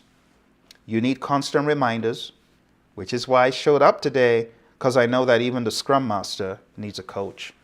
It's not just about the developers that need a coach in Scrum. Scrum Master needs a coach. Who's a Scrum Master's coach? I could be your coach. Why don't you sign up at pmanonymous.com and get some Scrum Master coaching? Let's go through whatever stumbling blocks, obstacles, impediments, blockers. Let's go through what you're facing and let's get you to dry land. Let's help you help your team. I hope you found this to be helpful, my friends. That's all for today. Don't forget to hit like, subscribe, share with your friends. It helps the algorithm. Don't forget this channel is for all things project management, whether PMP related, project management, risk management, schedule management, and of course, Agile. Thank you very much. I'll speak to you soon. Bye for now. Unraveling application silence, reasons behind unanswered job submissions. It's happened to you, perhaps. It's happened to me, that's for sure. Been for an interview and they never got back to you. Let's go through some reasons why. Number one, the benchmark too high. Sometimes the bar is set out of reach, but don't let it deter you. Growth is found in striving for excellence. I remember going for an interview and I was told, great resume, but they're just stronger candidates. You got to move on. You got to look at it as a way of setting yourself up for future success. Don't be moved by that. I went for that interview, and when I was told they had other candidates who were stronger in that area, I didn't let it faze me. I just kept on with my life, kept on striving for excellence. The same manager referred me to one of his colleagues who ended up hiring me for a different position. So don't let that stuff deter you. There's always going to be something better on the horizon. Number 2, inside informant advantage. Connections forge pathways to success. Nurture relationships to unlock opportunities in unexpected places. Sometimes you have that advantage where you know someone inside and the person who is an insider tells you, hey buddy, you're going for this interview, you better listen up. This is what you need to look out for. They set you up for success. You go to the interview, you obliterate the interview, and it's because you had the inside informant advantage. Someone who was inside the company that knew more than the typical person did. That happens all the time. So don't let it faze you when you don't hear back. It doesn't mean you did anything wrong. It could just be that someone had an advantage you didn't. Number 3, better is the one you know. This also has to do with inside help. This is all about familiarity breeding trust. When someone on the inside has recommended you to their colleague, has said, check out this person, they're probably going to be the best candidate for you, you have an advantage. So, demonstrate your value to the recruiter to forge an unbreakable connection in your next job search, your next job hunt. Number 4, there's power in numbers. You got to remember, it's not just one person making a decision. In a sea of voices, it's hard to hear a single whisper. Imagine everyone saying, Phil's the man, hire Phil, hire Phil. And that's exactly what happened to me in a job in a well-known Fortune 500. Everyone was saying, if you don't hire Phil, you've missed the boat. What chance do other candidates have when this hiring manager has his peers shouting in his ears to hire someone? It's a no-brainer. It's all over. So sometimes that happens and you are not the person who has been proffered. You've got someone else you're competing with. That happens a lot. But you can also differentiate yourself to be the voice that echoes by having a solid backing in the companies you apply for. I tell people, use your connection. I just very recently sent out a recommendation for someone. Now, imagine someone getting that recommendation from someone else that they respect. Sometimes it's just power in numbers. Number 5, I call it the GBS syndrome. I call it the golden buzzer. There's a world of talent, but only a few spots on stage. Now, there is the golden buzzer syndrome where you do not know what makes them press the golden buzzer. There's something that resonates with the person interviewing you or interviewing them, right? The people going for the job just like you. And sometimes they hit that chord and you've got no clue. Sometimes the interviewer doesn't even have a clue. But there's a golden buzzer syndrome that just tells them that's the person we're looking for. And it doesn't mean that you weren't good. It's just that they were looking for something that you didn't have, and it doesn't make you bad or less than. There are a number of startling facts when it comes to the job search market, and I want to accentuate these for your attention. Do you know that on average, people spend 23 days in this cycle of looking for work? So if you've been for an interview and you're expecting people to get back immediately, they often may not, because 23.8 days, according to Glassdoor, is the average cycle. And as a result of that, you're going to have a lot of people coming and going through the process until you get to that ideal candidate. Sometimes they'll get back very late, and this is why. Just be aware of that. Number 6, a lack of customization can kill a very good application, in that you've got all that you need, but you didn't customize it. You've got the skills, you've got the talents, you've got the abilities, but you didn't put in those key things that helps it resonate with the hiring manager. And customization is the key that unlocks the door to opportunity, my friend. You got to craft your message for the listener, and it will resonate. If there's certain things you're talking about, you cannot say, well, my resume was done by Phil, he's the best in the world, so I'm going to get this job. No, you won't. You'll fall flat on your face. You got to look at the job and you got to look at the resume and ask, does this fit? Which is why when I create resumes for my friends, my students, my clients, I tell them, hey, when you're going for job X, make sure you tweak this.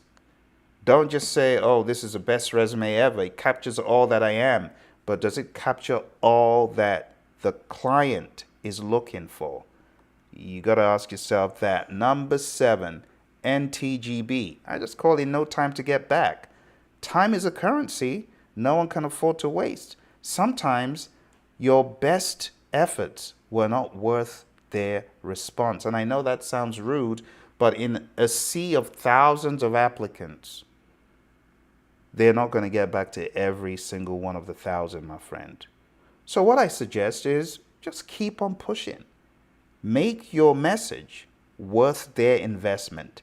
Make an indelible mark that even if you didn't get the position, they'll know, oh yeah, we got to get back to Phil. And I've had that happen to me time and time again. Been to many interviews, I didn't win, but I've had a number of them get back. They'll take notice, I can assure you. The final one is the dreaded ATS. You can't win the game if you don't know the rules. You got to master the ATS language, and then you'll be heard, and then your resume will rise to the stack. There are a lot of people who don't even have a clue that even if your resume was written by the best person ever, every job has its own unique ATS configuration. We call it the applicant tracking system for specific words that is going to help your resume come to the top of the stack. And again, it's not by having your resume written by the best, right? You got to do it on a case-by-case basis. The ATS will first of all say, yeah, your application is reasonable. It's something that we should look at. Then an actual person will take a look at it. But it's not going to happen before the ATS. So the applicant tracking system idea, I covered this in a different video, but there are ways you can use a word cloud to pull out those words that are most important in the job spec and make sure those are there. You also need to remember, beyond the dreaded ATS, there's also a factor of you being checked out. And what am I saying? Do you think that employers aren't checking out candidates on social media? Yes, they are. So not only do you have 8 of these points working, you have number 9. There's so many ways people can be found out on social media because they leave breadcrumbs and trails and strings and your name and your profile, and in many an instance, your username that you use on all these platforms, on the Twitters and the Facebooks and the Instagrams, it just finds you. It's like breadcrumbs. Check me out. This is me. So you got to watch what you do. You got to be careful about what you're putting out on social media. For those reasons, my friends, it is very possible that you do not get a response. And I want to encourage you, even if you didn't get a response, keep on trucking. Keep on from the people that you're sitting in front of. Okay? I highly encourage you. It's happened to me, like I said, it's happened to so many people. So here's the summary. High benchmark, inside informant, better is the one you know, it's a mindset. They may have power in numbers, the golden buzzer syndrome, lack of customization, no time to get back, the dreaded ADS, or just to check me out and you're there flaunting everything on the Facebook and the Instagram and you're penalized for it. So these are just some ideas, but don't let your mind run wild thinking, oh, which one of this is me? No, don't do that. Don't do that. Just understand that for one reason or another, it didn't happen and you're going to do better next time. All right? I hope this gave you some ideas and some perspectives. I encourage you to put your best foot forward. If you're looking for training, coaching, and help, there's a website. It's called PM Anonymous. I offer training, coaching, career advice, and so on. And if you're looking to learn more about the world of business, the world of project management and technology, subscribe to this channel, hit like, and I look forward to seeing you more on this channel. You take care, my friend, and bye for now.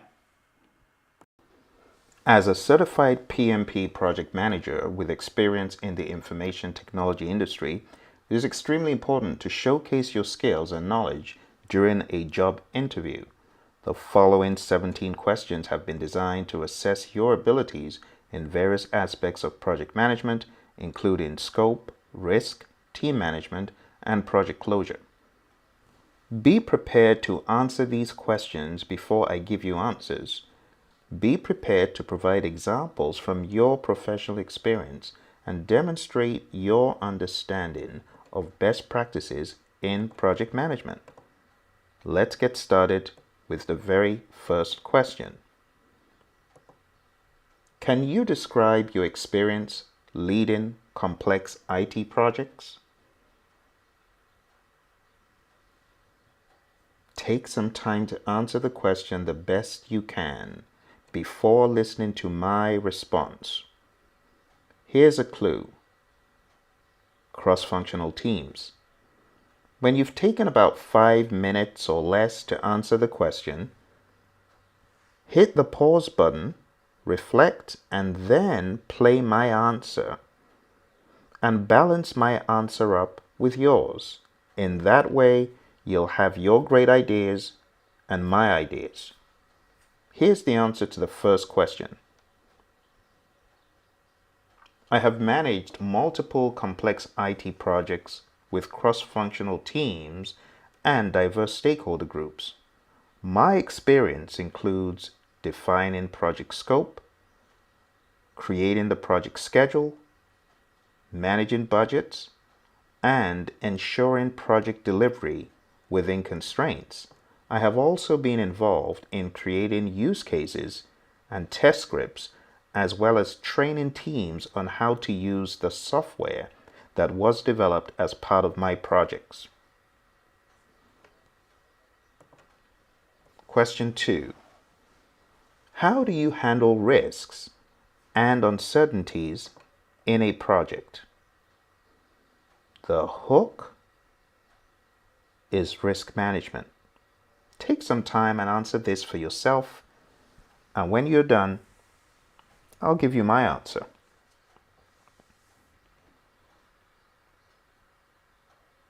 Here is the answer. I would answer like this. Being a risk management professional, I have a structured approach to risk management. First of all, I plan how to manage risks working with the team, and then I identify potential risks with the team early in the project using a risk register. We then move on to assess the probability and impact of each risk, and we develop contingency plans to mitigate the risks, to avoid the risks, to accept some of the risks, but ultimately we have a way of managing the risks in a methodical, stepwise fashion. I regularly review and update the risk register and the risk management plan to ensure that risks are being monitored and kept under control as much as possible. Now, these are my answers.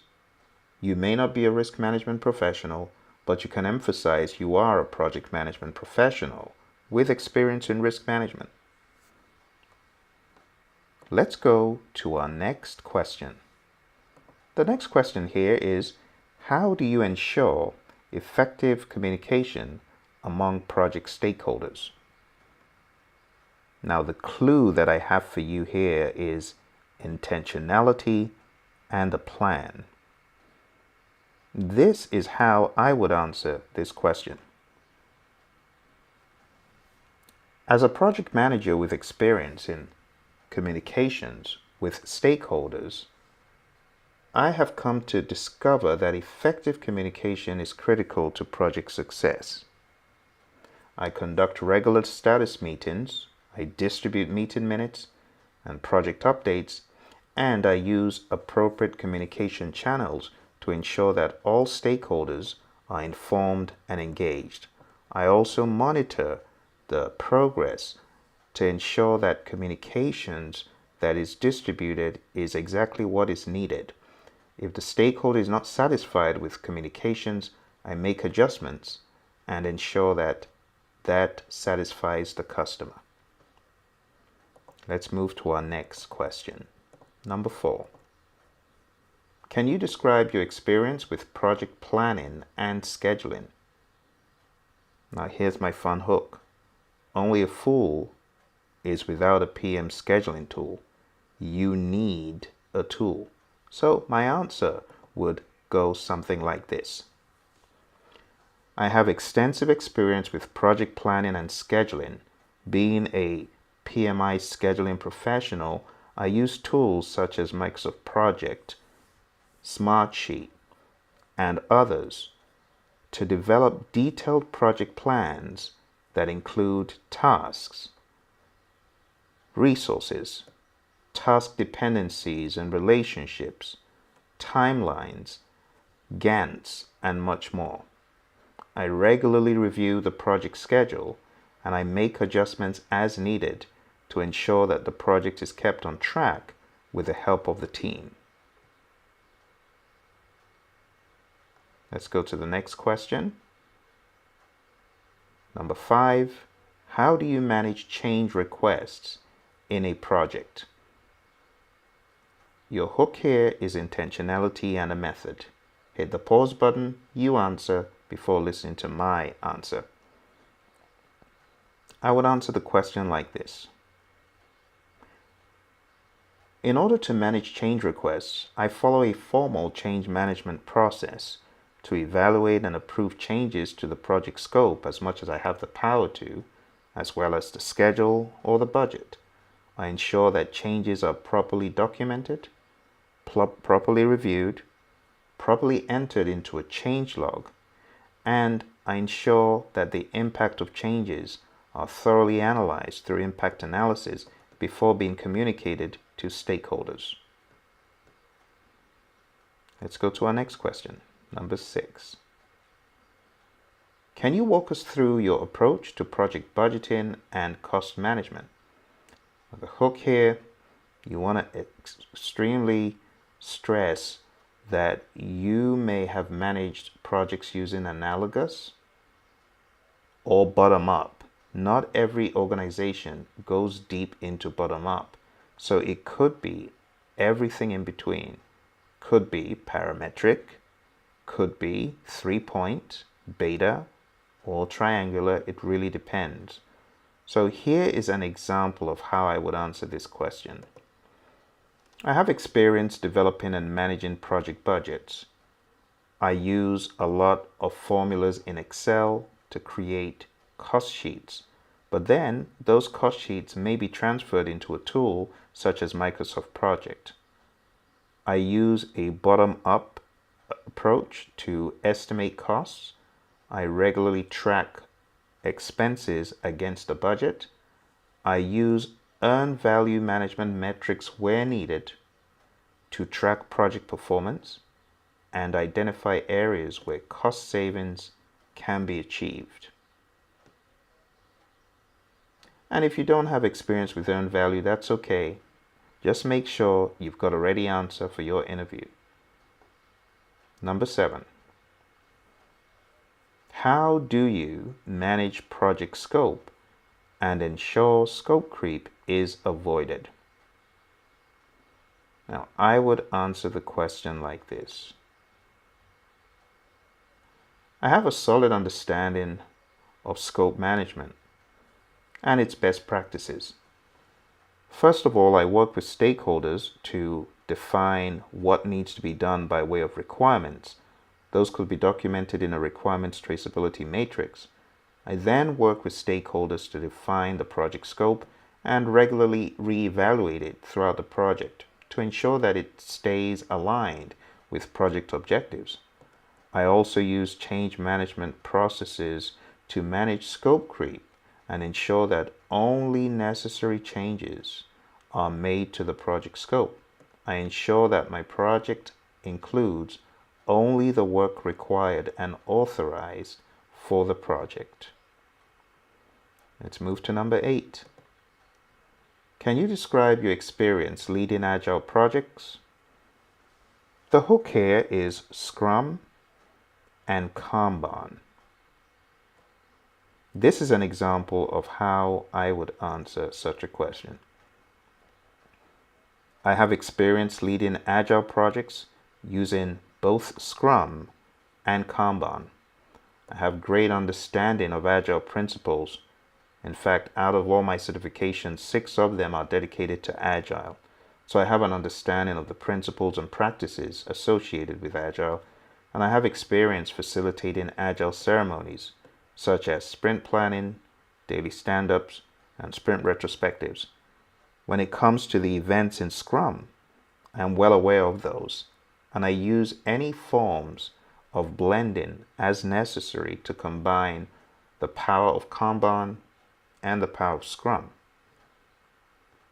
Again, you're going to make this what you are used to, but these are ideas that you can begin working on. So if you don't have any Agile experience, begin incorporating Agile into your projects so that you've got a track record and some history. If you don't have any Agile certifications, I would advise you to get some. Let's move on to the next question. Question 9. How do you handle team conflicts and resolve issues within a project team? The hook here is communication and team chartering. So you could start like this. One of the first things I do with any team I work with is understand their team operating approach. For this reason, I employ the use of a team operating agreement, a team charter, a team contract, some form of a social contract. I have strong conflict resolution skills and experience managing team conflicts. I encourage open dialogue, active listening to all perspectives, and I work with the team to find mutually acceptable solutions. I don't judge, and I allow the parties involved to first of all try to resolve the conflict themselves before becoming more active in the conflict if it festers. I understand the importance of resolving conflict because if conflict festers, it could throw the entire team off course. Next question, number 10. How do you manage vendor relationships and ensure vendor performance is aligned with project goals? The hook here is roles and responsibilities. Now you go ahead and take a shot at it first,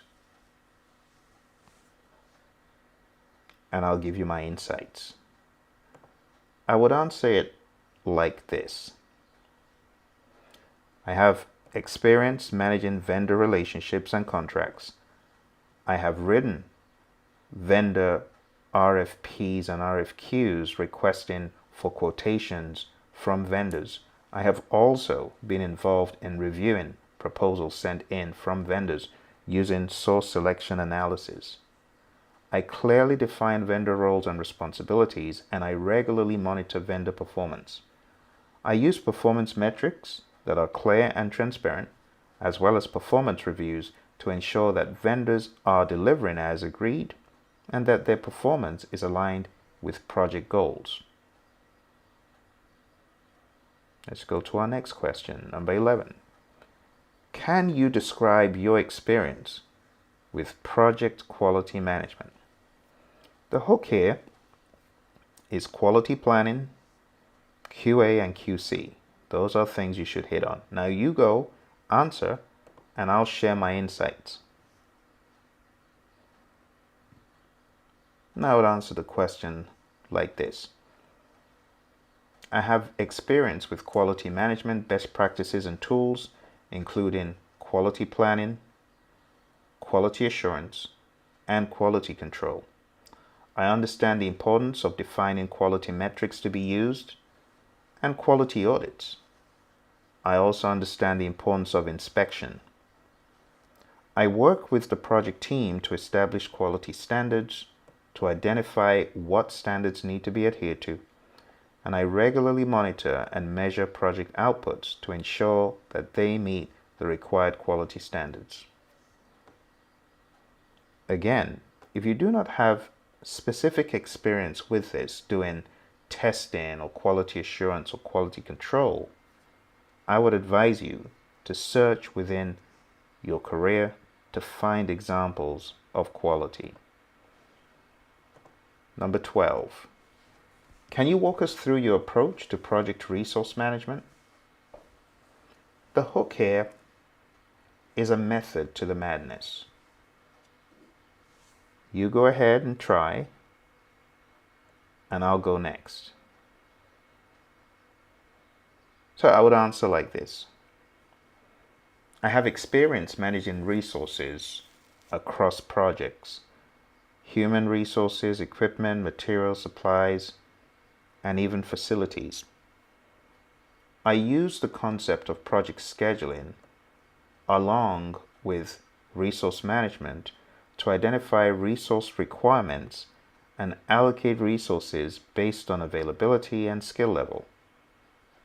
I also regularly monitor resource utilization to ensure that resources are being used effectively and efficiently as planned. Let's move on to our next question. Number 13. How do you manage stakeholder expectations and ensure that they are satisfied with project outcomes? The hook here, identify, plan, and engage. So you take a turn and I go next. I would answer the question like this. I have experience managing stakeholder expectations and ensuring that they are satisfied with project outcomes.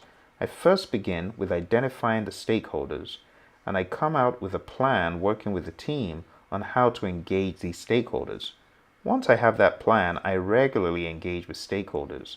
I gather their feedback, and I use that information to adjust project plans as needed.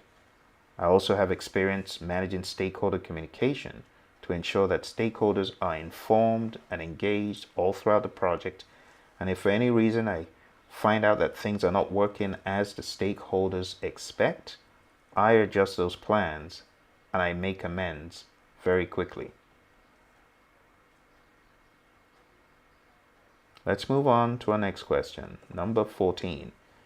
Can you describe your experience with project documentation and record keeping? Now the hook here is creation, accuracy, and maintenance. You could say something like this. Are you ready? You go first. I'd say something like this. As a project manager, I understand the importance of accurate and complete documentation. I have experience creating and maintaining project artifacts such as project management plans, status reports, subsidiary plans, meeting minutes, baselines, change requests, and other information regarding testing. I also ensure that project documentation is accessible and organized so that it is easy to find and reference. In a lot of my previous employments at different organizations, I've been involved in collating and collecting project records all throughout the project for the final archiving so that others can learn from what I did.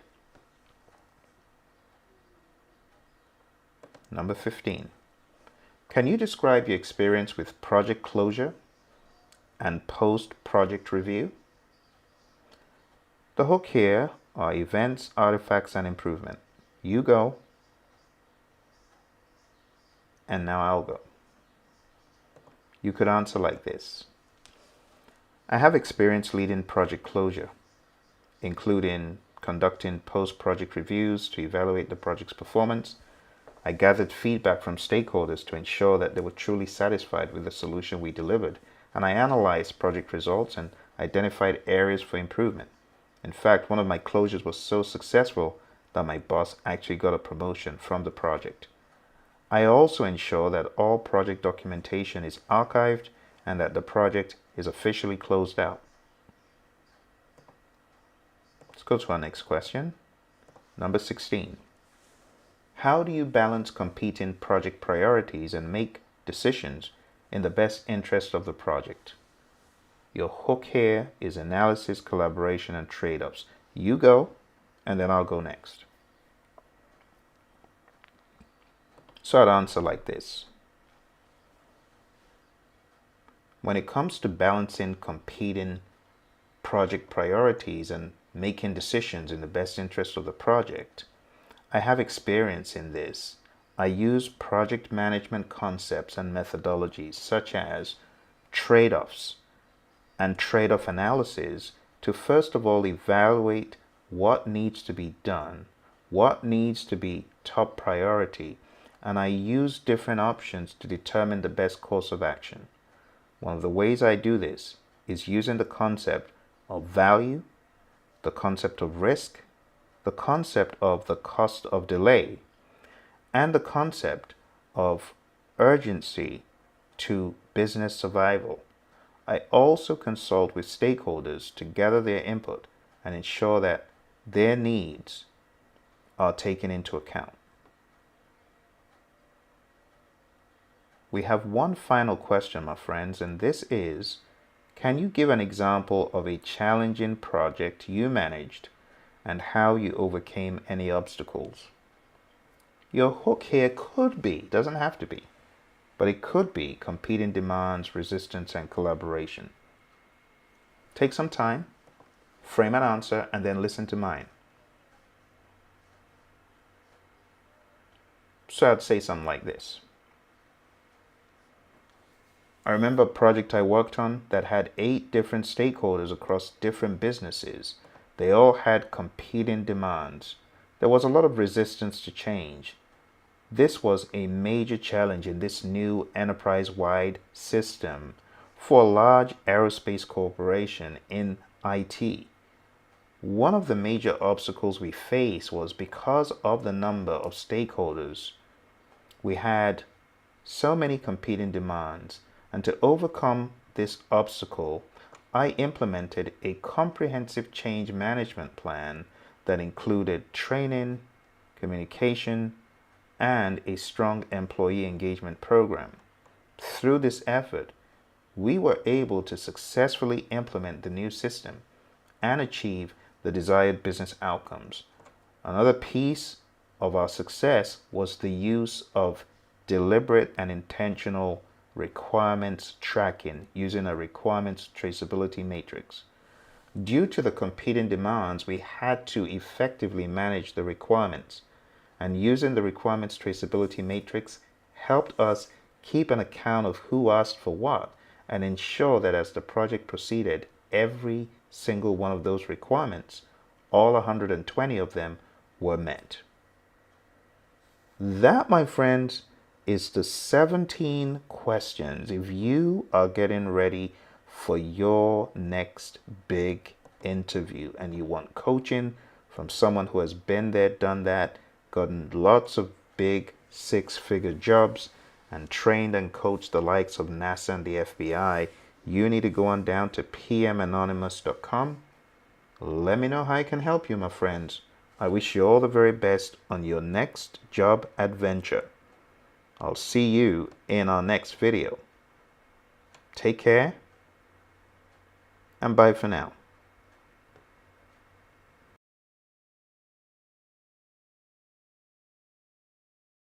Hello, my friends. Welcome. 2023 is a year that Agile is going to hit lots of people's jobs sooner than they expect. So in the next few minutes, my buddy Roy and I, we're going to go through what exactly Agile is. So over to you, Roy. Why don't you introduce yourself real quick? Hello, everyone. It's good to meet you. As Phil mentioned, my name is Roy Schilling. I'm an Agile coach and trainer. Just very quickly about my bio, I've been around for a fairly long time now. Been in the IT space for just over 30 years. I was a developer for a long time. I was a manager for a number of years and kind of ran the full gamut during my career. I've also been practicing Agile for about a little over 20 years now, and I've been coaching and training for somewhere around 13, 14 years, something like that. So I've been around the block a little bit. And I want you to also understand the different industries. So it's not, and we're going to talk about this a little bit more today, is it's not just about IT. So I've worked in a whole bunch of different industries, many of them building physical products, not just building software, not just in the IT space, but pretty much any kind of getting work done kind of situation. We've been able to bring Agile to those places. So Phil, would you like to take the next slide? Thank you, Roy. So next slide. For those who have not met me, my name is Phil Akinwale. I've been a project manager for going to 2 decades now. And along my journey, I've been opportune to work with government entities, United States Army Corps of Engineers, US Air Force, many different firms. So the company behind it is Praizion, but we found that the need for Agile has become more and more loud. People want to know more and more about Agile. Why don't we talk about what Agile is? So Roy, at a very high level, can you give us a breakdown of what exactly Agile is? So the way that I like to phrase it is that Agile is about delivering business value faster and eliminating the redundancy and the waste along the way. That's the core aspect of Agile. Now, many of you may be at least somewhat familiar with Agile, but that's really what it comes down to. And yeah, there's a set of practices, there's some philosophies and some things that we do in order to make Agile successful, but it's really more about how we think about doing work, how we focus on customer value, how we respond to change very rapidly. We truly view Agile as the definition of flexibility, right? That's really what the core of it. It's a flexible way of delivering product. I also want to go back and say, Agile, yeah, absolutely. Agile started in this software space. That's no question. That's where it started from. And it's not new. It's been around for a really long time. And for that same reason, Agile now has a whole series of practices. You're going to hear, we're going to talk a little bit about one of the practices today called Scrum. And that's only one of the practices. There are a whole bunch of them out there. There's a whole set of practices that we'll talk about. And all of it is all of the different practices are based on values and principles. You can go take a look at the Agile Manifesto. You go to agilemanifesto.org. And the whole reason for this is that Agile doesn't tell you necessarily how to do everything. So you need the ability of making good decisions on your own. And that's why the practices, the processes are based on values and principles to help you understand what's important, to help you understand what's important to you and make better decisions. And that's really the core behind all of it. And thanks for putting up the link in the chat window there, Phil. All right. Would you like to take it back, Phil? Yes, thank you very much, Roy. So let's talk about the importance of Agile. Well, Agile is a topic of growing importance in project management, with 71% of organizations now reporting that they use Agile to their projects in one way or another. So let's take a look at this histogram right here. It shows organizations increasingly embrace Agile as a technique for managing projects. A full 71% of organizations report using Agile approaches. And we're not just talking about software companies, we're talking about all manner of firms. Why Agile? Now that we have a little idea about why people implement Agile, let's go deeper. The deeper question about the why behind the why. The why behind the why is that Agile is not just a set of software methodologies, but it's really a way of thinking. It's really a way of acting. It's a way of responding. Roy, what comments do you have about the deeper why about Agile? Yeah, and it also related to that, we also want to make sure that we're not just doing Agile to go to Agile, right? Agile's not your destination. That's not the intent. That's not why you go Agile. Agile is a tool in the toolbox. It's a way of improving, a way of delivering stuff faster, a way of being more flexible. It's also a way of managing your organization or setting up an organization in a much more creative, innovative, flexible fashion that encourages experimentation and learning. So there's a whole bunch that's related to Agile, not just a set of practices. The real reason that organizations need to go to Agile is not just to find a different way of doing things. There's lots of different practices out there, not just Agile. It's about doing things better. It's about being better. It's about becoming better, doing things not just faster, but high quality, more efficient, more creative, making sure that your team members are more engaged and they enjoy their jobs. That's a really core aspect. It's very human-centered, not just follow these practices and you're going to have successful results. It's very much focused on the individual and building great teams so that they can collectively build stuff together of higher value for your organization. As this quote, I love this quote. I love putting this on my in my materials. It's not just about being smart. It's about being adaptable, being flexible, and allowing things to change, because things are going to change, especially now. Well, with the industry, the technological advances, the way things have changed over the years, you can't rely on the same old practices because the world has changed along the way. So we need to have more flexible processes, things that allow you to adapt much, much faster. All right, Phil, back to you. Thank you, Roy. Those of you who got certified, you recall the PMBOK guide. Now, do you know that in the PMBOK guide that a lot of your PMP exam is based on, you actually have sections pointing towards how to apply those knowledge areas in the world of Agile. We also have a separate publication, and Roy, you were part of this. So this publication, what is this? Yeah, so that's the Agile Practice Guide. I was not a contributor to it, but I helped the process of building that book, and it was an interesting process. It's fantastic. It's got some great content by some industry thought leaders in this space. So really, really good reference material. Absolutely. And to that end, I want to point to a page in here, which is on page 18. And on page 18, for those of you who come from the world of the PMP exam or the PMI's other standards, there is a different way of thinking in the world of Agile. So in the world of predictive thinking, which is what a lot of the PMBOK guide is pointing towards, in the world of predictive, it is a one-time delivery. So we can talk about a big bang at the end of the project and a huge shock. Hopefully not, but on a lot of projects, they discover at the end that they were not really building what the customer wanted. But in the world of Agile, we go to an iterative and incremental way of delivery. So when you think about the world of Agile, there's an advantage of having incremental knowledge about the project, about the value, instead of getting a rude shock at the end, and you're delivering value to the customer quicker. You're delivering customer value in such a way that they can begin using whatever you deliver. So there's a difference between a lot of what you read in the PMBOK guide versus a lot of what is presented in Agile methodology, or they've recognized Agile as a methodology. And that's why they've put this book together, and they have been involved in many other current developments. They purchased an Agile-oriented company to leverage Agile. So the bottom line is Agile is here to stay. Roy, what's in it for me as a project manager, as an individual in the company? Why Agile for me? Yeah, and I think this is an important topic for anyone that's going down the Agile journey, is to understand what it means to you to be going down this journey and what benefits that you can get from it. One thing that we do want to encourage is that this isn't something to be nervous about. It's not something to say, well, all of my waterfall traditional approaches are now out the window, because they're not. And the one thing you'll never hear Phil or me say is that waterfall is bad and Agile is good. Most organizations are doing some form of hybrid methodology where they're employing some forms of Agile and some forms of traditional. They blend. And so it's not an either or. There are benefits to each, and we're going to talk a little bit about when to choose which and all that sort of thing. But here's some of the benefits that you personally can get from this. Just remember, Agile is now a mainstream competency. It's not something new. It's not a flash in the pan. The first Scrum team was stood up in the early 90s. So it's been around for a really long time. It's been talked about before then.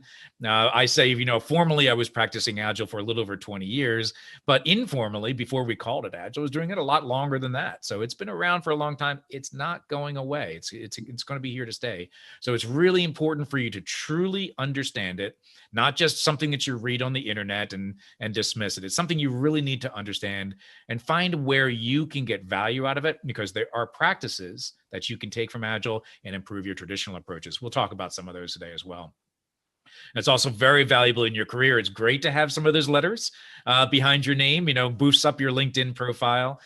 Also helps you become a better project manager. So if you are a project manager and you are looking for ways of improving your experience and improving the way that you run projects, Agile is a great tool in the toolbox. Bring out some of those tools when necessary. Now, as Phil mentioned, PMI also recognizes Agile as a methodology. They've actually recognized it for quite a long time. The PMI ACP has been around for a number of years now. I was actually I think it was in the first year when the ACP first came out. I took that test. It's dating myself a little bit, but it's been around for a little while, and the PMI is now maturing significantly, where they're adopting a lot more Agile methodologies. Yeah, let me jump in here for a second, Roy, and that's absolutely right. In 2023, we should let our friends know that we are offering Agile Certified Practitioner training at agileprinciple.com. So for anyone who is looking to get certified as an Agile Certified Practitioner, the PMI ACP, just go on down to agileprinciple.com, get the information, and sign up for our next bootcamp. Thanks, Phil. One thing that I want to stress is that Agile can help you with your existing practices, your existing projects. And just because you're going to read stuff on the internet, you're going to read stuff that says project managers are not necessary in Agile, hogwash, nonsense, absolute nonsense. And we'll show you how project managers can get involved. Thanks, Phil. Thank you, Roy. So let's talk about what success is. Now, our typical idea in the world of predictive, which is not necessarily correct, is that scope is more important, or schedule is the most important thing. You have to be on schedule, or budget is the most important. But this should look quite familiar to you. It's the triple constraint of schedule, cost, and scope. In the world of traditional, we look at scope as being fixed. But in the world of Agile, we're not going to fix scope because we are changing at such a rapid rate in the world. As you can see in the times of this pandemic, companies have radically changed how they deliver value, how they do business, how they deliver product. So Roy, what is the advantage of thinking in an Agile fashion, looking at this triple constraint versus a traditional? Yeah, I love talking about this one because to me, this is the one thing that I strongly disagree with in the traditional world is the focus on the triple constraints. And it's not that they're not important. We never want to say that scope and schedule and budget are not important. Of course they are, but they're not the whole story. They by themselves do not define success. So you can think about it this way. I'm sure you've been on projects like this where you delivered the scope that was requested, deliver it on time, you deliver it on budget, and then you still have unhappy customers, right? So then you think, what went wrong? We did everything that they asked us to do. That just because we're meeting all scope on time, on budget does not guarantee the outcome of happy customers. It also doesn't guarantee high quality product because that's not in those constraints either. So we want to make sure that these are important constraints, but they're not the only constraints. We want to make sure that we factor other things in as well. And that's it for today, folks. I hope you've enjoyed this very brief session with my buddy Roy. We're going to be back on this channel bringing you more Agile thoughts, more ACP. Don't forget to hit the like button and subscribe. We've got a lot more coming for you on this channel. And ask any question. We'll get back to you as soon as we can. Thanks for joining us today, and we'll speak to you next time. Bye for now. Thanks, everyone. Nice meeting you. The title of our video today, my friends, is Program Management versus Project Management. What exactly is the difference? Well, having worked in both, I can tell you that a program manager has many more concerns and intricacies amplified than most project managers do. And that is because a program is a collection of projects. A project is a singular endeavor. Program management can be described as the process of overseeing and coordinating the management of multiple interrelated projects and activities that are aligned with an organization's strategic objectives. A program manager is responsible for ensuring that each project within the program is executed efficiently and effectively. Now, let's get this straight. The program manager is not the project manager on the projects in the program in some circumstances. And that is because they're program managers managing projects being managed by other project managers. In other words, the program is a collection of all of those projects. So the program manager needs to ensure that each project within the program is executed efficiently by the individuals that are responsible for those projects. The program manager is also responsible for ensuring that resources for all those projects are optimized. In other words, the program manager has a grandmaster view of all of those projects. And if those resources are scarce, which they typically are, it is the program manager's job to ensure that the resources are optimized appropriately and sensibly across all those projects in the program. And lastly, ensure that the program goals are achieved. So you could say program management involves a holistic and strategic view of the projects, considering their interdependencies, their risks, their benefits, in some instances, taking a look at the interdependencies of the customer. If we're talking about the same customer, it's easier. But if we have a program of projects across different companies, different customers, then it becomes a very difficult balancing act and challenging for program managers.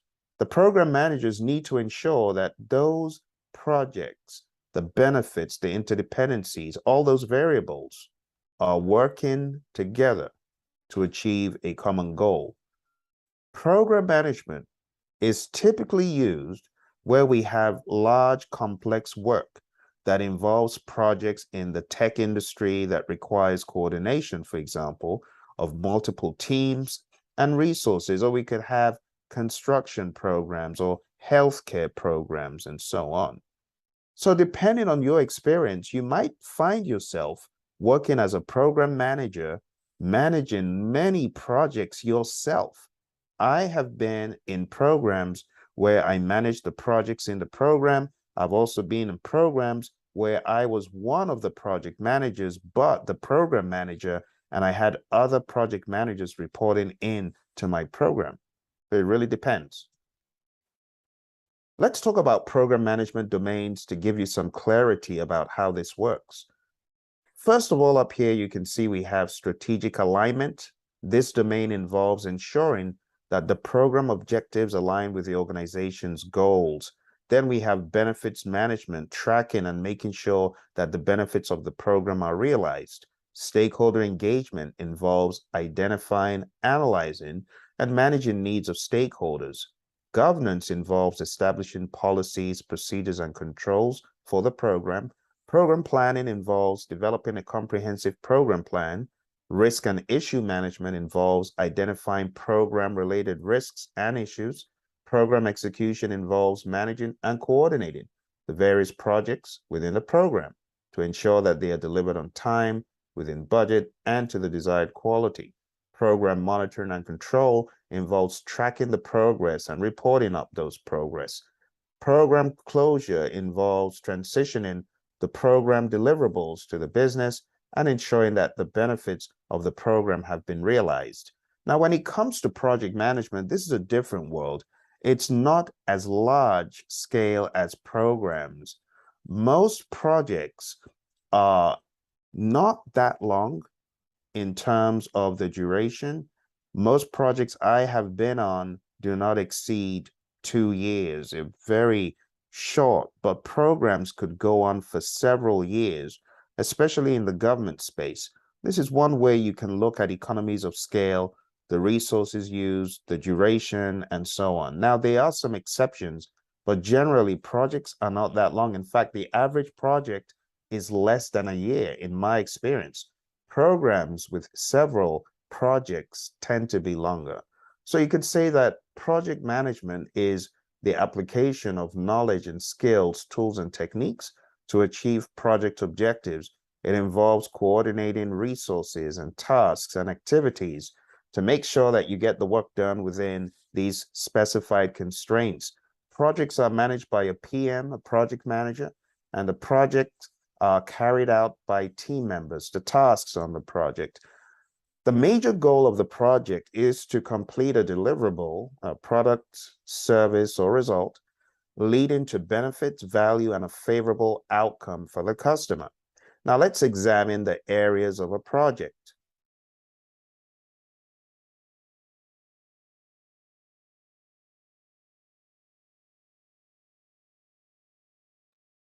Taking a look at these areas of a project, my friend, we can see here that project integration management is an area, and this involves the coordination of everything on the project.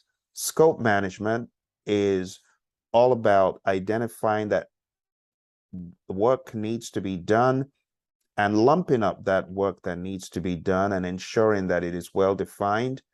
Schedule management is breaking down the work into smaller pieces called tasks or activities.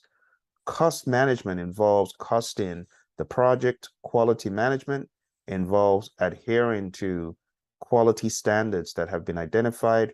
Resource management is all about acquiring resources, human equipment, materials, supplies, and facilities, and ensuring those are effectively managed. Project communications management involves effectively communicating throughout the project. Risk management involves dealing with unknowns, identifying risks, analyzing them, and developing plans for them. Project procurement management involves selecting a seller or sellers, awarding a contract and managing the contract in order to get the work done. And lastly, we have stakeholder management. And this includes processes and activities required to identify, manage, and engage the work of stakeholder management. Now, when we say engaging stakeholders, it's a softer word than managing stakeholders. So we generally say engage our stakeholders. And now, my friends, you've got an idea of both. We've taken a look at both project management and program management. Now let's go a step further and compare both in these economies of scale, these factors. When it comes to scope, project manager manages a single project, program manager manages multiple interdependent projects and may not be the project manager on all those projects. When we look at the timeline, it focuses on short-term goals and deadlines. When it comes to programs, a program manager works with longer-term objectives and timelines. When it comes to deliverables, the project manager focuses on delivering a specific product, service, or result. Programs focus on delivering a broader outcome or business goal. When it comes to budgets, the area of budgets, the project manager is responsible for managing project budgets and cost. When it comes to programs, program manager manages program budgets and optimizes resources. So the budgets and the lower level projects roll up into this bigger level program. When it comes to team size, generally projects will have a smaller team size. Programs, much larger team with multiple project managers reporting to them. When it comes to risk, project manager focuses on project risks. When it comes to programs, the project manager needs to focus on high-level overall program risks. Stakeholder management, project manager manages the engagement of stakeholders on the project. Program manager manages the engagement of stakeholders across multiple projects and teams. When it comes to reporting, the project manager provides regular updates to project stakeholders. The program manager provides regular updates to program stakeholders. Communication between the project team and stakeholders. In the world of programs, it's across a much wider array. And believe me, there are usually a lot of external stakeholders as well. Even shareholders in the firm could be some of the individuals that the program manager communicates with. When it comes to metrics, project manager measures success based on project-specific metrics. The program manager measures success based on program-level metrics and outcomes. So in economies of scale, I would say the program manager, under most circumstances, is a more challenging job, higher stakes job, higher visibility, spans across a wider timeline. So if this is something that you're thinking of getting into, I hope this has given you some better context for you to understand what could be required in your role of a program manager. And don't forget, I've got a 1-hour video on this channel where you can get a much broader breakdown of program management according to PMI's program management standard. I look forward to seeing you in another video. Don't forget to hit like, subscribe, share with your friends, and I'll see you next time. Bye for now. KPIs in project management. You've probably wondered, what should I measure on my project? How should I measure it? Be aware that the PMI in the PMBOK Guide 7th edition has a section on page 93 that is dedicated to measurement. It's called the measurement performance domain.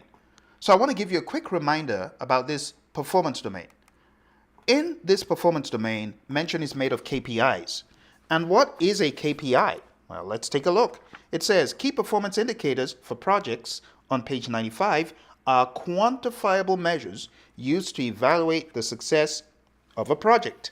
There are two types of KPIs, leading indicators and lagging indicators.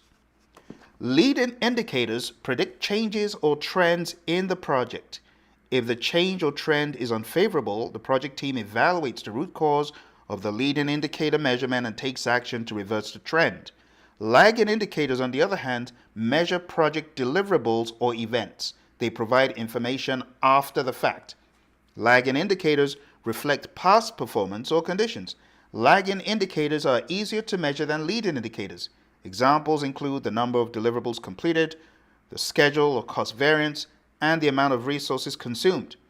Now, when you're taking a look at your specific project, you want to do what makes sense. You got to do what is smart. And smart means specific, meaningful, achievable, relevant, and timely. There is no point measuring what is not relevant to your project.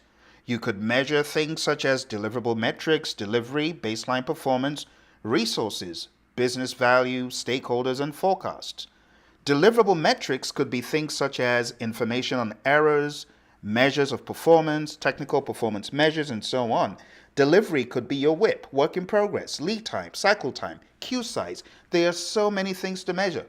When it comes to baselines, you could talk about start and finish dates, effort and duration, schedule variance, schedule performance index going into earned value.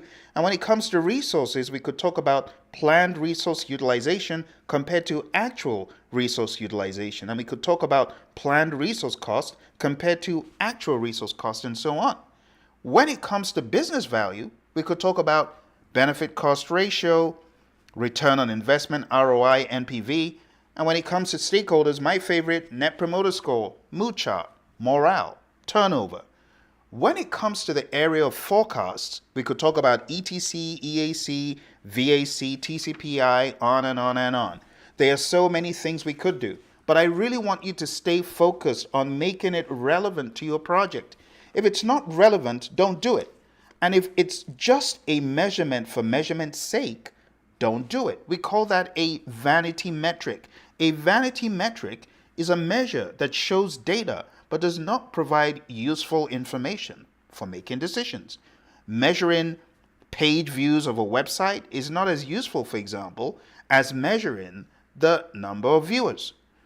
There's also one other definition I want you to be aware of, and that is the Hawthorne effect. And the Hawthorne effect states that the very act of measuring something influences behavior. So be careful. Take care. What are you measuring? Some people are measuring the amount of defects found by the team. Let's reward them based on the amount of defects. Well, think about it.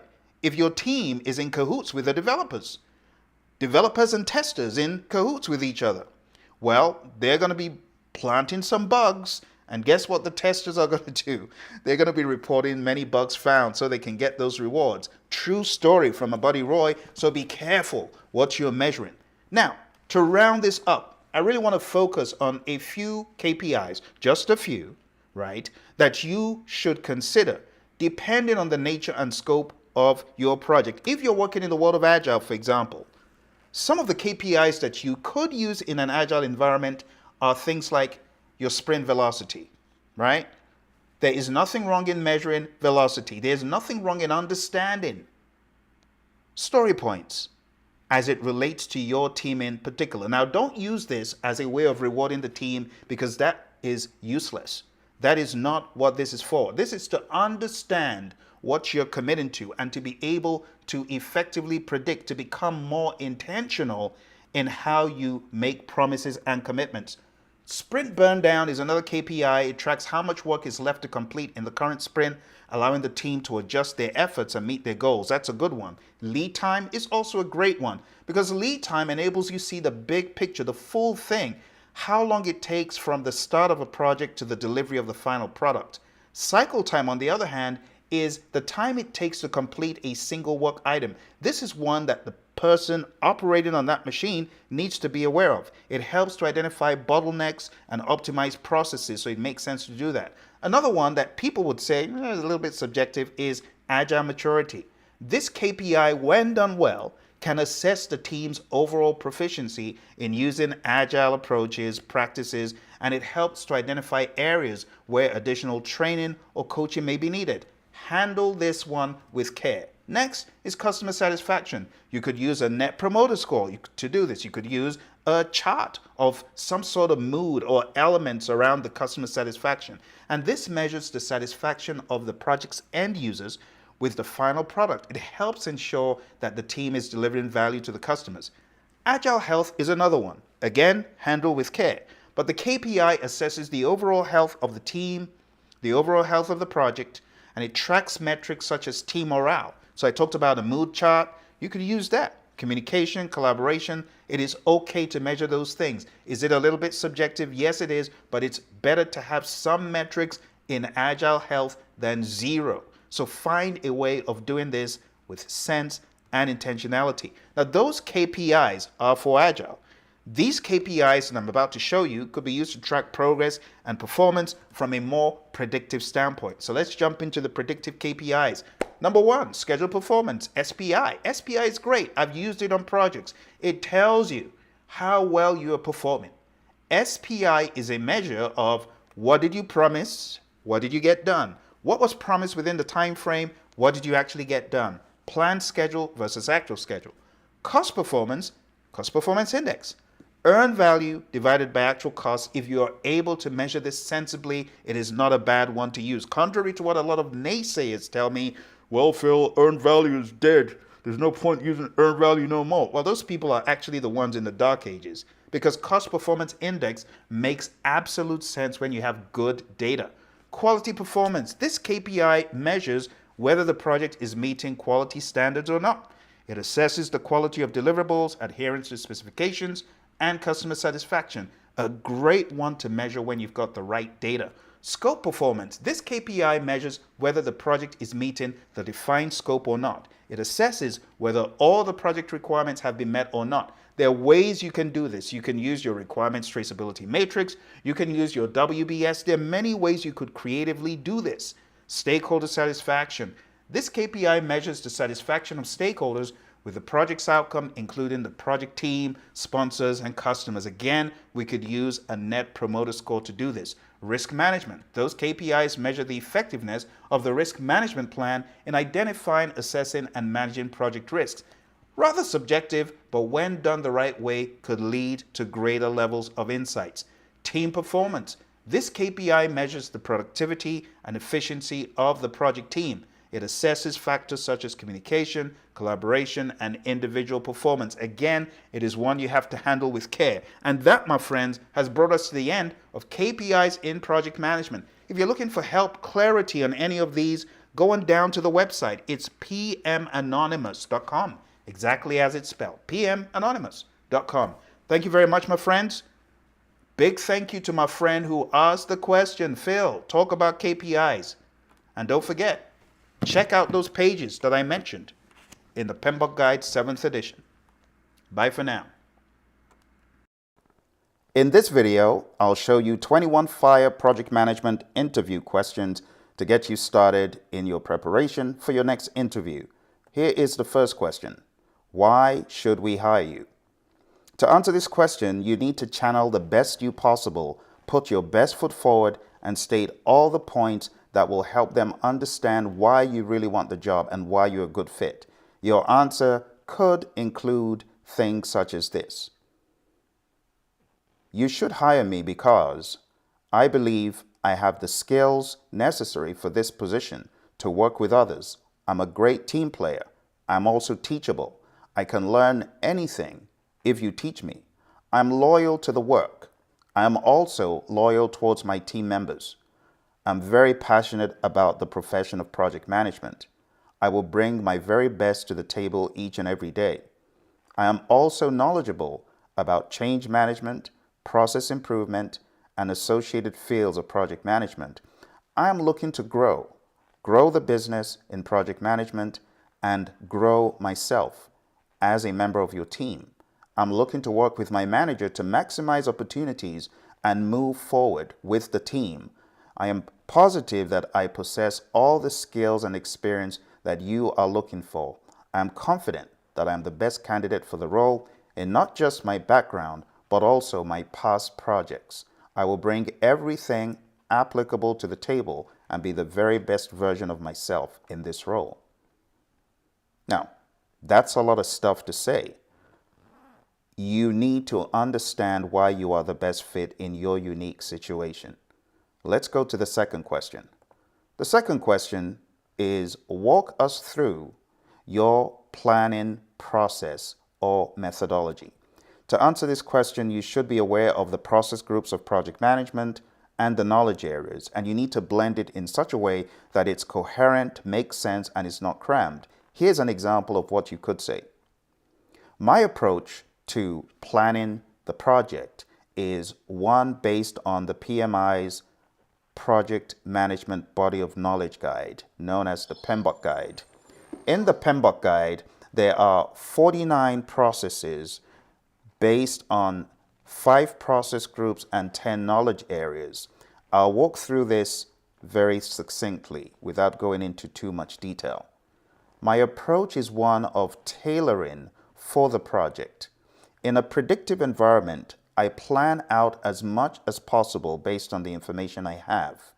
I follow the concept of the iron triangle, which looks at scope, schedule, and cost.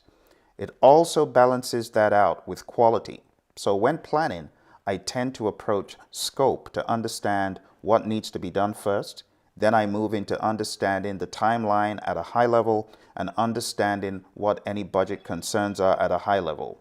When that is done, I blend it down into finer detail, going over more intricate scope and requirements, and then balancing that out with an understanding of the schedule and integrating that with the cost and quality. I also balance in the concept of risk so that I'm giving each of those triple constraint areas risk considerations. When all is said and done, I come away with a plan that is not the be-all end-all, but is the beginning of further discussions as the project proceeds. In an adaptive or agile environment, I rely heavily on the concept of rolling wave planning, where planning is done incrementally in iterations or sprints. It's also done by a variety of individuals, not just me, but the team. Working with the team in an agile environment, we address all the similar concerns, but this time with more adaptability, and we do this in sprints using iteration planning, or in the world of Scrum in particular, sprint planning. Again, a lot of information, but the idea is not to give you a prescriptive answer, but to give you ideas of what you could say. Question number 3. Walk us through the reports you have developed in previous roles. To answer this question, think about where you have presented reports either in meetings or where you have sent them via email or other medium. You could answer like this. In previous roles, I have been involved in reporting the project at different levels. On some projects, such as in the world of construction and environmental engineering, I reported down to the dollar. Every week, I met with my stakeholders to present budget reports across a smattering of programs. I have also met with stakeholders in other roles to report weekly, monthly, sometimes ad hoc, on demand. I also report on status of the project from a scheduling perspective and from a budget perspective. In other employments where I worked in very heavily regulated environments with earned value, every week I met with the executives to report on the budget expenditures, the SPI, the CPI, the CV, the SV, and we looked at a cumulative earned value graph to understand the spend. I have also been in jobs where earned value was not as heavy and we reported simply on actual versus planned or whatever the customer wanted to know. All right, let's go on to question 4. Question 4. How do you keep a project on track? Walk us through whatever system or framework you use. Again, you could anchor this back to the PMBOK Guide framework. You could say something like this. I keep projects on track with the help of the team, while at the same time leveraging the PMBOK Guide framework, which is attentive to the monitoring and controlling process group and the concept of integrated change control. I also espouse the idea of keeping the triple constraint in check. The schedule, the cost, and the scope must constantly be in check, as well as all the other areas. It takes more than schedule, cost, and scope being on track to actually keep the project on track. A lot of times things just slip through the cracks because team members may not have done what they should. So, in addition to schedule, cost, and scope, I ensure that team members truly know what has been entrusted to them. I remind team members when their tasks are approaching because I know they're working on multiple things. And I espouse the idea about team ownership. The team has collective ownership over what needs to be done, and there should also be team accountability. For individual tasks, I rely on my team to keep themselves on track while I act as a backup. I do not act in an overbearing manner, but I definitely remind my team of when milestones and key dates are approaching. Simple like that, but make sure you hit the nail on the head that you do have a system and that you rely on teamwork. Question 5. On a scale of 1 to 10, rate yourself as a project manager and why. So, if you haven't already been doing this, my recommendation is for you to hit the pause button and attempt to answer the question yourself. After answering the question yourself, then listen to my answer and balance it up. This is more of a coaching approach where the best answer may lie within you. And if you listen to my answers before thinking of your answer, it could rob you of the coaching process. So at this point, question 5, if you haven't already been doing it, I want you to get into that mode of answering these questions first yourself, mentally going through how you would do it, and then balance up whatever I have as an addition to the great ideas and answers you may have. So, on a scale of 1 to 10, I would rate myself as an 8. And I would rate myself as an 8 because I believe there's always room for improvement. I'm not at my maximum capacity, and I hope to get to a higher level and then create some room for more growth each step of the way. So in doing that, you've touched on why it's not a 10 and the fact that you're looking to improve. Let's move on to the next question. Question 6. Can you walk me through how one should effectively manage a stakeholder? What are things you have done in the past that can speak to that ability? You could answer like this.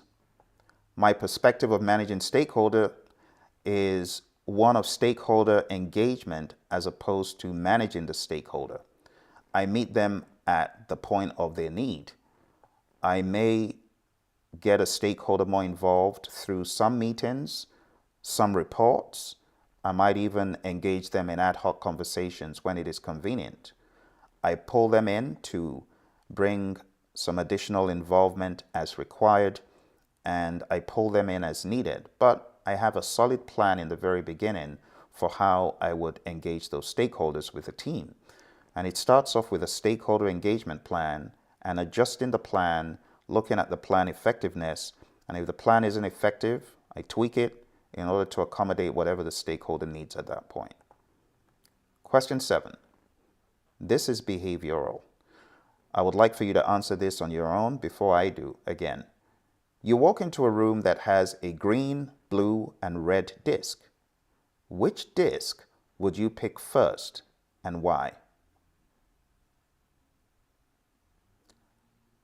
Personally, I would pick the red disc first. And my logic for doing that is red is danger. It could be that that danger is something I need to act on immediately. I will also pick the red disc because in a report, bad news needs to come first, and I want to know what that red disc signifies. After the red disc, I would proceed to the green disc. I'll proceed to the green disc in order to confirm that indeed all is good. And lastly, I see blue as being a calm and peaceful color. It's one of my favorite colors, in fact. So I would get to that last because I want to tackle the tough stuff first. And blue is for peace and calm, and that's what I would pick last. So that question was actually asked in an interview I went for. And that question finds if you think on your feet, if you're able to make decisions quick, or if they're likely to have someone who is unable to move forward quickly, especially if the role requires someone to think quick. Let's go on to the next one. What is your leadership style? So go ahead and answer. And here is what you could say. You could say, My leadership style is situational and dynamic. It depends on the individual I am leading, the people involved, if they're more than one person, the specific situation and circumstance. It also depends on the urgency, the team maturity, and more. If I'm working with someone who is very junior and needs a lot of direction, I approach the situation from a directing approach. If I find myself with an individual who does not have a whole lot of experience, but is educated enough to understand the job, but needs a bit of hand-holding to be able to cross the line of proficiency, and someone who is not very confident, then I may have to adopt a coaching role with those individuals. If I'm working with someone who is very proficient in their work and needs no training or directing, but is a little bit unsure and needs some support, either moral or physical support, I adopt a supporting leadership approach with those individuals. And if I'm working with someone who is wildly proficient and very confident and not in need of a whole lot of support, I approach a delegating style with those individuals. So I could say my leadership style is a situational one. Now that answer is based on the Hersey-Blanchard model. If you haven't read that, read it up and get confident with it and understand the application, because that is really how leadership should be, situational, depending on a number of variables. Number 9, what do you understand Agile to be? You could answer like this. Go ahead and answer first, and I'll tell you my answer. My view to Agile is a mindset.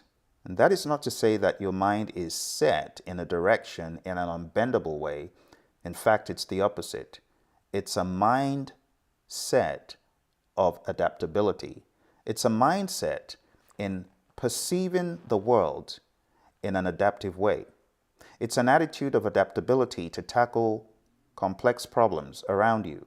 The best way to tackle complexity is a bite at a time. Agility is all about adapting a bite at a time. Now, even though Agile is a mindset, there are frameworks that one could use to implement Agile ideas. And some of those frameworks include Kanban and Scrum, and they're just vehicles to live out the mindset of adaptability and resilience to tackle complex problems. So again, that's a very long response. I'm not saying memorize it, but get the key variables from what I said. Here's your next question. Can you tell us about the last project you worked on? This shouldn't be too difficult. Just think to the last project. So you could answer the question like this. I worked on a project with a large healthcare company, an international firm that was looking to upgrade their PMO from just being a facilitating PMO to being a more directing PMO. We worked on implementing a project management system. Various tools were used, scheduling tools, scoping tools were also implemented. We developed training materials for this organization. We also developed a suite of leadership, decision-making, problem-solving tools for this organization. We implemented them, and we created a system that the PMO could use to build its people. And that system is being used all around the world. We worked with this organization to not only educate people in project management broadly, but we also got hundreds of their team members certified as PMPs and ACPs. We continue to work with these individuals, but the project was a huge success. You see what I did? I showed success in everything I said. I showed decisiveness in my answer. Know your project and you'll be able to do the same. Number 11. Tell us about a time something went wrong in a project you were managing. I was working on a project in a firm, an engineering firm, where we made an assumption at the very beginning of the project that we were working in a climate that typically was sunny and dry. However, something went wrong. In the middle of the project, it began to snow. And it didn't just snow 6 or 7 inches. It ended up snowing 9 and then 10 inches and then 11. We brought in snow melting devices. We were already behind schedule when we decided to do that. But at the end of the day, it snowed 12 inches. And this was out in Flagstaff, Arizona. It was terrible. We were late. We were working for the government. We were penalized. The insurance bonds were taken out on us. The company, though, at the end of the day, had to fork out hundreds of thousands of dollars in penalties, but they did recover. And as far as my job was concerned at that point, it was in the balance because we had lost so much credibility. Excuse me. If you're ever choking up on an interview, it's okay to pause and drink. Don't continue stuttering and spluttering. You just look like an idiot. So, say excuse me and have a drink. Excuse me. So the company did recover, and at the end of the day, they got back on track and were able to succeed, but not without huge penalties. Next question. How do you prioritize tasks in a project? You go ahead and answer. Your answer could be something like this. When I'm working in project management, prioritizing tasks, I take a look at which tasks are the most urgent at that point. Which tasks need to happen first? Sometimes, if the project has already been planned out, the concept of urgency trumps everything else. But if I'm in the beginnings of planning, there has to be a logical order of occurrence. So I think about the sequencing of the activities first. I think about what must happen as a mandatory dependency first, and what could then be a discretionary dependency. I also think about the concept of internal and external dependencies. In one of the fields I work in, which is heavily regulated, a lot of the tasks actually rely on reviews coming from the government. So I need to wait for the government reviews. And history has proven that even though it's meant to be a 30-day period, it sometimes goes into 45 days because people are not in the office or not available, or they're on some other assignments. So I take all those things into account. I take historical information into account. I prioritize by urgency, by risk, according to resource availability, resource constraints. I think about scope. I also think about concepts such as the cost of delay. What would happen if I delay this task? Would it affect the bottom line of the organization? Would it work against us in that revenues may be eroded? I think about all of those things when I'm prioritizing tasks on a project. Next question, question 13. What was your most successful project? This should be right at your fingertips because you should have been bragging about this one. So you could say something like this. My most successful project with a well-known aerospace company, and it was an IT software implementation.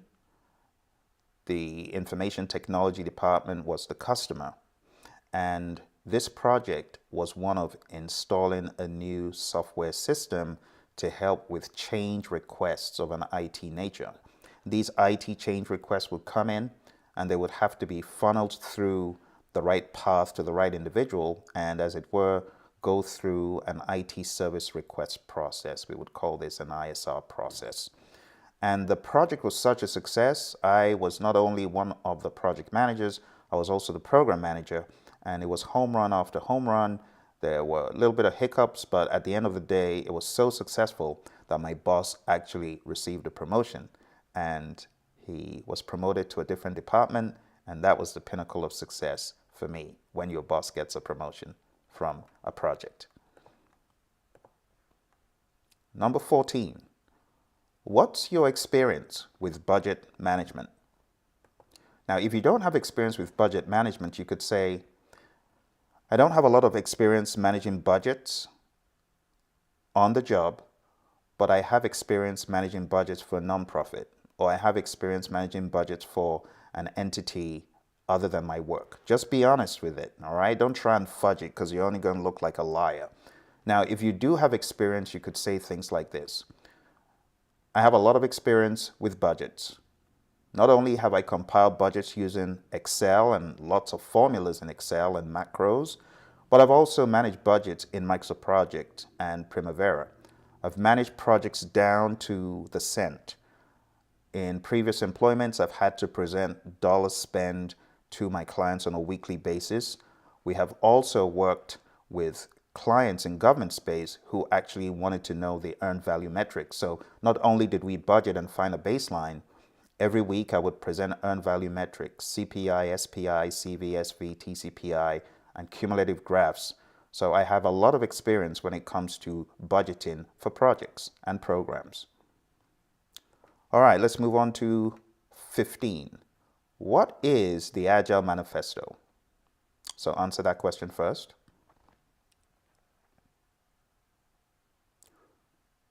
The Agile Manifesto is a set of values and principles. There are 4 values and there are 12 principles.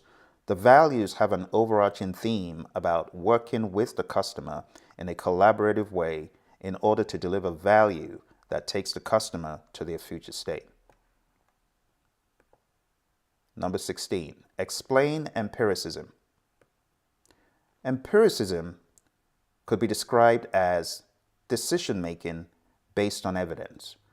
This is making decisions based on observation, experimentation, and experience, as opposed to detailed upfront planning that is not founded on experimentation and observation. You could explain empiricism as simply learning by doing. Number 17. What are the pillars of Scrum? You either know this or you don't. If you don't, say I don't.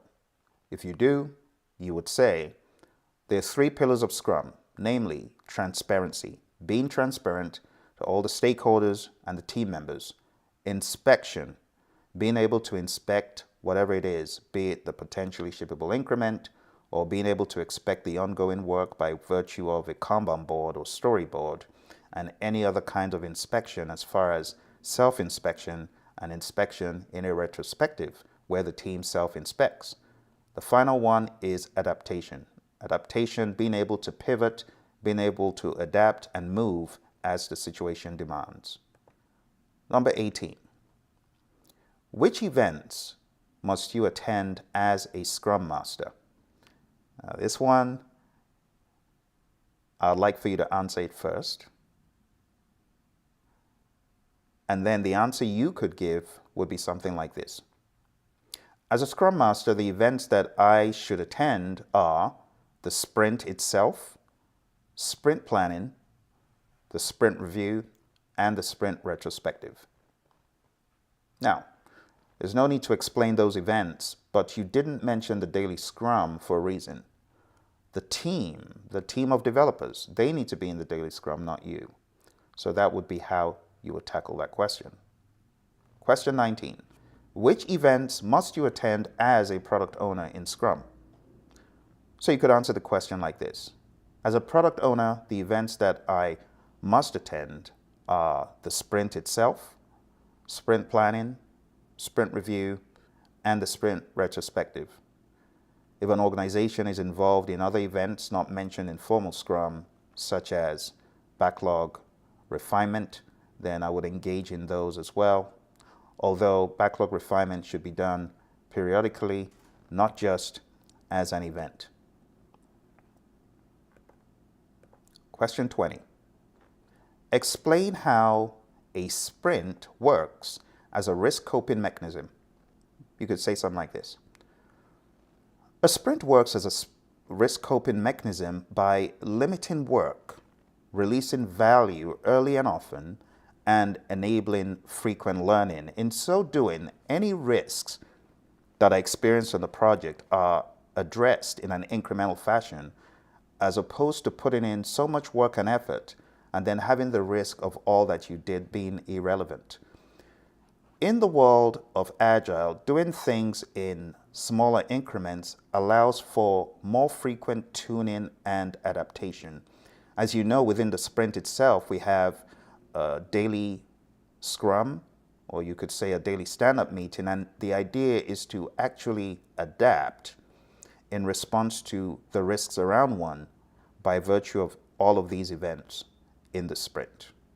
So all of the 5 events, the 4 events that are within the sprint and the sprint inclusive, are all risk coping mechanisms.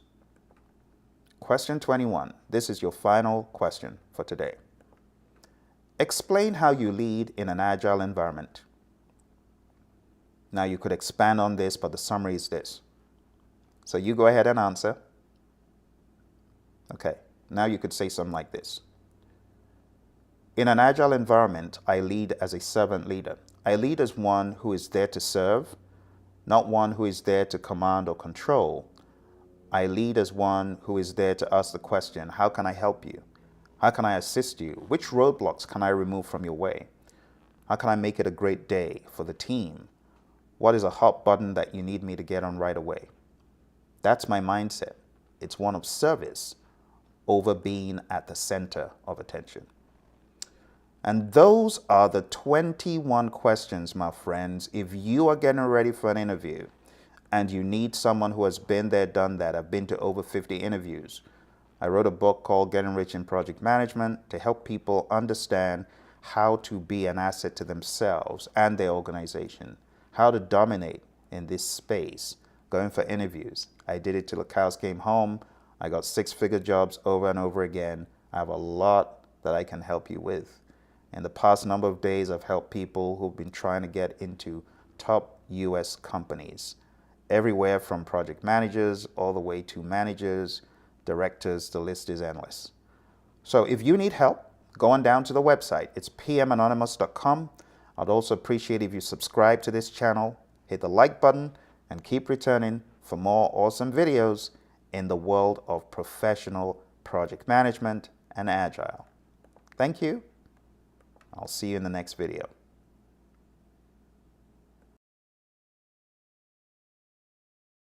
Hello there. I would like to address the aspect of looking for jobs on job websites. This is something I have a massive amount of experience doing because back in the day when I was a contractor, a consultant, and an employee, I did this a lot of times.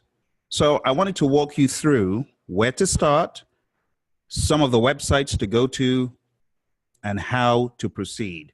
Now, in addition to this, I have helped a lot of people get jobs, secure jobs, get into the job of their dreams, and craft their resumes in such a way that it just gets them in the door.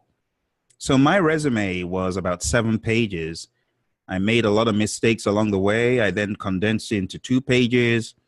I actually made a 1-pager, a 2-pager, a 4-pager. I had a 5-pager. I had different resumes for different occasions. So sometimes you need to tailor your resume based on the job. And I'm going to be showing you various things, tips and tricks about how to do this effectively.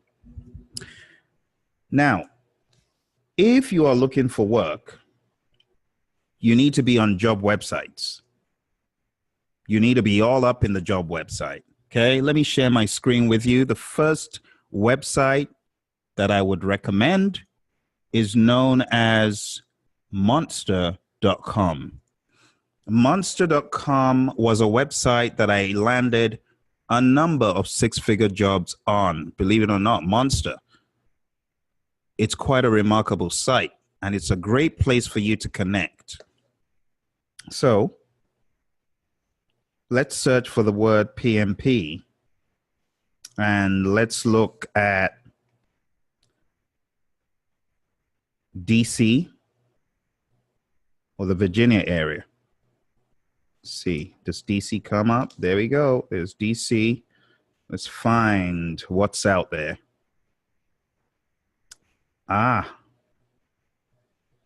Senior Program Manager PMP at PC Network. See that? Here's another one. ServiceNow, PPM Specialist. Management Analyst, Okay. Oh, there we go. There's one. Risk management specialist. See, so when you get to jobs like this, as a project manager, these are the ones I immediately am drawn to. Okay. Those that have the word senior program manager, definitely that risk management specialist one. Those immediately jump out at me. And then going down the list of whatever else is here, project manager Maximo for McNair, that one, see? Many, many opportunities. So if I were you, I would set up an account. I can't remember what my account details are, but I would set up an account. I would post a resume, and I would begin to actively engage jobs in my environment. Let me check Arizona. Let's see what we've got here. Oh, there we go. I used to work here. There's Honeywell. Believe it or not, this same job title, the integrated supply chain folks,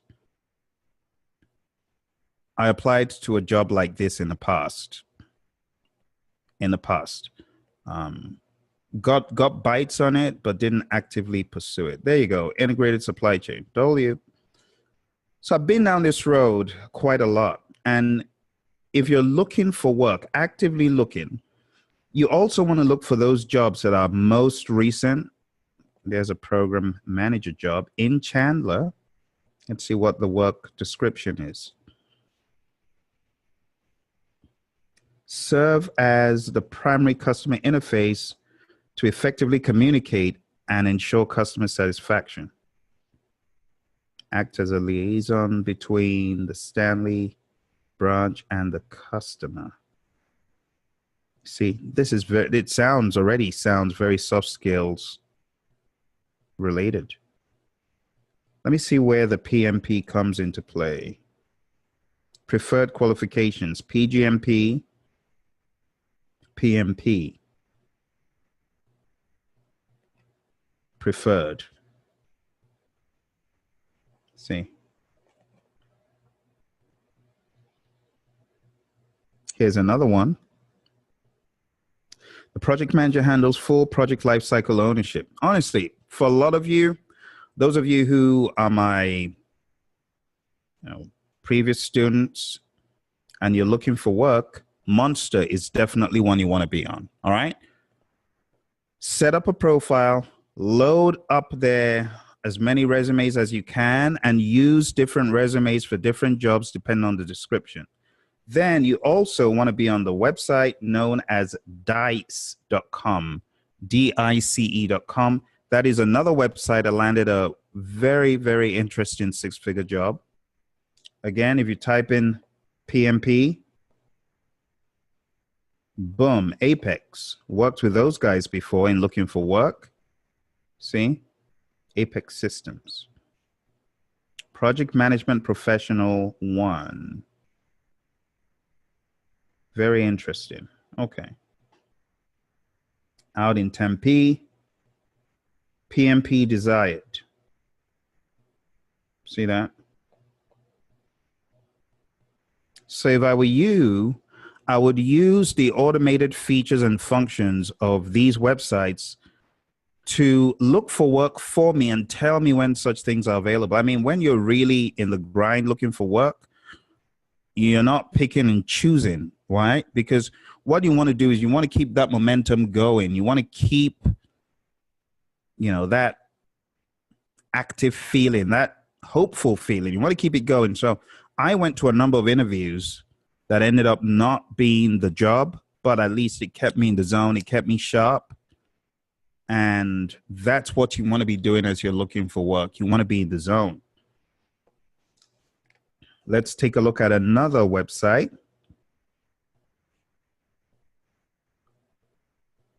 And this is careerbuilder.com. Career Builder has changed. I haven't been here in ages. There is Career Builder. Again, you just put in your buzzwords, and I didn't select any state, but you can see senior project manager, 190 grand in Dallas. What are they doing there? Let's see. Strong interpersonal and problem solving skills with ability to sell solutions to senior management within a client organization. I see. Okay. Interesting. Able to effectively lead and motivate large multidisciplinary project teams. And a lot more. Very, very interesting. There's another job, 110 to 140, 6 figures easily. Many of these. And then some of them per hour in the region of 55 to 60. But trust me, there are many other jobs out there that are in even higher regions. So if you are a project manager looking to change, looking to make the jump, what you need to begin doing is put your resume on these portals: Monster, Dice, Career Builder, Indeed, all those sites, and then go to the actual companies. You know, if you're targeting a company, you want to work for them, go to the actual company, put your resume on that portal. You never know when they're going to come looking for you. I would recommend, though, that you tailor your resume. Don't go overboard with a big old resume. You want to tailor your resume to the job. You could very well land a job with a resume of 2 pages or even 3 pages or 1 page. It doesn't necessarily have to be 5, 6, 7 pages. Some clients, or I should say some companies, they want a lot of volume, but for the most part, people want to cut to the chase. What have you done in the past? Can you do what I'm looking for? Can I trust you with this job? That's pretty much it. So if you're looking to apply for a job and maybe you're stuck and you need help, I'll show you here. I've got a page. It's free.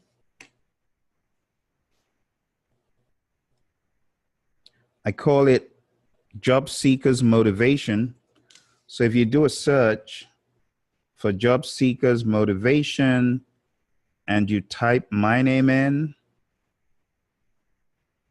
to Google, it will come up with my Reverb Nation page, Job Seekers Motivation. Let me share that with you. So right here, and all I'm doing is just dropping gold regarding breaking into project management, next level project management, Job Seekers Motivation itself, how to be a project manager leader, how do you make a 6-figure salary, planning out your week, PM career interview, and where's your career headed.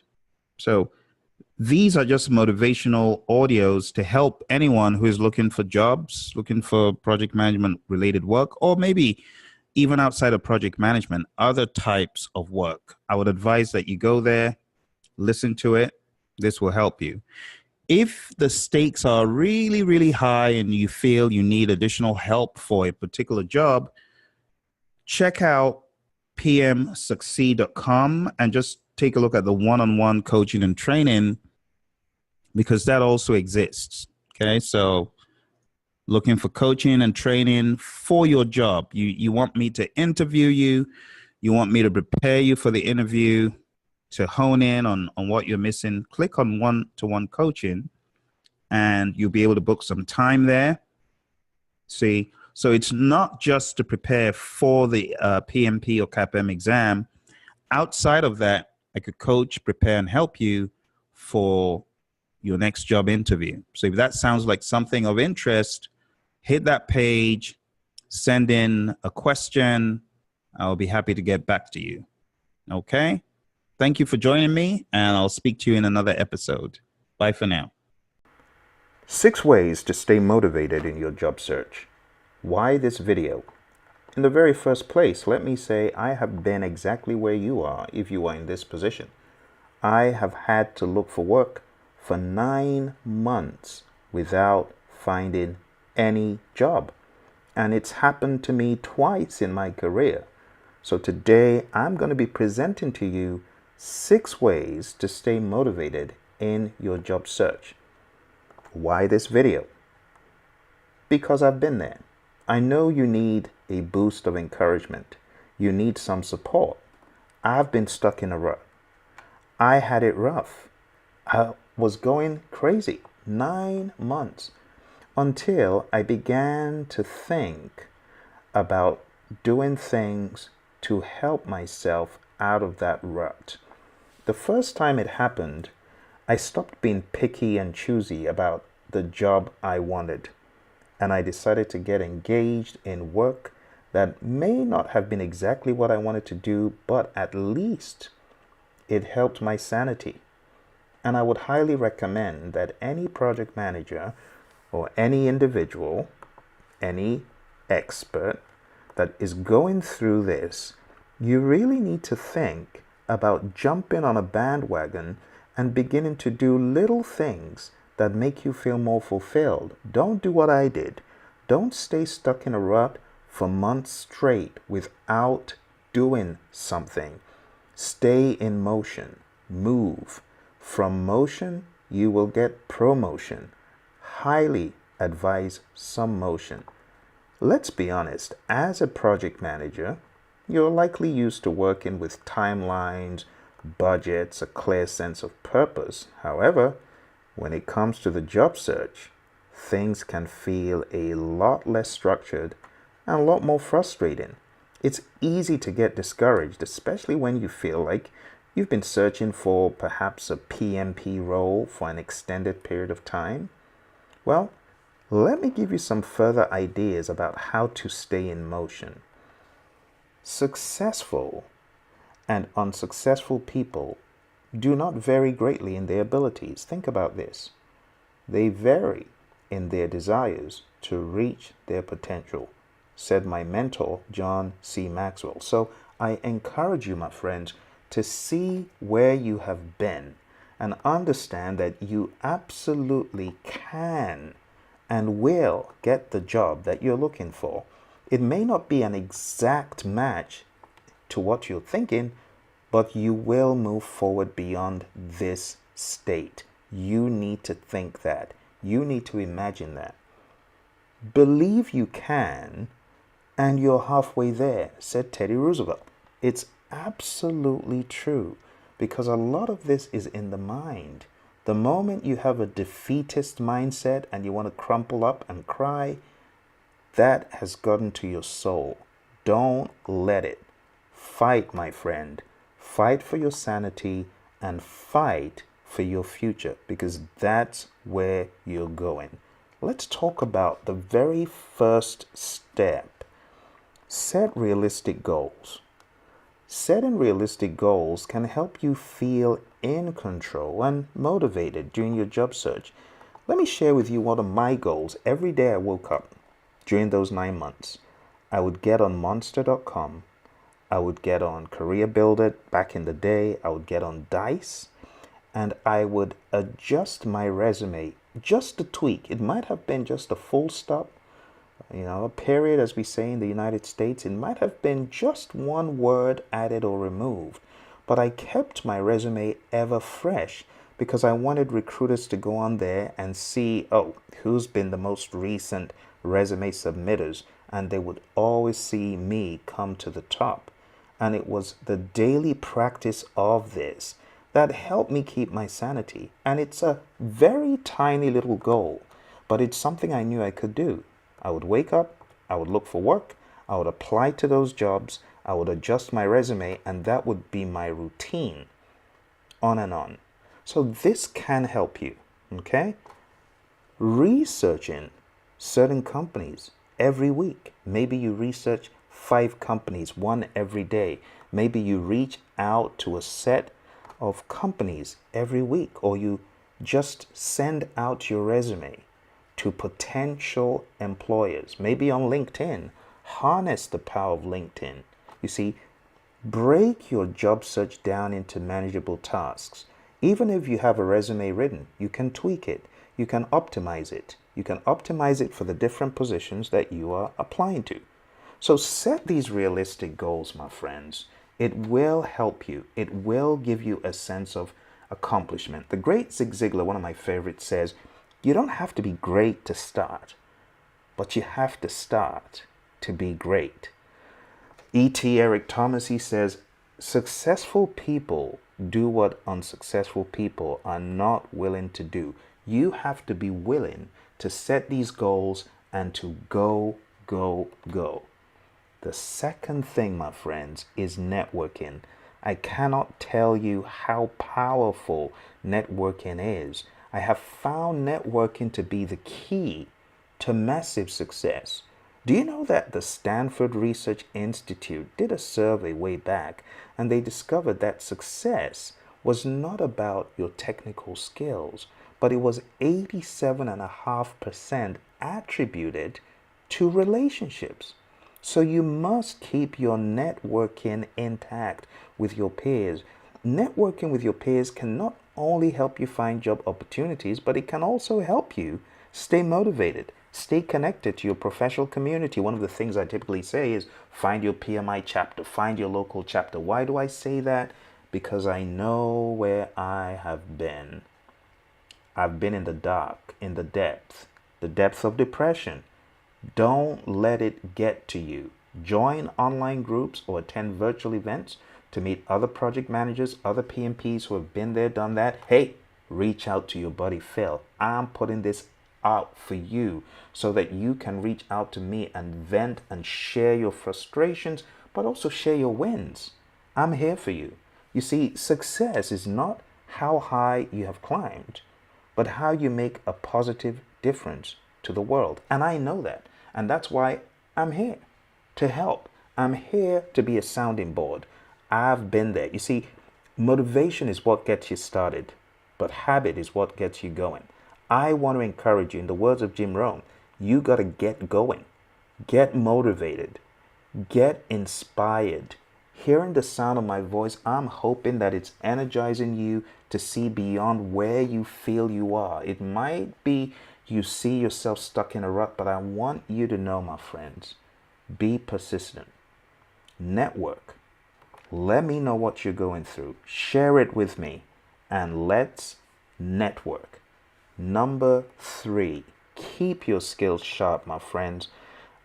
Another key thing to my sanity, after a while, after I discovered I was going crazy and I didn't want to go crazy, I was very depressed, and this was back in 2003, when there was a lull in my career, I decided to keep myself busy. So I formed a company, I founded a business, and I began selling on eBay. And I began selling knowledge products and music products. And part of the knowledge products that I started selling, the very first product was called A Layman's Guide to Microsoft Project. And I put everything into it. I studied, I read in the library, I brought the books home, I got CDs, video CDs, so that I could learn more about Microsoft Project. And before I even got PMP certified, I started training Microsoft Project. Can you believe that? I started training it because I spent time keeping my skills sharp. I didn't let that 9 months just go by without anything happening. I was active. And even if I would sell just $20 or $40 in a week, at least I had a focus. And that's what kept me from going crazy, my friends. So while you're searching for your PMP role, use the time to keep your skills sharp, whatever those skills might be. Read industry publications, attend virtual training sessions. There's so many free webinars these days online, channels such as this, or work on personal projects, such as the ones I mentioned. I started a business selling loops for music production on eBay, and it was a successful business.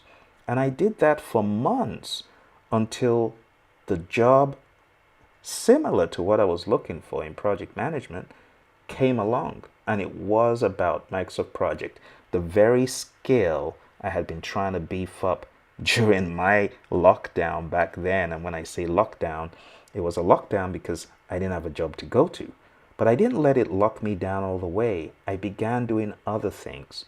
I began getting involved in a music group. I began just getting out so that I didn't go crazy. I encourage you, read industry publications, attend virtual training sessions, or work on personal projects, and keeping your skills up to date will not only help you to feel more confident, my friend, during the job search, but you know what? It will also make you a stronger candidate for future roles, just like it happened to me. Keep your eyes, my friends, on the prize and don't look back.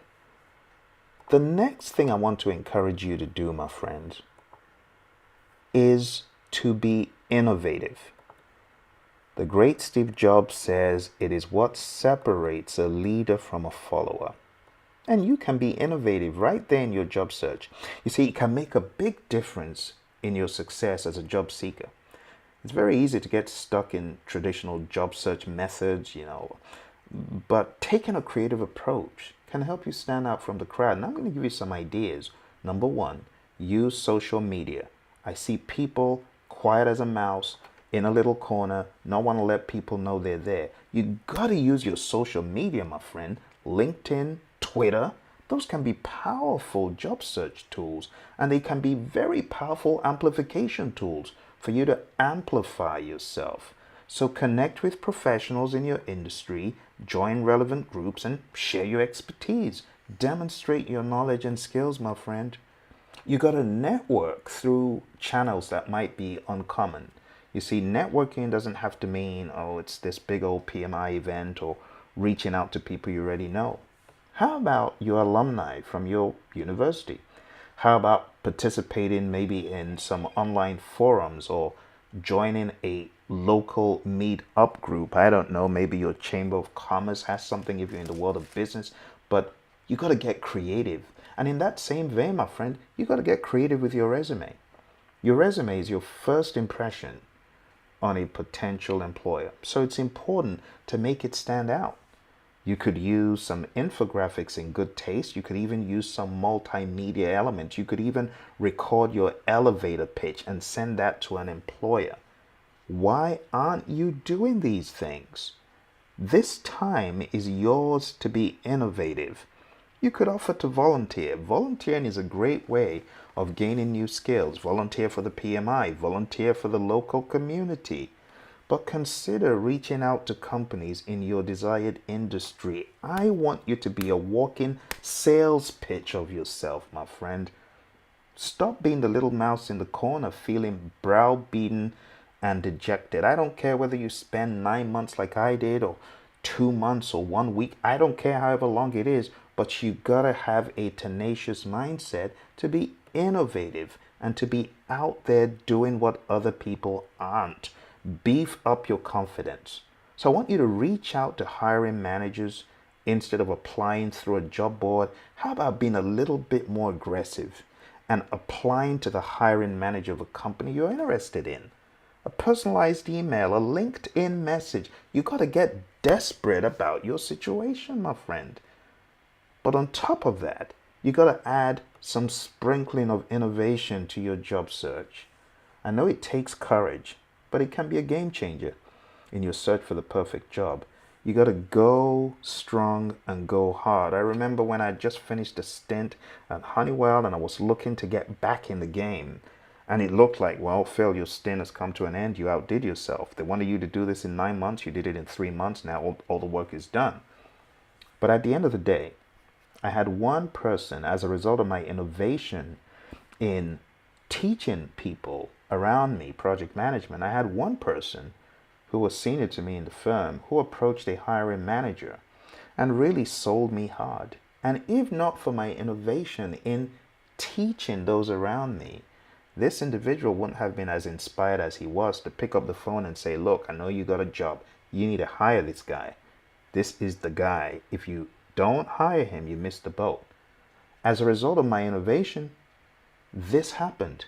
I know innovation is a road opener because it shows who you really are and it amplifies. So I encourage you, my friend, it's not too late to be innovative. Remember, A creative approach can help you stand out from the crowd. It can demonstrate your skills, your knowledge, your aptitude, your attitude, and it can ultimately lead to your success. So I highly, highly, highly, my friend, recommend that you be innovative and fearless while you're being innovative. Next, my friend, I want you to remember the why. Why behind the why. Remember your why.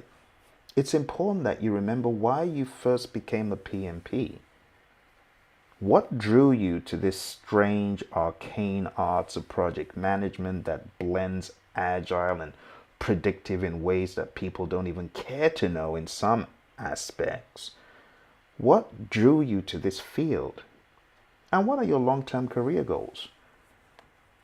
Keep your why in mind, my friend. Keep the very reason why you got certified in mind, because that can help you stay motivated. It can help you stay focused during a very long job search. You know, the great Tony Robbins, he says the only way to do great work is to love what you do. Do you love what you do? Do you love project management? Well, you need to be lapping up every single video I put out there, my friend, daily. Make my channels, my platforms, a buffet, and pick and learn and let it get into you. Let that be part of the plan. A goal without a plan is just a wish. Make it a plan to intentionally pursue more knowledge on the daily, my friend.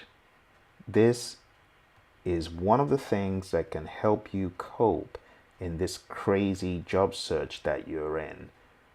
Finally, my sixth point, my friend, is to celebrate your accomplishments. Whatever that accomplishment might be.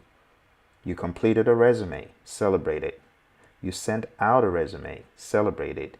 You had the courage to speak up about yourself, celebrate it. You were innovative, celebrate it.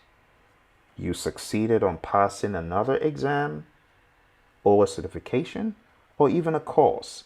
Celebrate it, my friends. You see, it's easy to get caught up in what you haven't accomplished during the job search.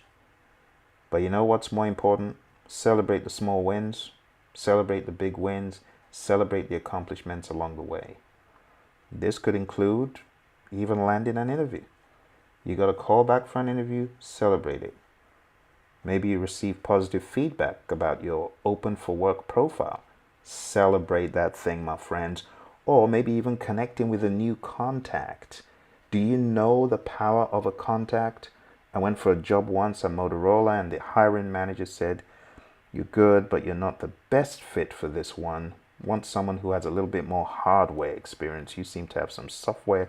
I want hardware experience." And that could have seemed like a rejection, but it was an establishing of a contact that would become not only a conduit to another opportunity, which I later got at Honeywell as an IT program manager, but it also opened a friendship that has lasted over a decade. From back in 06 to 2023, 17 years thereabouts. So why am I telling you this, my friends? I am telling you this because I want to encourage you to celebrate your success. Celebrate those wins, be they big, be they small. Celebrate contacts that you establish with people. I am telling you, it is all part of the bigger picture. This individual in question has brought others for me to help, coach, train, and mentor in leadership, in communications, in project management, in the PMP exam. So you just never know. That contact that you've made, it could be a game changer. You see, in my life, I've found that just as the Stanford Research Institute said, success is attributed in my life to over 87.5%. Because without my mentor, Mary Hirschner, who introduced me to the world of the PMI and gave me all her books to study, there's just no way. Without my mentor, Mary Hirschner, who gave me my first opportunity to interview with a company that was looking for a trainer, there's no way I would not be where I am today if not for the people around me, my friends. So I hope this has given you some courage, some ideas. I hope it has helped you to see the importance of staying motivated during the lengthy job search. But by setting these realistic goals, networking with your peers, keeping your skills sharp, being innovative, remembering your why, celebrating your accomplishments, you can stay motivated and focused on your goal of landing your next PM role. So by all means, my friend, be persistent, stay motivated, have a positive mental attitude, and last but not least, I want you to smash that like button. I want you to subscribe to this channel. And you know what? I want you to drop me a comment. If you're going through a crazy job search, drop me a comment on this video, and I guarantee you, as soon as I'm able, I'm going to drop you a personal nugget of support. Beyond that, my friends, I see you as a success. Stay motivated, stay hungry, stay rugged, dogged, and tough. I'll see you in the next video. Don't forget to subscribe, my friends, because there's more coming. Bye for now.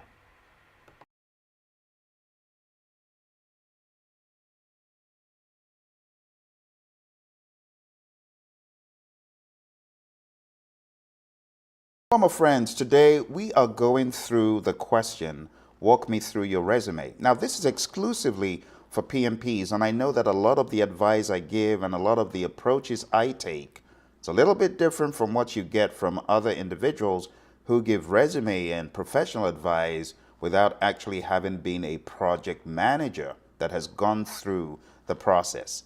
So a lot of what I am giving to you is what I have actually used. And when you're asked to walk through a resume, I have got a framework that you can use to remind yourself of the key things to hit on. Let's jump straight into it. I call it the Coral Framework. Number one, chronologically communicate your story. You're not going to do it in a robotic way. You're going to make it sound engaging. You're going to make it sound interesting so that they keep listening and following the story. Secondly, you're going to use a high-level introduction to each organization and role. So you touch on the organization, you touch on the role, that's a great opener, and then you go to an overview of key capabilities. The key capabilities needed for the job you're talking about, and also the tasks that you performed. What were your major responsibilities? But it's going to be an overview. So if you've got 5 jobs and you've got 2 minutes as a rule, you want to make sure that you hit on each of those jobs within 30 seconds. So you need to know your resume really well so you can breeze through it. Next, relate as much as possible to the current job you're applying for. This has got to be seamless. So you've got to spend time asking, what do they want in this job? What did I do in job 1? What do they want in this job? What did I do in job 2? And be sure to emphasize those things. Failure to emphasize relevance could mean irrelevance, and other candidates could then do a better job. You don't want that to happen. So you got to link all those things as much as you can. Accomplishments must be emphasized. So I want you to spend time asking, what did I really accomplish in this position? One of the positions I worked in, I know what I accomplished. I developed a learning system to train the individuals on the software that I was the program manager for that we had implemented. And I also trained everyone on the system to be able to use what we had implemented. So think about it. A lot of stuff that you want to bring to the surface about what you accomplish, it actually does make you look more appealing. Last but not least, you want to link deal clinchers. There are certain things you have done in the past that I say are deal clinchers. and you absolutely want to link those. You got to find a way to link what you did to the current role. And I call those deal clinchers. And it just seals the deal, and you know it's curtains for anyone else. That's what you need to do. All right. If you're looking for resume help, resume advice, job application advice, go on down to pmanonymous.com. We'll get it whipped into shape and get you in ship shape for the interview. All right, my friends, that's all for now. You take care, and if you got any questions, let me know. Bye for now. The Nexus Guide, the definitive guide to scaling Scrum with Nexus. Purpose of the Nexus Guide. Product delivery is complex, and the integration of product development work into a valuable product requires coordinating many diverse activities. Nexus is a framework for developing and sustaining scaled product delivery initiatives. It builds upon Scrum, extending it only where absolutely necessary to minimize and manage dependencies between Scrum teams while promoting empiricism and the Scrum values. The Nexus framework inherits the purpose and intent of the Scrum framework as documented in the Scrum Guide. Scaled Scrum is still Scrum. Nexus does not change the core design or ideas of Scrum or leave out elements or negate the rules of Scrum. Doing so covers up problems and limits the benefits of Scrum, potentially even rendering it useless.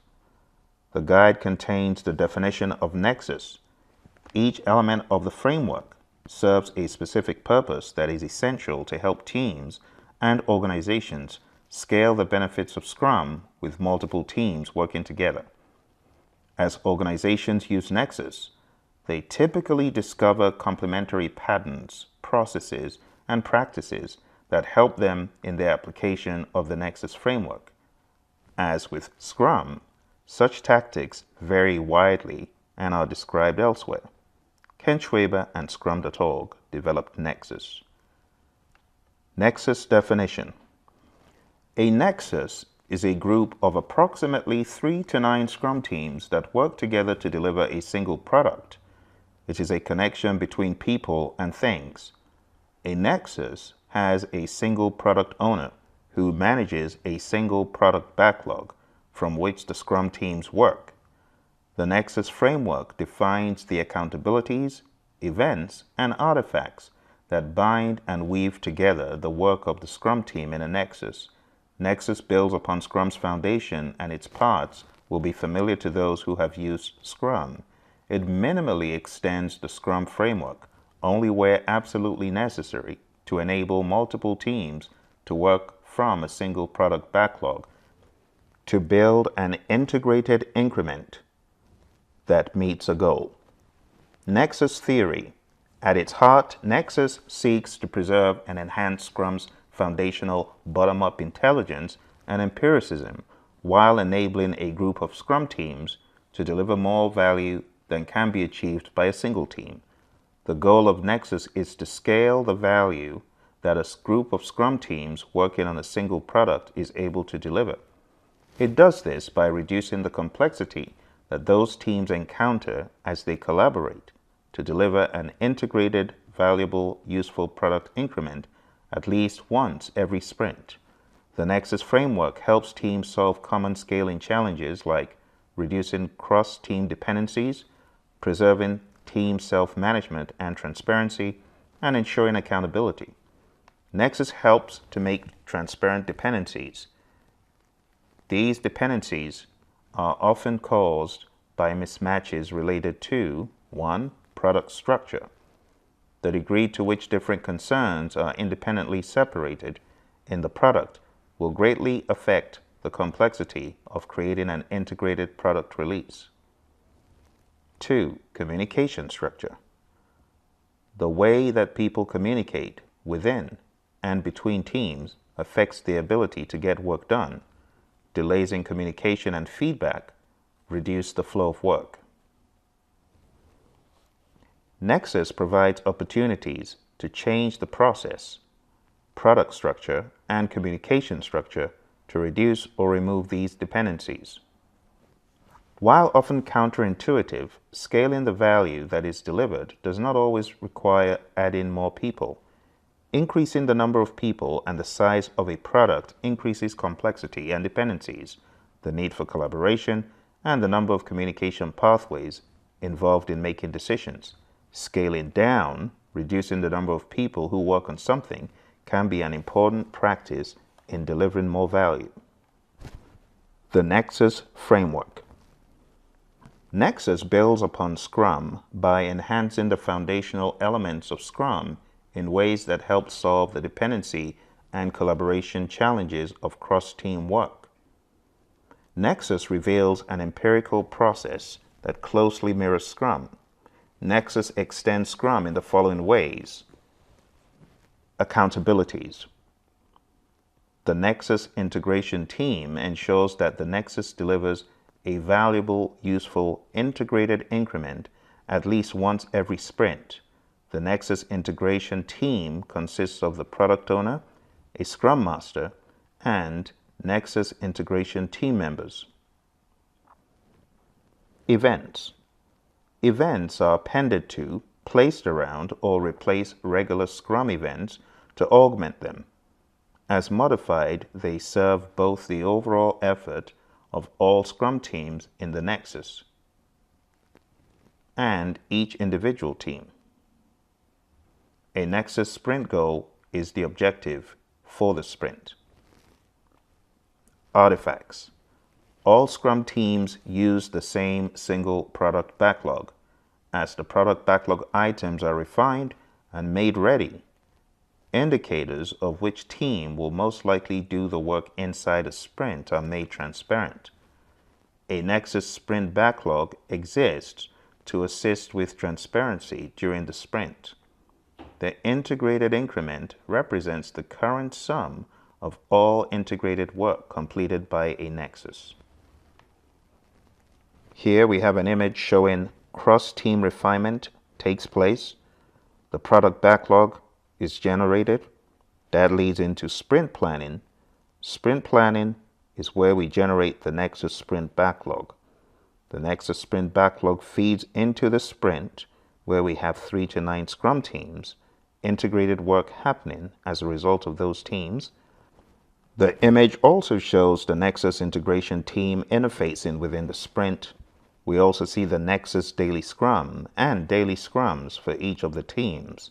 The result is an integrated increment, and we can see the Nexus sprint review, Nexus sprint retrospective, next that feeding into the next sprint. Accountabilities in Nexus. A Nexus consists of Scrum teams that work together towards a product goal. The Scrum framework defines 3 specific sets of accountabilities within a Scrum team: the developers, the product owner, and the Scrum team. These accountabilities are prescribed in the Scrum Guide. In Nexus, an additional accountability is introduced: the Nexus integration team. Nexus integration team. The Nexus integration team is accountable for ensuring that a done integrated increment, the combined work completed by a Nexus, is produced at least once a sprint.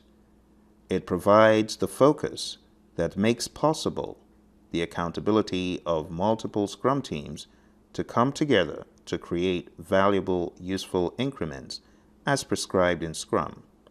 While Scrum teams address integration issues within the Nexus integration team provides a focal point of integration for the Nexus. Integration includes addressing technical and non-technical cross-functional team constraints that may impede a Nexus ability to deliver a constant integrated increment. It should use bottom-up intelligence from within the Nexus to achieve resolution. The product owner, a Scrum Master, and the appropriate members from the Scrum teams belong to the Nexus integration team. Appropriate members are the people with the necessary skills and knowledge to help resolve the issues the Nexus faces at any point in time. Composition of the Nexus integration team may change over time to reflect the current needs of a Nexus. Common activities the Nexus integration team might perform include coaching, consulting, and highlighting awareness of dependencies and cross-team issues. The Nexus integration team consists of the product owner, a scrum master, and one or more Nexus integration team members. Let's review these one by one. The product owner. A Nexus works off a single product backlog, and as described in Scrum, a product backlog has a single product owner who has the final say on its contents. The product owner is accountable for maximizing the value of the product and the work performed and integrated by the Scrum teams in a Nexus.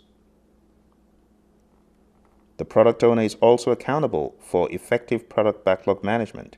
How this is done may vary widely across organizations, Nexuses, Scrum teams, and individuals. A Scrum Master. The Scrum Master in the Nexus integration team is accountable for ensuring the Nexus framework is understood and enacted as described in the Nexus Guide. This Scrum Master may also be a Scrum Master in one or more of the Scrum teams in the Nexus. One or more Nexus integration team members. The Nexus integration team often consists of Scrum team members who help the Scrum teams to adopt tools and practices that contribute to the Scrum team's ability to deliver a valuable and useful integrated increment that frequently meets the definition of done. The Nexus integration team is responsible for coaching and guiding the Scrum teams to acquire, implement, and learn practices and tools that improve their ability to produce a valuable, useful increment. Membership in the Nexus integration team takes precedence over individual Scrum team membership. As long as their Nexus integration team responsibility is satisfied, they can work as team members of their respective Scrum teams. This preference helps ensure that the work to resolve issues affecting multiple teams has priority. Nexus events. Nexus adds to or extends the events defined by Scrum. The duration of the Nexus events is guided by the length of the corresponding events in the Scrum Guide. They are time-boxed in addition to their corresponding Scrum events. At scale, it may not be practical for all members of the Nexus to participate or share information or to come to an agreement.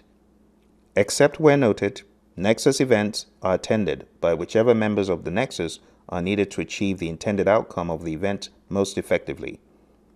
Nexus events consist of the sprint, cross-team refinement, Nexus sprint planning, Nexus daily scrum, Nexus sprint review, Nexus sprint retrospective. Let's examine these one by one. The sprint. A sprint in Nexus is the same as in Scrum. The Scrum teams in a Nexus produce a single integrated increment. Cross-team refinement. Cross-team refinement of the product backlog reduces or eliminates cross-team dependencies within a Nexus. The product backlog must be decomposed so that dependencies are transparent, identified across teams, and removed or minimized.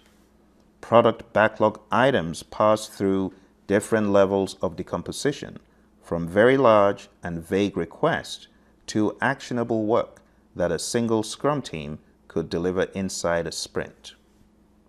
Cross-team refinement of the product backlog at scale serves a dual purpose. It helps the Scrum teams forecast which team will deliver which product backlog items, and it identifies dependencies across those teams. Cross-team refinement is ongoing. The frequency, duration, and attendance of cross-team refinement varies to optimize these two purposes. Where needed, each Scrum team will continue their own refinement in order for the product backlog items to be ready for selection in a Nexus sprint planning event. An adequately refined product backlog will minimize the emergence of new dependencies during Nexus sprint planning. Nexus sprint planning. The purpose of Nexus sprint planning is to coordinate the activities of all Scrum teams within a Nexus for a single sprint. Appropriate representatives from each Scrum team and the product owner meet to plan the sprint. The result of Nexus sprint planning is a Nexus sprint goal that aligns with the product goal and describes the purpose that will be achieved by the Nexus during the sprint. A sprint goal for each Scrum team that aligns with the Nexus sprint goal. A single Nexus sprint backlog that represents the work of the Nexus towards the Nexus sprint goal and makes cross-team dependencies transparent. A sprint backlog for each Scrum team, which makes transparent the work they will do in support of the Nexus sprint goal. Nexus Daily Scrum. The purpose of the Nexus Daily Scrum is to identify any integration issues and inspect progress towards the Nexus sprint goal. Appropriate representatives from the Scrum teams attend the Nexus Daily Scrum, inspect the current state of the integrated increment, and identify integration issues and newly discovered cross-team dependencies or impacts.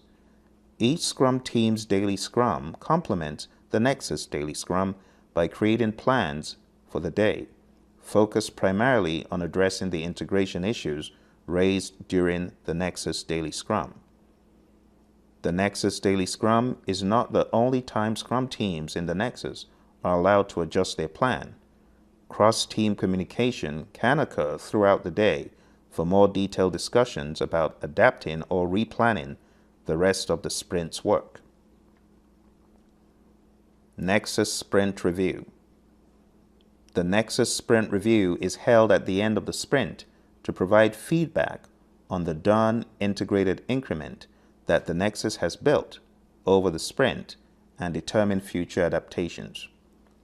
Since the entire integrated increment is the focus for capturing feedback from stakeholders, a Nexus Sprint Review replaces individual Scrum team sprint reviews. During the event, the Nexus presents the results of their work to key stakeholders and progress towards the product goal is discussed, although it may not be possible to show all completed work in detail. Based on this information, attendees collaborate on what the Nexus should do to address the feedback. The product backlog may be adjusted to reflect these discussions. Nexus Sprint Retrospective. The purpose of the Nexus Sprint Retrospective is to plan ways to increase quality and effectiveness across the whole Nexus.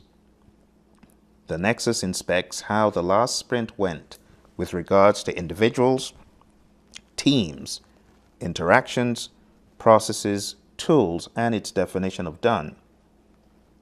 In addition to individual team improvements, the Scrum team's sprint retrospectives complement the Nexus Sprint Retrospective by using bottom-up intelligence to focus on issues that affect the Nexus as a whole. The Nexus Sprint Retrospective concludes the sprint. Nexus Artifacts and Commitments. Artifacts represent work or value and are designed to maximize transparency as described in the Scrum Guide. The Nexus integration team works with the Scrum teams within a Nexus to ensure that transparency is achieved across all artifacts and that the state of the integrated increment is widely understood. Nexus extends Scrum with the following artifacts, and each artifact contains a commitment as indicated below. These commitments exist to reinforce empiricism and the Scrum value for the Nexus and its stakeholders. Product Backlog. There is a single product backlog that contains a list of what is needed to improve the product for the entire Nexus and all of its Scrum teams. At scale, the product backlog must be understood at a level where dependencies can be detected and minimized. The product owner is accountable for the product backlog, including its content, availability, and ordering. Commitment. Product goal. The commitment for the product backlog is the product goal. the product goal, which describes the future state of the product and serves as a long-term goal of the Nexus. Nexus Sprint Backlog. A Nexus Sprint Backlog is the composite of the Nexus Sprint Goal and product backlog items from the sprint backlogs of the individual Scrum teams. It is used to highlight dependencies and the flow of work during the sprint. The Nexus Sprint Backlog is updated throughout the sprint as more is learned. It should have enough detail that the Nexus can inspect their progress in the Nexus Daily Scrum. Commitment, Nexus Sprint Goal. The commitment for the Nexus Sprint Backlog is the Nexus Sprint Goal. The Nexus Sprint Goal is a single objective for the Nexus. It is the sum of all the work and sprint goals of the Scrum teams within the Nexus. It creates coherence and focus for the Nexus for the sprint by encouraging the Scrum teams to work together rather than on separate initiatives. The Nexus Sprint Goal is created at the Nexus Sprint Planning event and added to the Nexus Sprint Backlog. As Scrum teams work during the sprint, they keep the Nexus Sprint Goal in mind. The Nexus should demonstrate the valuable and useful functionality that is done to achieve the Nexus Sprint Goal at the Nexus Sprint Review in order to receive stakeholder feedback. Integrated Increment. The integrated increment represents the current sum of all integrated work completed by a Nexus towards the product goal. The integrated increment is inspected at the Nexus Sprint Review, but may be delivered to stakeholders before the end of the sprint. The integrated increment must meet the definition of done. Commitment. Definition of done. The commitment for the integrated increment is the definition of done, which defines the state of the integrated work when it meets the quality and measures required for the product. The increment is done only when integrated, valuable, and useful. The Nexus integration team is responsible for a definition of done that can be applied to the integrated increment developed each sprint. All Scrum teams within the Nexus must define and adhere to this definition of done. Individual Scrum teams self-manage to achieve this state. They may choose to apply a more stringent definition of done within their own teams, but cannot apply less rigorous criteria than agreed for the integrated increment. Decisions made based on the state of artifacts are only as effective as the level of artifact transparency. Incomplete or partial information will lead to incorrect, flawed decisions. The impact of those decisions can be magnified at the scale of Nexus. Endnote. Nexus is free and offered in this guide. As with the Scrum framework, the accountabilities in Nexus, its artifacts, events, and rules are immutable. Although implementing only parts of Nexus is possible, the result is not Nexus. Acknowledgements. Nexus and Scale's Professional Scrum were collaboratively developed by Ken Schwaber, David Dame, Richard Hunhausen, Patricia Kong, Rob Maher, Steve Porter, Christina Schwaber, and Gunther Verheyen. A special thank you to Kurt Bittner, Ravi Verma, Frederick Wendt, Jesse Hoeing, and Simon Flossman for their significant contributions in advancing Nexus and Scaled Professional Scrum. And that concludes our review of the Nexus Guide, the definitive guide to scaling Scrum with Nexus.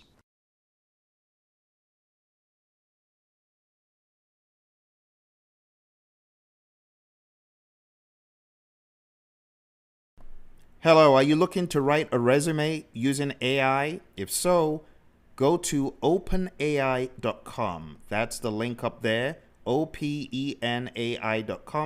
When you get to openai.com, click on the sign up button. Clicking on the sign up button will open this page where you choose either to sign up with a Google account, Microsoft account, or Apple, or just a regular email. Follow through on all the prompts, put in all the information, and when all is said and done, you will be able to log into ChatGPT. When you log into ChatGPT, the interface will look something like this. When you get into ChatGPT, the first thing you want to do is tell it your goal. Write a resume for me based on, and you can give it a number of facts. You can say project manager, 15 years of experience, worked for 5 years in Joe Blogg's firm as an admin assistant from 2009 to 2012. Worked as a mechanic at Wheels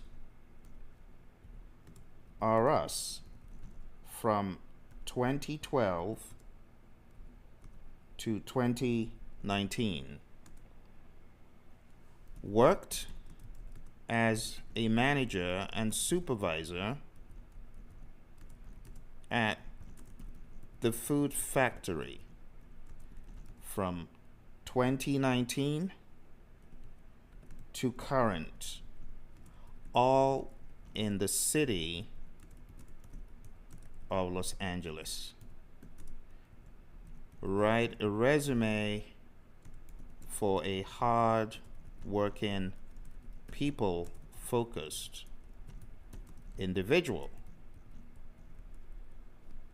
Skills: Word, Excel, PowerPoint,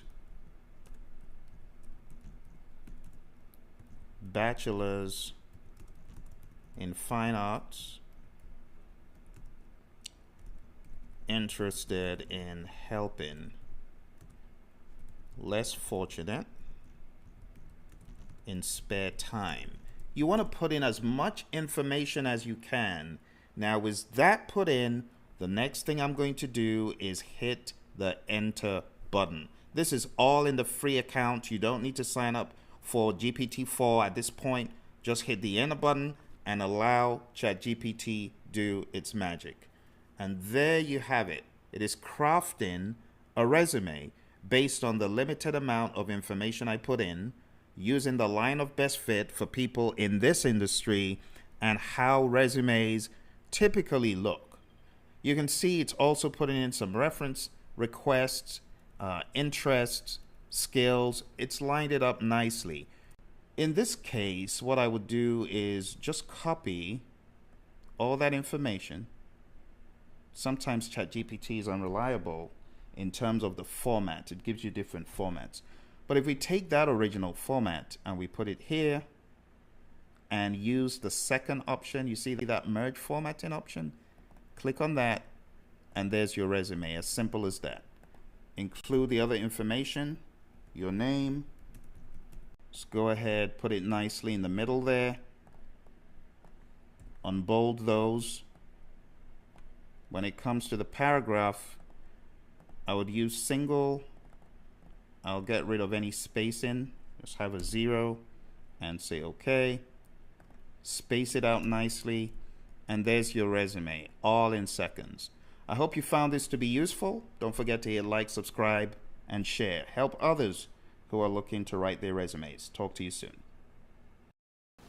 Hello, my friends. Welcome to another adventure with ChatGPT and the world of AI. Today, we're going to be taking a look at something known as prompt engineering. I'm going to teach you the basics of it, the very basics, but I'm going to teach you a powerful model to get you started with great prompt engineering. Now, prompt engineering is all about the prompts you put into the AI. It's all about making sure that these prompts are as precise and as robust as they need to be. So prompt engineering is a concept in AI, particularly natural language processing. In prompt engineering, the description of the task that the AI is supposed to accomplish is embedded in the input. I always say it's all about the prompts. So you see this image on the screen. I gave the AI some specific prompts for it to generate this image. I told it specifically it was Elvira, and I told it specifically about the money part of this image that I wanted depicted. So it gives you what you put in. Prompt engineering typically works by converting one or more tasks to a prompt-based data set and training a language model with what has been called prompt engineering-based learning, or just prompt engineering. I'll give you a few examples really quick of good prompts and bad prompts. Here's a poor prompt. Translate this sentence to French. No sentence given. Good prompt.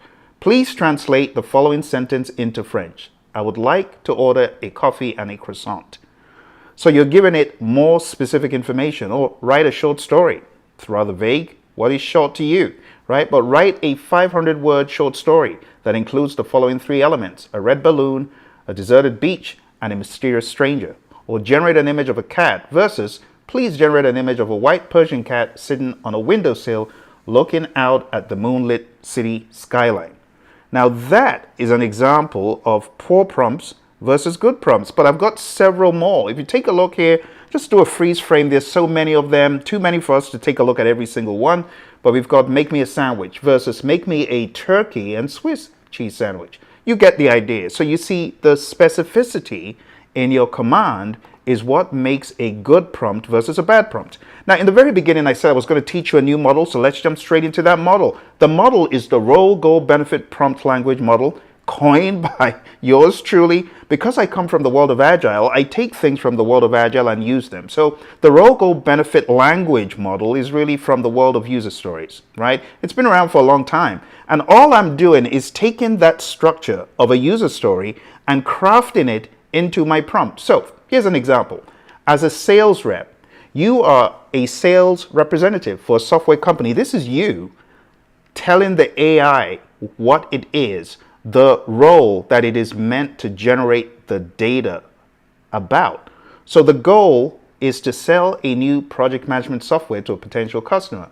The benefit, increased productivity.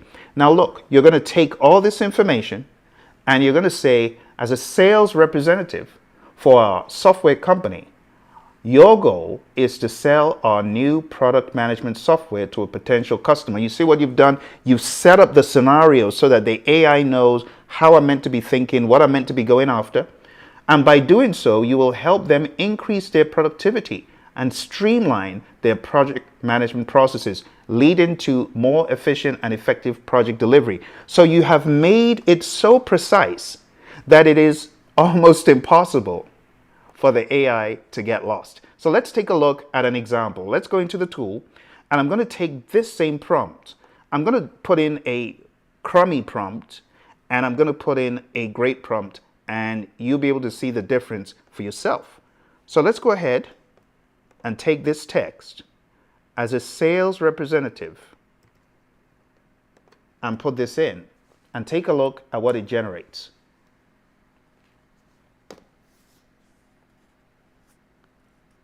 Extremely robust output, very precise.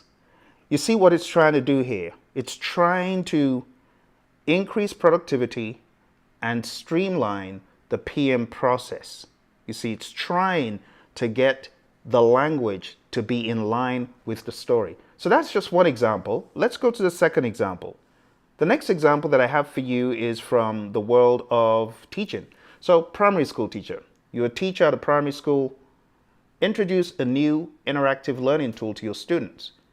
Increase student engagement and improved learning outcomes is what you're after. And then you got to craft it with the role, goal, benefit language. As a primary school teacher, your goal is to introduce a new interactive learning tool to your students, and the benefit, by doing so, you will increase student engagement. So take a look again at how the wording is going to be set up in such a way that whoever is reading or listening finds it exactly what we want it to be. So there's the script. By incorporating this into our classroom, we can increase student participation and motivation, leading to improved academic performance. Do you see how robust the answers that the AI tool gives you, right, are in this case? Let's go to one or two more examples. Here's another example of the role, goal, benefit language model.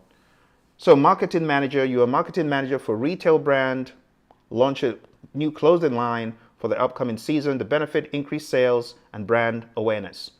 As a marketing manager for a retail brand, your goal is to launch our new clothing line for the upcoming season. By doing so, you'll increase our sales and brand awareness, leading to greater customer loyalty and success in the marketplace. I'm going to skip over these because I've got so many examples to show you. We don't have time for all of them. There's one of the HR manager looking very unimpressed. We got one more, and this is the project manager.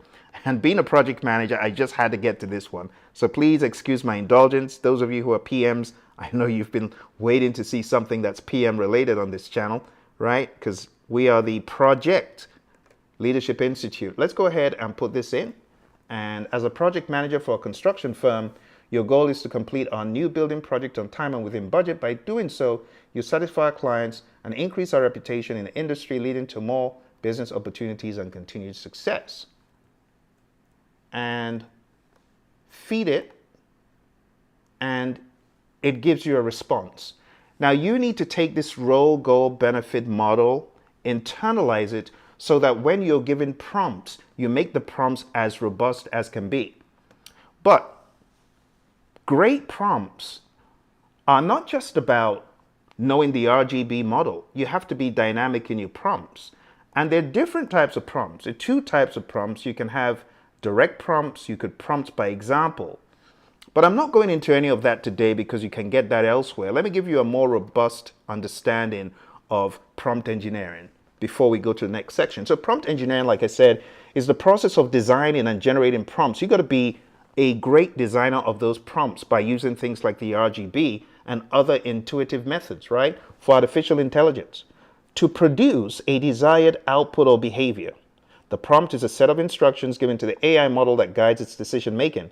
It involves carefully selecting the words and phrases used in the prompt to elicit the desired response from the AI model. If you cannot get the desired response, you're not a good AI engineer. For example, in the context of language generation tasks such as chatbots or language translation, prompt engineering might involve designing prompts that are clear, concise, and accurately convey the intended meaning.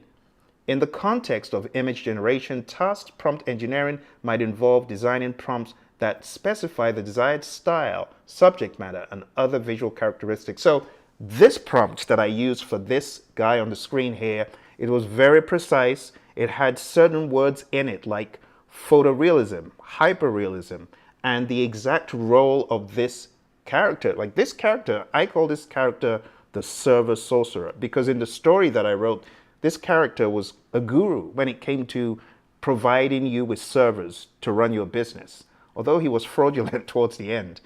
But you got to give it the prompts that will help it generate what you're looking for. This is exactly what I was looking for. I wanted a character that looked a little bit way out, a little bit sketchy and not completely real, but intriguing. And lastly, overall, prompt engineering is an important aspect of developing effective AI models that can generate high quality outputs that meet the needs and expectations of users.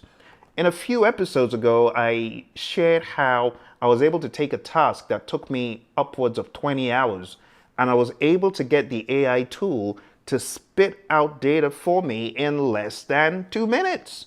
Taking a task of 20 hours and getting the AI tool to do it for me. It did the thinking for me, it did the arrangement for me, the arrays, everything. So prompt engineering is everything. If you don't know how to effectively prompt engineer, you're not going to be able to use this tool like someone who can. And honestly, prompt engineering, it has to do very largely about you understanding who your role is, what the role that you want the AI tool to copy is, right? The benefit, role, goal, benefit, those are big.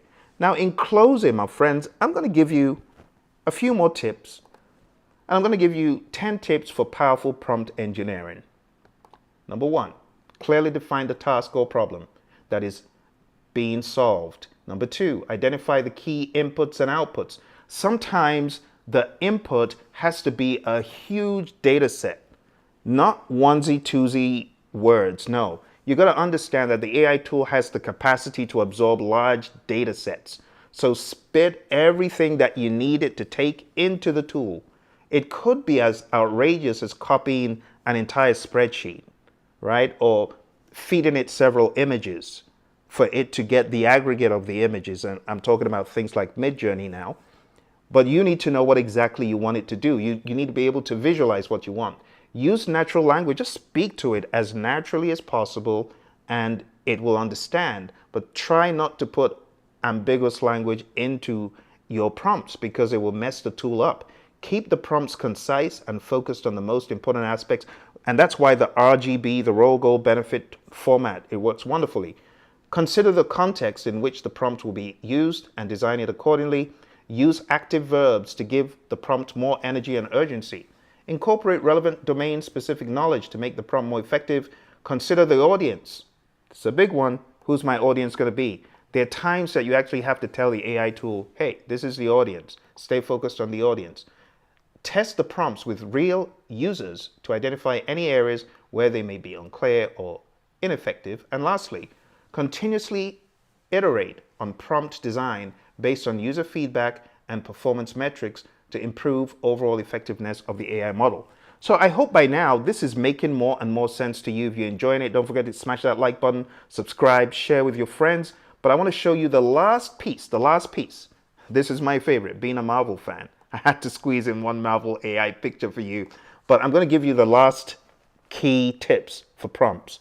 You got to use the RGB language, give examples. The more robust, the better. Not just useless data, but robust, relevant data. And then you could ask it to create dummy data. I'll give you an example of that before we close tonight. Insert exact variables. So I'll give you examples of how you take exact words that you want to see in the output, and you got to feed it in. Mention the fields, feed in the fields. Mention the axes, if it's an x-axis, y-axis, z-axis, feed in that information, right? Be specific. Mention words or phrases that must be in the output and feed data in. Use CSV, images, HTML, whatever. Just feed it in as you need to, okay? And if you're looking for training and coaching in this stuff, whether you want to get good in AI art or you want to get good in prompt engineering, whatever you're working on, hey, hit me up. Go on down to pmanonymous.com. A lot of us businessy folks, we haven't had time to digest AI, but we need to, right? So I can help you do that. But let's jump straight back into ChatGPT. I'm going to give you a few ideas for something new. So let's put in some specifics, and we're going to say you are project manager with 14 years of experience on large IT hardware projects. Write a compelling argument as to why your company infrastructure should be refreshed in 2023. Mention, watch this, I'm going to get specific here. We're going to get specific. So we're going to now put in some data. So mention the following names in the argument: Dr. Rice, Ms. Black, the CFO, H.D. Barnes, and the president of the company. Mr. Kowalik. Make the response as robust as possible. Now, I'm going to give it two things to do. This is the first one. This is really more free form, and let's see what it comes out with.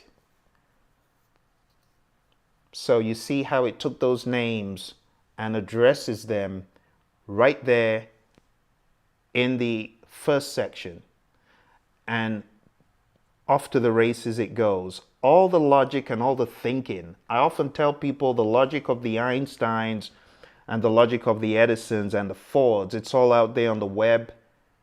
This tool is super smart.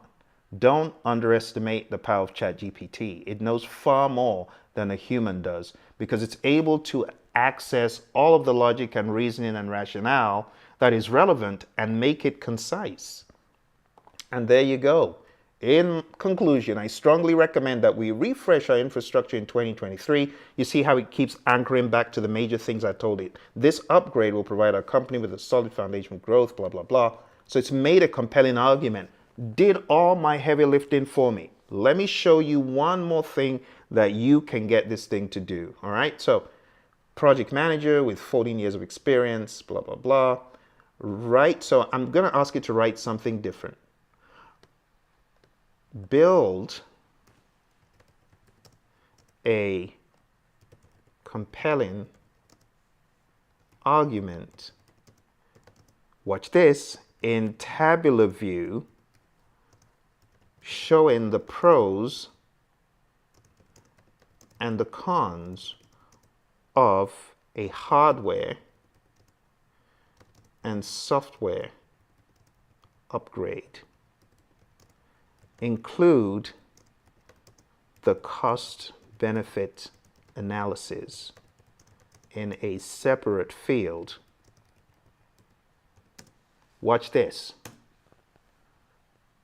Off to the races. It's going to give you a tabular view with all those fields that were asked. This is what prompt engineering is about. It's about knowing how to prompt the tool to give you great data like this, to give you great output that you could take back to your real world without struggling for hours and hours on end putting this information together. First of all, typing the information is a drag. Secondly, the logic of it, you can never outdo the tool.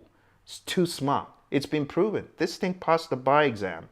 So if I were you, my friend, I would take this information, I would learn it, I would get good with the RGB. If you are lost and you need additional help, or maybe you want your team trained in this stuff, get help at pmanonymous.com.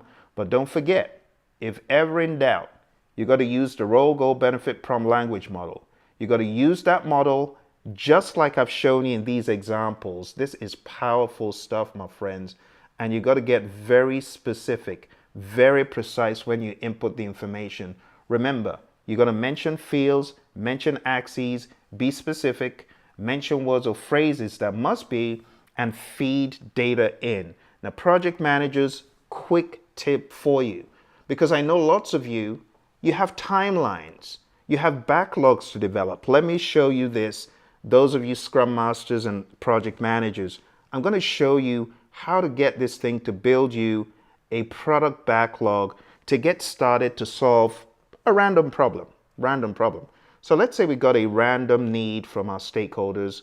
Maybe our stakeholders want an upgrade to Windows, right? Create a backlog.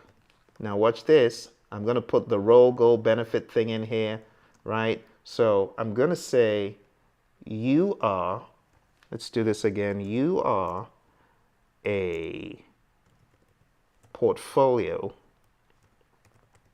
manager trying to make a case for a hardware and software refresh for all infrastructure and Windows. Create a product backlog for this endeavor, breaking the information down into, watch this, releases, sprints,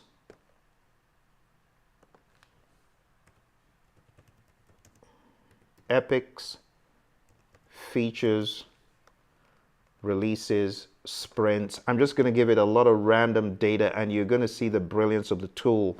Let's say stories.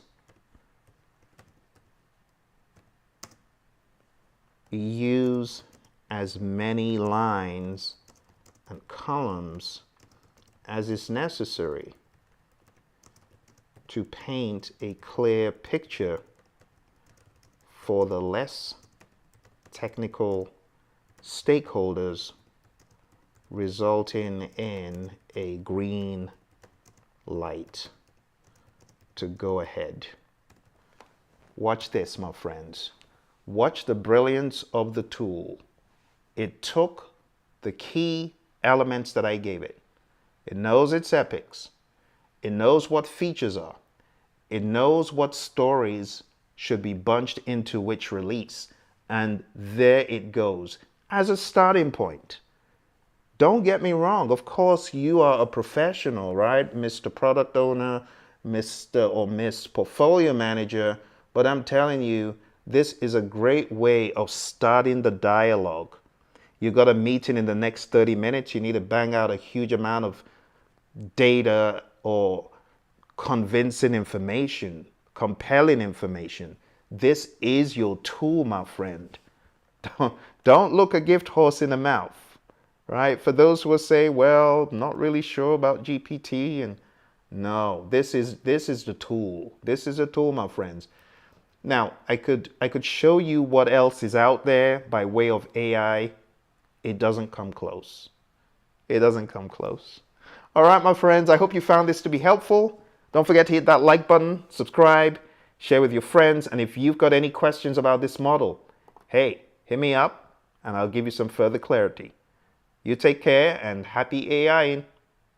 Bye for now. Hello, my friends, it's your buddy Phil. Today, we're going to talk about this topic here called program management. The reason why program management is becoming more and more prevalent in the PPP space, portfolio, program, and project space is we now have the need for more program managers than ever before.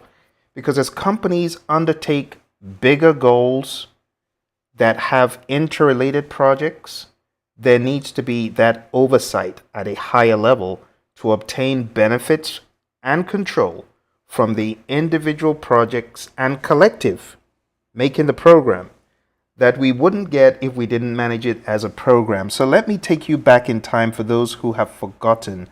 A program is a collection of interrelated projects. I'll give you a very simple example.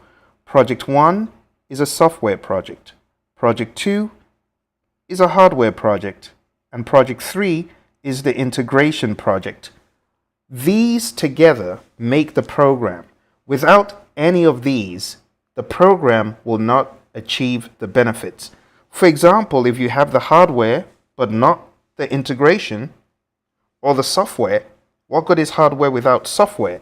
Even if you have software and hardware, but there's no integration, you will not be able to achieve the output, the full benefit of that program. And this is just one example, okay? Another example of a program could be a program for customer X. Customer X has engaged with your firm to do business, and there are 3 projects that customer X has authorized, but they're all interrelated because they share resources. Think about that. Resources are a common thing across these. Not only do they share resources, you also have the concept of the budget. It is very possible that the budget is spread across these 3 in such a way that you as a program manager needs to know how to allocate the apportioned budget to get these done. So you need to be thinking strategically. Now, on a lot of programs, this may have already been done by the portfolio level people, Some other individuals may help with this, so it may not all be on the program manager. But when it comes to budget and resources and outputs, these are reasons why we manage the work as a program. Now, I want to show you a very simple way of remembering the details of program management as espoused by the Project Management Institute. It's a very simple model, and I call it the Get a Big Soda Pop model. It's very simple. Get a big soda pop. What are all these? The very first one over here is governance. You got to think about governance as a program manager. When we talk about governance, there are certain key words that you should observe. And some of the key words around governance are decision-making, processes, policies, and control. So I'm going to dump this right here so you don't forget what we just talked about. Establishing and maintaining effective decision-making processes, policies, and controls. Now think about it. If you are a program manager managing interrelated projects, shouldn't it make sense to have a tailored, structured approach across, remember, all of these projects? In either example, you want to have a uniform way of doing things, a uniform way of planning across the projects, a uniform way of reporting, a uniform way of decision making, and all the policies, controls, procedures should be aligned. Speaking of the word aligned, the next one here is alignment. But there's a word that you need to add to the alignment. It's program strategy alignment. When we talk about alignment, we mean aligning the program's goals and objectives with the organization's strategic business objectives and stakeholder needs. So you got to think about it like this. Let's put some notes here. Ensuring the program's objectives align with the organization's strategic goals and stakeholder needs. Okay? The long definition or the long word for this will be program strategy alignment. So let me tweak this a bit to remind you. Program strategy alignment. Okay? I'm trying to make it as simple as possible. When we talk about governance, also remember that this is program governance. So we're talking about governance across the entire program. Okay? The third thing you want to think about is the B. When you're able to align strategy, the next thing we talk about here is benefits. When we talk about benefits, of course, you know we're talking about program benefits management. Okay? Program benefits management. So what exactly do we mean by program benefits management? Well, for those of you that have been into the world of the portfolios, programs, and projects, the benefits are things that we experience of worth, things that we experience that elevates our state from current to future state. So when we talk about value, value is the net quantifiable benefits. They're all intertwined. For you to get value, you must be getting benefits. And for us to say that we're getting benefits, there must be some worth, some utility in whatever is being used. This is very important to comprehend as a program manager. So we're going to put some notes over here. And we're going to say benefits realization, identifying, measuring, tracking the expected benefits, and the value, note that word, generated by the program. In other words, we're going to say everything to do with the benefits, right? Benefits. Let's do that again. Benefits management. It's a very, very big domain, my friends, because, you know, benefits could be tangible or intangible in terms of the value that we derive. You could gain benefits in terms of revenues, but you can also gain benefits in terms of just some satisfaction, in terms of brand recognition. All of those things together is what we call value. So value is the net quantifiable benefits, but we could pinpoint specific benefits one by one.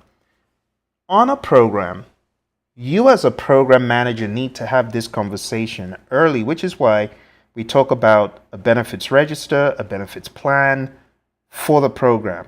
You want to understand what are the benefits we're looking for from this group of interrelated projects. How are we going to identify them? Let's identify them.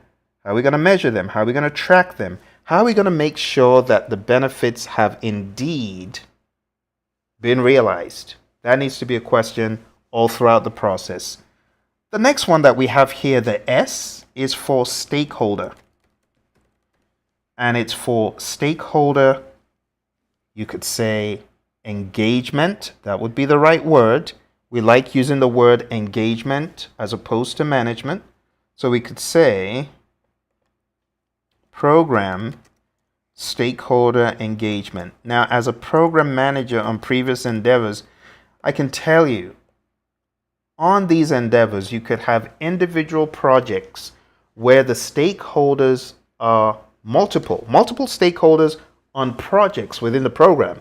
Other times you have singular stakeholders per some of these projects in the program.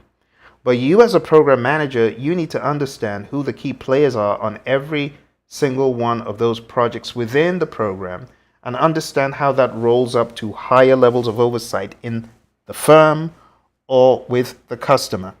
So this requires more specificity and more strategic thinking, my friends. Okay? Again, you want to think about this as stakeholder engagement. I know that in corporate space, we just throw around the word stakeholder management, but the PMI, Project Management Institute, they did well in making it very clear that we need to think about engagement. So let's say stakeholder engagement, engaging and managing stakeholder interests to ensure their needs, expectations, and concerns are addressed throughout the program. So you need to be having conversations with your project managers to make sure that the stakeholders within the program are being catered for, their interests are being catered for. Okay? This is very far-reaching. For example, on the program I was on, I had 7 different stakeholders within the firm, but each of those stakeholders had, as it were, competing self-interest almost. So my job was to make sure all of those requirements that they had, those needs they had from the system we were deploying, was satisfied across the board, across the implementation, across the training, across the handoffs, across every dimension. This is what program management is about.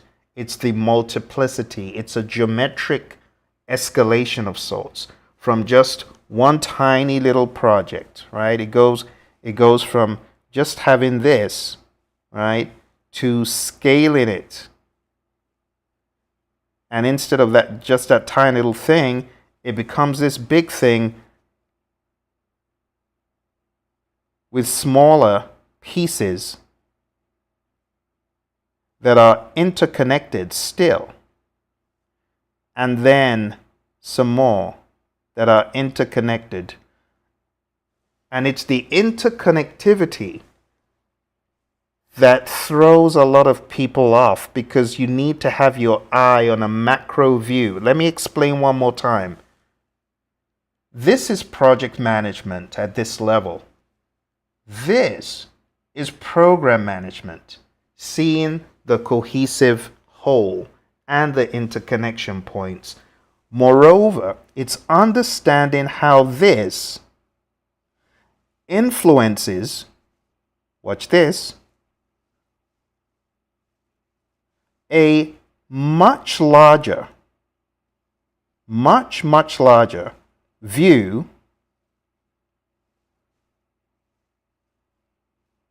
of the entire organization. Understanding the overarching strategy of this firm, how that permeates into portfolios, and how this program affects the portfolio and the organization. It's the interconnectedness of work, of benefits, of value. That's what program management is, my friends. The final one, the P here. This is one that is not often heard in places outside of the PMI. It's program life cycle management. Let's put this one here. It's at the nucleus and it's in red for a reason. Program life cycle management. Okay. What exactly is program life cycle management? Let's dive into the image so that we can really hone in on the detail.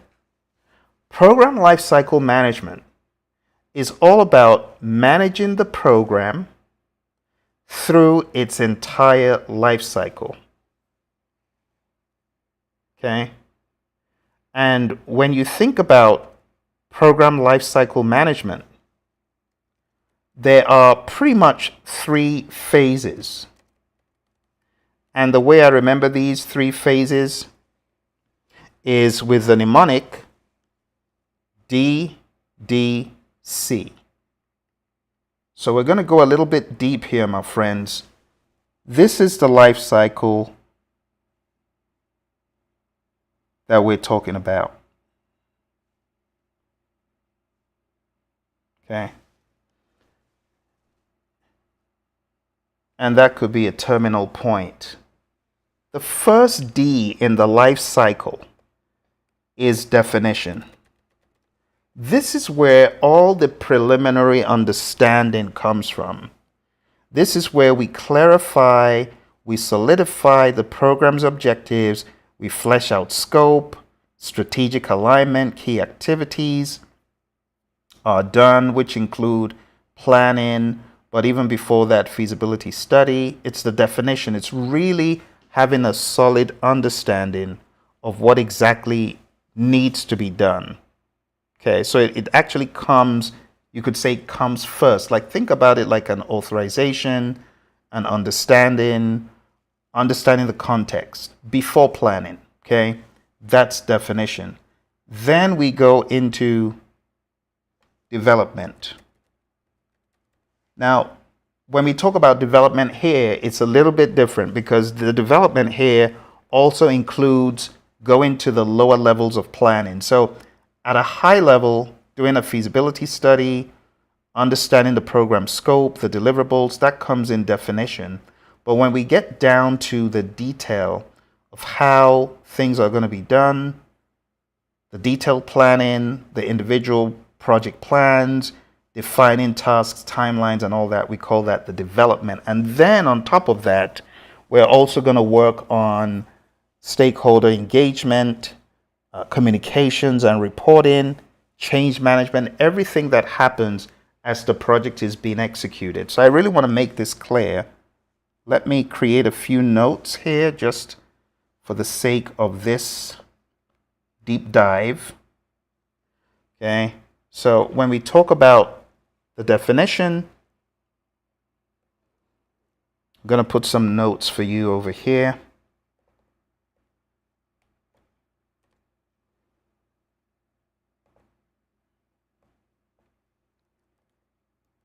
and you can always freeze the frame and go back and read the detail. It's very, very small print, but it's going to help you.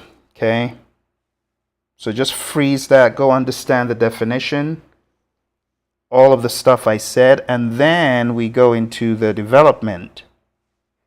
And in development, like I said, we're talking about detailed planning, project execution, stakeholder engagement, communication and reporting, and change management. So there's a lot that happens.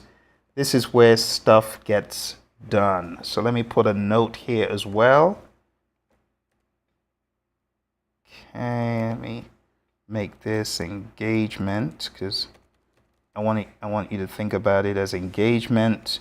And let's make this smaller.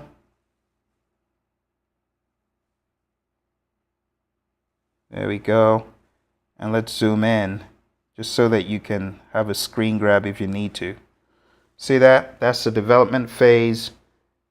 All the stuff that we do to not only plan the work, but also execute it, to also oversee and coordinate.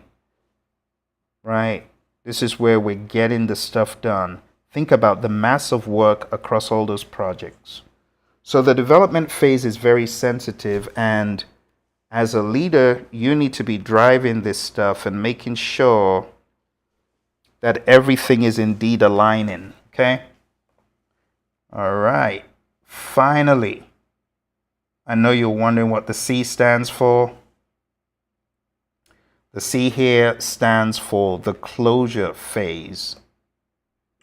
Closure.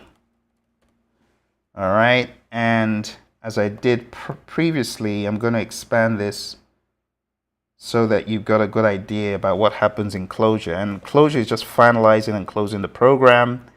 You're making sure that whatever has been created meets the quality standards, benefits realization is addressed, knowledge transfer, stuff that you would typically do to make sure that everything you were supposed to have gotten done was indeed done. Okay, making sure that as you're transitioning whatever was created to operations, everything's clean. So let's go ahead and put some notes in here for you to freeze frame and read. Let's make that a bit smaller. There we go. All right, so that's what happens in closure. Okay, finalizing, closing out, blah, blah, blah. It's all there. Okay. So with this in mind, you can see we just zoomed into the program lifecycle management only, nothing else but that. So you now understand the DDD cycle. I coined these phrases, right? These are not coined in the program guide. This is my interpretation to help you digest it, okay? Now, if you look at this macro view of the program lifecycle, you can see that it fits into the get a big soda pop model.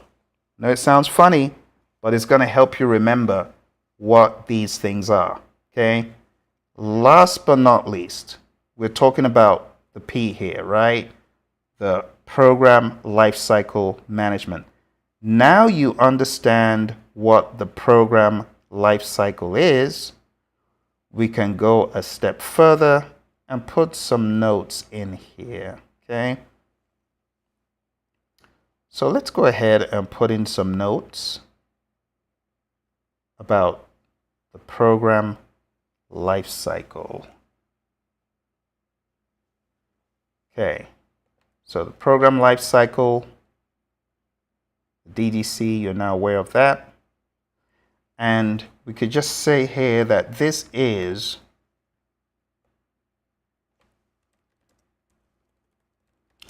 the effective management of all the phases of the program life cycle. And we have already defined what the DDC is. So think about what you would do as a program manager to effectively manage this, right? managing the program through its entire life cycle.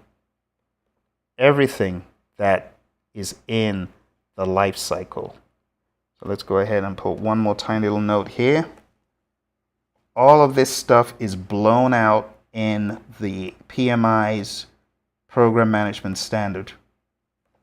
But there you have it. Get a big soda pop. Boom. You'll never forget that model, my friends. And then you'll never forget the DDC model. Okay? And if you want something for the DDC, dummies don't communicate. Dummies don't connect. They don't connect the dots. You see, I got you covered. Someone said, Phil, give me a mnemonic. Well, I just gave you one. All right? Get a big soda pop. And dummies don't connect. Dummies don't communicate, which is true. They don't. They don't understand the importance of it. All right, so there you have it, my friends. That is program management in a nutshell. If you are looking for a framework to manage your programs, I encourage you to think about these prongs. If you were going to break down the definition, we could go pretty deep. If we were going to break down the development, we could go pretty deep. But let me tell you the honest truth. In my experience, okay, of managing programs and managing controls around programs, because I've managed some pretty heavy program controls, 19 projects within a program, and I've managed a suite of programs, too many to even name, heavy earned value and stuff. I tell you, every program manager has their way of managing programs, but the successful programs, this is what I've noticed. Watch carefully. This is the strategic idea. Those that have been managed successfully, they are done with one important thing in mind. This is a program of projects, okay, all the way to project N.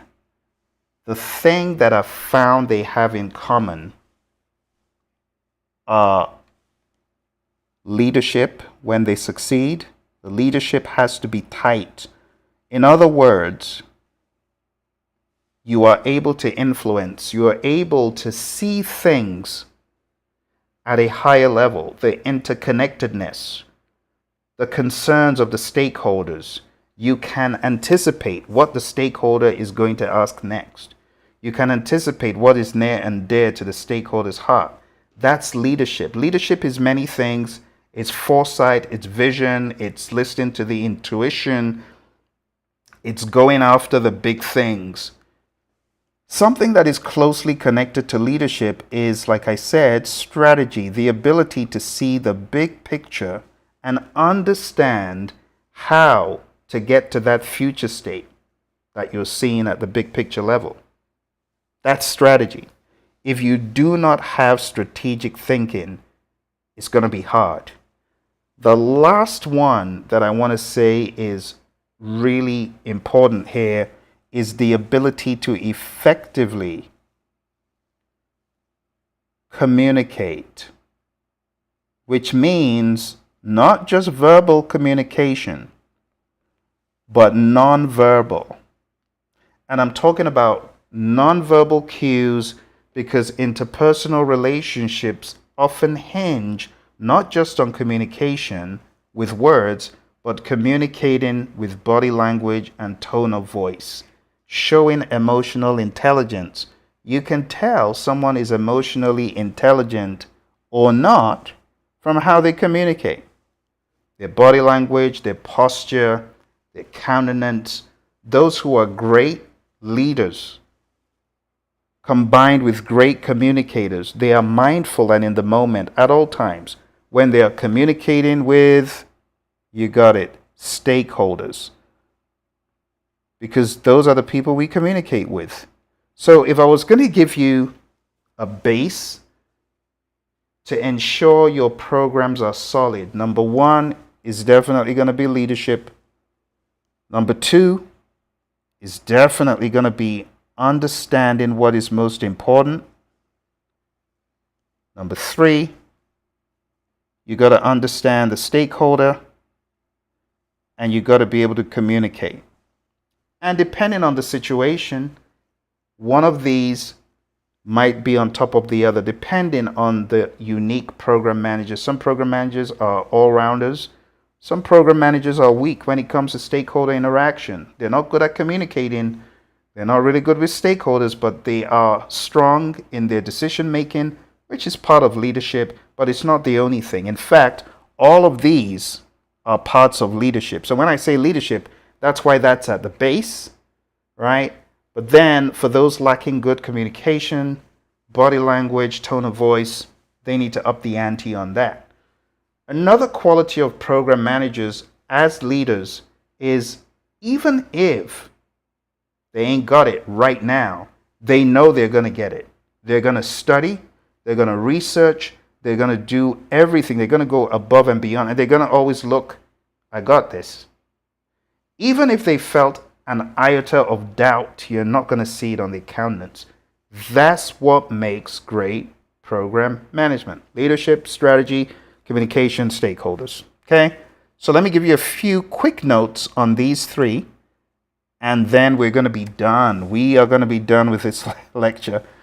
I know you're like, Phil, let me go. I got somewhere to go. Hey, we got to get these notes down so that when you go into the world of program management, you are going to be a shining example. You're going to be a shining star. All right.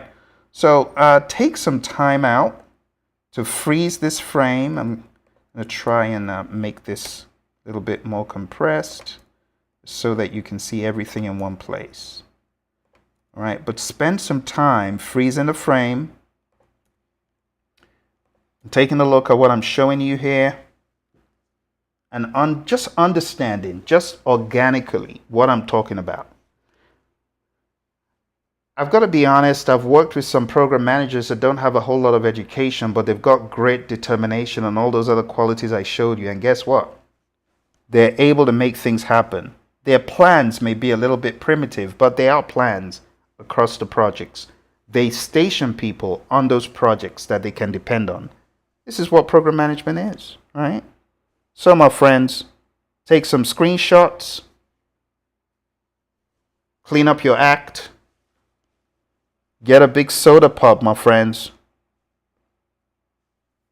And dummies don't communicate. Remember that, right? But bright people do. Just remember that, okay? And with that, my friends, we are done with this model. I hope you enjoyed it. You got any questions or comments, let me know. Just remember, there are different views to the world of program management. This is just one. Okay?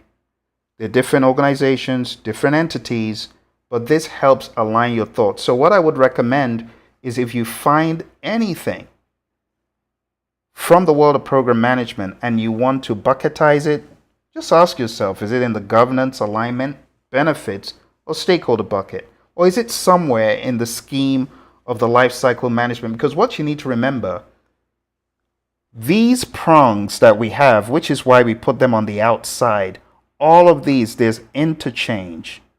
There's interchange among these, and these are not in sequence. There's overlap. Surely, of course, you knew that already, right? There's overlap all the way through, continuously, and there's interchange, right? All throughout. Stakeholder engagement is part of every one of these. Benefits, we need to be thinking about that when we're thinking of the DDC. Alignment, same thing. You got to be thinking about alignment all the way through. Governance, of course. How do you even do the DDC without the governance being spoken about? You get what I'm saying?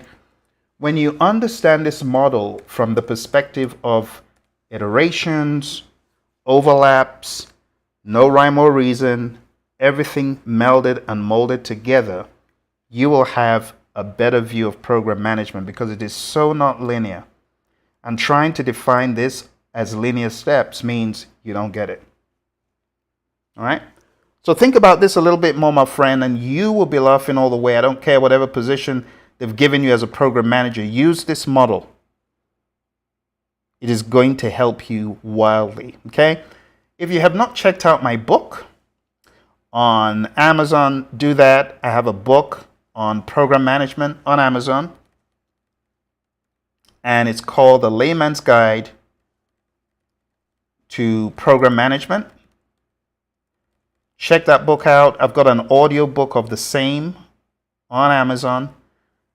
I will also have some additional books in the world of program management, right? For those people, those project managers who are struggling to understand the topic and you want to know more. Just keep your eye on the content on Amazon, okay? Just do a search and you'll find it. So there's a couple. There's the audiobook, and I'll just show you on the screen here. There's the Kindle, there's the audiobook. Whatever the case, you're going to come away understanding program management better. And there are other training aids for program managers that will be on here shortly. Okay? I hope this helps you. I wish you all the best. Congrats, those of you who have just gotten employment as program managers.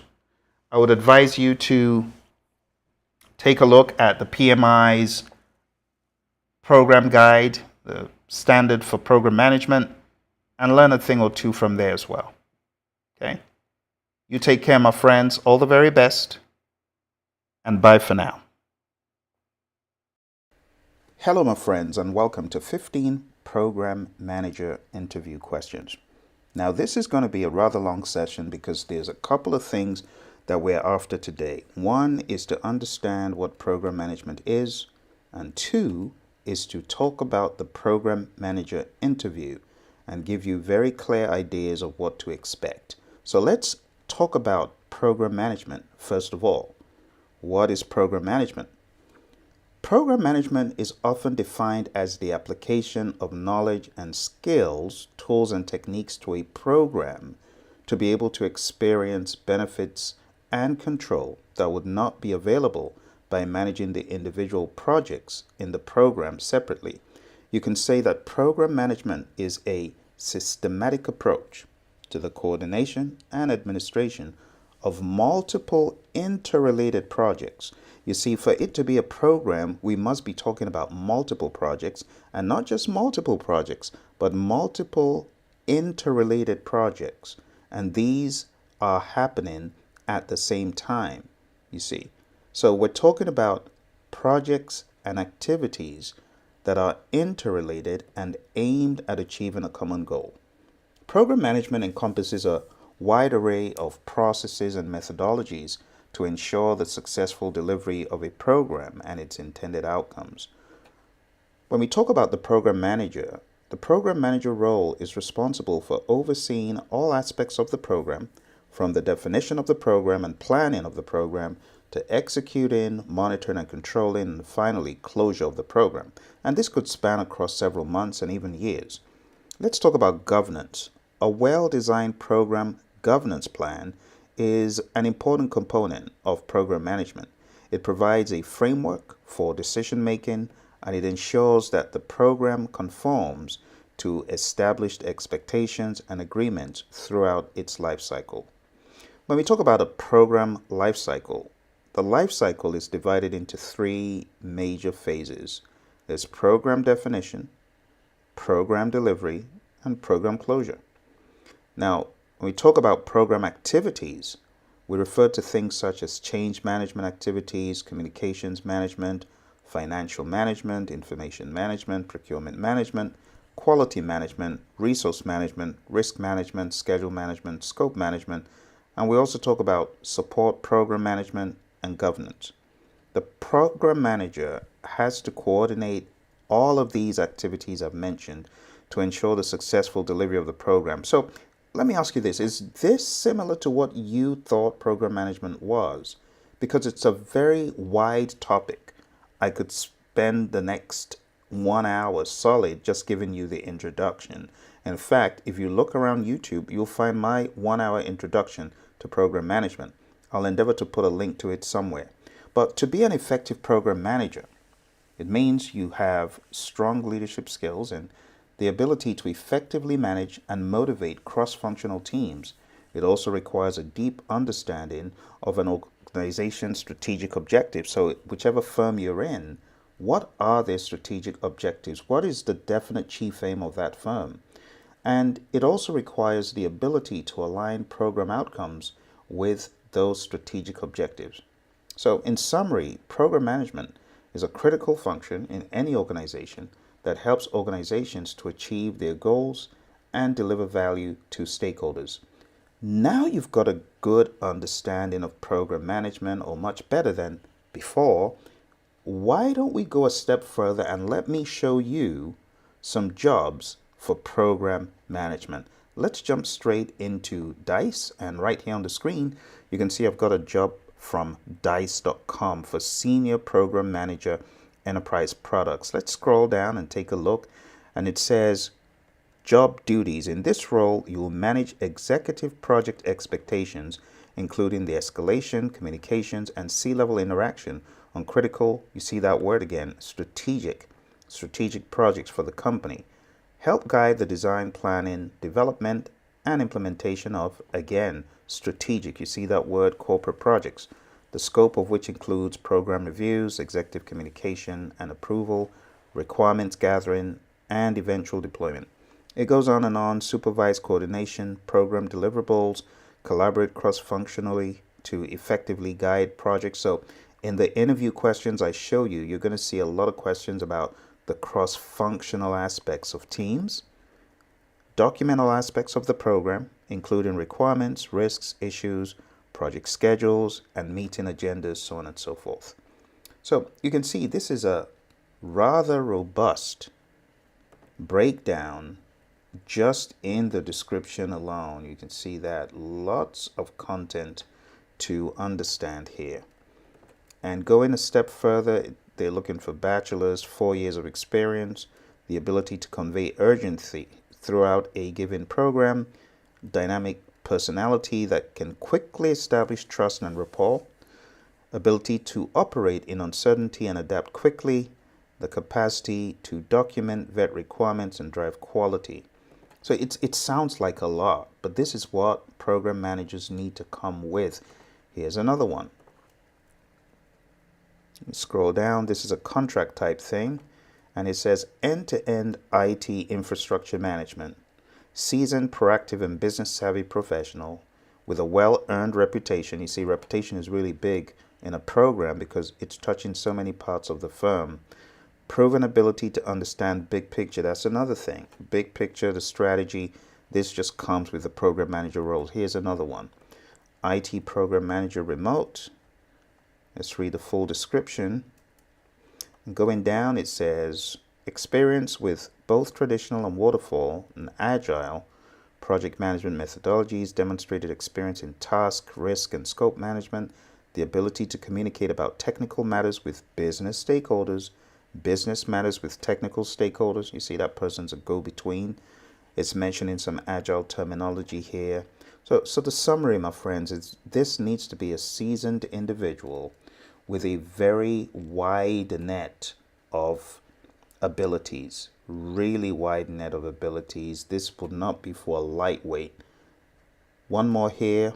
This is within the United Kingdom, and you can see the salaries are quite appealing. But we got program manager, different levels, different opportunities here, engineering program manager. So for you to be able to survive in such a role, you have to be business savvy, a big picture person, a strategy person, someone who really knows the ins and outs of what a program is and project management in general. All right. So my friends, we are moving back into our discussion about the work of the program manager, and I am going to be giving you 15 interview questions today for the program manager. So if you are ready to roll, let's go. 15 program manager interview questions. All right. So you know the way I roll with this. I want you to take a few moments, think about what I'm going to ask you, and then I want you to return and listen to what I have to say. Here's your very first one. I'll give you a sample answer, but for now, there is your question. Can you tell us about your experience in leading cross-functional teams and coordinating multiple projects? You take some time. Think about this. Okay, now I'm assuming you've hit the pause button and you're back. So, this is how you could answer the question. During my time at the semiconductor company, I led a team of engineers, designers, and product managers to develop a new software platform. I coordinated the efforts of each team to ensure they were aligned with the program goals, while also keeping an eye on project timelines and budgets. At the Aero company, I managed several projects concurrently, working with cross-functional teams to deliver on program objectives while maintaining high levels of collaboration and communication. That is an example of how you can answer that question, my friends. So you got to have your experience ducks in a row. Let's go to the next one. Number 2. How do you prioritize programs and manage conflicting demands? Take some time, hit the pause button before listening to my answer. You could say something like this. I prioritize programs based on a number of variables, including strategic importance, resources required, value, risk, and deadlines. When demands conflict, I work with stakeholders to ensure we have a common understanding of trade-offs, and I make informed decisions with my stakeholders that balance priorities and maintain progress towards our overall goals. All this is balanced with knowledge and insights from C-level executives in the firm to ensure that their strategic value and importance is factored in to the overall final decisions about what is prioritized over something else. Let's go to number 3. Can you give me an example of a time when you had to make a difficult decision in your role as a program manager?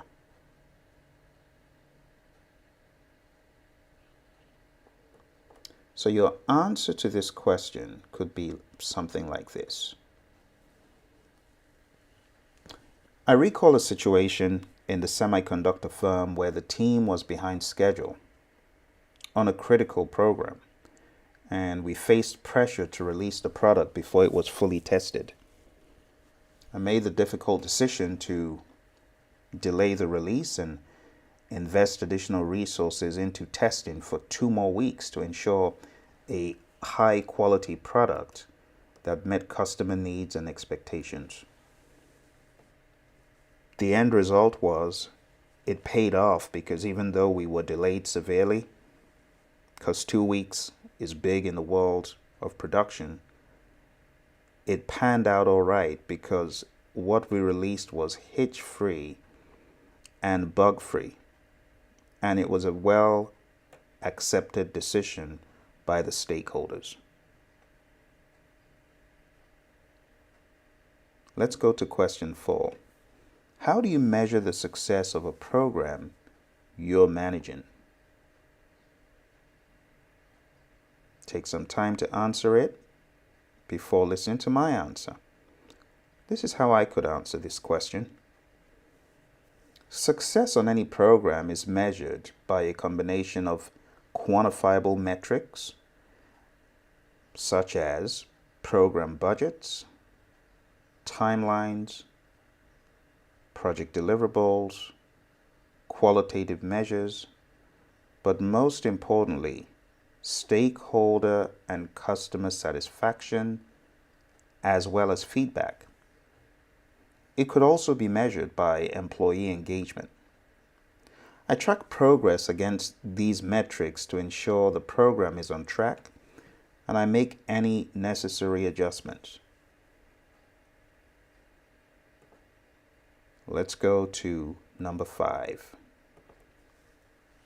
Can you discuss your experience with program planning and execution? After you, I'll go next. So hit the pause button. Here's my turn.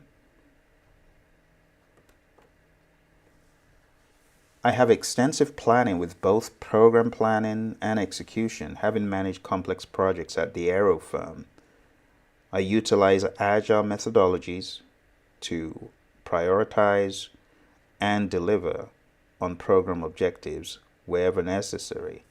I also ensure that our resources are effectively allocated and risks are proactively managed.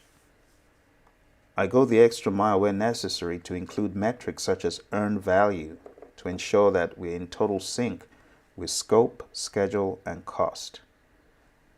Sometimes I may employ a hybrid approach where some projects are more agile and others are more predictive. Number 6. Can you walk us through your approach to risk management for a program? I sure can.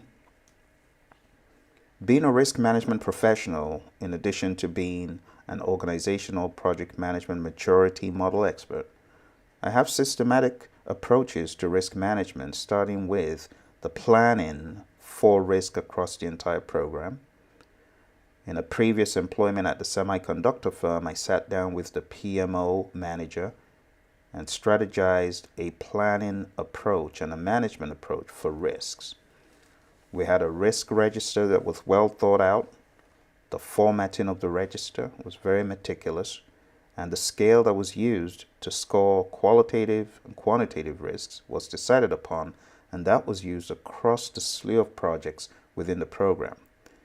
When I've planned risk management, I then prioritize risks that have been discovered and identified by team members based on their likelihood and impact.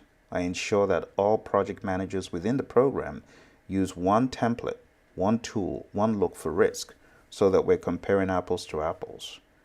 I then prioritize risks based on likelihood and impact and develop risk mitigation strategies at the program level to reduce the impact on the program. I regularly re-evaluate risks with project managers within my program and adjust mitigation strategies as needed. I also involve key stakeholders in the risk management process to ensure their buy-in and support. In this previous program endeavor that I mentioned, this was a divestiture into a large firm, and it was very important that the deal went through hitch-free. For that reason, I had daily meetings with all the project managers within my program.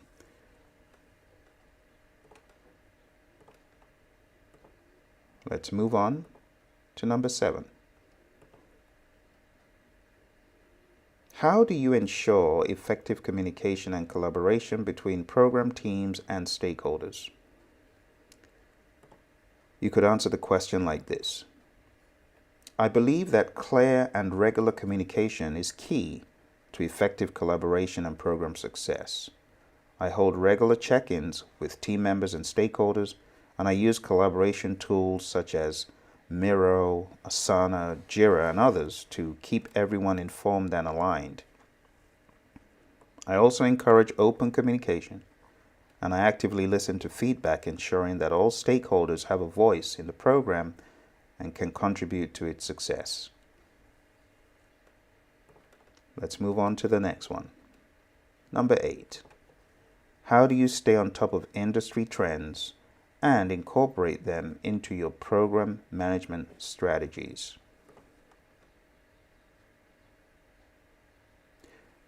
I would answer the question like this.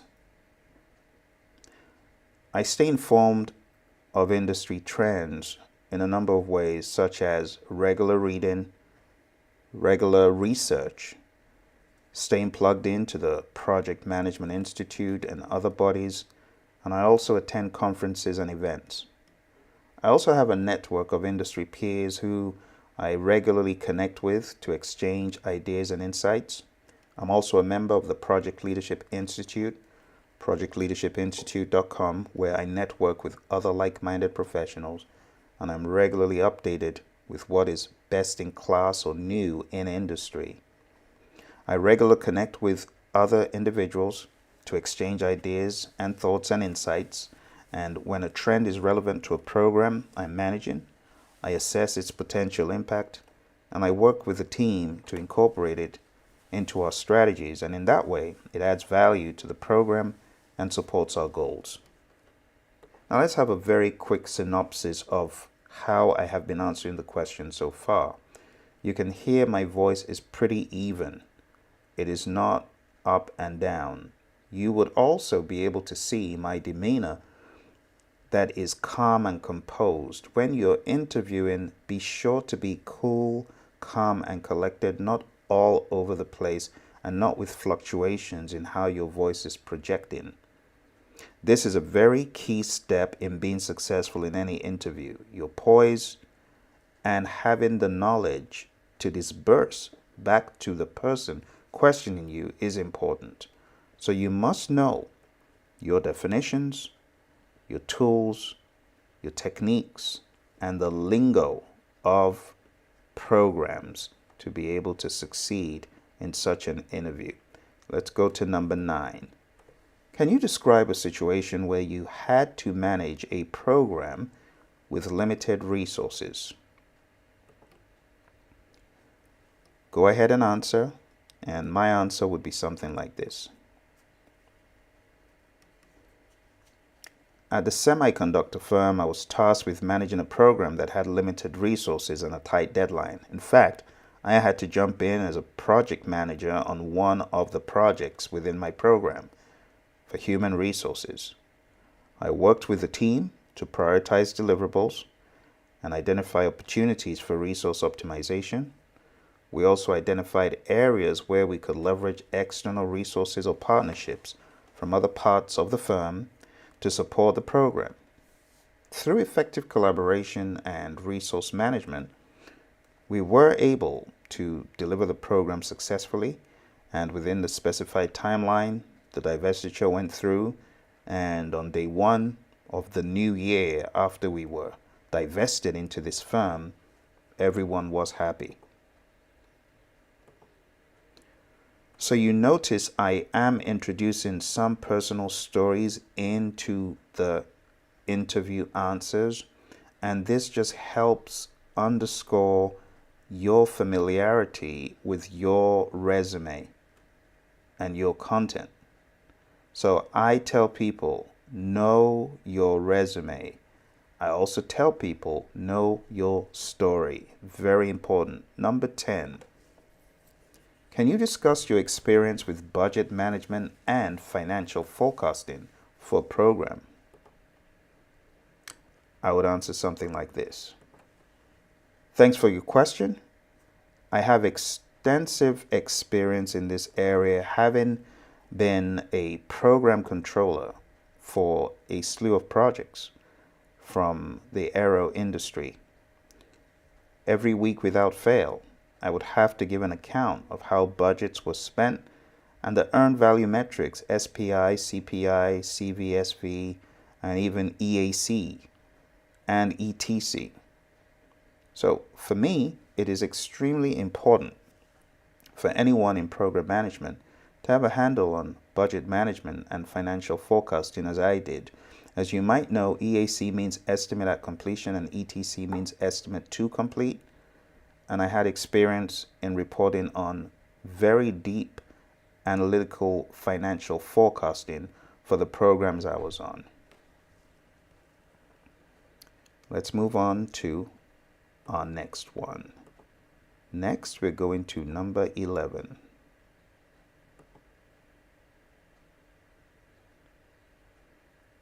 Can you give an example of a successful program launch and how you managed it? You go ahead, answer to the best of your ability. before I share my answer.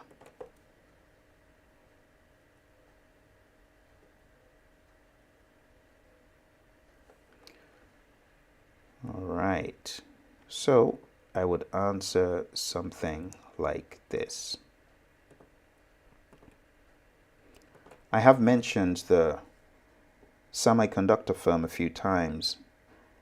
This is an example of a successful program that I managed. It was a program that touched on very many parts of the firm, and I led a cross-functional team to effectively divest into another firm.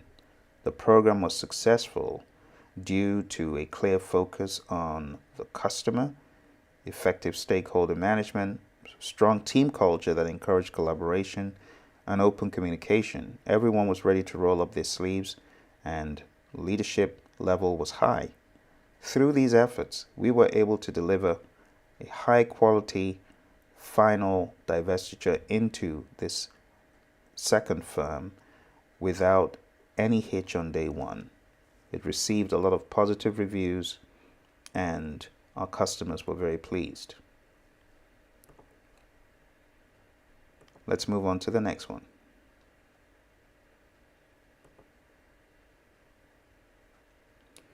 Can you discuss a time when you had to handle a crisis situation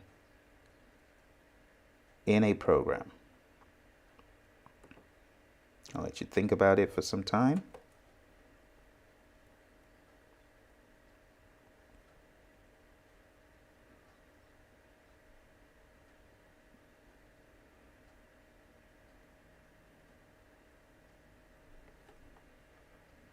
Okay. So I would answer the question like this. In the Aero firm, I did mention I had experience managing programs with extremely tight deadlines. Having delivered several high-pressure programs at both companies I mentioned, when facing a crisis in a program such as the program falling apart, my approach is to sit down with the stakeholders. Let's have a meeting where we can see eye to eye and talk about what is causing the program to fall apart. In one of the programs I was managing, without divulging too much information, it had gotten to the point where the program was about to fall apart because all 7 stakeholders believed that we were not able to deliver what was promised them. After several hours of reassurance and going through facts and figures, both my boss and I were able to convince the senior stakeholders to hold on and give it another try to be able to proceed forward in this program. And as I mentioned earlier, there were some significant delays of 2 weeks, but we were able to get the program back on track. And my approach is to sit down with stakeholders, to have a conversation, and to make way forward together. The Agile manifesto is my watchword of customer collaboration over contract negotiation.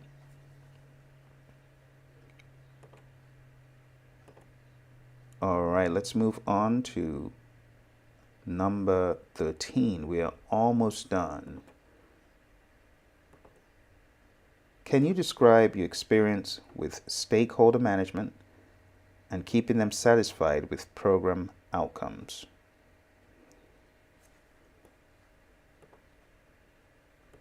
All right, so I would answer the question like this. In my previous example, I did mention how stakeholders were disillusioned and the program was almost coming to a halt. But I believe that clear communication and a positive mental attitude are key to leading and motivating the team through challenging circumstances. One of the ways I handle stakeholder management and keep my stakeholders satisfied is with regular updates. I encourage team members to voice any concerns and ideas. I also recognize and reward team members' successes. So talking about stakeholders, all the full gamut of stakeholders, I ensure that they are satisfied, they are listened to, they feel heard, and they're happy. By maintaining a positive and supportive work environment, I'm able to keep my team focused on shared goals, and one of our highest priorities is to satisfy the customer. Becomes a win-win for everyone. All right, let's move on to number 14. Can you discuss a situation where you had to make changes to the program scope and how you handled it?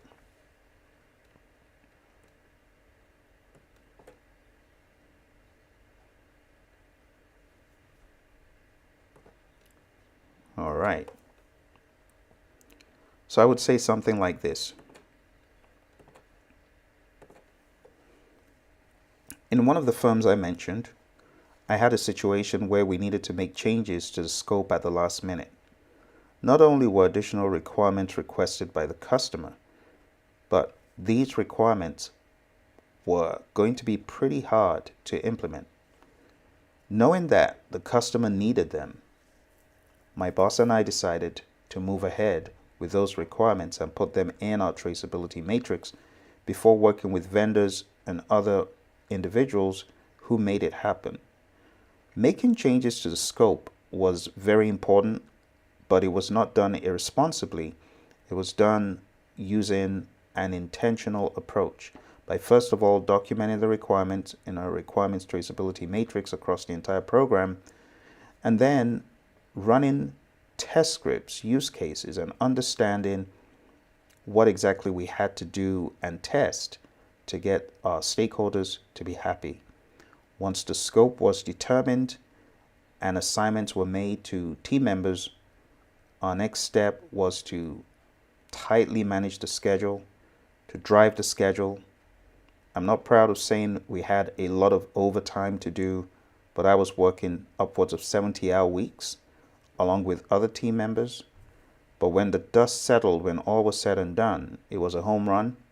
My boss actually got a promotion at the end of that program and left the department, left me in the department, but it was a huge success. Now, you probably realize I tell a few stories in my interview. That is just my style. It may or may not be your style, but I don't dwell too much on the story. I just sprinkle it in a little bit and come out of it to make it as realistic as possible, to put a human touch to it so I don't sound robotic. I know my resume pretty well, so as a trainer, it could also come across as rehearsed if I'm not careful. And that's why sometimes I put certain pauses into what I'm saying, or I may accelerate the way I say it, just to ensure that it comes across as being authentic and at the spur of the moment, even though I know my resume so well because I've been to over 50 interviews. You need to know your resume well enough to the point that you're so comfortable in answering questions and narrating any stories you might have. Here is the final one, my friends, and this is number 15. Can you describe a program where you had to lead a virtual team and how you ensured their effectiveness? You do know that in today's world, this is a big question. So I would answer the question like this. In a previous employment in a gaming company on a program, I had to lead a team across the United States and Europe. It was very challenging because of the language barrier. And not only the language barrier, we also had trouble with time differences at first. But as the project proceeded and we began to know each other better, we had a common understanding of the time that was best for both teams. And we were also able to turn on our webcams to ensure that everyone was in sync. We realized that if the webcams were on and everyone was able to see themselves, things went a lot smoother.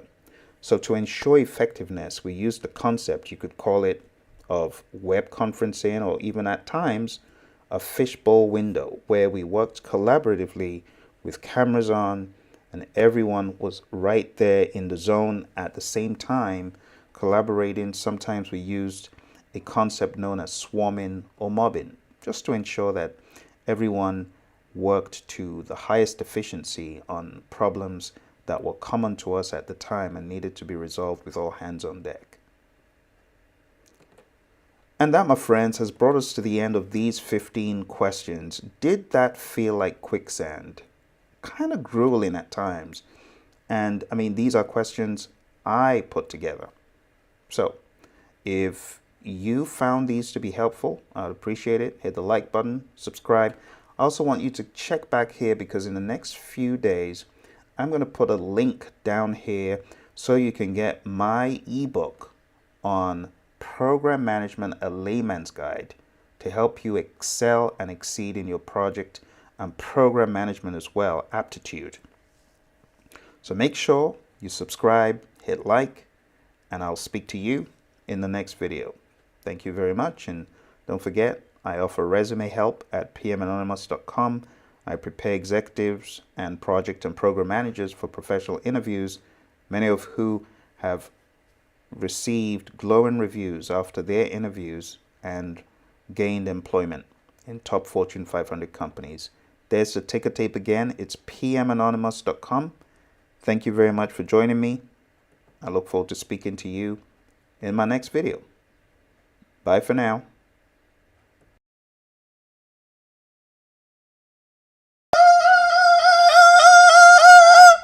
Alert, alert, job security alert. Hello, my friends. It's your buddy Phil. You know, I love all things ChatGPT and AI. But right now, there are some concerns that we need to address. As you can see on the screen, it reads, GPTs are GPTs. An early look at the labor market impact potential of large language models. Now, this gives me cause for concern, but I already saw this coming. For those who didn't see it coming, you should be even more concerned. It says here, we investigate the potential implications of the GPT transformer model and related technologies on the US labor market. The bottom line is they found out that approximately 80% of the US workforce could have at least 10% of their work tasks affected by the introduction of GPTs, while around 19% of workers may see at least 50% of their tasks impacted. As it reads, the influence spans all wage levels. Oh my goodness. If GPT itself wasn't already mind-blowing, these stats are almost worrying. So this is as a result of the widespread adoption of GPTs. There's no escaping this. This is here to stay, and if you haven't already realized an impact on your job, you will in the future, is what they're saying here. The research indicates that 80% of workers, that is a huge number, will see at least some of their work tasks affected by the introduction of GPTs. Now, it's not saying directly that their jobs are going to the dogs. It's saying that it will have an impact. So what should you do right now? You should know the beast. You should be learning about GPT. And the impact is not just relegated to people in the knowledge space. It's all types of jobs.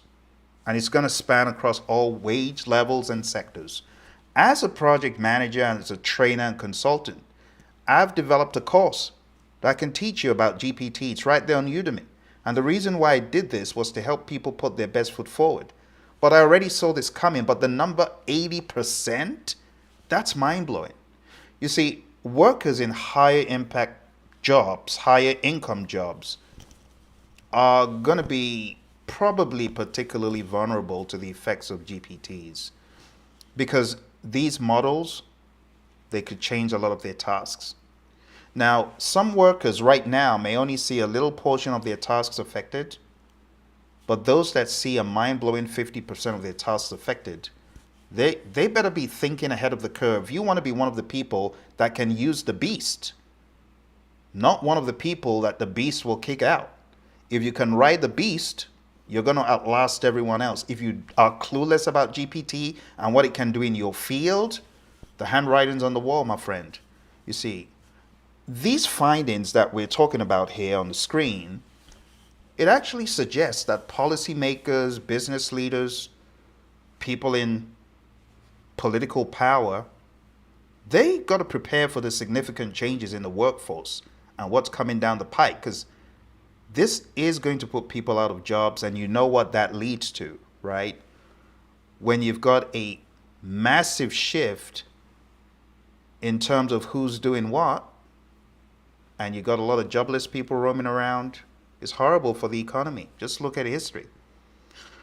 So my suggestion to you today is, if you haven't started using the tool, do it. The government and businesses, they are going to be investing in training programs. They're going to be investing in other measures to ensure that workers are equipped. But you don't have to wait for them to do that, to give you a handout. Start learning today. Right here on this channel, I teach people about ChatGPT, what it can do. I teach people prompt engineering, which is a term that sounds fancy, but it's really just how to query the beast, how to query the tool. And ultimately, to be quite honest, it does represent a significant opportunity to increase productivity and innovation. There are ways that I've been harnessing GPT that takes my efficiency levels above. For example, there was a task I used to take a couple of days, and I'm talking about if I was working nonstop for 20 hours, it'd take me that long to get the task done. I hated the task. ChatGPT does the task in minutes for me, on a good day in seconds if there are no hiccups. So think about the increase in productivity. Now my time is freed to do other things. So again, for those of you who are very introspective and you think deep, the rise of automation has been a concern for a long time in different spheres. I started noticing a change in part of what I'm into. I'm into sound engineering, and I realized how AI was able to replace, I'm sorry, I hope he doesn't watch this, but it's my mastering guy. For those of you into music, you know, you create back in the day it was a record and you get it mastered. Now it's a track, right? And then you get the track mastered. Well, AI over 8 years ago started replacing the guy who would master my music for me. Of course, I didn't tell him I was using AI to replace his job, but AI was replacing his job. You see, the rise of automation, for me, it's been a concern for a very long time. But I think some people are just waking up, and now it's becoming more evident that the handwriting's on the wall. See, it's going to get to the point where anything that you need to do is going to be done by AI for the most part. It'll get to the point where you got robots in your house, those who can afford it, being like your virtual assistant, if you will, only that it won't be virtual, they'll be right there. You know, your virtual, your robot chef, your robot butler, you know, your robot, we've already got them, dishwashers, right? The only thing is that they'll look a little bit like a humanoid form. But GPTs, like I said, we shouldn't be scared of these things. We should just see them as opportunities for innovation and progress. And as they become more sophisticated, they're going to enable new forms of creativity and problem solving. I was just watching Rick Beato's channel and how he was talking about AI cloning the voices of well-known musicians and sounding even better than them. He did a video on the AI Drake version or the AI Lennon and McCartney version. Sick stuff. So it's reaching everywhere. I mean, very recently I wrote a book, and typically I would hire an illustrator. But for this book, my friends, I didn't hire an illustrator. All the art on the cover was done by me using AI. It looks compelling. It looks great. But for how long are we going to be able to hold out without getting deeper into the tool?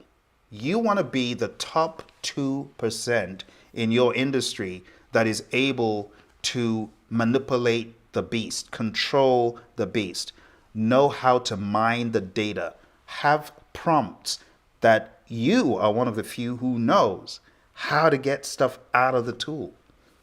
That's where you need to be. On a more sobering thought, I just talked about how AI was able to impersonate the likes of Liam Gallagher and McCartney and Lennon and Drake, but there are also far-reaching ethical implications. It's only a matter of time where we see the likes of, there's so many, Take Six versus Her, Marvin Gaye versus Ed Sheeran, and so on, his family and his estate. But it's only going to be a matter of time where we have more and more of those cases.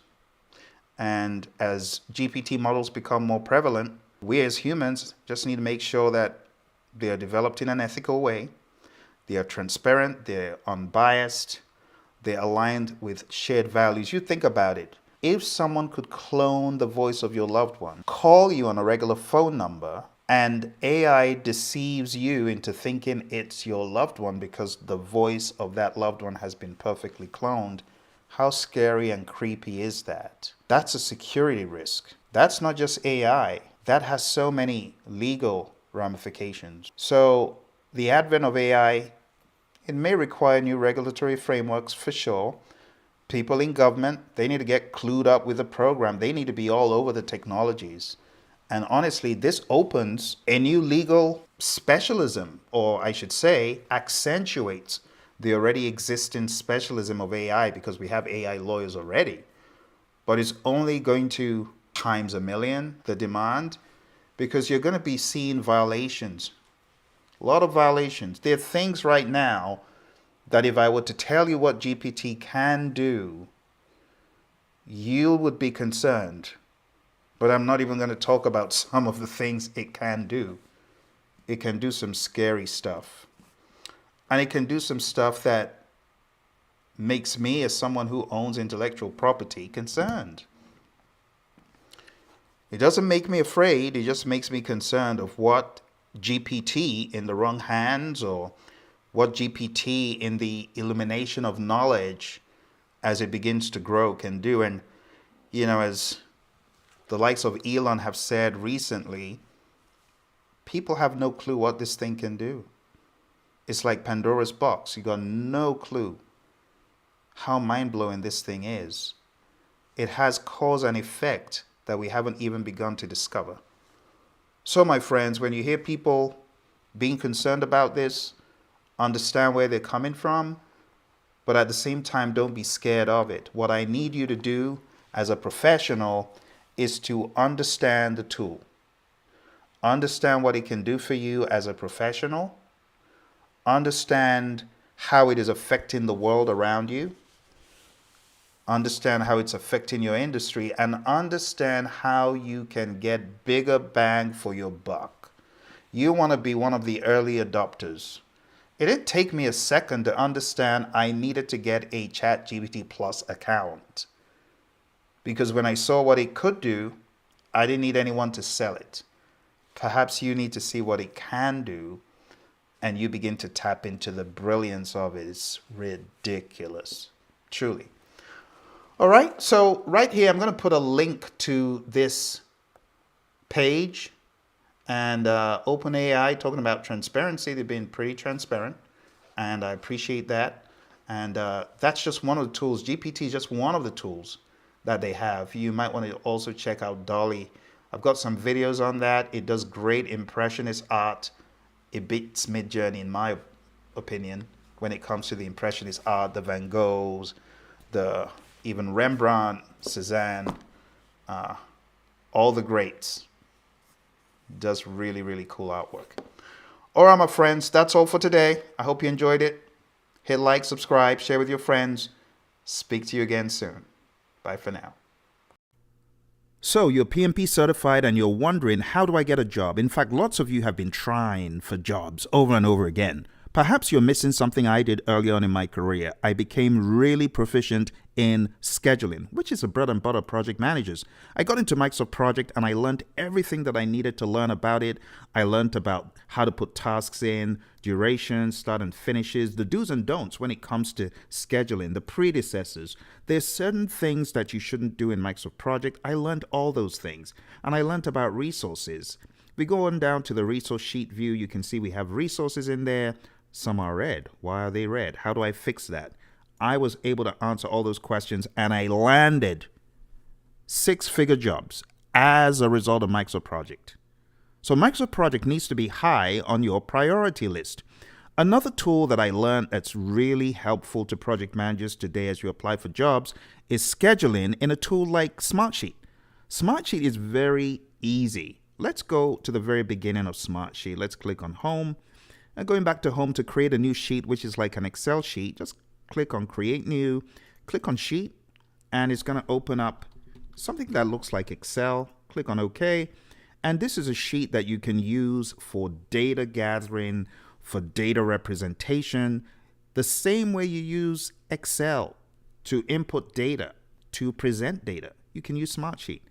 But it's very important for you as a project manager to have many tools that you can use for different things. Let me show you a few of the things I've built in Smartsheet. So over here, I have everything from stakeholder initiatives, project implementation, software development plans, web development, assignments, and more. I'm going to click on one that I know you can relate to, the stakeholder register. Let's click on that. And here we have a stakeholder register template. It's got columns, it's got rows, and you don't see a whole lot there. So I'm going to open up another one on risk management that will show you what exactly this can do. If I'm able to find my risk sheet. Let's try issue log first of all. Here's an issue log that I created. You can see we have traffic lights showing priority and status, assignee, and so on. But let's return to the story of the Gantt chart, right? So if you go to the Solution Center, you can open up a Gantt chart just with a click of a button and click OK. And there it looks exactly like Microsoft Project. You got the task, duration, start, finish, predecessors. You need to know how to use this to create full-blown schedules. The same way I'm showing you a schedule in MS Project, it's the same way you should be able to go into Smartsheet and you should be able to craft a schedule that looks something like this. So this is an exam rollout I did for our students. You can see we've got the Gantt, we got the task name, duration, so on and so forth. There are all sorts of things you can do in Smartsheet.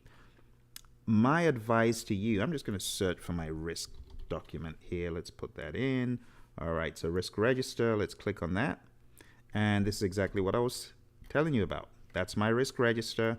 I've got the cause, the risk, the effect. I've got the probability rating, the impact rating, the risk score, probability and impact. I went a step further and did expected monetary value computations, the risk owner, the risk action owner, everything. So for you as a project manager, if you are not able to speak to a tool that can do scheduling and costing and scoping and risk, and you don't even know where to start, you need to be consulting with me to help you, because I can show you all about this stuff. But if you already know about it, you got to put your best foot forward in the interview. All right. So this is something that's stopping a lot of people from even knowing where to start, because you're certified, but you cannot apply the tools of the trade. My suggestion is get help quick. I don't care where you get the help. Go for training, do the whole LinkedIn online course thing, just get help. Or if you want to come for live